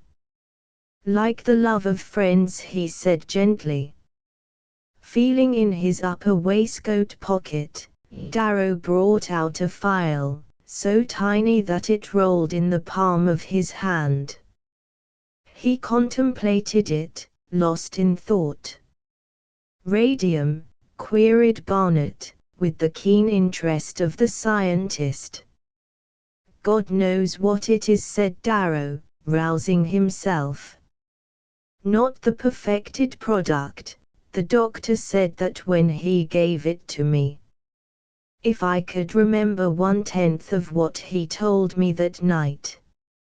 It is like a disordered dream, a phantasmagoria of monstrous powers, lit up with an intolerable, almost an infernal radiance. This much I did gather, that Dr. Schermerhorn had achieved what the greatest minds before him had barely outlined. Yes, and more. Becquerel, the Curies, Rutherford, they were playing with the letters of the Greek alphabet, alphas, gammas, and rhos, while the simple, gentle old boy that I served had read the secret. From the molten eruptions of the racked earth he had taken gases and potencies that are nameless. By what methods of combination and refining I do not know, he produced something that was to be the final word of power. Control, control, that was all that lacked. Reduced to its simplest terms, it meant this: the doctor had something as much greater than radium as radium is greater than the pitchblende of which 1,000 tons are melted down to the 1 ounce of extract. And the incredible energies of this he proposed to divide into departments of activity. One manifestation should be light, a light that would illuminate the world. Another was to make motive power so cheap that the work of the world could be done in an hour out of the day. Some idea he had of healing properties. Yes, he was to cure mankind. Or kill as no man had ever killed, did he choose. The armies and navies of the powers would be at his mercy. Magnetism was to be his slave. Aerial navigation, transmutation of metals, the screening of gravity. Does this sound like delirium? Sometimes I think it was. That night he turned over to me the key of the large chest and his ledger. The latter he bade me read. It was a complete jumble. You have seen it. We were up a good part of the night with our pet volcano. It was suffering from internal disturbances. So the doctor would say indulgently, when a particularly active rock came bounding down our way. Little play antics to exhibit now that the work is finished. In the morning he insisted on my leaving him alone and going down to give the orders. I took the ledger, intending to send it aboard. It saved my life possibly. Solomon's bullet deflected slightly, I think, in passing through the heavy paper. Slade has told you about my flight. I ought to have gone straight up the arroyo. Yet I could hardly have made it. I did not see him again, the doctor. My last glimpse, the old man. I remember now how the grey had spread through his beard. He was growing old. It had been aging labor. He stood there at his laboratory door and the mountain spouted and thundered behind. We will a name to suit properly give it, he said, as I left him. It shall make us as the gods. We will call it Silesium. I left him there smiling happily. The greatest force of his age if he had lived. Very wise, very simple, a kind old child. May I trouble you for a light? Thanks. The doom. Nothing remained but to search for his body. I was sure they had killed him and taken the chest. I had little expectation of finding him, dead or alive. None after I saw the stream of lava pouring into the sea. One saves his own life by instinct, I suppose. There I was. I had to live. It did not matter much, but I continued to do it by various shifts. That last day on the headland the fumes nearly got me. You may have noted the rather excited scrawl in the back of the ledger. Yes, I thought I was gone that time. But I got to the cave. It was low tide. Then the earthquake, and I was walled in. Mr. Barnett's very accurate explosives, Slade's insistence you're risking your lives as you did, mites on the crust of a red-hot cheese. I hope you know how I feel about it all. One can't thank a man properly for the life. Oh, the pirates. Necessarily it must be a matter of theory, but I think we have it right. Slade and I built it up. For what it's worth, here it is. Let me see, you sighted the glow on the night of the 2D. Next day came the deserted ship. It must have puzzled you outrageously. It did, said Captain Parkinson, dryly. Not an easy problem, even with all the data at hand. You, of course, had none. On Slade's showing, Handy Solomon and his worthy associates thought they had a chest full of riches when they got the doctor's treasure, believed they owned the machinery for making diamonds or gold or what not of ready-to-hand wealth. It's fair to assume a certain eagerness on their part. Disturbed weather keeps them busy until they're well out from the island. Then to the chest. Opening it isn't so easy. I had the key, you know.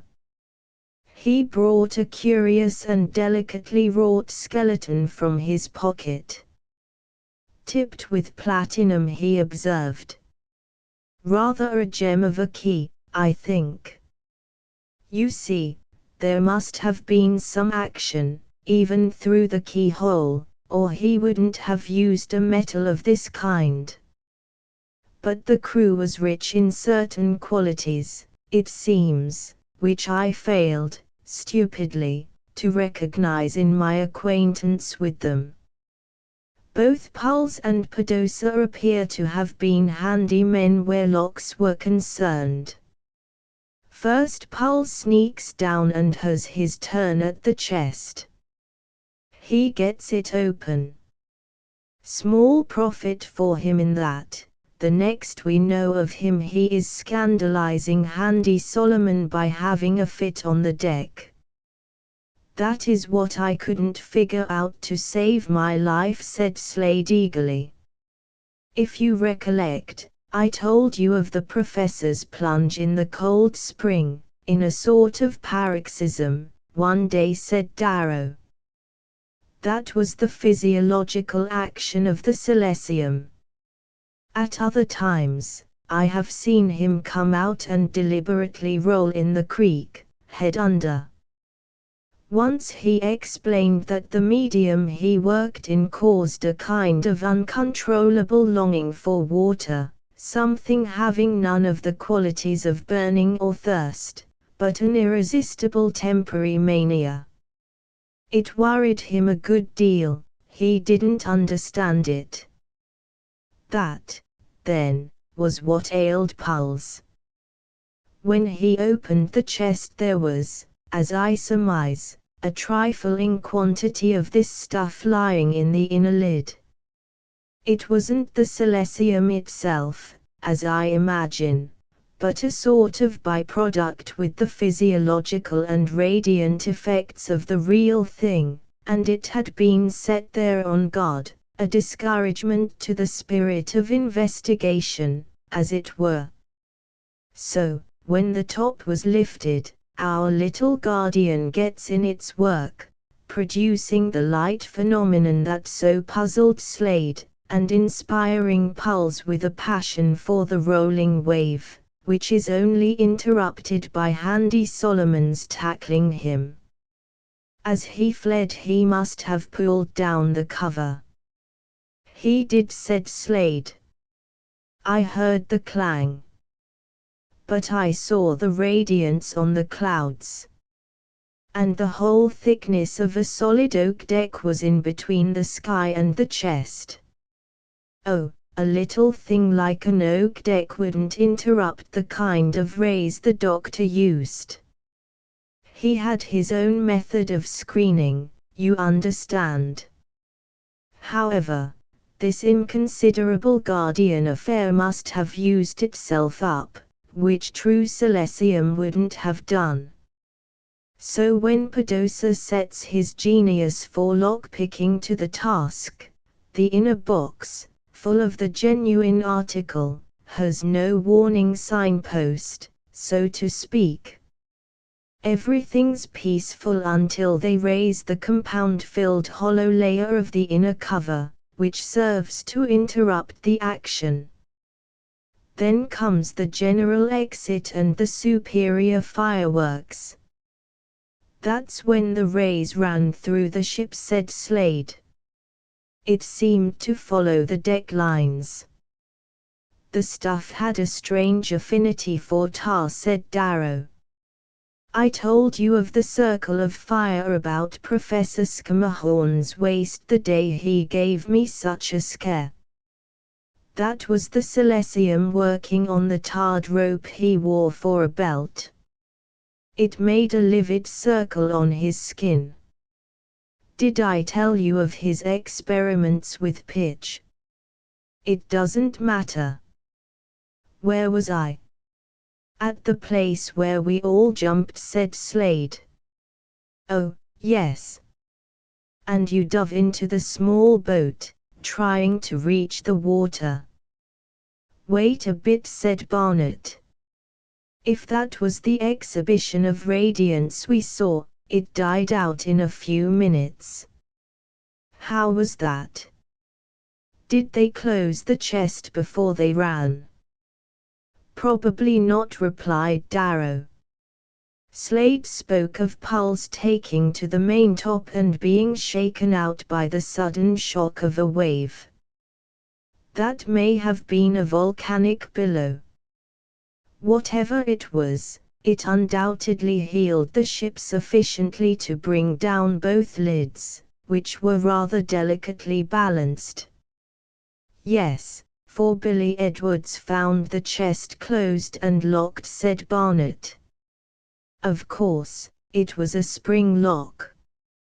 You sent Mr. Edwards and his men aboard. No such experts as Pulse or Padosa were in your crew. Consequently, it took longer to get the chest open. When at length the lid was raised, there was a repetition of the tragedy. Mr. Edwards and his men leaped. Probably they were paralyzed almost before they struck the water. Your bosun, whom Slade picked up, was the only one who had time even to grab a life preserver before the impulse toward water became irresistible. There was no element of fright, you understand, no desertion of their post. They were dragged as by the sweep of a tornado. Darrow spoke direct to Captain Parkinson. If there is any feeling among you other than sorrow for their death, it is unjust and unworthy. Thank you, Mr. Darrow, returned the captain quietly. We found the chest closed again when the empty ship came back, observed Barnett. Being masterless, the schooner began to yaw, continued Darrow. The first time she came about would have healed her enough to shut the chest. Now came the turn of your other men. Ives and Maguire, said the captain, as Darrow paused. The glow came again that night, and the next day we picked up Slade, said Barnett.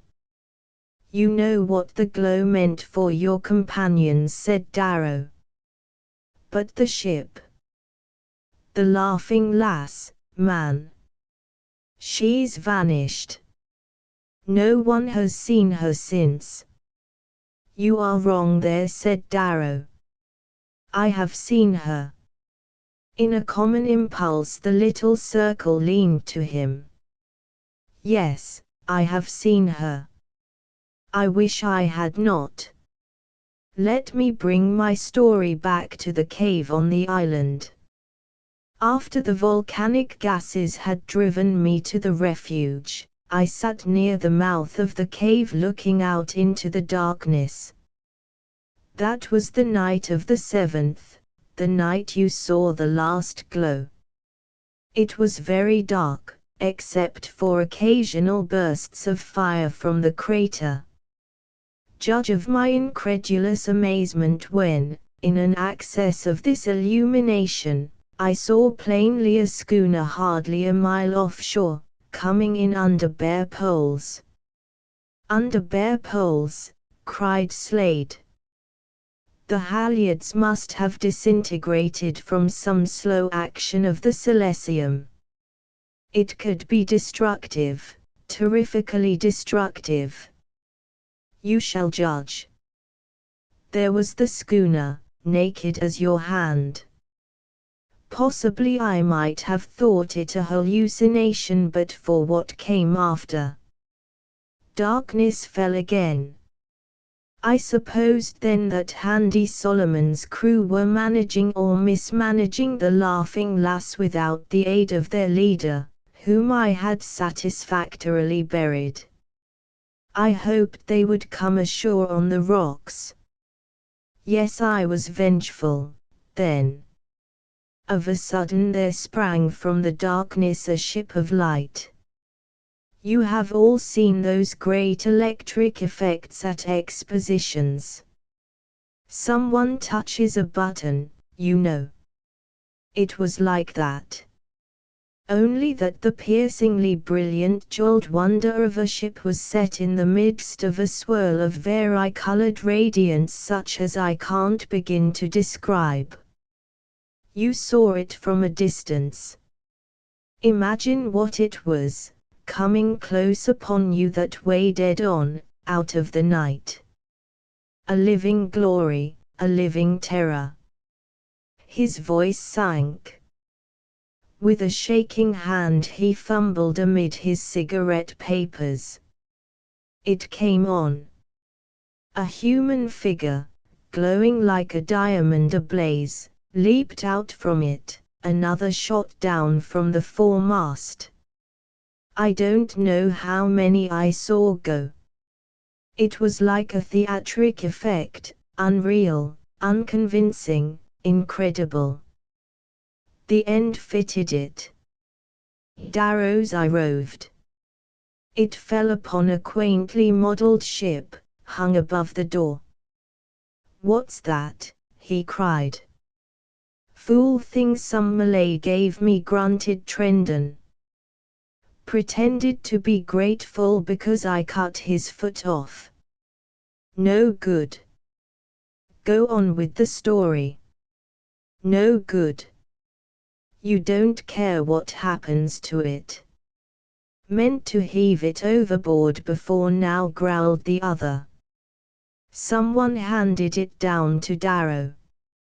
"If I had something to hold enough water," muttered he, "I'd like to float it. I'd like to see for myself how it worked out. I'd like to see that devil work in action." He spoke feverishly. "Boy, fill the portable rubber tub in Mr. Forsyth's cabin and bring it here," ordered the captain. "That will do," said Darrow, recovering himself. He floated the model in the tub. "Now, I don't know how this will come out," he said. "Nor do I know why the Laughing Lass met her fate under Ives and Maguire, and not before. Perhaps the chest lay open longer, long enough, anyway. We'll try it." From his pocket he took a curious small file. "Is that what Dr. Scammahorn gave you?" asked Slade. "Yes," said Darrow. He set it carefully inside the little model and slipped a lever. Slade quietly turned down the light. A faint glow shot up. It grew bright and eddied in lovely, variant colors. As if set to a powder train, it ran through the ship. The pale faces of the spectators shone ghastly in its radiance. From someone burst a sudden gasp. "There is not enough for danger," said Darrow, quietly. "As a point of interest," grunted Trendon. Everyone looked at his outstretched hand. A little pocket compass lay in the palm. The needle spun madly, projecting blue, vivid sparklings. "My God!" cried Slade, and covered his eyes for a moment. He snatched away his hands as a suppressed cry went up from the others. "As I expected," said Darrow quietly. The little craft opened out, it disintegrated. All that radiance dissolved, and with its going the substance upon which it shaped itself vanished. The last glow showed a formless pulp, spreading upon the water. "So passed the Laughing Lass," said Darrow solemnly. "And the chest is at the bottom of the sea," said Barnett. "Good place for it," muttered Trendon. "In all probability it closed as the ship dissolved around it," said Darrow. "Otherwise we should see the effects in the water." "It might be recovered," cried Slade, excitedly. "Could you chart it, Darrow?" "Think of the possibilities, let it lie," said the captain. "Has it not cost enough? Let it lie." The water in the tub fumed and sparkled faintly and was still. Darkness fell, except where Darrow's cigarette point glowed and faded. The end. Asterisk asterisk asterisk end of the Project Gutenberg ebook. The mystery asterisk asterisk asterisk updated editions will replace the previous one, the old editions will be renamed. Creating the works from print editions not protected by U.S. copyright law means that no one owns a United States copyright in these works, so the Foundation, and you, can copy and distribute it in the United States without permission and without paying copyright royalties. Special rules, set forth in the general terms of use part of this license, apply to copying and distributing Project Gutenberg trademark symbol electronic works to protect the Project Gutenberg trademark symbol concept and trademark. Project Gutenberg is a registered trademark, and may not be used if you charge for an ebook, except by following the terms of the trademark license, including paying royalties for use of the Project Gutenberg trademark. If you do not charge anything for copies of this ebook, complying with the trademark license is very easy. You may use this ebook for nearly any purpose, such as creation of derivative works, reports, performances and research. Project Gutenberg ebooks may be modified and printed and given away. You may do practically anything in the United States with ebooks not protected by U.S. copyright law. Redistribution is subject to the trademark license, especially commercial redistribution. Start. Full license. The full Project Gutenberg license. Please read this before you distribute or use this work to protect the Project Gutenberg trademark symbol mission of promoting the free distribution of electronic works, by using or distributing this work, or any other work associated in any way with the phrase Project Gutenberg. You agree to comply with all the terms of the full Project Gutenberg trademark symbol license available with this file or online at www.gutenberg.org/license. Section 1.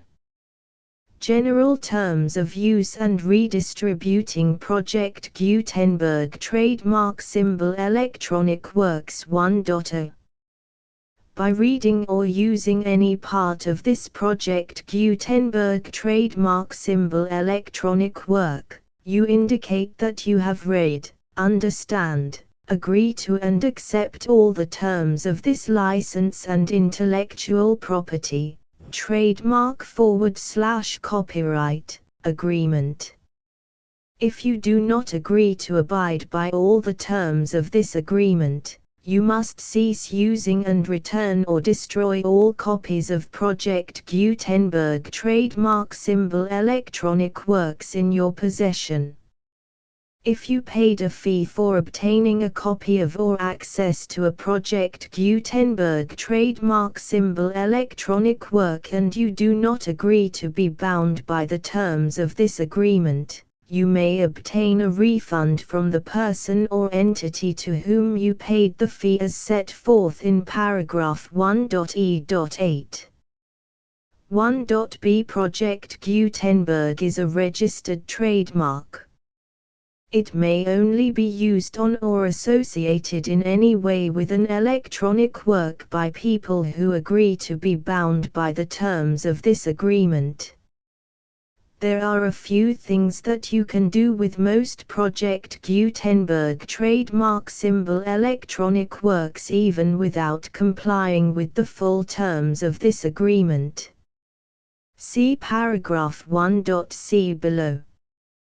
There are a lot of things you can do with Project Gutenberg trademark symbol electronic works if you follow the terms of this agreement and help preserve free future access to Project Gutenberg trademark symbol electronic works.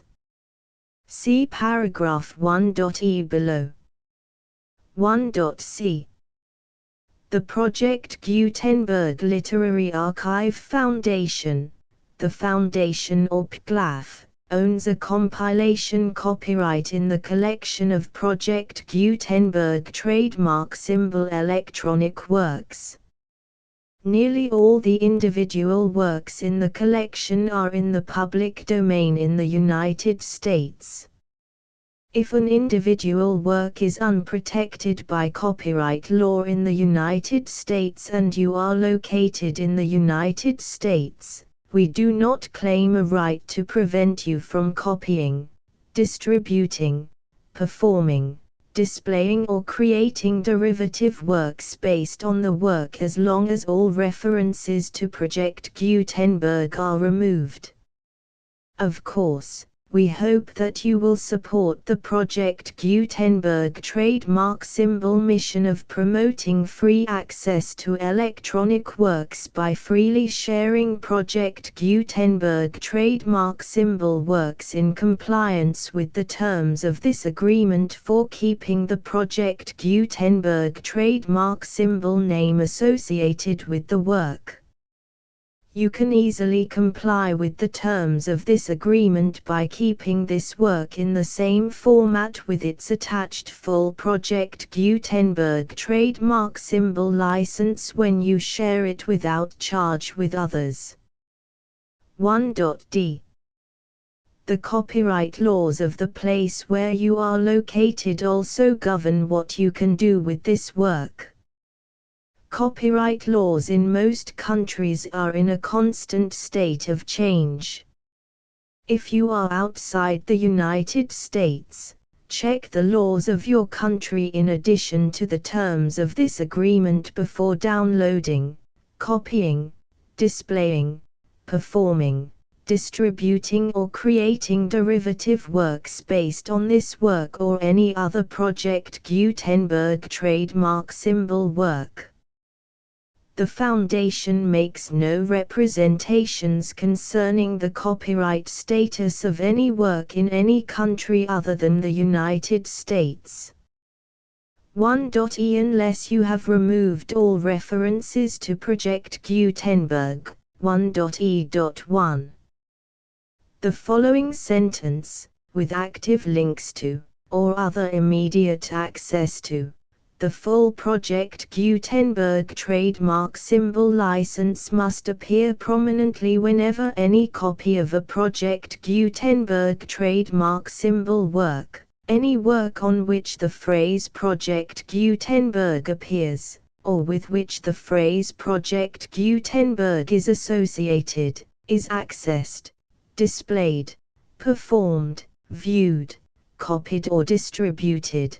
This ebook is for the use of anyone anywhere in the United States and most other parts of the world at no cost and with almost no restrictions whatsoever.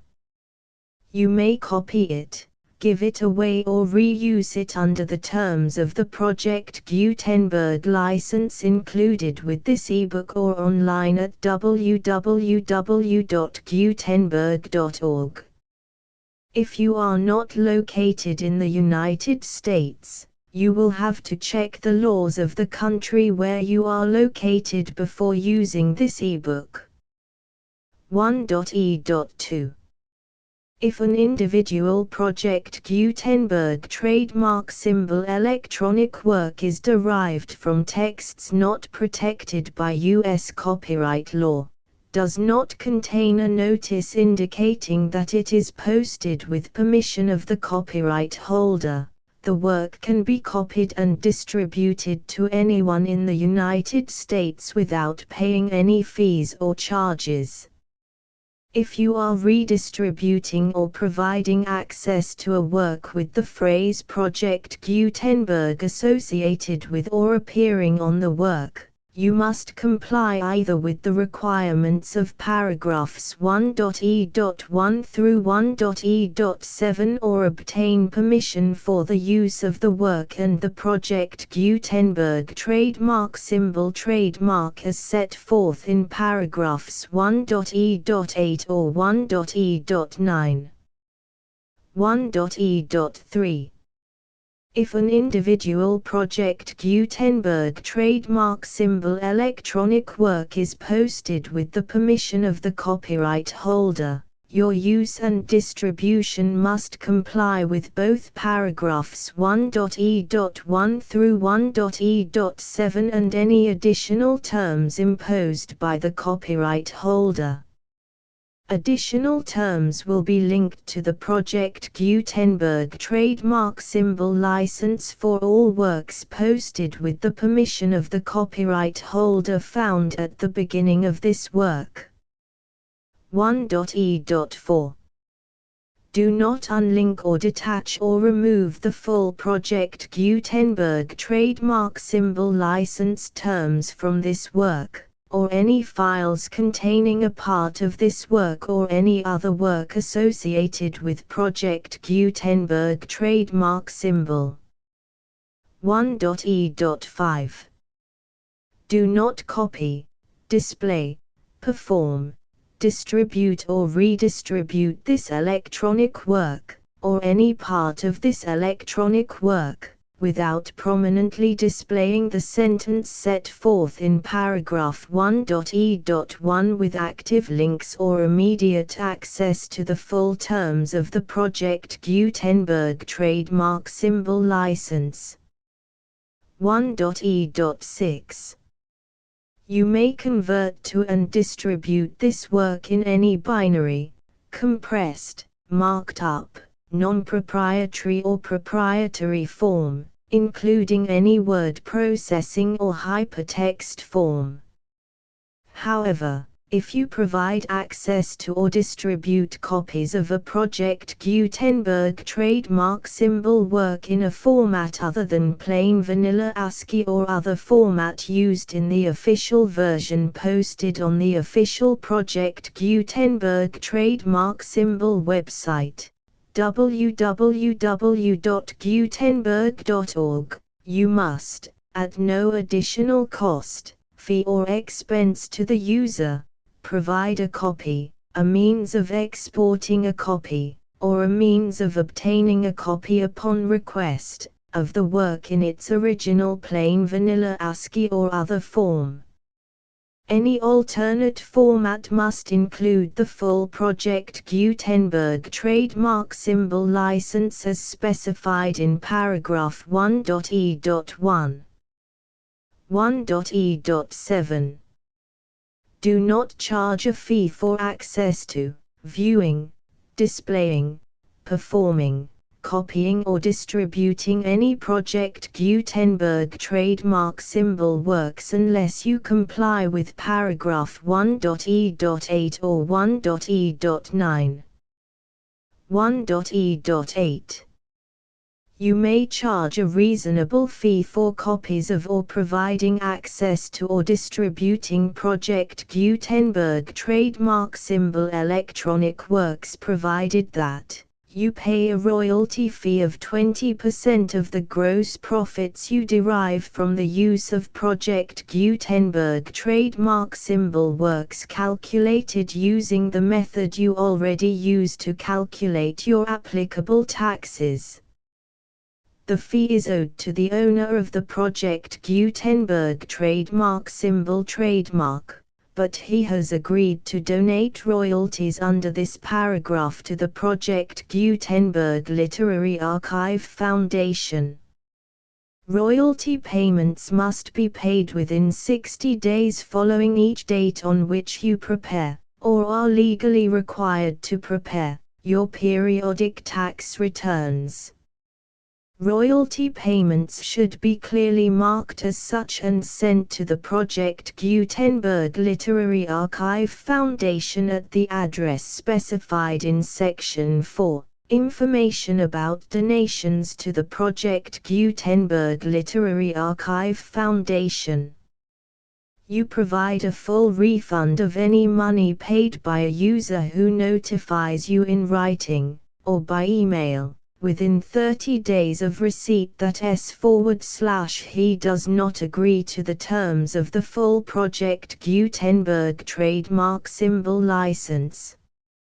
You must require such a user to return or destroy all copies of the works possessed in a physical medium and discontinue all use of and all access to other copies of Project Gutenberg trademark symbol works. You provide, in accordance with paragraph 1.f.3, a full refund of any money paid for a work or a replacement copy, if a defect in the electronic work is discovered and reported to you within 90 days of receipt of the work. You comply with all other terms of this agreement for free distribution of Project Gutenberg trademark symbol works. 1.e.9. If you wish to charge a fee or distribute a Project Gutenberg trademark symbol electronic work or group of works on different terms than are set forth in this agreement, you must obtain permission in writing from the Project Gutenberg Literary Archive Foundation, the manager of the Project Gutenberg trademark symbol trademark. Contact the Foundation as set forth in Section 3 below.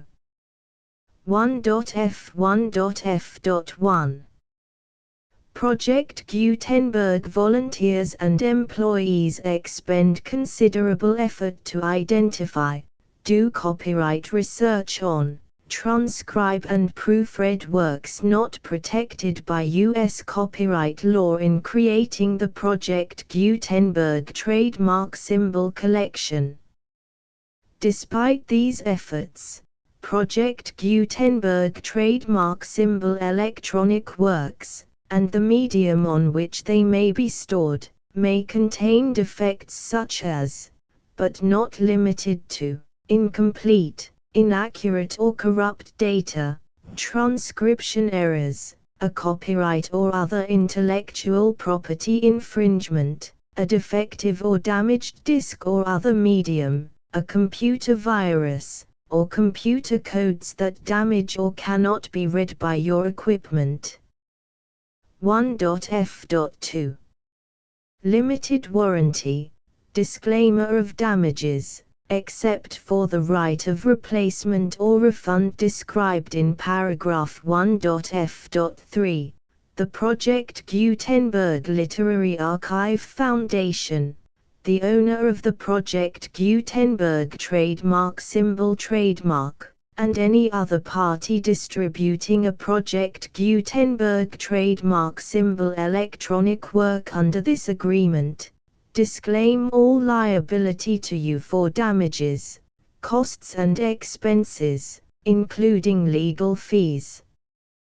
You agree that you have no remedies for negligence, strict liability, breach of warranty or breach of contract except those provided in paragraph 1.f.3.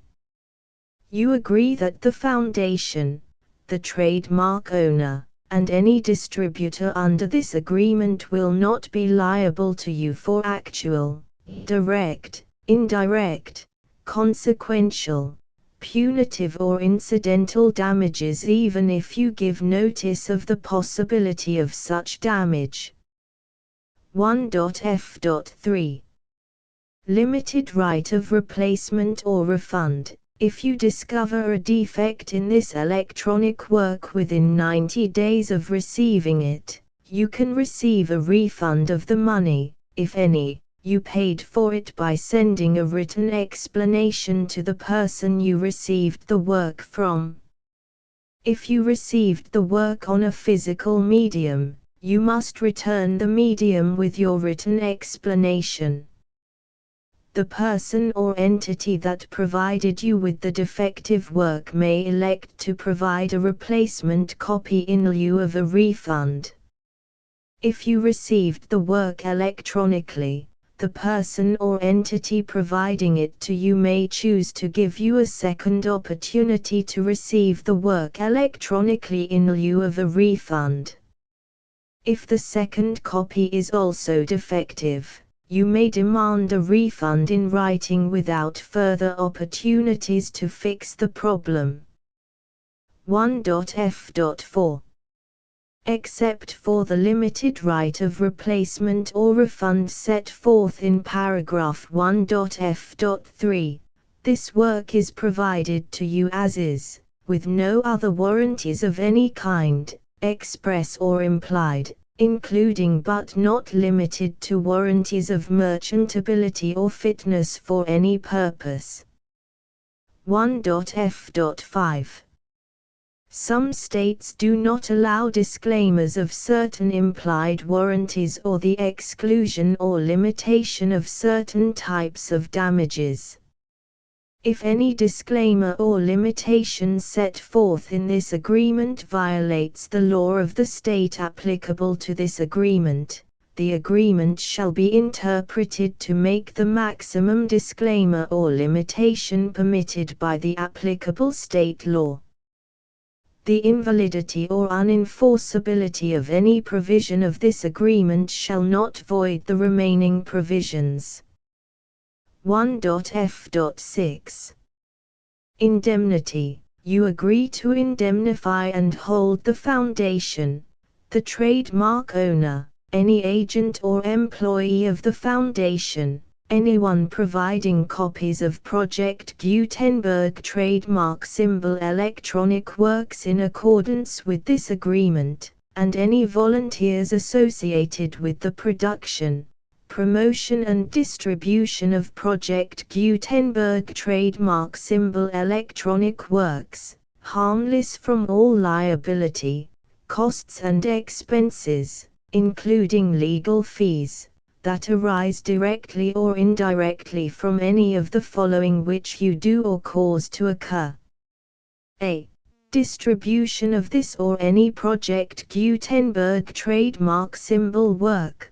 B. Alteration, modification, or additions or deletions to any Project Gutenberg trademark symbol work, and C. Any defect you cause.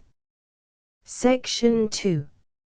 Information about the mission of Project Gutenberg trademark symbol. Project Gutenberg trademark symbol is synonymous with the free distribution of electronic works in formats readable by the widest variety of computers, including obsolete, old, middle-aged and new computers. It exists because of the efforts of hundreds of volunteers and donations from people in all walks of life. Volunteers and financial support to provide volunteers with the assistance they need are critical to reaching Project Gutenberg trademark symbol's goals and ensuring that the Project Gutenberg trademark symbol collection will remain freely available for generations to come. In 2001, the Project Gutenberg Literary Archive Foundation was created to provide a secure and permanent future for Project Gutenberg trademark symbol and future generations. To learn more about the Project Gutenberg Literary Archive Foundation and how your efforts and donations can help, see sections 3 and 4 and the Foundation information page at www.gutenberg.org. Section 3. Information about the Project Gutenberg Literary Archive Foundation. The Project Gutenberg Literary Archive Foundation is a non-profit 501(c)(3) educational corporation organized under the laws of the state of Mississippi and granted tax-exempt status by the Internal Revenue Service. The Foundation's IN or Federal Tax Identification Number is 64-6221541. Contributions to the Project Gutenberg Literary Archive Foundation are tax-deductible to the full extent permitted by U.S. federal laws and your state's laws.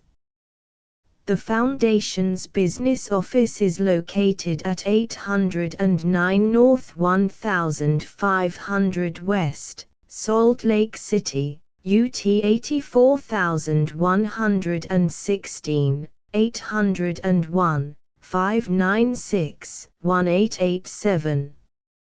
Email contact links and up-to-date contact information can be found at the Foundation's website and official page at www.gutenberg.org/contact section 4.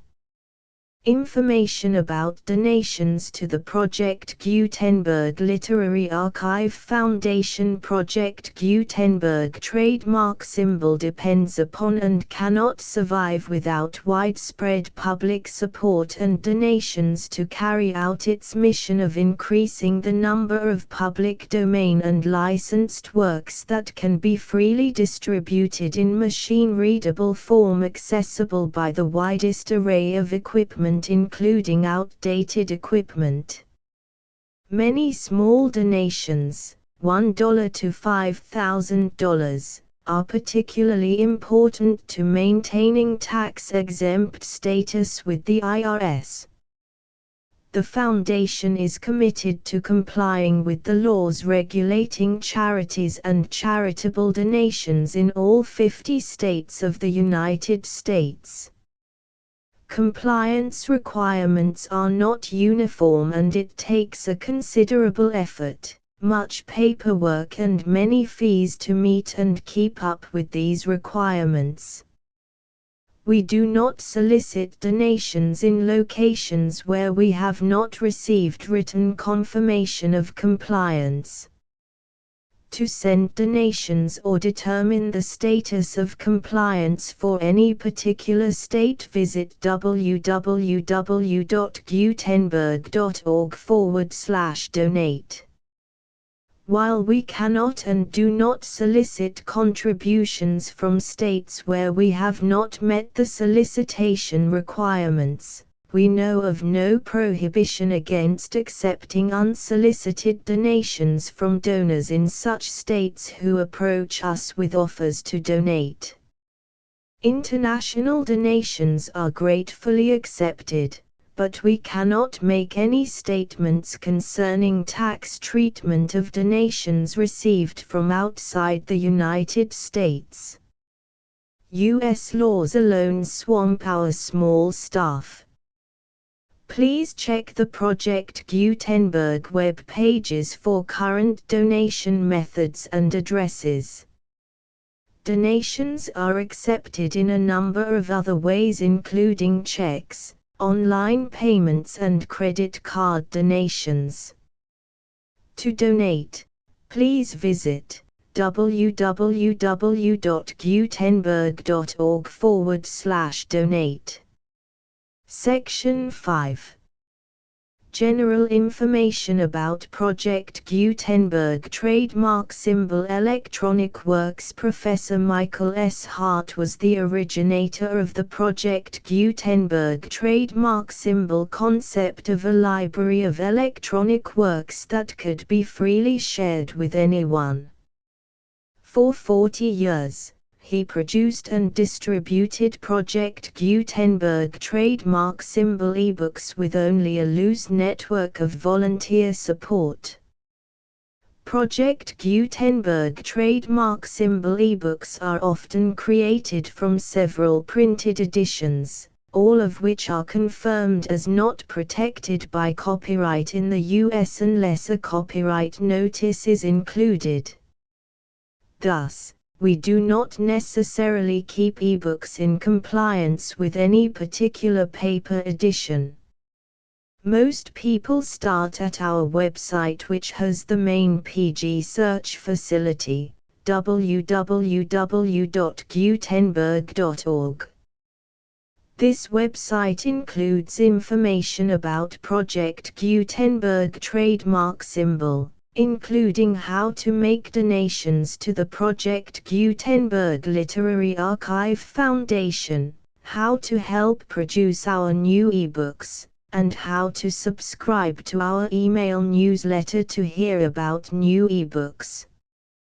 Back, back, back, back, back, back, back, back, back, back, back, back, back, back, back, back, back. The Mystery Stewart, Edward White and Samuel Hopkins Adams. Illustrations by Will Crawford. 1907. Contents: Part 1 The Sea Riddle, Part 2 The Brass-Bound Chest, Part 3 The Maroon. Illustrations: Part 1 The Sea Riddle, I Desert Seas, 2 The Laughing Lass, 3 The Death Ship, 4 The Second Prize Crew, V The Disappearance, 6 The Castaways, 7 The Freelance, Part 2 The Brass-Bound Chest, I The Barbary Coast, 2 The Graven Image, 3 The 12 Repeating Rifles, 4 The Steel Claw, V The Philosopher's Stone, 6 The Island, 7 Captain Sullivan loses his nerve, 8 Wrecking of the Golden Horn, 9 The Empty Brandy Bottle Exchange of Masters, 11 The Corrosive, 12 Old Scrubs comes ashore, 13 I Make My Escape, 14 An Adventure in the Night, 15 500 Yards Range, 16 The Murder, 17 The Open Sea, 18 The Catastrophe, Part 3 The Maroon Eye in the Wardroom, 2 The Jolly Roger, 3 The Cache, 4 The Twin Slabs, V The Pinwheel Volcano, 6 Mr. Darrow receives, 7 The Survivors, 8 The Maker of Marvels, 9 The Achievement X, The Doom, The End, The Full Project Gutenberg License.